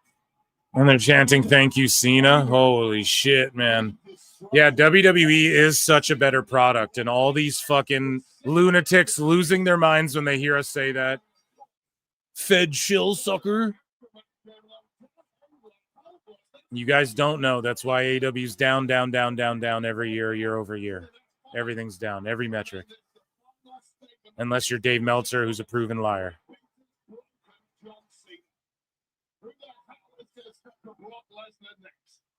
We should do an experiment and see if we can get Dave with fake news somehow and like make him report it like it's legit, but it comes from PWT. We'll discuss it on a member show.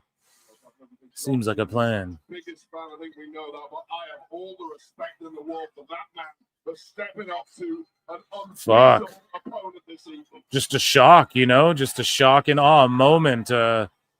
So much more with less, you know.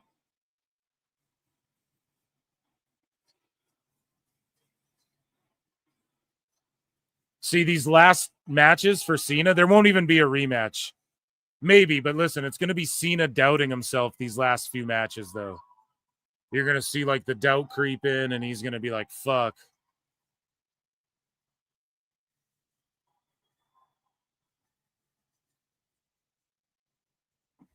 Getting round of applause for Cena, dude.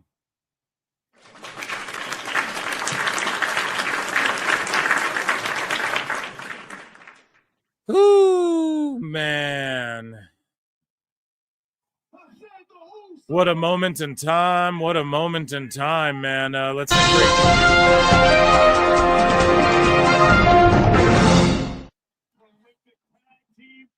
So this is what Triple H had to say about WrestlePalooza, and boy, was he right.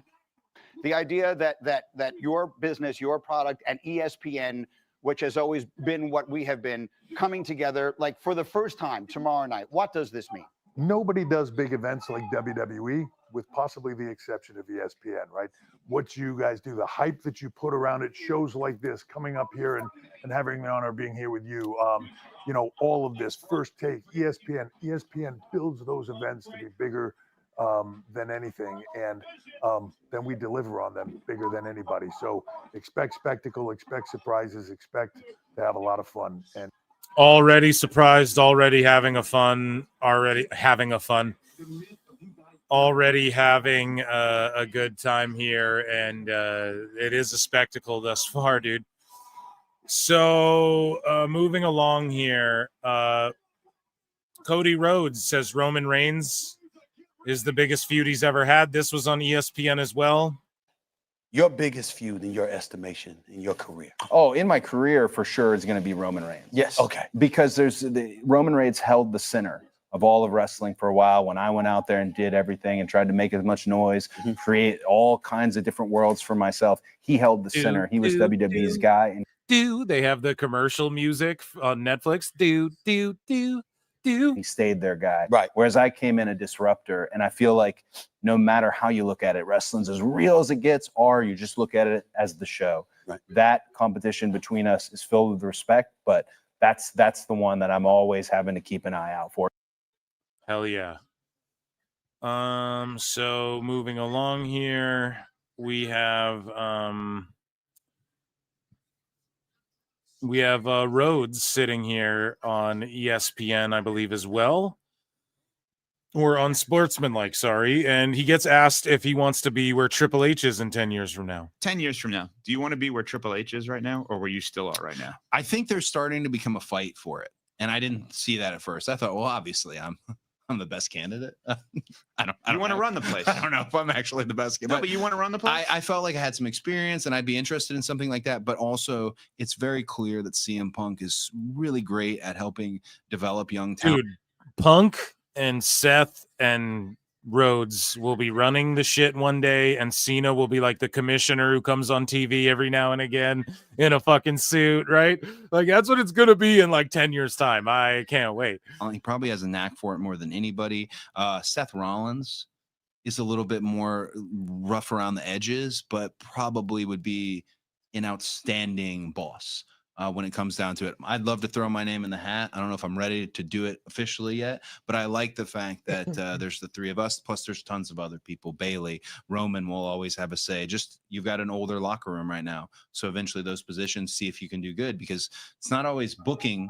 The industry is not easy. And yeah, he's absolutely right about that.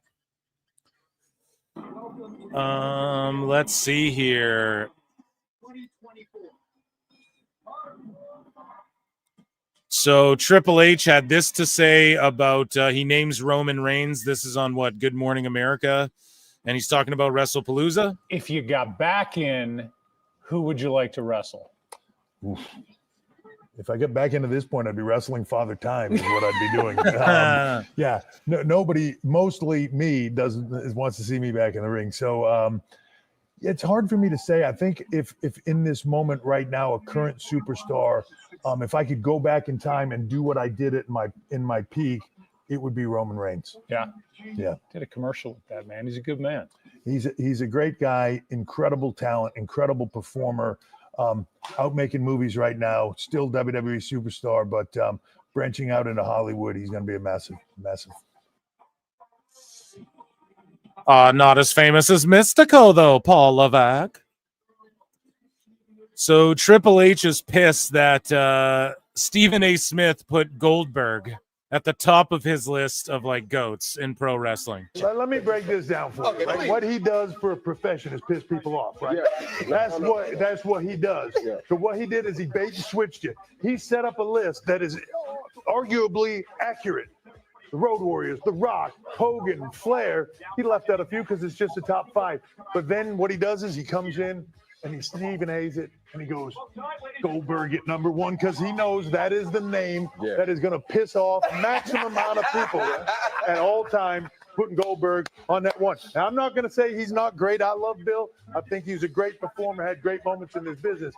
But putting him... Dude, the Hulkamania Forever section. Let's go, brothers. At 1? At 1, bro. Come on. Like, for real. Like, let me break this down. Damn, dude, they're chugging brews. Let's fucking go. Having brewskis, man. And they're helping to push that real American beer. Good. So CM Punk was mocking people who thought there would be issues with him in WWE on ESPN here with Big E and Rosenberg. 2 years is a long time. That's been 2 years already. 2 years. I mean, 2 years in November, right? Yeah, Survivor Series. I'm gonna crash out at any time, guys. Don't worry. Keep watching. Any minute now. They could be the day. CM. 2 years is a long time. That's been 2 years already. 2 years. I mean, 2 years in November, right? Yeah, Survivor Series. I'm gonna crash out at any time, guys. Don't worry. Keep watching. Any minute now. They could be the day. That's funny. Is to count to 3, or if somebody says, I'll move up, and I'll ring the damn bell. But there's one man who can do this job. So yeah, Stephen A. Smith, he ranked Goldberg number 1 on his list. He's just trolling. Ahead of this event, there's an El Grande Americano Little Caesars collab. So there you see. I think this is for WrestlePalooza, or maybe it's permanent. I don't know, but I need to. Hopefully, it's like that in Canada too. El Grande Canadiano. Do you want to watch WrestlePalooza? It's already on. Raj Giri just breaks down. Fubo TV basically was giving out a free one. The Miz shoots on Bryan Danielson, buddy. LA Knight is the guest referee. You guys already know. The Miz takes aim at Danielson. Spot that you are, man. Well, I've had people tell me that I have a safe way of wrestling, but that person is no longer here anymore. So we don't need to talk about him. I've also... Damn, cooked him. Fucking cooked him right there. And that, ladies and gentlemen, was WrestlePalooza news.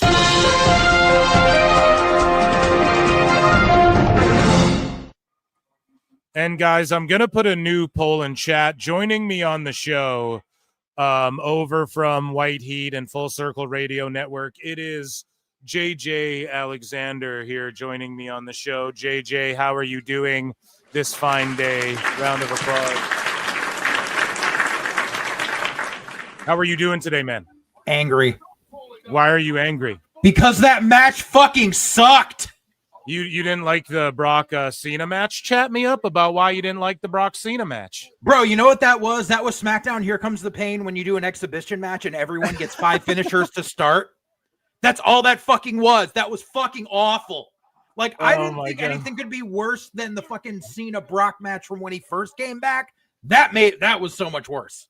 No, dude, I love that shit. I love that Brock match that just happened now. I liked the other one too when he came back and just squashed Cena after like he beat Undertaker and shit. Have you watched any of All Out today? They're like jumping through tables right now. Hangman and fucking Fletcher just going for 10 hours. No, It's dude, like, I don't watch that shit. Dude, so funny. So funny, man. I was going to say, chat, I'm going to put a poll in the chat. I didn't for the first match, but fuck it. I am going to go over to youtube.com/@ProWrestleClips for all over 300 people watching. And I am going to, we're going to vote. So Brock won. Who did you pick? Who did you pick on our preview show? I picked Cena to win because I think when they said it was the first match going on, because I was like, oh, Brock's being a cunt and wants to leave early, so he's got boo-boo face because he has to do the job. But apparently they're going to do the whole Brock is a monster, even though he hasn't been here in 2 years, and I'm just so fucking tired. Dude, of it. did you He see was how so juicy he blown looked? up? Yeah, he was blown the fuck up, dude. I know. Like he can't handle this shit anymore. Like this is all he can do. He can do 4 moves and be done. He was beat red in the face. He was blown the hell up. Like he's not worth it. Here we go. We're getting a yeet party, dude. Yeah. Yeah, I'm enjoying the eat party. Yeah, man. And make sure you check out JJ's channel, Full Circle Radio Network. Make sure you guys check that out on YouTube as well. I just clipped a short from the episode we did with you. Yeah, dude. Yeah, feel free, man. Clip the shit out of it, dude. Absolutely feel free. I clipped when Matt lost his shit when we were talking about All Out, and he was like, how many fucking people are there on this show? Oh, I know. That just popped me hard. Yeah. Here we go, dude. We're going to see a fucking yeet party, yeet-a-mania.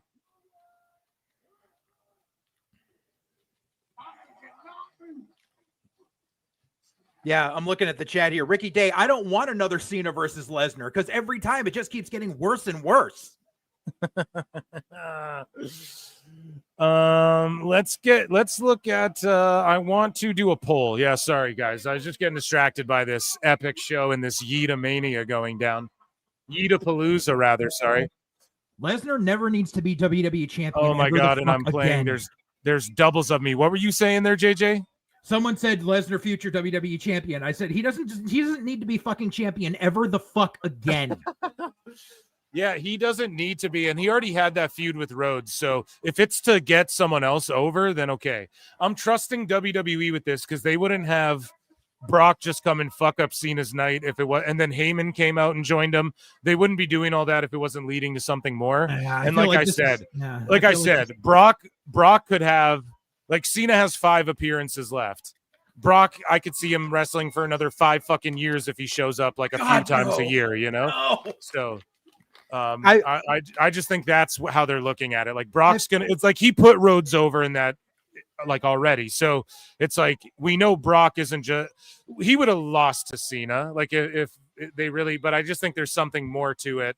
And he might even align with the vision. That would be crazy. Maybe not. God. But no, I don't know if I'd like that either. I got to be honest. I don't know if I want Brock playing the background. But I feel like this is a shitty creative decision that got brought in from someone on the TKO side because they're like, this is corporate synergy. Suck a dick. Go the fuck away.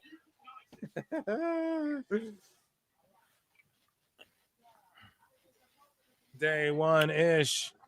Oh God, Okay, Perry King, no, I do not want Brock versus Braun. That's like, if that match ever happens, I pray I have to take a 45-minute dump that day because Jesus fuck, that would be less painful. That match has to happen with Braun going over. No, they have to. They have to pass that torch, bro. Boy. They have to pass that fucking torch. No, they don't. Mojo Rawley Jr. does not need a torch passed to him. Mojo Rawley Jr. Oh my God. Okay, here we go. I think an Usos heel turn, like, look, the building's eating a little less. That's all I'm saying, man. And you're going to get that fucking Usos heel run. They both want it. We'll get it eventually. We already seen it before, but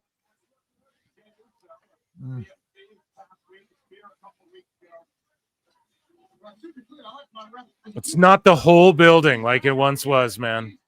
A few months ago, it was like the whole place. Look, it's like a sea. You can see little chunks of fans that ain't eating. They've also been eating for like 8 minutes now. And and they fucking are super kicking LA Knight and shit like that. You know what I mean? I fuck with LA Knight over here. Yeah. Dude, I can't believe Hangman and Fletcher's still going on, dude. I've just completely zoned out. I look over, they're going through a table. It's fucking ridiculous. I knew that would happen. It's the same thing happened with freaking All In. Freaking Mox and Hangman went an hour after Saturday night's main event had started. And this is why this is awesome. The poll right now in the chat is at 50-50. I just switched it off, but a minute ago it was at 50-50 on this match. Like, I really don't know who's going to win any of these matches. I'm already 0-1 tonight. I'm like $1 million for life at the AEW one. I got like 1 or 2 matches wrong of the fucking 15 on the show or whatever.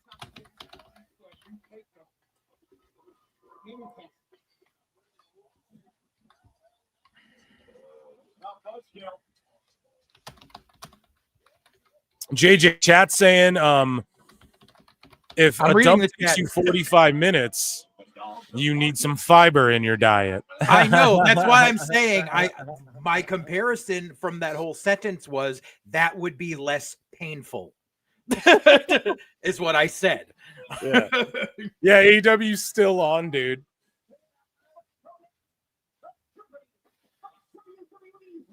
Okay, spiky leather jackets.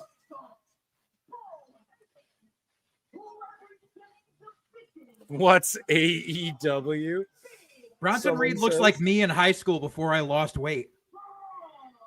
I had that jacket. I still have that jacket.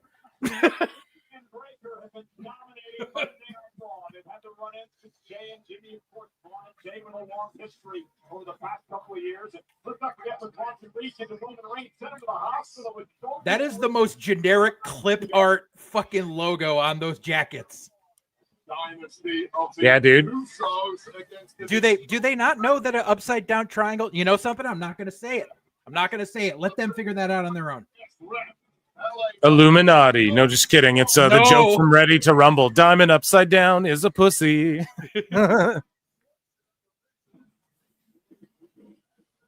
AEW fans are all out to the exits. AEW started earlier. They should have went off earlier. That's how stupid they are. Yup, I went off Wait. on that on X already. Did I You miss fucking something? start earlier. You should have ended earlier because now you just ruined your whole shit. Did I miss something? When did they make LA Knight the referee for this? They just announced it like during the pre-show or like out of nowhere today. Yeah. All right. Out of nowhere, like a BFT dummy. Yeah. Turn tonight. Dummy, yeah. Oh, this is I'm the just match joking. that's sponsored by the tech company that everyone's all up in arms about because apparently they like fuck with like anti-EMF shit. I have no idea what you're even talking about. But It's I will sponsored say by this. some company called Ares, AIRES, and they do like a bunch of like electronics tech stuff. But apparently, one of the things they do is anti-EMF stuff, which is like because they say like some Bluetooth stuff like has like a low level of radiation. Whatever it is, it's their thing. But everyone's like, "Oh, WWE's taking money from Illuminati and all this shit." I mean, everything's Illuminati. Like, if you trace it all back, everything's owned. Like, they're like 4 companies own everything, or like 2 companies own everything. So it's like, yeah, I mean, what do you? But like at the end of the day, yeah, it was like all these. I don't know. Elon does fucked up shit. Look at the shit. I don't want to get whacked or anything, bro. This is all, but like look up the shit. Like he's like poisoning the air and shit allegedly, and like Oh some yeah, part he of is. the US and stuff. Yeah, so like I don't fuck it, man. It's all fucked up, bro. I mean, that's Yeah, dude. above my pay SpaceX grade has to- ruined Brownsville, Texas. Yeah, like I don't even know. Like it's above my pay grade to know about that shit, even really, or worry about it too much because I can't control it. Like, what am I gonna? I'm Captain Planet. I'm gonna go fucking beat the shit out of Elon and blow up the fucking battery factories or whatever. I don't know, dude. I don't know. There's a car. I just drive shit. Isn't it weird how Jimmy bounces off the middle rope when he's hitting the ropes like that? Do you guys notice that? Like, he's not a small dude, but he hits the middle rope. And that's lucha style. That's how you learn how to run the ropes in lucha. Like that's so I'm not sure why he does it like that. Like maybe he's been doing that more lately because the Usos are planning to take a little trip down to AAA. Yeah. It's just a thought. Can we get a crowd check on AEW? They're dead. They're not making any noise. They're sitting on their hands. No one's standing up.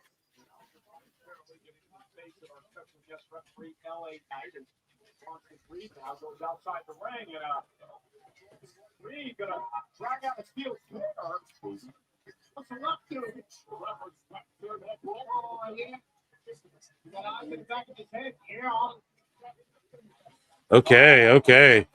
Super kick. We knew we would see a bunch of those. Watching WrestlePalooza on their phones. Yeah, that's what they're doing. They are. Yeah, they're like, oh, fuck. He just kicked Bronson in the tit.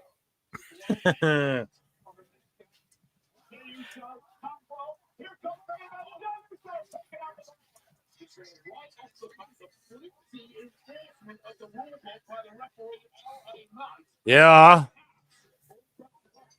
So was it easy for you to watch this WrestlePalooza there, JJ? Yeah, dude. Last week I just upgraded my Disney Plus bundle. Excellent. Oh, yeah. You were saying that on the pod. They finally ended Hangman 1. Who gives a shit? Right. Yeah, and in all honesty, with the package bundle that they did, because I already had Hulu and stuff, with the package I did, I just upgraded it to the ESPN package. I downgraded my Peacock down to the basic instead of the premium because there's commercials during WWE shit anyway. And so in the long run, I'm only paying like an extra like $2 a month. Yeah, that's way better. Yeah. For me, it's just all on Netflix, so right. It's awesome.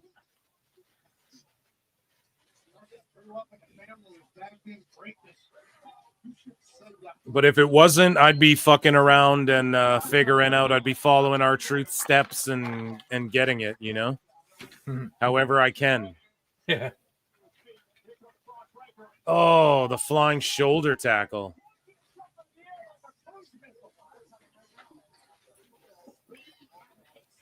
And then see Hangman's looking at Fletcher like, you're good, man.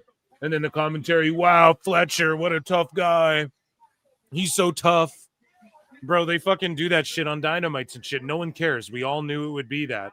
Wow, what a fight Fletcher put up. Can't believe that he fucking went to the limit with Hangman. It's like, have you ever watched this fucking show? Have you ever watched AEW, Tony Khan? Or commentary? There's never been a men's match that goes less than 10 minutes. Yeah. Buddy fucking... It's just the same shit with Fletcher and Hangman every time. They just do every move. The other guy kicks out, and then they eat every move. Then they kick out. Then one of them wins. Yeah, today everyone's Canadian and on their fucking ends.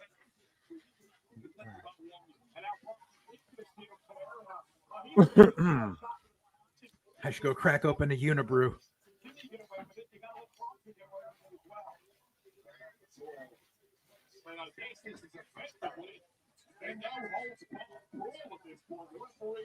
The people in Toronto barely give a fuck. So basically, this became a no DQ match out of nowhere. Yeah, because LA Knight won't call it DQ. Right.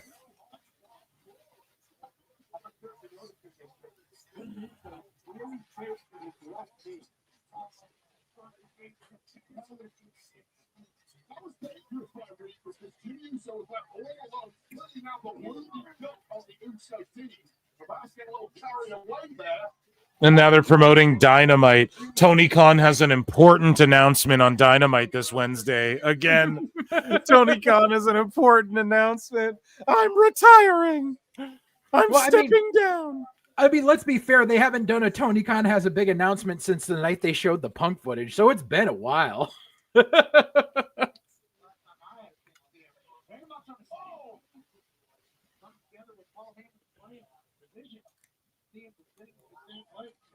Watch, it's going to be, we're going to have a pay-per-view to counteract WrestleMania 483. Yeah, it'll be some cringe shit like that.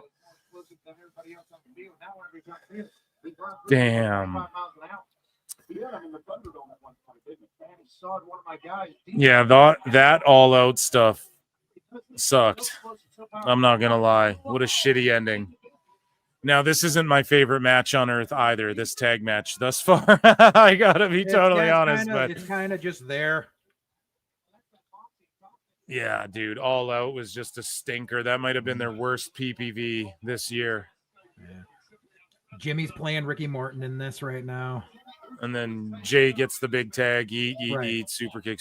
Yeah, the Usos got to win this because, like, why would you put them back together for them to lose? But then the Vision looked like goofs because they need to be getting wins if we're to believe they're this dominant faction and not just guys who are dominant when they beat you up from behind, you know? Only way I see the Usos losing is if LA Knight turns heel, but I don't think he's going to turn heel and join the Vision. I think he's just going to turn heel and tell everyone to go fuck themselves. Yeah. Oh yeah, he won't join the Vision. Right. He'll just fucking tell the Usos to fuck off. Mm-hmm.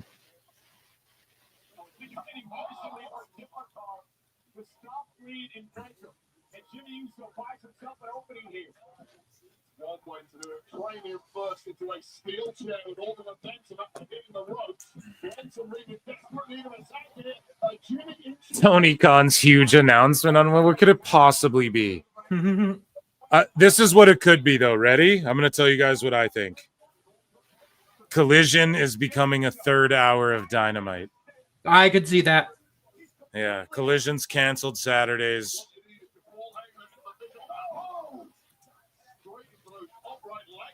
Steel chair. Creates chaos, right? Absolutely. So destructive, so chaotic, so unpredictable, so powerful. And now, well, you mentioned it. So many Pro Hall of Fame pet praise. There's something that I've realized in the past couple of weeks. Outside of LA Knight, if you notice, the bulk of the time Breaker has been on the main roster, he's been working with only Jay or Sammy. And when people have married partners that fucking long, it's usually because they are not adapting to main TV style. What's that?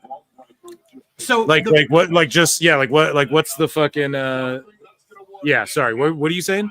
Like since Breaker has come up to the main roster, the majority of his matches have involved either Jey Uso or Sami Zayn. Right. No, I'm with you on that. So like their IC title feud was like kind of dope, you know. But yeah, exactly. He's just been feuding the Usos, but like I would just argue they're teaching him how to work like top guy speed and shit. That's why they have him in there with like Jay and shit. So they are. But the problem is it's been so long that you're starting to notice it. Kind of like fucking Dom Mysterio. For like when Sheamus would fight Cesaro every week. Right. But I mean, that was just because they were clicking and they wanted to put them together. But no, it's like when Dom Mysterio first came in, the only people he worked with were Seth and Aleister Black. That was it. No one else touched him because he was not ready for main TV. Yeah. Clothesline, jumping clothesline. Yeet. Here we go. Here's the Ricky Morton cell with the help me. Do the crawl, do the hot tag. Fat Andrade is going to tag Mojo Rawley. I think I'm ahead of you a bit. Fat Andrade just rolled out. He didn't even tag fucking Mojo. Fat Andrade. Keeps saying, Jesus Christ. I'm ahead of you, bro. AEW is going to be the first wrestling promo to do a pay-per-view in Antarctica. Nope. There's no space where you can fit a ring. yeah, they're joking. Chat's just joking. There's roasting.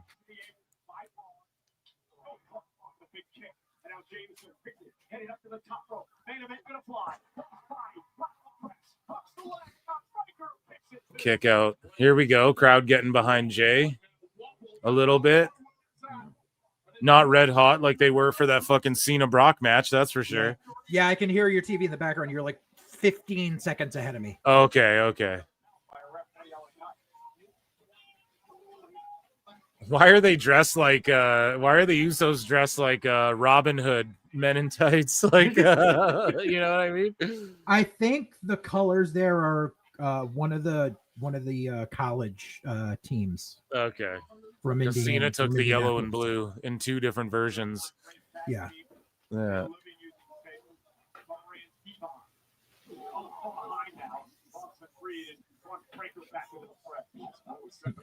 By contract, Jey Uso has to use a Slim Jim table.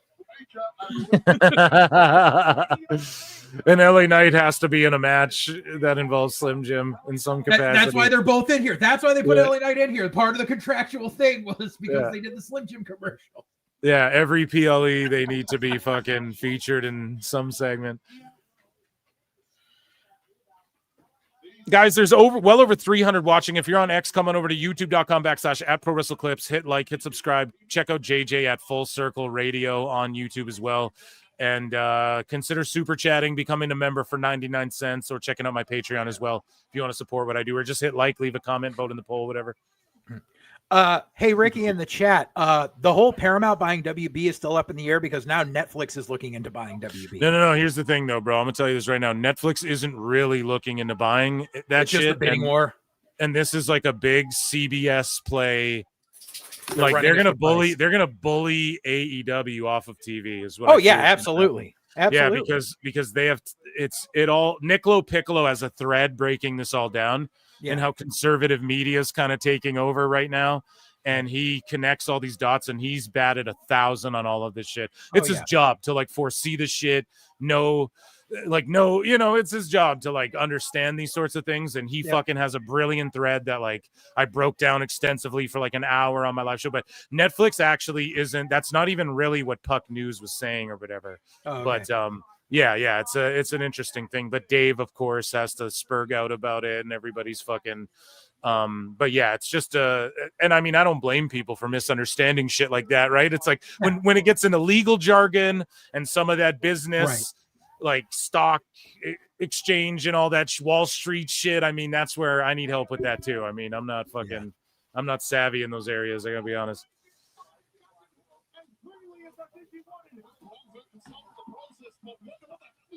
Oh man, he went for the Bam Bam salt.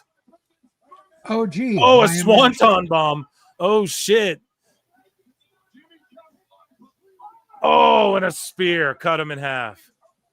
Oh, but wait, you're getting yeeted, dude. Oh.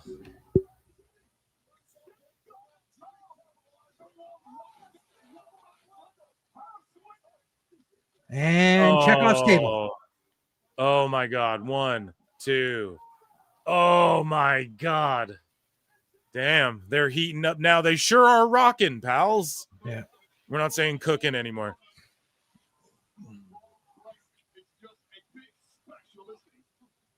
Spears are overrated. Yeah, spears and super kicks are the moves that I think are done to death way too much, to the point that I'm super sick of them doing that bullshit of Braun's spear is 23 miles an hour because he does, or that he runs the ropes at 23 miles an hour, because that's total bullshit. That's the speed that Usain Bolt sprints at. I know, but that's the fucking work, dude. That's like Andre the Giant's stand on this milk crate while you're next to Mean Gene just to make you look that much taller and intimidating. You know, that's like saying Big Show's over 400 pounds when he's like really, I mean, at one point he was something. I know. Yeah. But they carried that along even when they're like, get in shape. You're a fat ass. Lose some fucking weight. And then he does. And then they're like, but we're still going to lie and say you're 400 pounds, you know? So it's just that sort of thing. I don't get mad at that. And it's carny wrestling, you know? Whoa. Okay. Oh. Chekhov's table. Yeah, so this is just hardcore bullshit. Like, not that I'm mad at it. They're doing it better than AEW, man. I don't know if you saw what happened there in that coffin match. And then after, oh, damn, Jay's bleeding. Hard way, dude. He is leaking. Oh, boy, he's spear. He's get me out of here or what? He's fucking mad. And he's like, cover me or what? Get me out of here? Or are they just trying to go to the finish? Jay's like calling spots out. I think they're lost or something. Jimmy's yelling shit at LA Knight. They're lost. Someone's lost. I think they're just trying to get Jay's bell got fucking rung when he got busted open hard way. On ESPN. Do you think ESPN's pissed about this? No. Or do you think they're all? Yeah, I don't think they care because they did with UFC and shit. They don't care, but Jay's like not in a good spot right now. Yeah. Oh God, that looked like ass. I don't think that's a botched blade. I think he got fucking. Oh no, he got hard weight. Hard weight, yeah. That's for a hard sure. weight, bro. I can tell because if he was just trying to gig, Braun wouldn't have all his blood up on his back and shit. Yeah. And Jay was just yelling out like, "Go to this, go to that, da da da." Right. I don't know, man. That was a hard way for sure. Fat Andrade with the fall off the top rope. Yay. Give us your impressions of the vision. Rob Breaker, Bronson Reed, Paul Heyman. They're going to operate like this. You're talking about unstoppable. And it's Seth Freaking Rollins. It just seems like a fucky finish, though. Everyone's kind of like, what the fuck? And we've seen Brock and the Bronze win. so far. So everybody's like, what the fuck so far in the show? You know what I mean? We're not getting like a heroes cheering moment, which I think I'm going to be 100% wrong on this card, which I'm happy to be, because that means I'm getting worked and shit. But I think this means Rhodes is going to win. Like, they're going to send everyone home WrestleMania style happy if we're just all like, what the fuck so far, right? Like, it has to be that way. Or do they just send Drew home with the title? That could be crazy. This is a night where everyone's like, oh, what the fuck? I mean, you It's got all two blib. You got two female baby faces in that women's title match. So you know a baby face is going over in at least one match. Yeah. 60% of the PWT universe had the Vision winning over at youtube.com/@ProWrestleClips. Make sure you come and check it out. Here's the At least thing. the Yeah, show- they won. They're not going to get any more over. Yeah. They're not. At least the show is better because of Heyman. Dude, I love your Dragon Ball thing. 3 flutes. He hit himself with the chair. Shit, did he hit himself with the chair? I'm 2 for 2. Good job, Kevin. Got to catch it on the replay. Yeah, you'll have to. Fabio El Fabio. Now we're getting a commercial, but it's WWE commercials about like Vaquer and EO and shit. So Oh, I've got the commercial for the Smashing Machine. okay, so I'm getting like a countdown, but they're just running the video package for Vaquer versus EO. Jay busted himself open hard way accidentally. Yeah. Damn.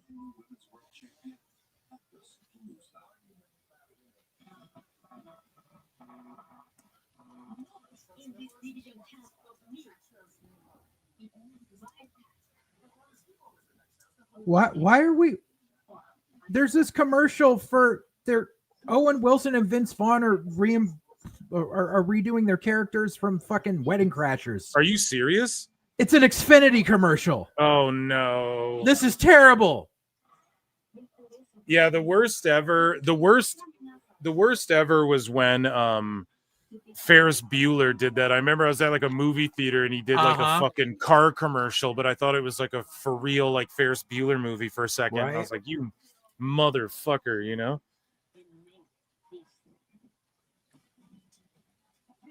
And Wingstop. And Dell. Okay. I have another 2 minutes of commercials. At least there's a little box Me up on too, the top yeah. that says how long of ads is left. So. And now they're just playing music, and I'm just looking at wrestlers hit poses and shit. Ya regresamos. We'll be right back. So it just says we'll be right back in different languages. Hum jaldi wapas atain. We'll be right back. Isa Nichi. A tout de suite. That's en français. I understand that one. We'll be right back. Un poquito I mean, I momento, understand them all technically. Kami akan Sagara Kambali. We'll be right back. Voltaremos en breve. We'll be right back. And then some like squiggly lines with dots, and I'm just saying what it is. I'm not fucking. I just wouldn't know where to start. Yeah, it's Arabic. No hate, just saying. If it was fucking Japanese, I wouldn't understand either. Arabic is a very hard language to learn how to read. For sure, dude. Yeah, so there you go. ESPN never said no ads, I guess. Yeah, of course they're going to sell you ads on ESPN, bros. Yeah. Are we having AAA and WWE Survivor Series matches, Phil? What do you mean?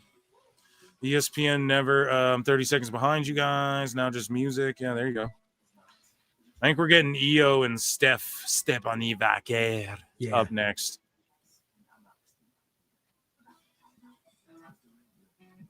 Dude, legends live on in every can. Hulk Hogan, Real American Beer, Light American Beer.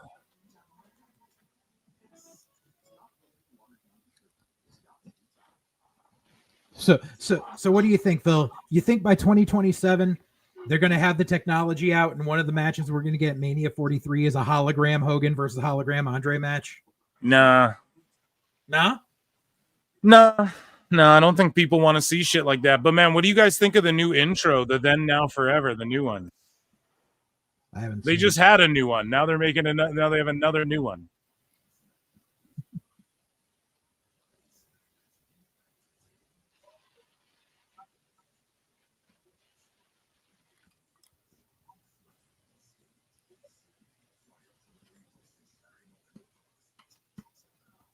Oh, SmackDown and Saturday Night's Main Event Halloween weekend. What's that? There's just a commercial they're doing us. The next Saturday Night's Main Event is going to be Halloween weekend. Oh hell yeah, dude! I'm gonna do a Halloween special. It's gonna be fucking awesome. Fabio El Fabio for 2 says Asuka's about to come and collapse the ring. Let's fucking go. Oh man. Oh, that's not very fair. Oh, come on now, Eric. That's not come very on now, fair. Eric. Say that Asuka's overweight. You can get Ozempic for that, and you've had it saved with Phil.com. How is Asuka overweight? She's not. So we make a joke because I just the bit is basic. It's just insider shit, I guess. Right on the show, it was like, yeah, Right. one time I love Asuka. She's like one of my all-time favorites. Uh-huh. But she's like, how old is she now? 40 something, right? Something like And when that, she- yeah. And when she just came back, I was like, you know, she has. She looks her age, you know, but like she looks tremendous. And I was like, she hasn't lost a beat. She hasn't lost, like she still has that same speed. She's still one of the best in the world. She has that extra gear that some of these ladies even younger than her don't have. And like Asuka's just one of my all-time favorites. You know, I was putting her over, but they were like, Yeah. oh, Phil thinks she's fat, you know, because I was like, Oh. switched up her gear a bit. And she's like, you know, whatever. I was just pointing out like, you know, man, your body starts shit. You hit 30, you notice changes, 40s, shit's changing, you know what I mean? 50, I'm sure it's like that too. It's like, I just pointed that out. And so now the bit is like, oh, Phil thinks she's fat. She's Yokozuna. She's going to collapse the ring, etc. I'll never live it down. I will say I have dated my share of women in my life that had crazy eyes, and I have regretted it every time. But Asuka is the one woman with crazy eyes that I would gladly die for. Does she have crazy eyes? She has crazy eyes, and I love every moment of it. Damn. I never even really like looked into him. I'm too terrified to. No, but she fucking rules, man. Kana. Yeah, I call absolutely. her Kana as well. Like Hell Kana's yeah. one of my all-time fucking. I still dude, use her old school name because I just been a fave, been a Right. fan rather, and she's one of my faves of all time. I remember So the back when chat she just was- roasts me for it. I remember back when she was on the Indies and her and Lufisto were tagging. It was fucking amazing. Damn, Tiffy and O'Shea was in the background there. O'Shea Jackson Jr. Tiffy with her Botox face. Hey, man, I ain't saying shit. Does she really? How do you know? You can tell, dude. Hey, bro, I didn't fucking say it. I ain't judging. She used to look like a human. Now she looks like a fucking China doll. I don't know, man. How? Like, what do you mean she used to look like a human? What is it Like- like? When you look at like her first like pictures of like when she was training at the PC, like non makeup versus non makeup now, and you can tell she's been getting like the lip injections and shit like that, and it just it's horrid. Yeah, tons It's of horrid. ladies do that. I saw, yeah, we covered that on the show where like someone I forget posted her without makeup, and everyone just melted down. And I don't know, man. It's I don't even know if the guy was like judging her for not. I think he just posted it, but like, you know, when you're a troll account, you don't get the benefit of like, you know, people trusting you're doing it in good faith, even though Yeah. that's a cringe term, you know? Yeah, like when you're trolling and shit all the time, it's like, I don't know. Listen, I don't judge shit like that. It's like, whatever. Now, if she looks like fucking Joan Rivers or something, okay, I'll call it. I can't, I don't study it enough to fucking, yeah, and you know what I'm saying, dude. And Joan Rivers would laugh at that too. So, but it's just like, yeah, I can't, I don't know. Like, I can't tell if it's like the way people do their makeup to accentuate their lips or if they're getting lip fillers and shit. Yeah. I don't got an eye for that shit really, but yeah, I saw someone post. Like, here's the problem with Tiffy and Charlotte too, is that they both started pulling each other's face cards, and then their fans started like making fun of each other's past faces and shit. And Tiffy made that joke too. And then I saw that people posted like what she used to look like, but I was like, is she in high school there? Like people fucking grow up and mature and fill out. So I don't know, man. I just don't pay too much. I'm not trying to Meltzer myself. You know, all of these ladies look a million times better than I do. So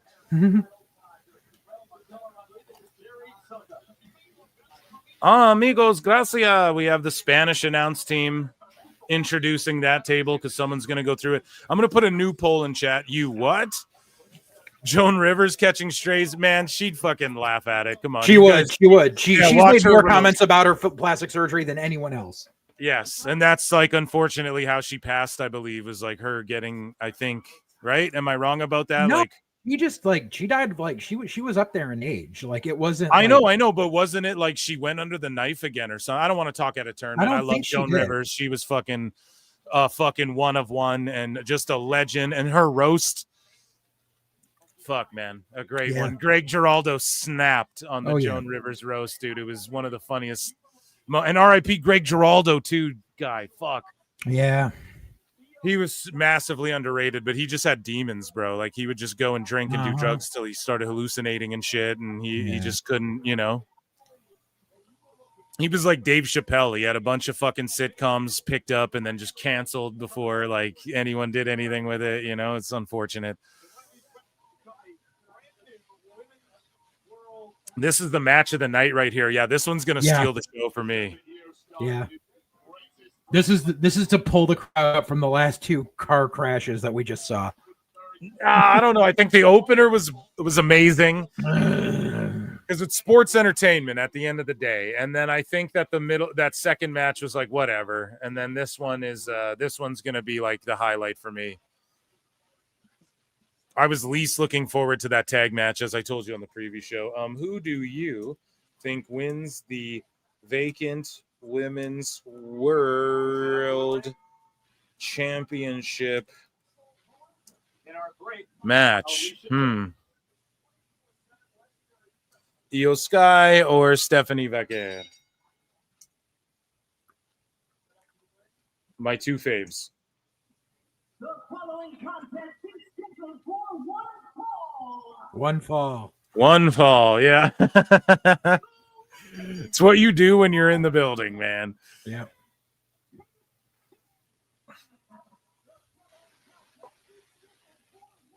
Introducing first from San Fernando.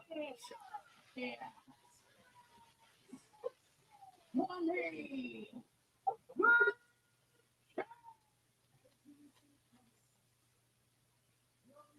JJ, Alicia Taylor or Samantha Irvin? Who's the better ring announcer? I honestly think Alicia Taylor has taken that crown. Yeah. I mean, I still think Samantha Irvin's very good, but I think Alicia Taylor has just surpassed her. On the international stage before coming to WWE, but they never met inside a wrestling ring, and until they came to this company, they've had a couple of matches over this year, but none more important. Here we go. Let's fucking go. Mm-hmm. Women's World Championship.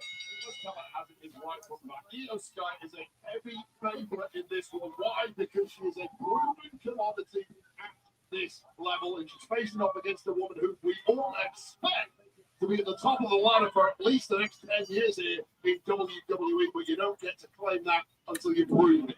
Yeah, I don't know, man. That AEW show, it's unfortunate that like WrestlePalooza is trending like crazy. I noted, JJ, that so AEW, they've been going with hashtag AEW All Out in the build-up to this pay-per-view, right? Mm-hmm. And then the fans, the sickos, had AEW All Out Toronto trending. And then they got AEW All Out 2025 trending more than that after. It's like, look at their Twitter. Like, aren't you guys fans of this shit? How the fuck do I know this? And you call me a fucking e-drone and a shill, you know? But I know the hashtag they're using. There's no. It's just crazy, man. Meanwhile, what's trending right now? WrestlePalooza, WWE WrestlePalooza, hashtag WrestlePalooza gets you the little icon or whatever emoticon, right?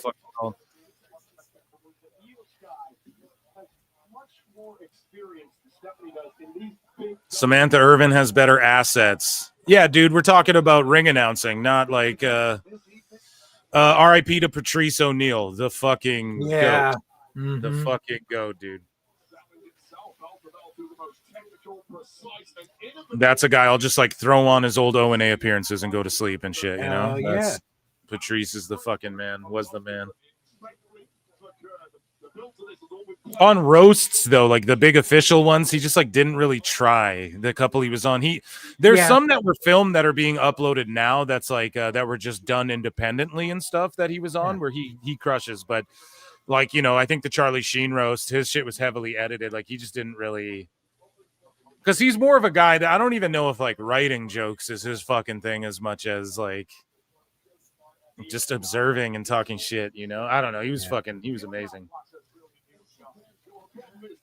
Here we go, man. These ladies are going.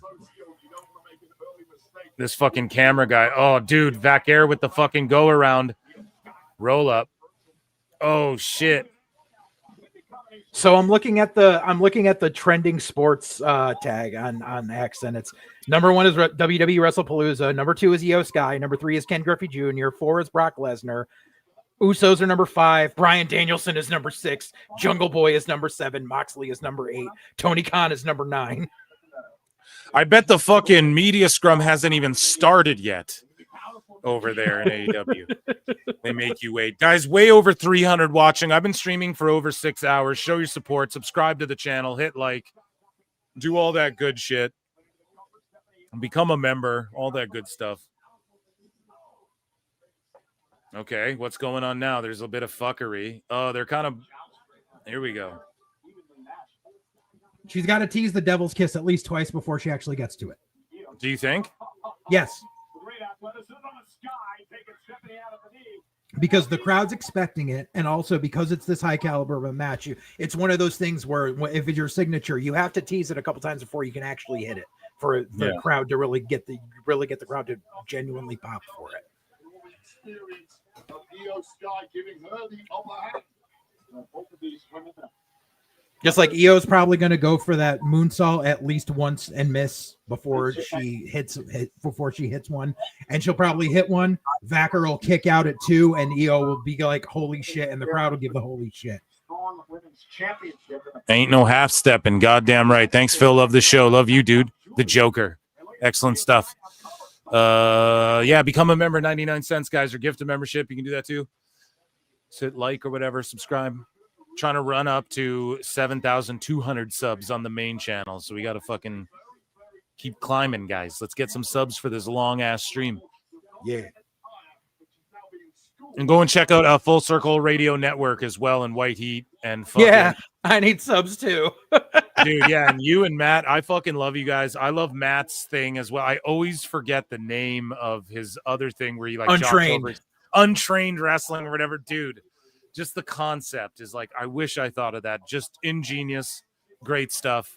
Well, the reason he got into doing that was because a couple of those idiots, like they started a backyard fed because they went to one of the local wrestling schools and got laughed out of the joint because they didn't take shit seriously. So they're like, we're just going to start our own shit.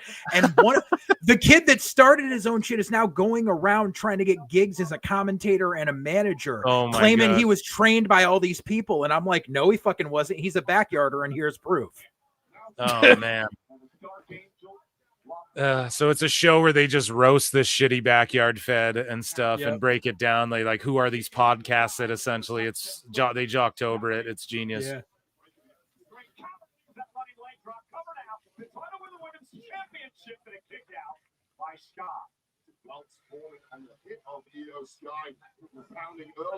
Stephanie's got like a gear fuck up where like she had to like redo the top part of her gear there. Yeah.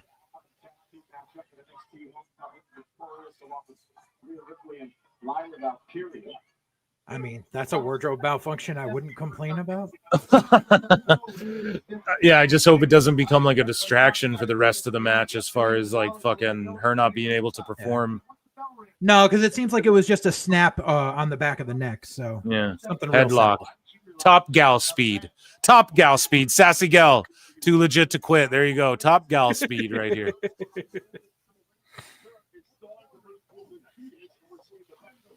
And the other thing is, we talk a lot about Material, but even Scott's had a lot on their mind as of late, the situation with friend Oscar. Damn, man. We have fucking crazy turnouts all the time at PWT. I love you guys so much, man. Make sure you guys are subbed to the YouTube. Okay, what is this? You know, they're getting ugly with some of these, like, trying to do fucking moves to each other and reverse, next move. They're fucking up a little bit. Yeah, they need to slow down just a half a step. Yeah, dude, and they should have ran through some of this shit at the PC, pal. Oh, damn. I mean, they're still pretty crisp. It's not Oh, like they are, dude. I've Yeah. seen far worse matches. No, yeah, I'm not, like, shitting all over this. I'm just saying for two girls who are usually, like, buttery smooth, you know, they're just kind of like, yeah, just going a hair quick.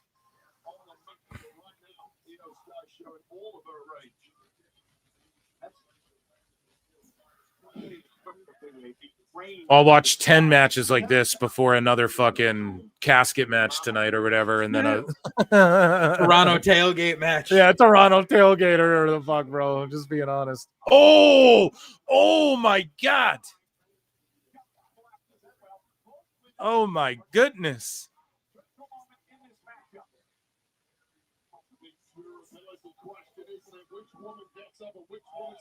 Oh, the backbreaker. Yeah, I think that's why Steph changed her move too. Like, you know what I mean? People just Yeah. do that move. Yeah. Well, because what Steph was doing was like a shoulder breaker, and the thing is, a shoulder breaker is never a solid finisher. Yeah. Like, not in this day and age. Back in like the 80s, you could get away with it. Yeah, But, even yeah, like The Rock did it for a bit, but it didn't really when he was Rocky Maivia. I think Yep, the I shoulder remember. breaker was like he used that as a finish for a bit. It Didn't was. really work though, you know? Yeah.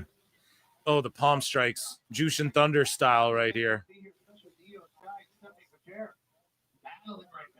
Oh, just a fucking flapjack right there. Old school. Oh shit, through the ropes. Excellent rope work, Brian. I guarantee no matter how great this match is, Dave's going to give it no more than 4 stars. Oh man, EO is just fucking going off here now.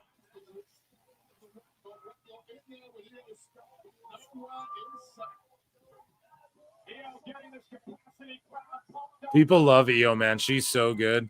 Yeah. Oh, crazy dive.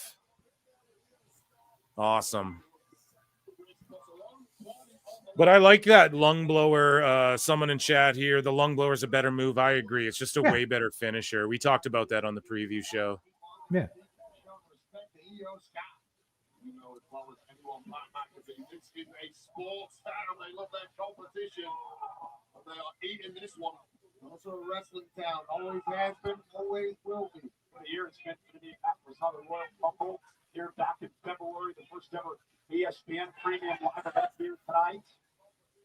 On the way of SummerSlam, and I do believe many more. We're thankful that the WWE comes here to Indianapolis. We're lucky to see this match. Stephanie. Oh, kick. McAfee, we're lucky to see this match. Indianapolis signed a deal for like 4 PLEs, dude. We're lucky to see this. Oh shit, the stomp or the knee. Boom. That's a killer move, man. Crowd kind of flat though for what I anticipate, but at least people are on their feet, man. Like, and for that AEW pay-per-view, you saw everyone like looking down at their phones after the Brock Cena shit.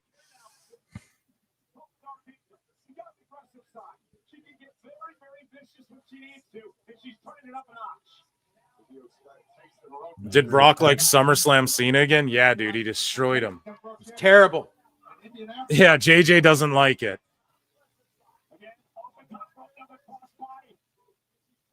I do, but that's crazy. It went on first, but also the WWE title should be last for this moment. I mean, also, like, if that's the match they were going to give us, I'm glad that didn't go on Me last too. because you Yeah. don't want to talk about sending people home mad. And there's Like, a this is reason what I for paid it 10 too, grand like- for. Yeah.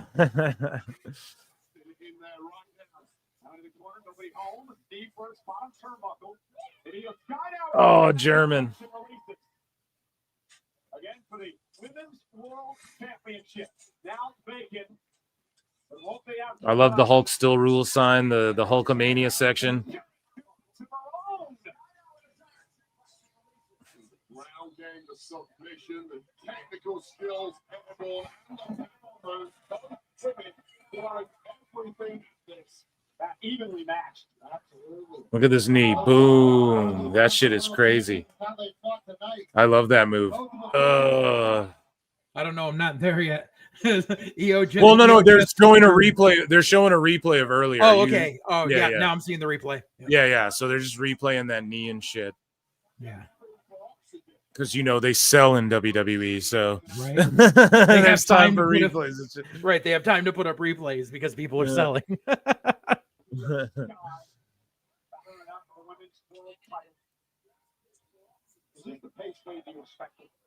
This point in the match, given the amount of offense that both women absorbed, I think there's no choice but to be operating at this kind of pace. But who gets the second one? See it, perhaps Stephanie the killer. Maybe not. Io Sky. Ducks underneath. Uppercut by Sky. 15th round right now. World Championship fight. Sky defense ropes is a huge right. No, don't do the changing elbows. It don't last long. Don't worry. Yeah, I know. Darby Allin though just sets Moxley on fire and shit. It's like, bro, no one cares. That's what I mean. Well, what's next? He pulls a rabbit out of his ass. Like, it's so fucking stupid, man.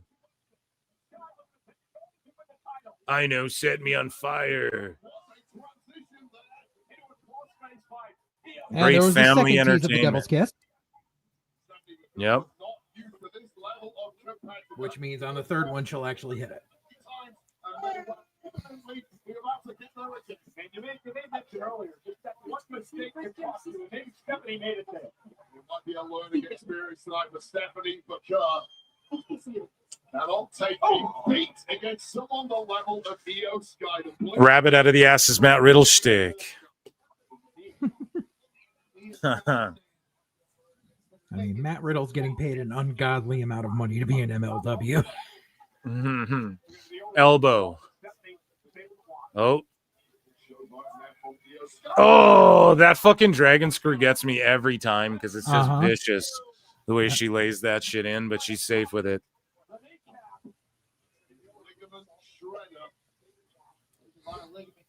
The ACL, the MCL, the PCL. I don't know how any of them are still surviving after that. Oh, she's going for the package. Nope. Somehow work her way out of it. Headbutt.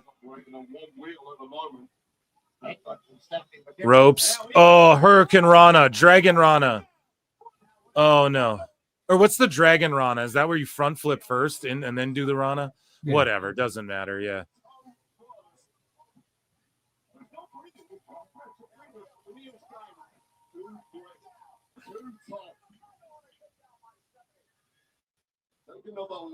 Ooh, buzzsaw kick. Nice. We know how devastating an injury it is when your knee is taken. Dude, Stephanie's cheeked up this match too. Holy shit. That's how you know she's getting a good shot for the Devil's Kiss. All for the Women's World Championship. This guy says that's it. Steps over McCarron again. Having an issue with that leg. The way her and Vaquer both spring to those ropes as well, they have like a similar style of like the step up springboard up to the rope or whatever. I like that. Here comes the moonsault.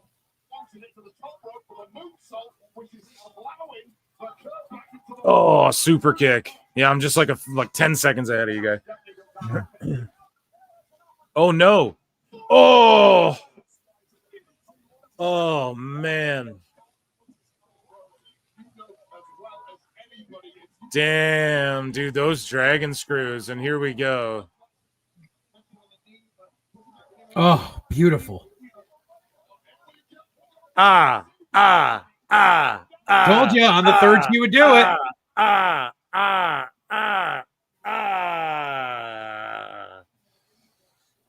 And I'm spent. I told you she was going to tease it twice. I told you, man. Oh, This is yeah. how you work a crowd. Oh, she did the old version. The SVB, the package version. Kick out. Yeah, the lung blower version will get her the W. That's what I'm predicting right now because just the story they're telling. Really getting that new version of the finisher over, still using that as a signature. I'm going to have to edit my 2K file. No. I'm going to have to update my moves tonight. No.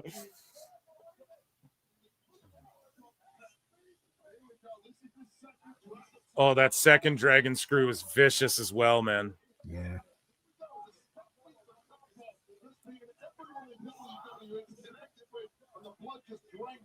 Oh, she might go for the fucking because Vaquer will also finish people with that corkscrew moonsault. Oh yeah, that's true. Yeah, that's sort of like that's like a super finisher, if you will. You know what I mean? Yeah. In 2K terms, we're using 2K terms, so Tony Khan. It's one of those things that she doesn't pop out all the time.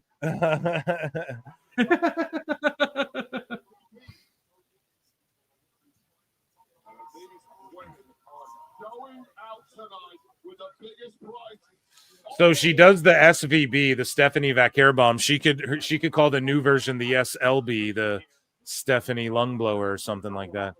Yeah. The LPB, the La Primera bomb. Yup. Oh, wait. Spanish fly. I'm almost there. Off the top. Oh, my goodness. They're both in no man's land right now, so I guess that's what's about to happen. Kevin Kayfabe, the spiral tap. That's right. Kenny D for 5 says cheaper tickets for the family wrestling company. You know, the family wrestling, the one where the guy fights in caskets and light each other on fire and put plastic bags over each other's heads and bludgeon and get spiked with ogre bats and fucking get shanked in the head in Minecraft. It's a fucking joke. Thank you, Kenny D, we acknowledge you for your contribution. Acknowledge me. Guys, well over 300 watching. If you're on X, come on over to YouTube. Subscribe, please. Let's get to 7,200 subs. Appreciate you guys so much. Thank you, Kenny D, for the contribution. And you are absolutely spot on with your assessment there. Okay. I want to see Io Sky do the double, or not the double, the moonsault stomp like she used to do in Japan and shit. I want to see her pull that out at like a SummerSlam or a Mania or something, you know? Yeah. Just one time. Just give us that moment. Oh, dude, the running knees now. The bare knees, Adam Cole style. The knee is exposed.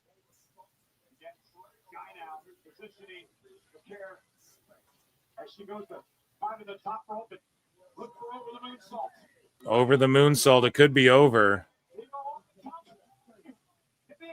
Wowzas.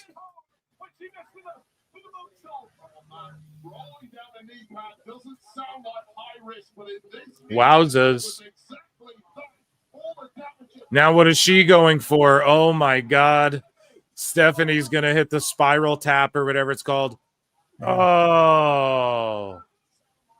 She just won the world title. Oh my God. Told ya. Amazing. Fucking Steph, man. Amazing. She does. Listen. If it was anybody else at this point in her career, like she deserves that title right now. I can tell you too, man, when you make clips about Stephanie and shit, like they do numbers, like she's beloved and she fucking deserves it. And I mean, it is early on, but she is like an anomaly. She's one of these people that just like rose to fucking stardom, and she can have quality matches with anyone you put her in there with. And this is a young world champion that you can start to build up. This is her first of many world title reigns in her career. And yeah, I mean, Io, I think. And what did I tell you during the podcast? This is. Yep, you're right. This What did I tell you on the podcast? I said this is Tripp's one petty moment of the night.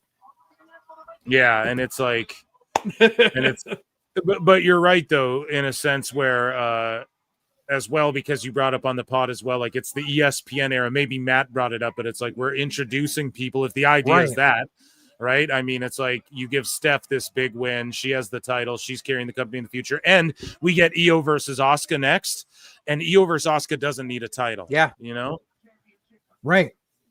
And then Io and Stephanie can team up against Asuka and Kyrie a couple times. And then we eventually, maybe Kyrie gets a shot. Asuka beats Io. Asuka gets a shot at Stephanie or whatever. Maybe Asuka doesn't have to beat Io, but gets a shot. And then Io and Asuka, that's a feud. Like, I don't want to be like big money, but that's like a big women's division match that doesn't need a title, you know?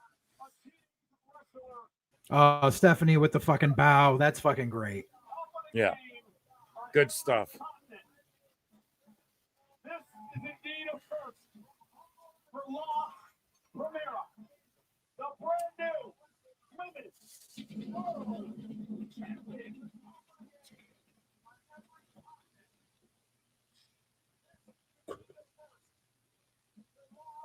Great shit. And she gets the pyro. Her father's here tonight, they're saying. Michael Triard for 2 is saying Mercedes is punching the air right now. Yeah, man. Mercedes is fucking, I mean, it's no comparison, dude. It's no comparison. You know what they say, Michael Triard? Sometimes in life, you got to be a hoe.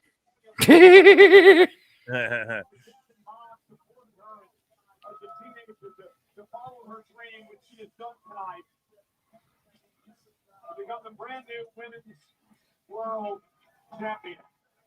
Damn, and she gives the belt to her father to hold up.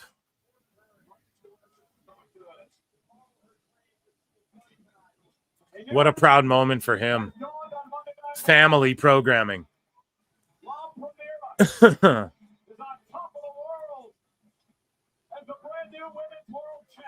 Her father is Mexican Carson Daly.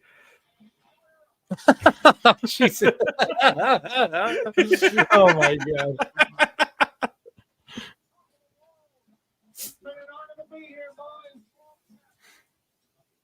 We have the mixed tag up next, and then we have the WWE title. I mean, what a PLE.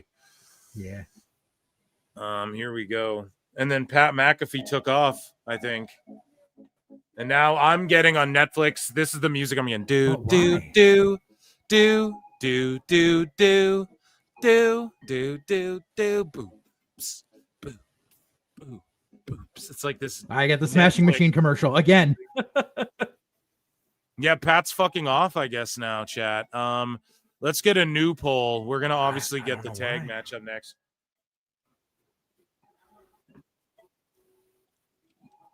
Who's your pick, JJ, for this next one? It's probably gonna be Punk and the Rat. Punk and AJ, yeah.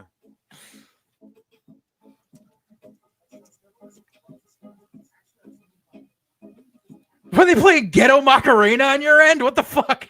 Yeah, dude. That's what it is. Every time. This is whenever you watch WWE on Netflix. They have just highlights of superstars with a countdown while they play this music, or they air like vignettes, or like on Raw, it's always filled with like Grayson Waller talk shit, or New Day talk shit or something, or Ludwig used to do it all the time before he became El Grande.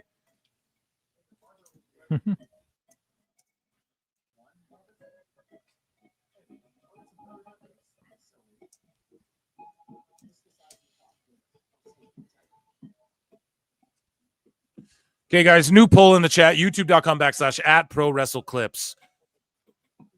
Who do you think will win this mixed tag team grudge match? CM Punk and AJ Lee, or Seth Rollins and Becky Lynch? Make sure you guys vote. Make sure you check out Full Circle Radio Network for my friend JJ show. I'm over there too, man. I've made appearances over there. You guys go and check that shit out.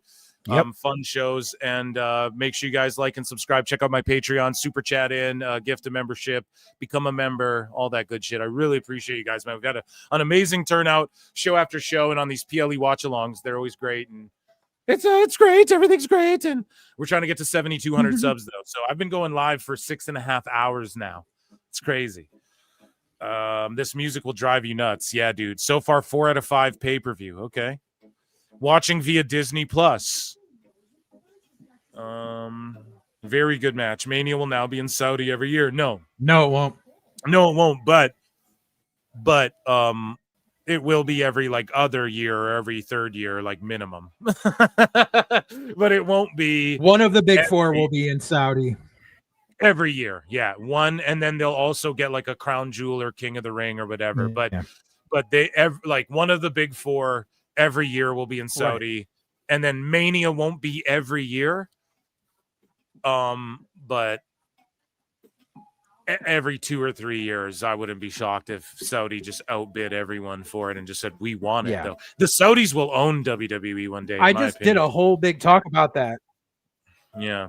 Nah, it won't happen. But I just did a whole big And I talk appreciate, about yes, that on the Joker. last Thank edition of you. White Thank Heat that you we so dropped much. yesterday. Everyone for being here. Every member, everybody who's not a member, consider being. Thank you all. Round of applause for the PW fucking T universe. Don't thank me. I thank you so much. Thank you. But JJ, what were you saying though? Like you did a whole talk about this. What were you saying before I so rudely interrupted? Yeah, the episode of White Heat me and Matt recorded yesterday. We covered we covered the whole thing about WWE and Saudi and what it means for the company and the repercussions that could be happening and why some people are just jumping the gun and just thinking that this is the end of the world when it's not. And also a big talk about how the biggest people bitching are the European fans who have an easier route to get to Saudi than they do to get to America right now. Like a plane ride from Dusseldorf to Saudi is only a couple hours, like, and it's cheap. Like, you know that they're going to be doing, like Matt even said it, he's like, the kingdom is losing money on that Mania. They're doing it to boost morale and get tourism. Right, it's all just a tourism play. Like, They have infinite, and that's what they're going to do. So packages like tickets are going to be way cheaper. Right. Yeah, no, you're spot on, man. Spot on. Yeah, those UK sickos, man, they get pretty crazy, you know? They're all mad because they don't have to take a 5-minute walk to see Mania at Wembley. Like, guess what? You can still go to Saudi, and it's closer than flying to the west coast of America. Yeah. Like, you don't have to cross an ocean. They just bring up shit like Khashoggi, though, and like women's rights and all this stuff. A lot of these folks, Right. they just start And virtue signaling, and it's like, I I understand it too, that, but it's like, yeah. But also look at all the things that have been accomplished during the time the WWE started going there. Like, and granted, yes, they're very behind in the times compared to the rest of the world, but you're still getting stuff like women are allowed to drive there now. Like, that's something that was unheard of. Like, less than a decade. Are they allowed to now in 2025? Yeah. Holy Yeah. shit, bro. That was one of the things that they talked about, was one of the crown jewels a few years ago. It was prior to 2020 because it's before I moved into my new house. I But thought that remember they them doing weren't the whole allowed thing. to drive anymore. No, they are now. Like, since like at least 2019, if not a year earlier, women are allowed to drive in Saudi now. Wow, the ban was lifted in 2018. Yeah, see? Holy shit, man. That's still crazy. 2018, holy fuck. So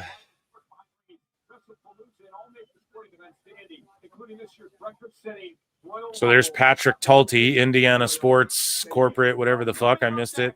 Here we go. Couple versus couple. Yeah.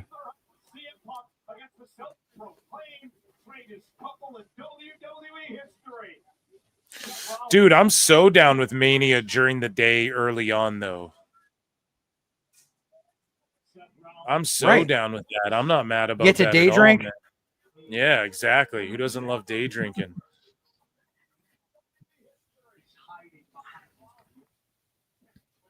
You can have people over and fucking barbecue and shit while you're doing your shit. And then it's not fucking late as shit when it's over. Like, you can That's still what like I'm chill saying. and people can peter out as they wish. Yeah, and you can watch the post show and you're not just dead exhausted and fucking, you know, like those sorts of things. So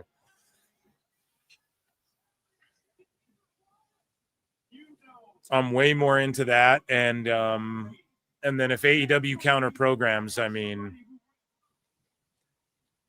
I don't know. I mean, that would just be an epic fail. I just I'm think gonna they laugh. need to do their, yeah, they need to just do their own fucking thing and not listen to these sickos.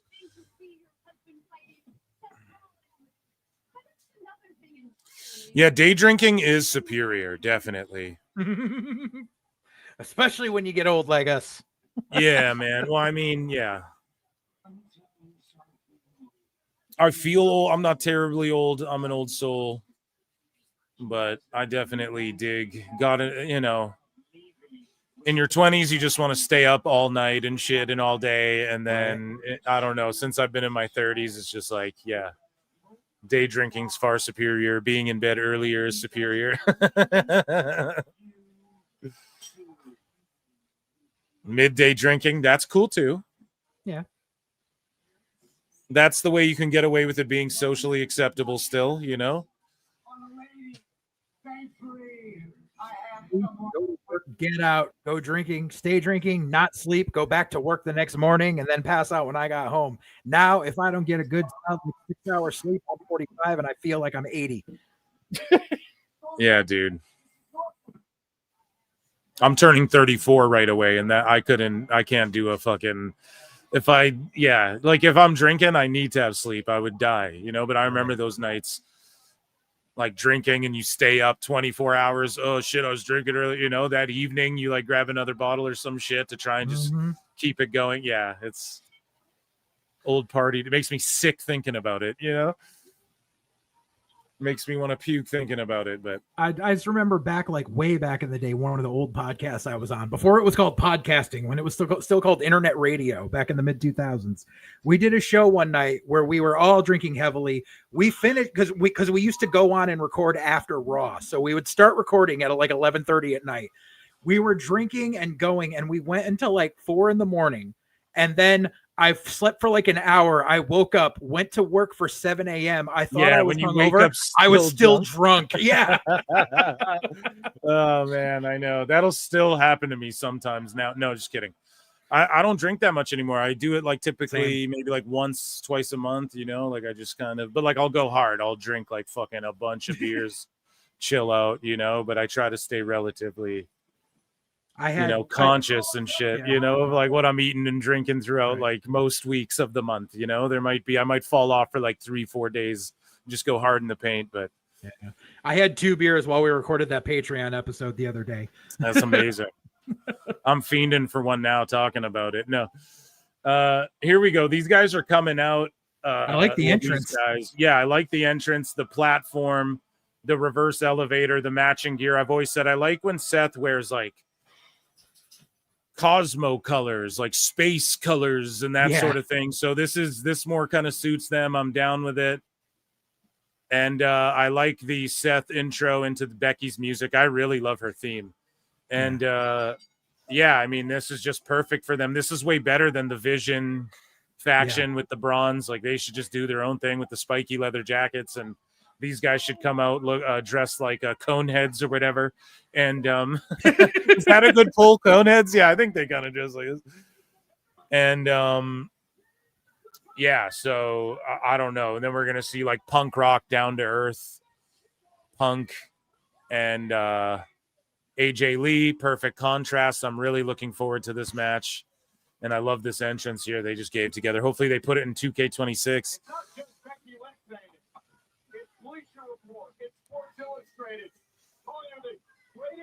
Female wrestler in WWE history. The current Intercontinental Champion, her husband, of course, Seth Rollins, for current. Been there, done that. Can't drink all day if you don't start in the morning. Exactly. No, I can go though, dude. Like when I go on vacation and shit, like I can fucking put them back, dude.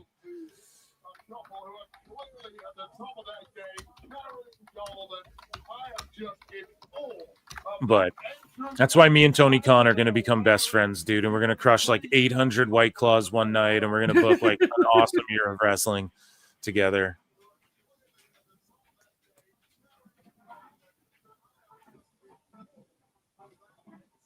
Imagine being their kid. Your parents are superstars. I know. Isn't that crazy? Be a fucking trippy life. But their kid's probably going to get in the wrestling business. And Seth will be one of the people running WWE. Probably.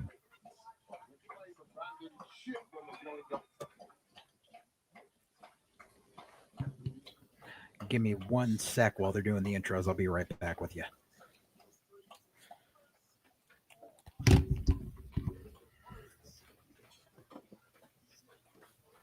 Tony's White Claw ain't liquid. Yeah, dude, he does White Claws and Starbucks. That's his combo.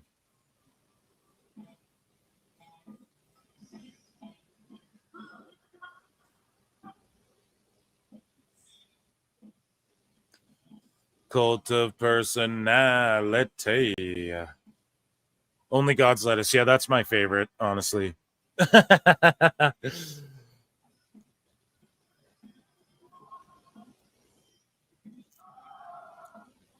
Canadians are stoners, man. The majority of them.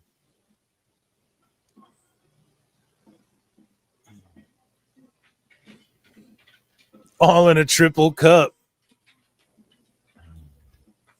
Here we go. Cult of person. AJ's husband jacket. It's clobbering time.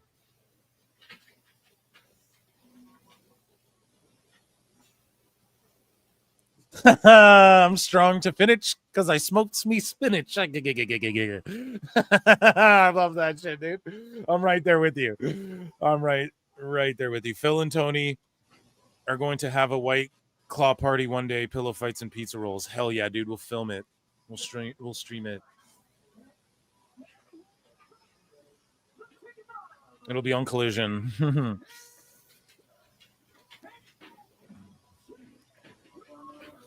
Here we go.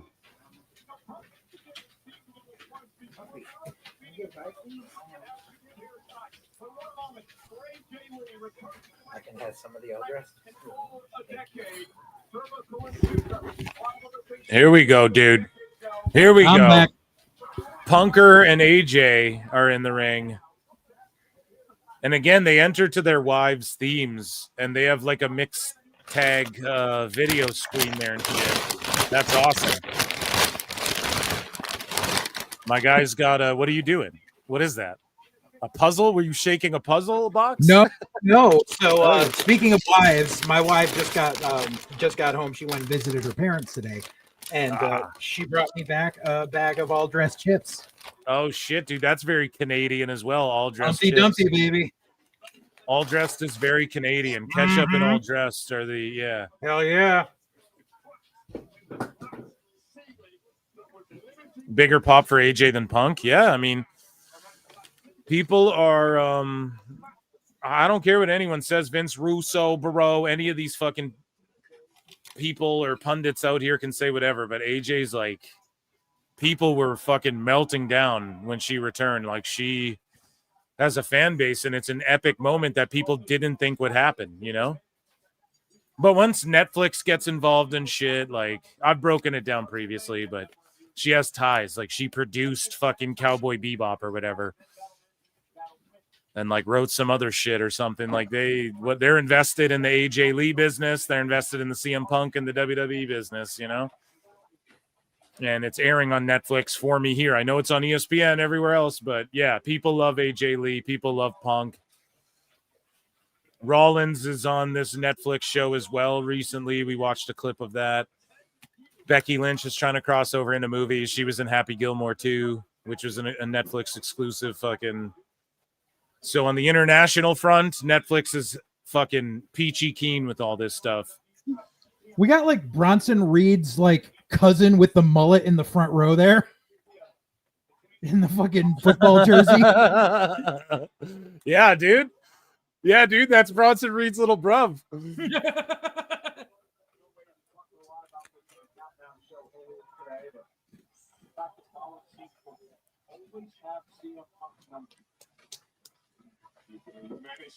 Here we go, guys.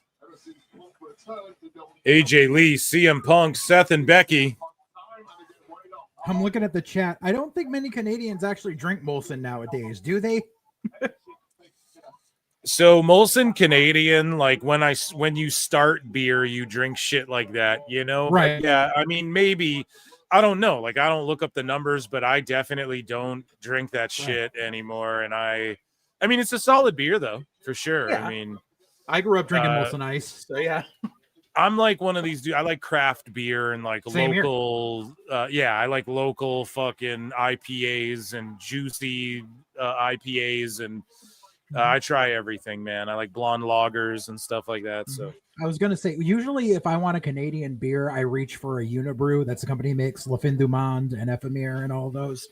The Yeah. bottle conditioned stuff. They're like my favorite Canadian. I beer. love those as well, dude. I love those like 8% fucking dark fruity fucking. No, I don't like sour though. That's the direction I don't go. Bro, in. I love sours. And I'm not a big fan of like Guinness and shit like that, you know, but I'll still drink it. Like I'll crush it. But sour beers are like just a no for me. I'm more like hoppy, you know. I like hops and yeah, that's more of my cup of tea. Okay, there's gonna be a dive on this kiss here. Oh shit, a toss over the table and Halliburton's into it. A page running, maybe. What the fuck? IPAs have bad aftertaste. Yeah, I love it. Depends on the IPA. It depends Happy on the hop Gilmore variety 2 that wasn't gets used. great. Yeah. No poutine Like- and Molson. Yeah, that'd be good. I love poutine. Yeah, poutine's great. My wife made poutine the other day, and they're brawling in the crowd, pal. Oh, it's a real slobber knocker. In my garden right now, I planted potatoes from seedlings from Amazing. Prince Edward Island potatoes. Oh, that's great. I have, I got pumpkins going. We had a bunch of zucchini. We've been eating garden grown zucchini and shit. I got pumpkins going just in time for Rocktober. And yeah, my wife's crushing it with her garden. It has been fucking fantastic. This AJ big return, no need for Paige. Yeah, no. No. This ain't AEW, exactly. Yeah. They had Jack Perry bring Luchasaurus back, and then they sing the fucking oh after they do like a spooky Frankenstein resurrection where he digs him out of a grave. AEW's just fucking Did that corny, actually dude. happen? Yes, that legitimately God. happened. Oh, So the God. Bucks beat the shit out of Perry, and then like the lights go out, they come back on, then a vignette airs of Perry digging Luchasaurus out of a grave and then injecting him with some needle, and then he wakes up and sits up like a Frankenstein, and then he fucking comes in the ring, and then they beat up, and then he double choke slams the Bucks, and then Luchasaurus and Perry do the Terrible. and it's like, man, this place is fucking lost. It's just corny. There's no story here. Like, there didn't happen for any reason. Oh, well, they just don't like the Bucks. On that BTE show, Being the Elite, you had fucking the Bucks. They were like being sent knives and shit from Jack Perry, like he's all psycho and stuff. So is it just like a psycho version of the Jungle Guys or whatever? It's so fucking stupid, man. Terrible. It's terrible. Another diving axe handle from Punk. I will rule you. Crown him. You like ready to rumble, dude? Yeah. Dude. We got to watch I have that a on VH. I have a VHS copy of it, man. Yes. Yeah, I did too. I don't know. That got lost somewhere in some time, but it's one of my favorite all-time. We got to watch that on Patreon, chat. We're going to... Hell yeah. I will rule you. I will reign supreme as soon as I finish these here beers.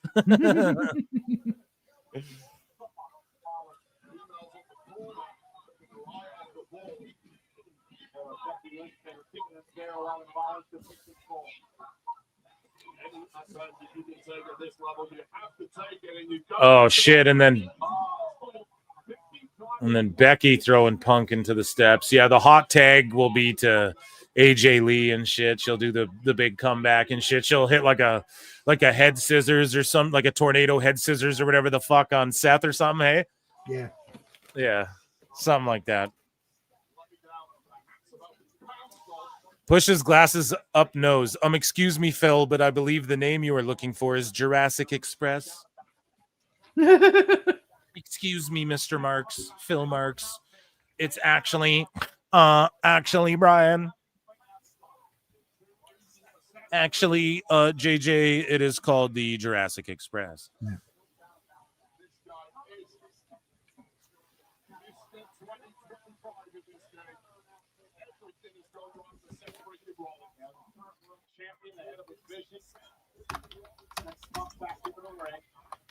Rollins, of course, pulled off the roof of the century, cashing in on CM Punk. Back in SummerSlam after Punk held the World Championship just over 5 minutes. Actually, Freaking Rollins are obvious, but over time we have learned just how smart and conniving that man is. And that really is his superpower. AJ Lee. AJ Lee.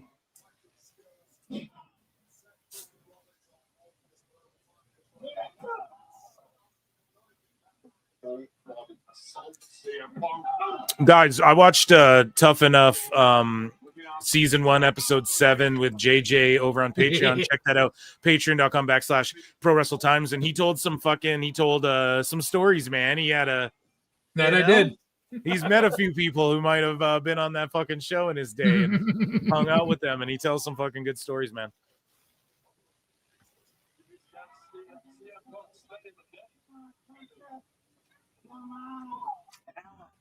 On the second movie, Becky Lynch with a slap. Becky Lynch now having her way with Punk as his Rollins. Yeah, that tag's gonna come hot. The crowd's gonna fucking come unglued for AJ. Yep. The guillotine leg drop.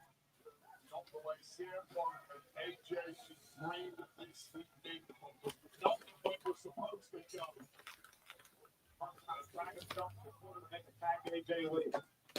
And Rollins just having his way, but outmaneuvered once again. That has been the story of Seth freaking Rollins and CM Punk.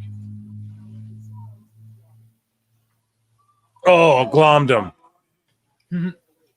Yeah, trying to get to the foot. Rollins not allowing it to happen. Glommed him. He's reaching. It's coming. Get to her, Punk. Almost there. Irish whip into the corner. Oh, foot right in the face. Foot right in the face. Oh. It really irks me that AJ's sitting there jumping around and there's a tag rope hanging there she should be holding on to. Yeah, the tag rope. I noticed that too. They're just letting it hang.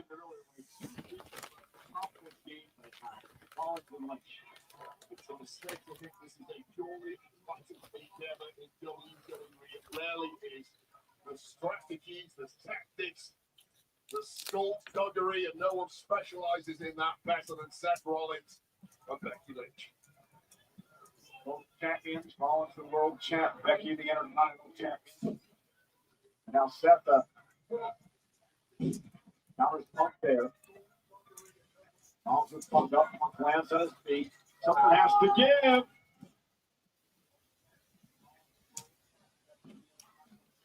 Okay, big suplex. There we go. Punk gets it. Get to the corner. Get to AJ. I just realized Walmart bought ad space on the bottom turnbuckles. Did they? Yeah. Nice. And then Prime's on the top. Nice. Yep. Yeah, I mean, I don't know. I don't really care when they get ads and fucking go to Saudi for $1 billion. Like, I don't give a shit about that, Yeah, man. no. There's been ads on the canvas of boxing shit for years. Like, whatever. Yeah, it's just like whatever to me. I don't really. It's like, yeah, no doubt they're on TV. What do you expect? Every fucking in movies they put fucking Coca-Cola bottles and shit facing the camera. Everyone, they've been doing it since the dawn of time. I'm not really that worried about it, but as a fan, it's just when Dave and shit wants to start pulling fucking numbers, then it's like, all right, let's talk about it. Let's talk about who's making what money and who's selling out more and shit, And here's the kicker about that is they're bitching about WWE do it, but there's so many indies now where they're like, you can sponsor a match and we'll put we'll announce your business before the match, or you can sponsor this wrestler or all this shit. But that's okay. But it's not okay for WWE to do.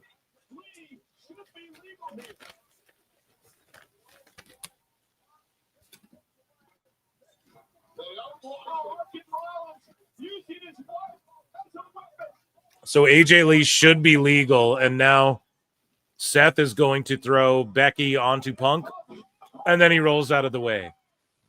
Seemed like a little miscommunication there. But yeah, AJ should be legal. Ref missed it. Just milking it. Just milking it.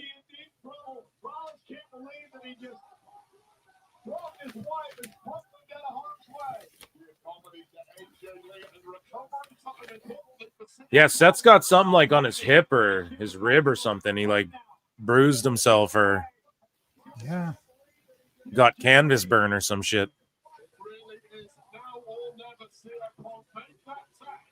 Make the tag, dude. Come on. Oh, man. They're just milking the fuck out of it. AJ will get a tap out. I think she'll tap Becky with that octopus hold. Probably. Or it'll be like double GTS and then she pins Becky or whatever.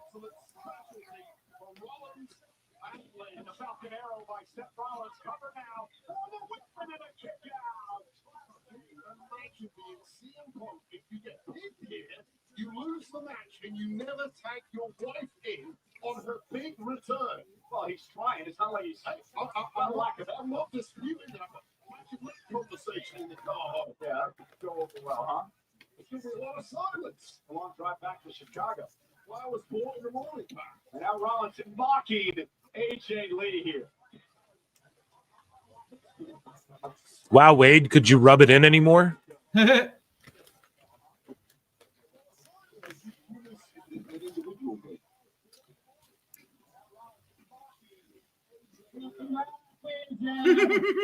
He's just skipping around, fucking mocking her. I love it. A lot of words running through my mind right now to call Seth Rollins. This has been so bitter. That's the point. I wonder if they like botched something somewhere. What the fuck is he just skipping around so long for? Oh, GTS, that's why. Just to fucking get him up. GTS the shit out of Seth. I just love how Seth skipping, like trying to do his impression of AJ. It looks more like Tatanka.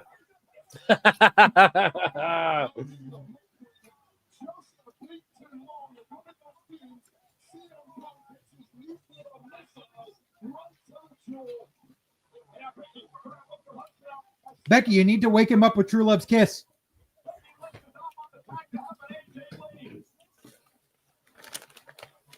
Yeah, dude.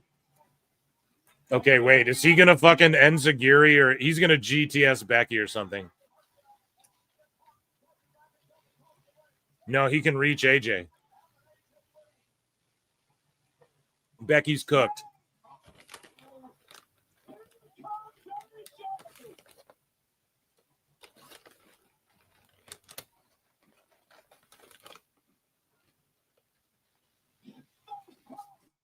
Thesz press, punching her. People are shrieking.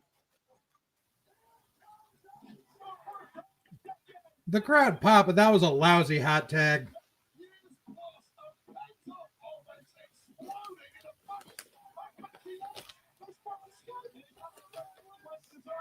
Oh, dude, they're chanting for AJ. Hair pull. Throws her down. Stomping the shit out of her. I don't know, man. This indie crowd is not as hype as I thought they'd be.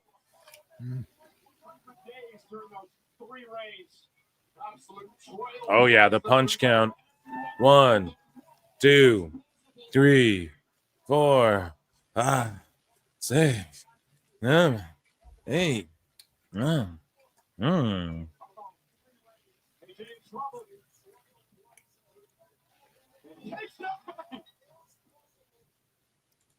Oh, wheel kick. The fuck was that? Yeah, see, AJ never lost a step, dude. Back like we never left.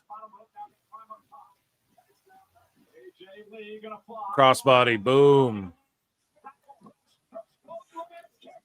Kick out. Becky's selling for her like Shawn versus Hogan.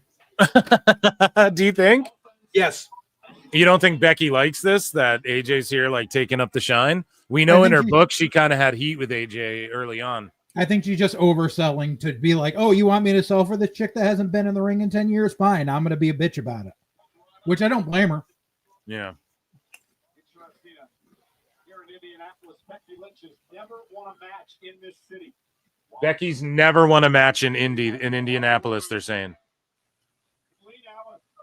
Having fun, Russian Lynch here. Back for what Lynch did to CM Punk. And look at AJ go.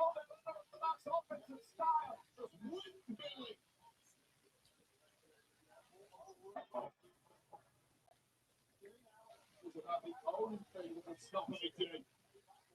That's Woman Special Splat 3. Oh, she's slapping. Yeah. She's slapping the shit out of Seth.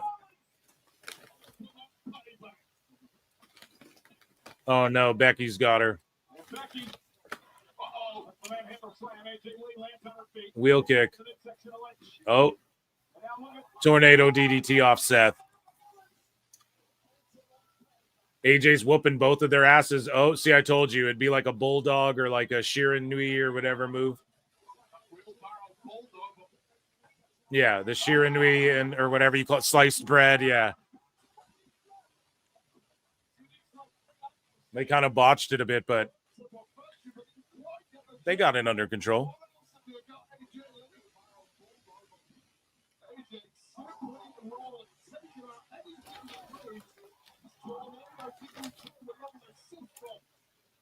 And then the moonsault into Becky.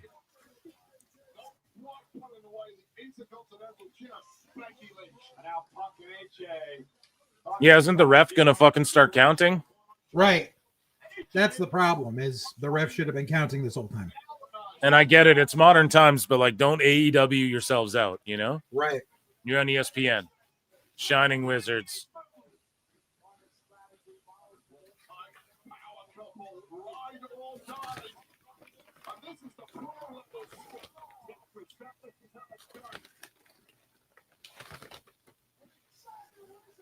Head scissors.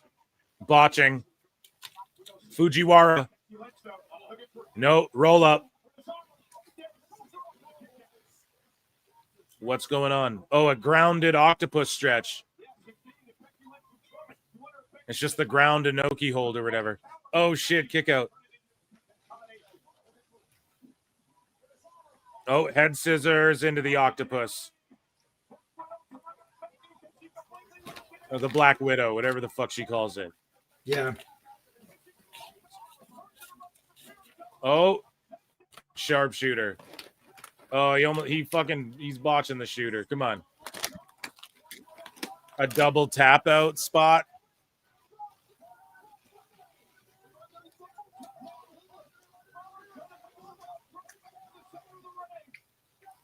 She's clawing at Punk's eyes. Oh, man.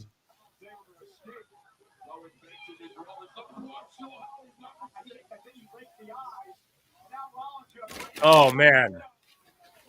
He's just, what is he doing? Oh, and then, yeah, dude. She puts Seth in the stretch. Oh, shit. Yeah, real fight. Yeah, no. This has been a good match, dude. I've enjoyed this.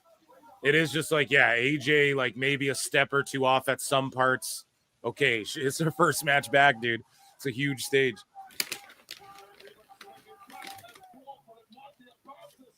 Double pedigrees. Damn. Double kick out.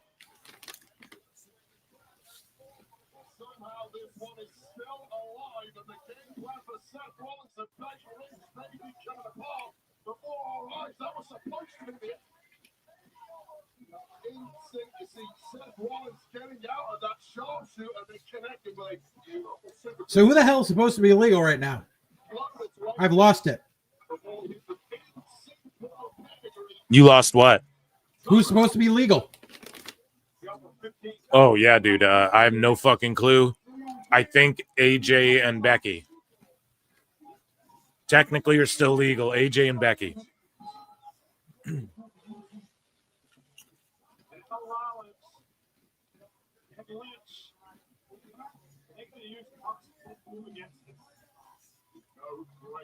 insult to beat a man with his own finishing move. Legend Rollins, look at TTS. What statement this would be. Is that true, JJ? There's no greater insult to a man than beating him with his own finisher move. Nah. There's stuff I'd be way more offended by. I'd be kind of Yeah. honored if someone beat me with my own shit, actually. I'd be like, touche. I know. That's why I do it. That's why I use it, you know? If we're saying all is a shoot here, of course.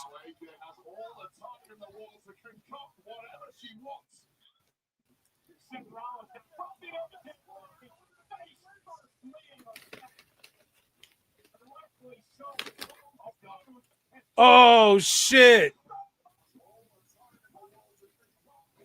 No, he's not pinning. He's not the legal guy, Cole. Punk hits the stomp and then just starts fucking punching the shit out of Seth.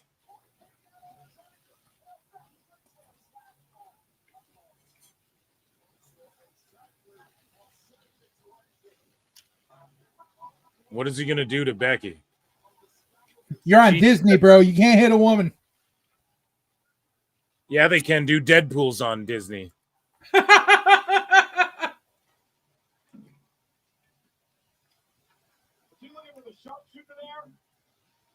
hand by Rollins, Becky Lynch from behind. Lynch down, nice takedown. And Becky stopped the next section of Punk. Bring a step through, lady. Sharpshooter around. This is an image nobody was Okay, what the fuck? Isn't it a DQ if the girls and guys start like fighting each other too much? I would say so. Punk doing the Bret Hart Austin spot with fucking Becky Lynch. Right.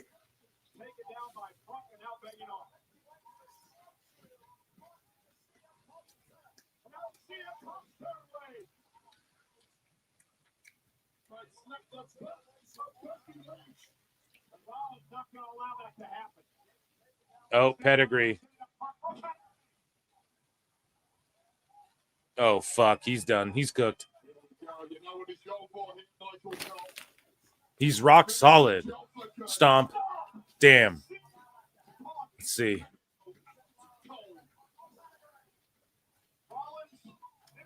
Oh, and then a stomp from fucking... Oh, my God. Oh, my God. Oh, my God. Barely kicked out.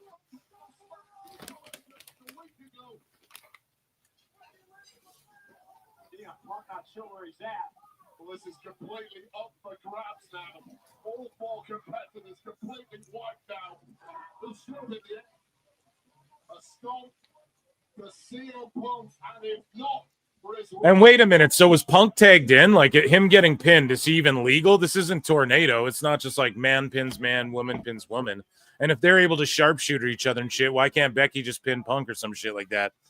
I don't know. That's the problem going on right now. They've lost the plot. Critical moment in this match. Everyone down. Becky making it back to her feet first. Just can't predict anything from here. All four competitors completely done.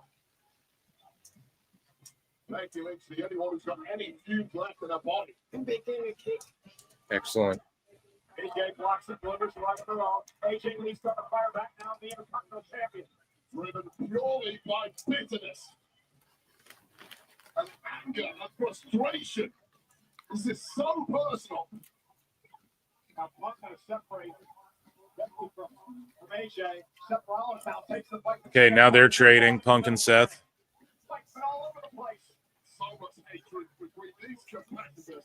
Should have been over a long time ago.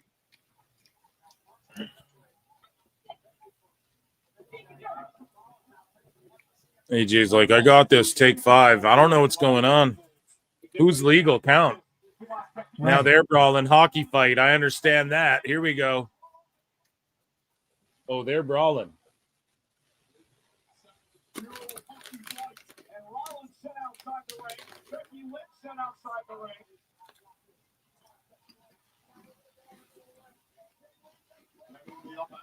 Now needing to make it count.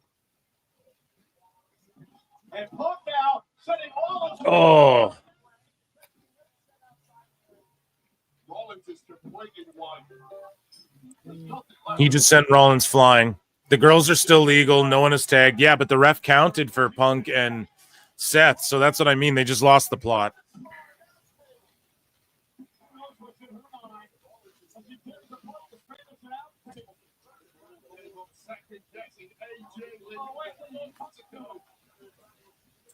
Well, how are we going to do our job? Punk, she's the boss. See, Punk just following orders now from the wife. And now Rollins put on the announce table by Punk. AJ Lee with Becky Lynch on the Spanish announce table. Now they're doing dual table spots. Like, I just don't know, man. I think this is going a smidge too long. It is. Kind of bored now. And now they're hitting each other's moves. Like, it's just, they have infinite fucking move thief paybacks.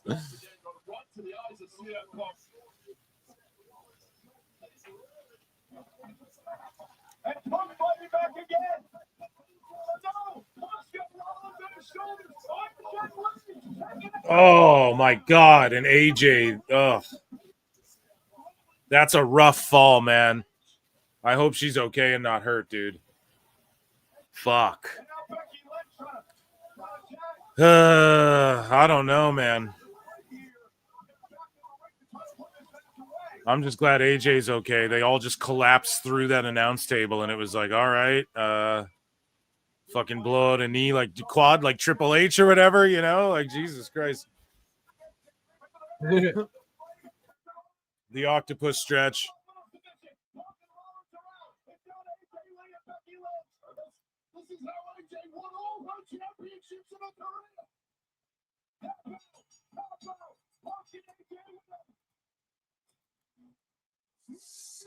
Yeah, I don't know if they needed to like go through the table and all that shit to get here, but it was what it was. Yeah, see, this brings up a lot of issues. Yeah. Go ahead. List some. So you wanted the baby faces to win, that's fine. Your logical step would have been to have Punk pin Seth in this. By having AJ make Becky tap out, you're saying, guess what? This woman who's one of our champions can't get beat by someone who hasn't set foot in the ring in a fucking decade. That's not a precedent you want to set.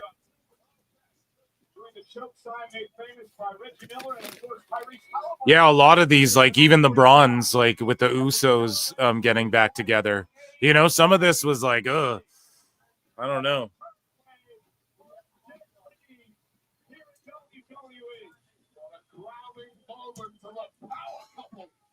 Okay, new poll in chat, youtube.com/@pro. There's 330 people watching, youtube.com/@pro wrestle clips. Check out my friend JJ at the Full Circle Radio Network. And yeah, guys, come subscribe, consider becoming a member, get access to Member Monday shows. Those are always fun. And thank you. Hit like, hit subscribe. You guys are fucking awesome. And I put a new poll in chat. Who do you think is going to win this main event, the WWE Championship, Cody Rhodes or Drew McIntyre? And there you see the Full Circle Radio Network right here.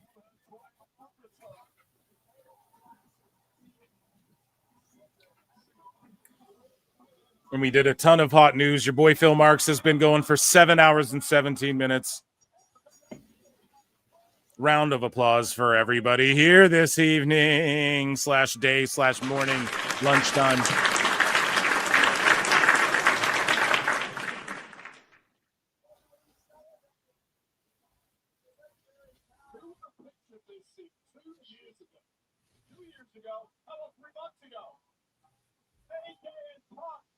Soak it in, guys.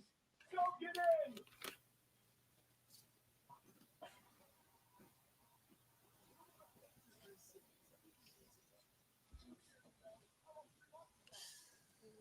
There you go.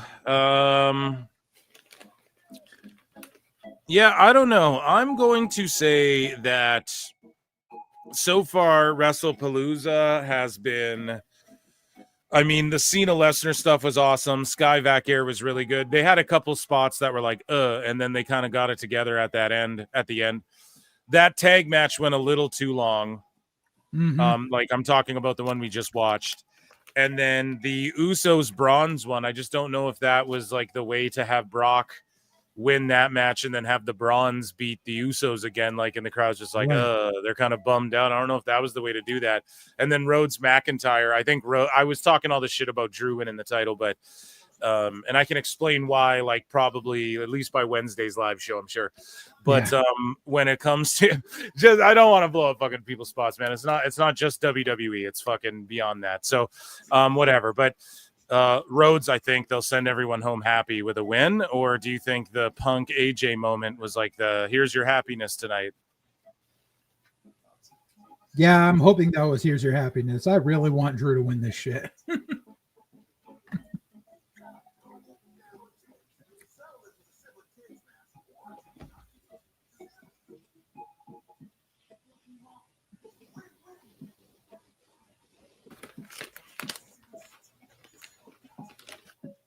So for this Netflix thing, they have all the wrestlers doing their poses and shit, and then Sami Zayn is just like looking around and head nodding.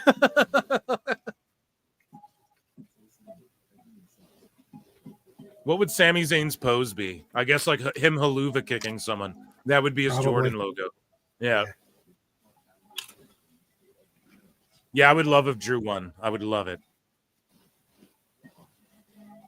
Thanks again, Phil. Been with you 5 of the hours. George has been here the entire time. Fucking amazing. Round of applause for the PWT universe, man. You guys fucking rule.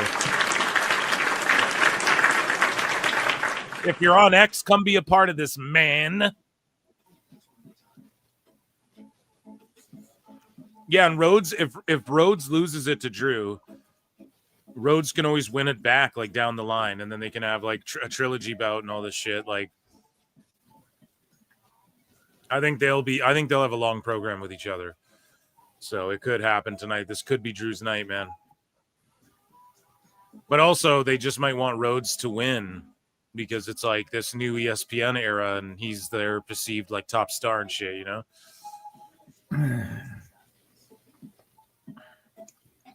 I don't see the point if he's just going to go take off to film more of fucking Street Fighter. Like, I'm tired. Well, I don't think he is. I think he got his shit done there. And then Roman's doing his parts, and yeah, I think he got all of his Guile stuff done. Like Hollywood's willing to work around these guys' schedules, so it's not like he'll be missing a chunk of time like that again. But speaking of which, just keep that in mind, like Monday show, Wednesday show, okay, chat? What I was just saying right there, because we'll fucking talk about that more.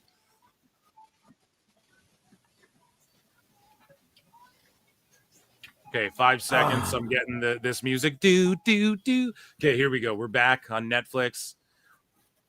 Oh, God. My DMs are getting blown up again by a friend who's a fan who doesn't understand anything about the business.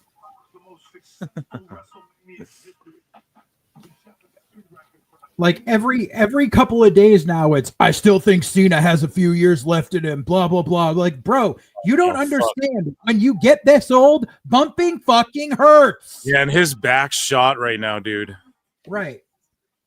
It's like, not he wants to do Hollywood. He wants to have kids. Let him live his fucking life. Yeah, and he's got so much acting shit, and with the DCU blowing up, Peacemaker's a huge piece of that. Right. He's busy, bro. He's gonna be a busy guy, and I just don't. That's not happening. Roman might not even have a few years left, dude. Like as far, and I'm not saying his body shot. I'm just saying like what he's trying to do with his life. Right. You know. Orton's back is cooked too, man. I don't know if he's gonna be able to. Like next year should be the Orton retirement tour all year, but I don't even know if he can make it. I don't know if he can make it a full other year of like, they might have to lay out his dates like they did for Cena and he shows up once a month or something because like his back is fucking, these guys are getting older, man. They bumped around a lot and it's like, yeah, their bodies are like, they can stay muscly. They look good for like dads and grandpa ages and shit, you know, as they get up there, but it's like fucking, just as far as like taking bumps and performing at this high level, you got an older roster right now, like Cody Rhodes was saying, you know.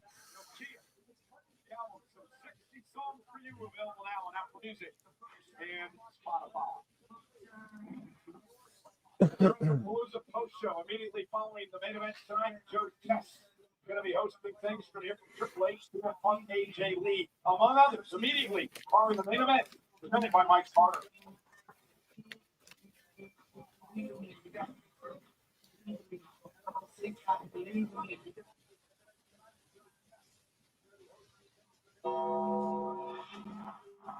What the fuck is? Oh my God, guys! What the fuck is he doing here? I wonder. I am American Badass.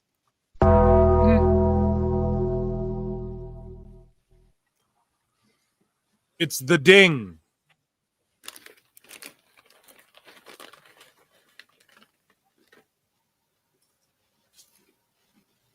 Oh yeah.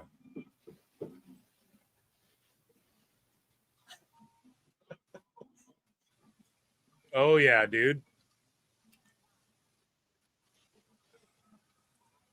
Let's fucking go.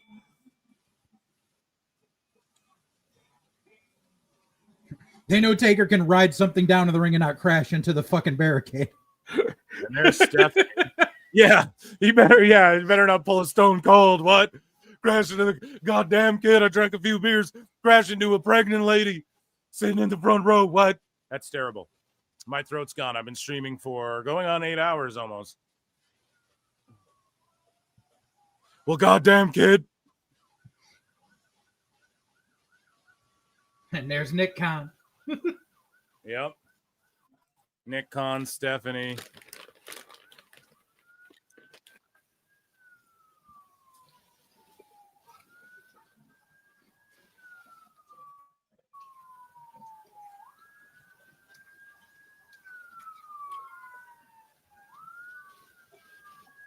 I'm surprised his fucking wife wasn't riding in the side cart. Right? No, is the seat open? Hang on. Excuse me, Seth. So he's coming to sit front row, or? I've never sat on the side before. Okay. Hey, last week I was in Vegas for the fight. I turned around, and there you are. Now here I am at WrestlePalooza in Indianapolis.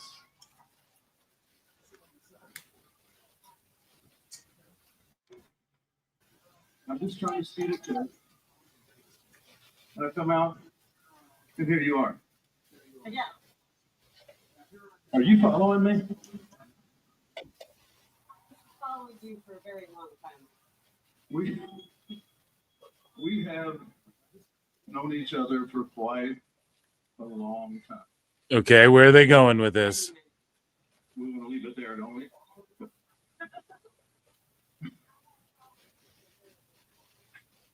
I've always wanted to do this part too.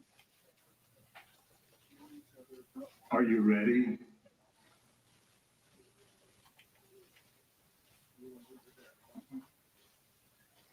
I said, are you ready?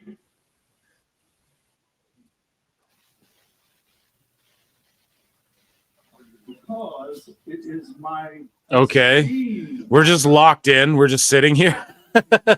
I'm just listening. I'm trying to see what. Oh, Stephanie's going into the Hall of Fame this year.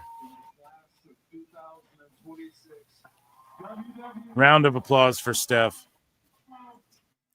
Round of applause for Stephanie. She does deserve it. I mean, whether her dad owned the company or not, you know, she deserves it. So. Yeah, I just feel like maybe they should have waited a year in between. Yeah, maybe Hunter wait going like in a and bit, her going but- in. Yeah. And like the year after Triple H. Right.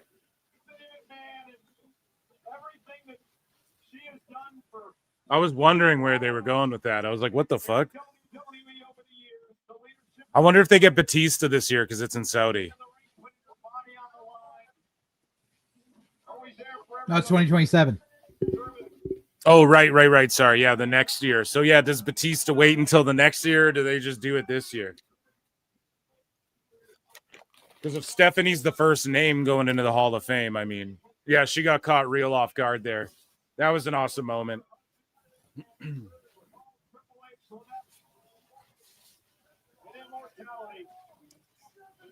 in the WWE Hall of Fame. On a personal note, I cannot tell you, Wade, but that woman there is meant for my career. Without Stephanie, I'm probably not out there today. Congratulations, Steph. You deserve it. Michael Cole just said, without Stephanie, I'm probably not here today. And we know, like, she saved John Cena's ass, too. Mm-hmm. It is our main event. Wow, that's good. Battle, the undisputed W. And then Triple H will induct her, obviously. Yeah, she deserves it. Like, she's held the women's title. She's held the women's title. She's been involved in, like, some of the major storylines as a performer, as someone backstage. I mean, she deserves to be inducted in some capacity. But, yeah, they could have waited a bit. I'd have been okay with that. But with Triple H's heart shit, it's like, just do it now. Induct him in now and then fucking induct my wife in now, you know, before you can't. Right? Steph is more of a Hall of Famer than Michelle McCool. Exactly. Yeah. WWE title have been screwed up more times than I can count. Cody Rhodes, the undisputed WWE champion, will put the gold on the line against Drew McIntyre. Hell yeah. What if they swerve everyone and have Vince induct Stephanie? Vince inductor? That'll never happen. Not unless all that Janelle shit just gets Janelle Grant shit gets wrapped up now. And then there's like a year of nothing. Then yeah, I could see that, but otherwise, like, there's just no way, man.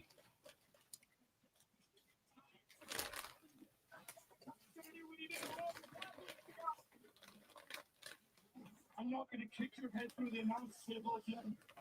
Do we get Shane too? Yeah, I would induct Shane into the Hall of Fame eventually, you know, but it just depends. Like, when are they? I get it with Triple H. Tear his quad on the way to the ring. What's that? He said the problem is Shane will tear his quad and go into his set. Oh yeah, both quads. Like, Jesus Christ.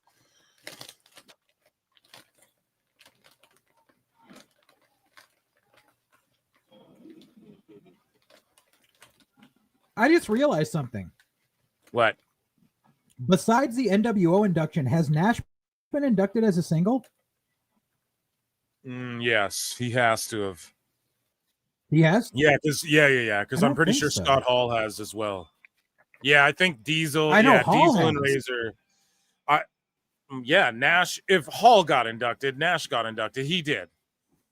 Chat will tell us, but yeah, I'm like 100% certain that Kevin Nash and Scott Hall are both in the Hall of Fame as individuals and as the NWO. I know Scott Nash has been as a solo. You don't think he's not? I don't think he has.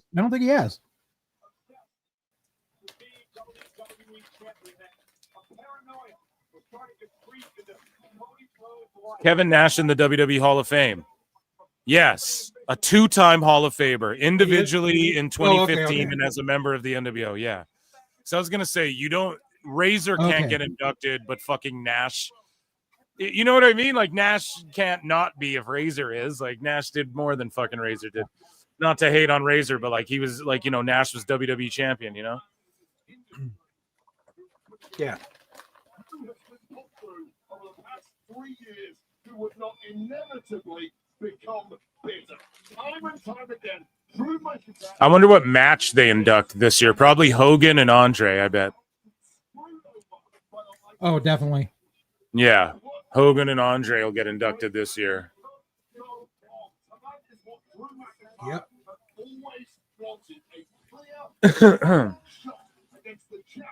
Has X-Pac been inducted as a solo? I think he should. He has not. I've been waiting on that. Yeah, because he really deserves it. He's like the face of WWE ID essentially, or he's like the head guy, I guess, that they all defer to or whatever. And because the thing is, he would be the first three-time Hall of Famer. Yeah, which I think Triple H will, because like they have to induct Evolution as a whole, but you can't do that till Randy and Batista both go in the Hall of Fame,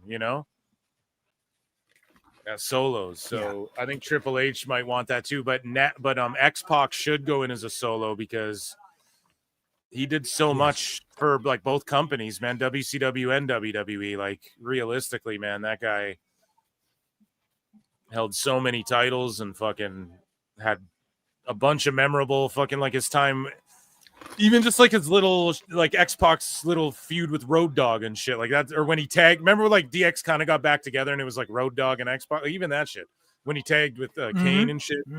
He did so, and then he was the 1, 2, 3 kid. He was 6, which was basically the same as X-Pac, but then he also was in the WWE version of the NWO, and he was also like he led the X Factor for a bit. And everybody said like Sean Waltman was like the test, if you come in the WWE, if you work X-Pac, if he says you're good, So he should be inducted as a solo. But absolutely. I think because Hogan passed, though, you have to do Hogan Andre this year, right? Like you got to. Yeah.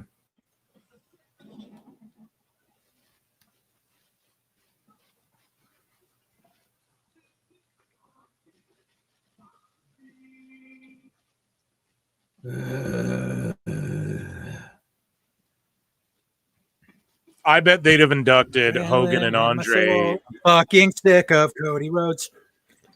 Whoa. So JJ, you're not a Cody crybaby, motherfucker. Hell no. I have always hated this little bastard. Damn. I think the last time Cody was interesting was when he was doing the fucking dashing gimmick with the fucking face mask. That's the last time Cody Rhodes was relevant in my world.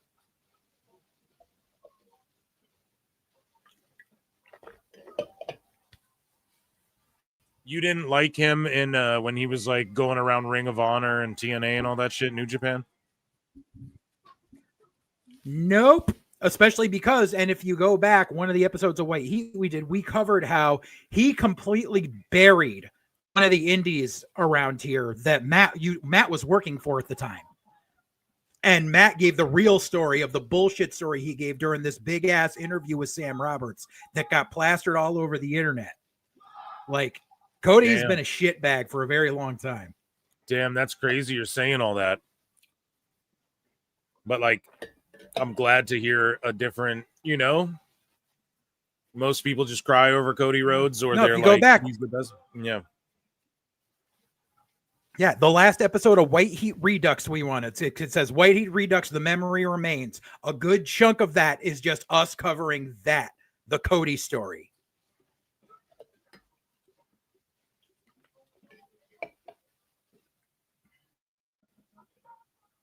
So what did you say on Sam Roberts? Basically, it was when he was doing the indies and Sam was like, so have you had any like bad experiences, blah, blah, blah. And he starts talking about this really shitty indie promotion he worked for where the promoter was a mark for himself and all this shit and just completely buried the promotion. He's like, I'm not going to say the name of the promotion, but it was in Connecticut and I worked Dijak. I'm like, at the time there were 3 promotions. Yeah, it's like, dude, there's Google. Fucking Northeast Wrestling and one other one. Right. Fuck, man. Like, and then he just sits there and he tells this complete bullshit story. And the people I had on that day, Matt and my friend and our friend Joanna, who was the timekeeper for that company, both gave the real story of what happened that day. And how he just basically buried this company for no good fucking reason. So guys, for those of you at home, JJ, he books and fucking, he's been around the scene and his co-host Matt, and they book book indie promotions and shit like that. So his perspective on some of these guys, man, is a little different than like a fan's, you know? Wrestlers are probably giving you more headaches than fucking, yeah. Oh God, yes. Yeah, so it's a good perspective to have, you know, and like you and Matt was just like, I mean, what was it? Awesome Championship Wrestling is booming right now. You were promoting on the show and whatnot, so I Yeah. think Matt was. Yeah, so, he's been doing I the ring mean, announcing since they started. Yeah. yeah, and they've done 6 shows, and he's announcing for that and stuff. So, I mean, working with people in and around people and people they work with is different than fucking just marking out over them all the time, right? So.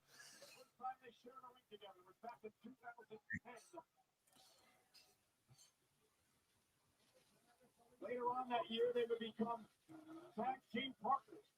They go on to win tag team championship gold together. They're singing for Cody Rhodes. The title's on the line. If Drew wins, dude, I'm gonna go nuts.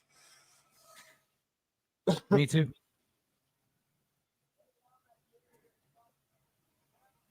I will never, ever forgive the European crowds for starting this goddamn daddy cool chant for all the different wrestlers. Well, it's just that Americans, I think, have also like kind of, they don't do them right sometimes as well. So it's kind of just gotten played out. I agree. Right. Because the American crowds don't even know where it came from. They don't know that the reason these soccer hooligans do this chant is because the song Daddy Cool by Boney M was a big song over in Europe, and they adapted it for all these fucking sporting events. They don't realize that. They're just like, oh, we heard these people singing this, so now we're going to sing it for everyone.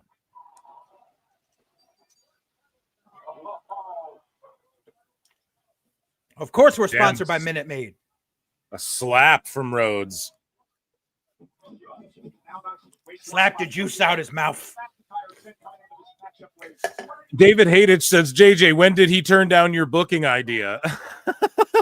That's why you hate him. Oh, no, I never booked him. Yeah. No, I never booked him. I didn't book internet darlings. I booked. He's sticking up for his friends, guys. Yeah. No, and at the time, the company that he was burying, I was not on good terms with the owner of that company. But during that, I came out and said, listen, I may not like this fucker, but I'm not out here publicly burying him.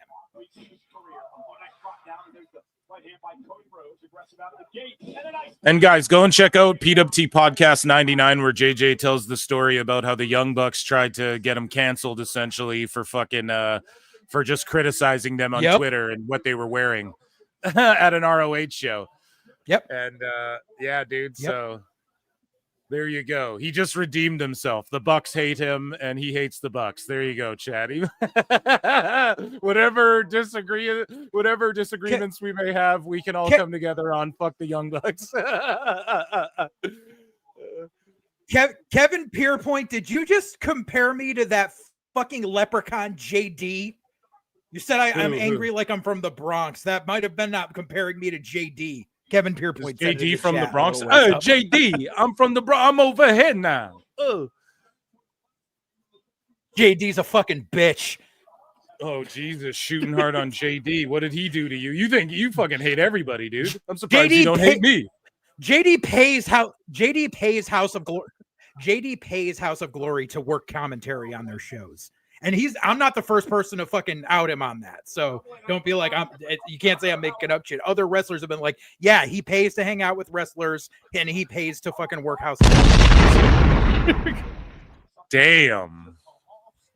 Dropping bombs. That's crazy. He lives in his grandma's rock controlled apartment. Reach out if that's true. Confirm or deny.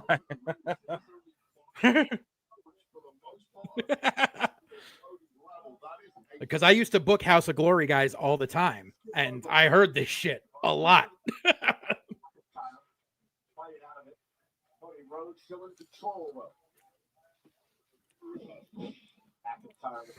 Here we go. Over the top. Jumping disaster kick. Rhodes is going to go for a dive. He is wearing black tights, though. Could be a Cody Rhodes heel turn coming. No.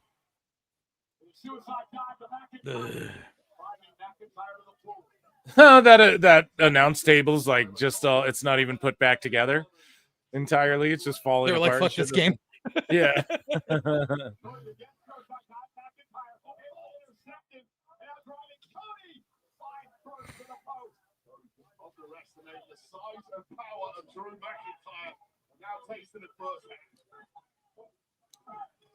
Oh, he just. Oh.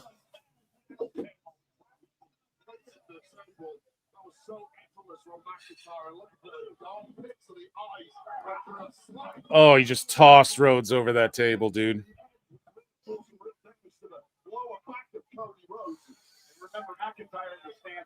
Fuck yo, couch. Just tossed him over that table. Rhodes, who again just collapses to you know what? We saw what happened on SmackDown last night. There was a boot to the face, there was a stomp. Oh, belly to belly. Monstrous. Cody is really showing some effect. He got his bell rung yesterday. And it's affected him in this. It was admiring the power of McIntyre, but that is not Look at that belly to belly, dude. Cody doesn't seem to be playing with his usual form. Beautiful. Another one, dude. He's just tossing him around. Suplex City in him. And we're just locked in for this main event. Hell yeah. JD from NY, but he loves the Atlanta Braves. Oh, shit, you're right. JJ is more like Mellow Lewis Black. There you go. That's a good comparison. Depends on the day. Yeah. Fabio, I'm not using Europeans like a slur. I'm not blaming all Europeans. I'm just mad that the European soccer chant caught on with stupid Americans. Yeah, there's a lot of people complaining about that, hey, lately. Seems like a valid criticism. I just think sometimes the American fans like fuck them up, you know? Like the Europeans got them on point, but the American fans start trying to sing people's names and it's like all off beat and off rhythm and shit. It's like, what the fuck? Right. And like not everybody catches on because it's not like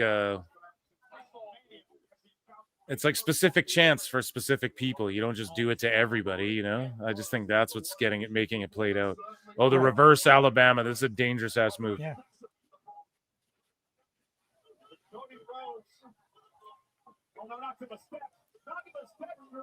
Oh.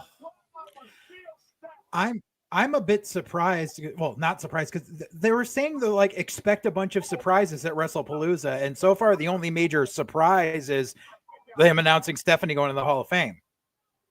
Is the Hangman Fletcher match still going? Might as well be. Might as well be. Oh my God. Brock versus Drew will happen.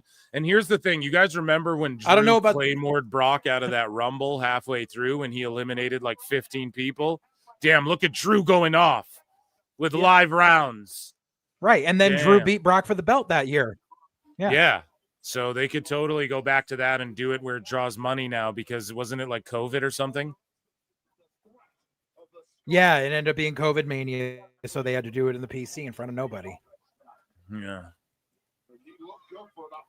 Is the media scrum still going on, Kevin, or are you just ribbing us? Oh man, if that all out scrum's still going, I'll just wait for the highlights on Twitter, man. Tony Khan they're just bibbling and babbling over there. Right. Hibbity and jibbity and I'm not gonna deal with this fucking shit. Yeah. Not gonna deal with this shit. He has a big announcement, they said on Wednesday. Tony Khan has a huge announcement on Dynamite. So, come on, man. Tony and his 3 cups. Yeah, how many cups? How many cups did TK have? Yeah. One cup has Perrier, one cup has fucking Red Bull, and one cup has scissor.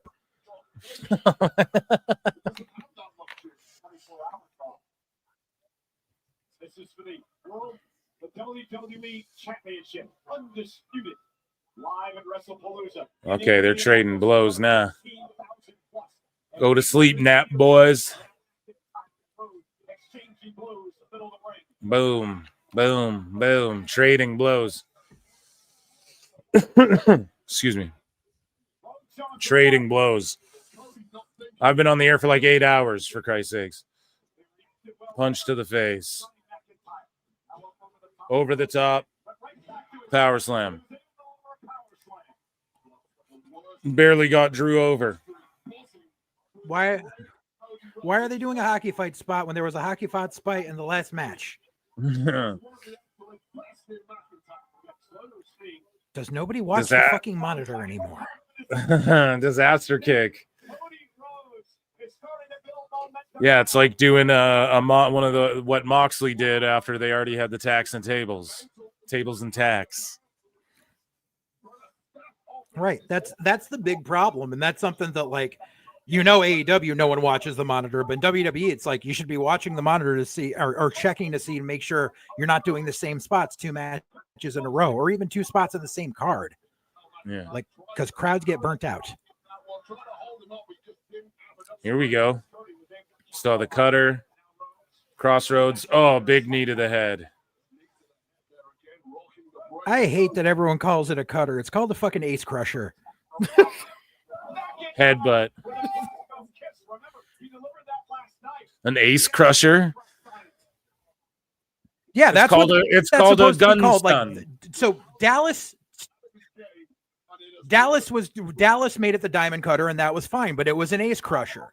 And then Bubba started doing it and made it the Bubba cutter. But then, like, everyone else was still doing it. Like, Homicide was doing it for years, and he was still calling it an ace crusher because that's the right. But who started calling People it the don't gun want to give stun? it the connotation anymore. You mean stun gun? Stun gun's a different move. Gun. No, because there's like the stun gun. Stun where gun you is when you drop them the guy head first over the rope. Over the rope, yeah. But then a gun stun is when you fucking hit him with a cutter. That's another name for a cutter. You see. Like, who gave it that? I'm just saying I've seen it. Like, but the problem is I know. The reason no one wants to give it that colloquialism anymore is because the only reason they don't want to give it that nomenclature anymore is because it was an ace crusher, because Johnny Ace was the one that did it. Yeah. So they don't want to call it that anymore because, well, Laurinaitis. And now RKO is like the correct term for it. The jumping variant, right? It's still an ace crusher. I don't care. Power bomb. I remember Austin wrote about that in his book. Yeah. Yeah. Well, his was like a chin breaker. The stunner gets the distinction of being the stunner because it's like a chin to shoulder. It's like a reverse jawbreaker, kind of, Yeah. Well, so if you read Stone Cold's first book, he talks about how when they wanted to give him a new finisher and they wanted him to do an ace crusher, but they said, you have to drop this. And he said, no, I'm going to drop to my ass. And that's how the Stone Cold Stunner was born. But he was supposed to start using an ace crusher, but he just didn't like it. So he was like, I'm going to fall to my ass and you're going to like it. And they said, okay. Yeah.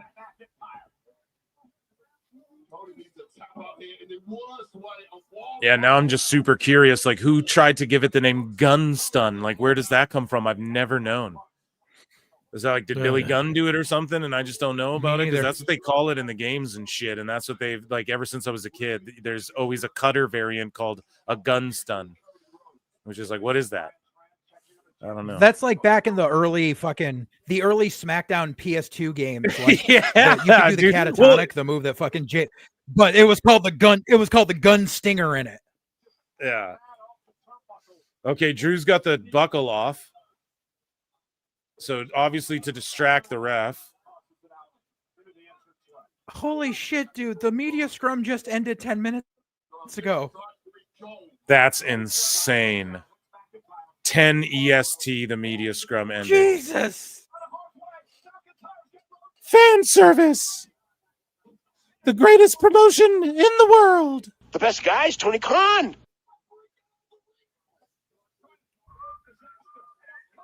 Oh, no. Almost a ref bump. Oh. Wait, there was... What just happened? The ref dove out and then another ref came running in? Or was it the same ref? I got so confused there. Yeah, another ref ran out. But why? The other one just dove out. He didn't take a bump. Man, it's yeah. See, he dove, and then another ref comes running out right away. Like, what the fuck? What happened? I don't know, dude. What the hell was that?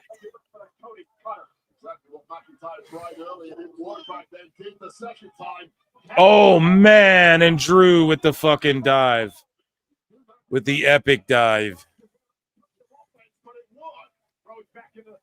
It's the same ref. No, that's the same ref who hit the ring after he went out. It is? He hit the okay. ring. Yes. It yes. just okay. It's just very confusing. Oh, kick out after the Claymore. Damn, dude. Couple good false finishes here.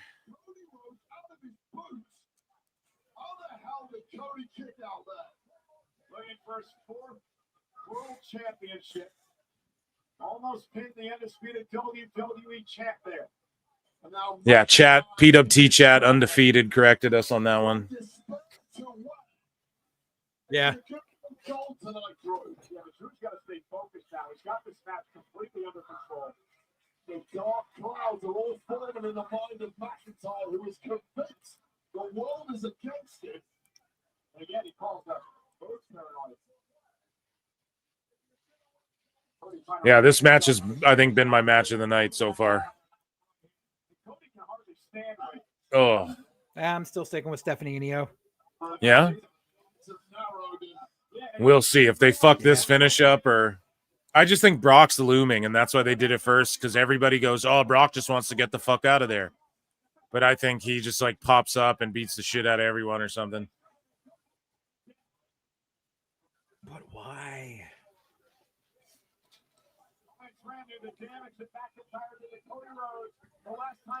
Seth catches it again. Oh, he missed it. He missed it. Oh, my God.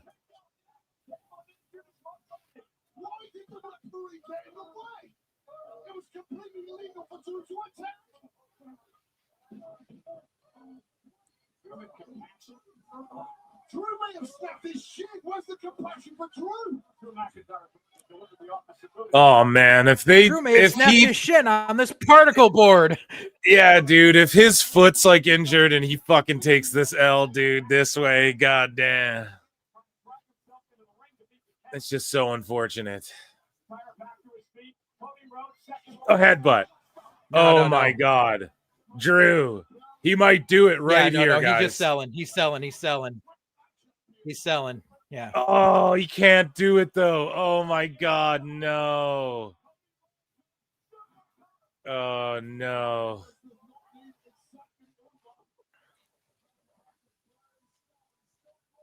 It's like I want Rhodes to lose this thing. I'm not a hater on Rhodes, but oh my goodness. Yeah. Fuck this game.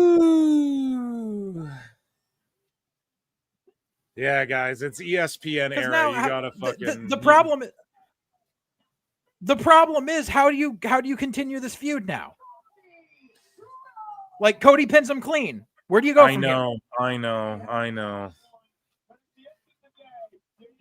know. And you guys are going to hear an announcement at some point, and then you're going to go, oh, fuck, that's why he lost, but that's not why he lost, and I'll break it down exclusively at PWT. Yeah. I will on Wednesday or Monday or some shit, guys. Plus, but the big fuck problem these. I wanted Drew to win so bad. Is who else do you have in the main event picture on SmackDown? Yeah, I know. I just wanted to see them. You don't have anyone else in SmackDown. Right, and Rhodes chasing is like kind of more fun, you know? And he could always win it back, you know? Rhodes is already a multi-time champ. Drew is like, he won the world heavy, lost it right away. Like, let's see him get the belt for like maybe 3 months or something, and then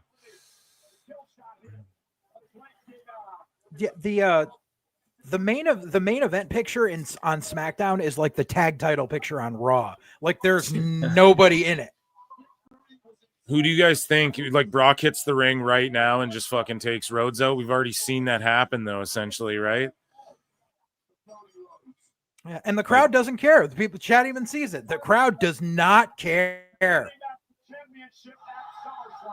Like you get the initial yay, but then like there's people just leaving, like they're out of like they're an episode of Raw.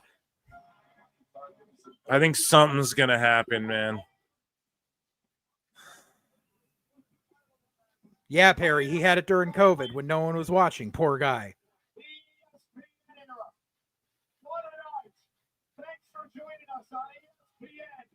No, it might just end, dude. Yeah, that's the end. Unless they do a credit swerve. But who would pop us that? Brock. It's like, okay. Ugh.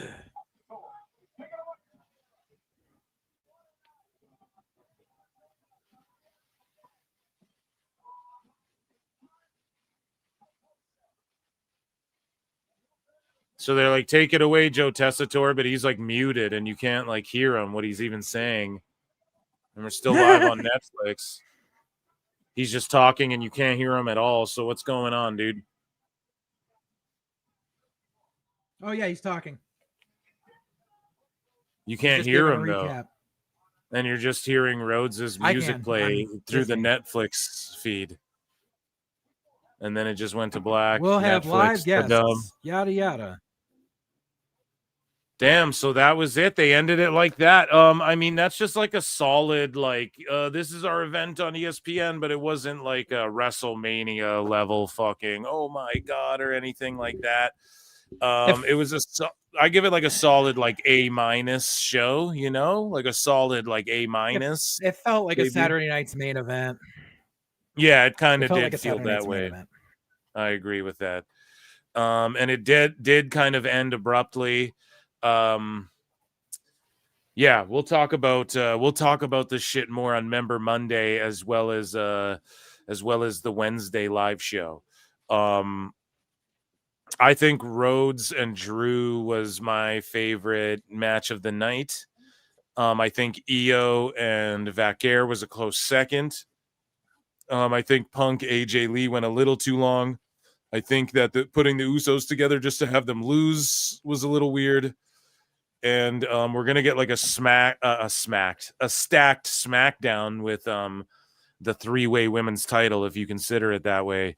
But yeah, I don't know. Overall, I would give this like a B+, A-, I guess, for me. What would you like grade it overall, and how did you enjoy it? You said it's like a Saturday night main event, so those have been fun.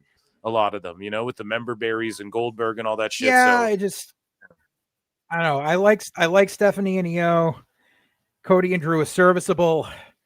The tag match with the Vision was a clusterfuck. The mixed tag went kind of long, and Brock versus Cena was just ass. I give it a C+. A C+. There you go. Yeah, I think I'm at like a B+ with it. Yeah. I really enjoyed the Brock Cena stuff, but I just think it's like with Cena, he's so limited in what he can do in his next however many matches, because he's got 5 appearances left.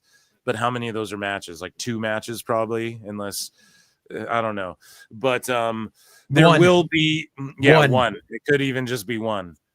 You know, but yeah, I'd say Punk AJ versus Lynch Rollins was like, damn, it didn't live up to like how hype I was for it. Not to take anything away, like it was all good. AJ isn't as rusty as a lot of people are when you see them come back in the ring after that long.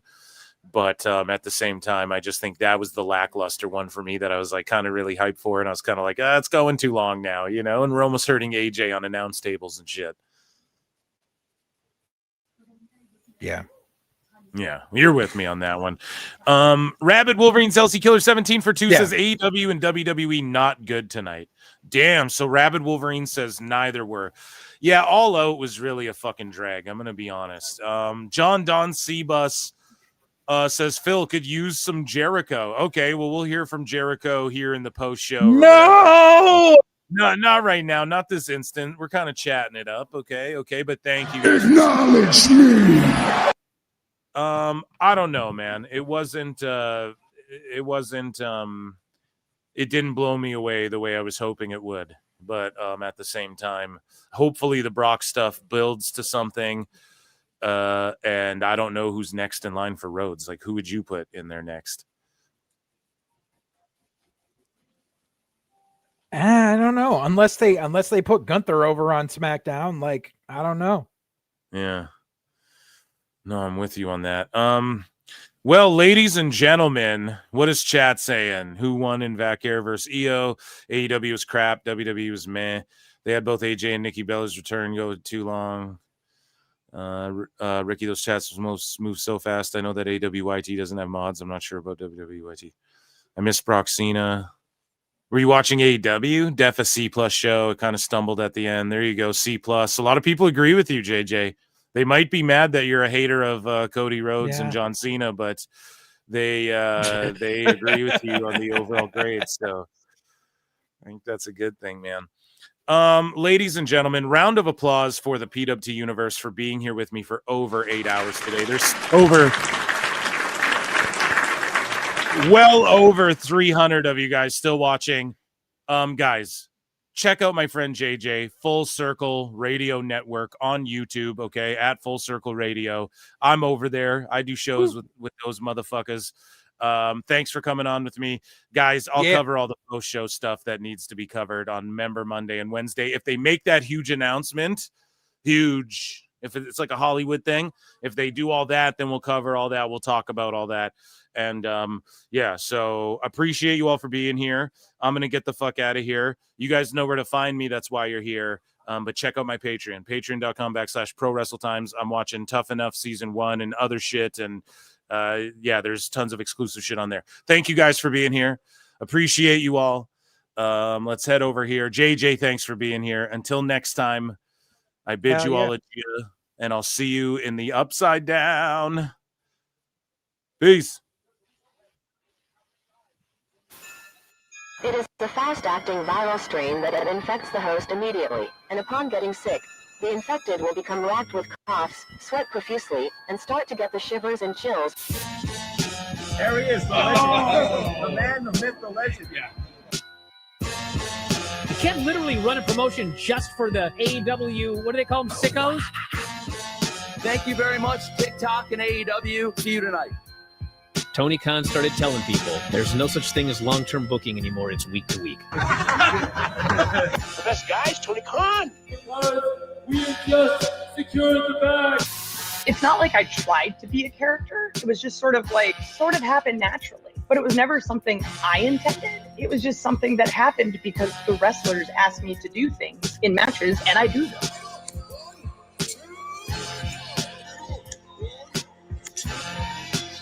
If you run a promotion just for the sickos, you're going to do 400,000 viewers eventually. Effing Meltzer. You know that SmackDown actually went over and everything? Yeah. You know, what's the point? The point is SmackDown. What are you getting at here? That the DVRs didn't pick it up. Did they not pick it up? Mine didn't. Let's get into everybody's favorite moment, and it is called Dave Meltzer's Dumb Moment of the Week. What would you like to listen to in your ears? I'd like to hear the flute. Well, if you'd like to flaunt your flute, then we can find you a flautist. We have just secured the bag. It doesn't help me. Okay, so complain, but I will complain. Let me have my misery. And when I heard that, I was like, what? Thank you, fuck you, bye. Boom.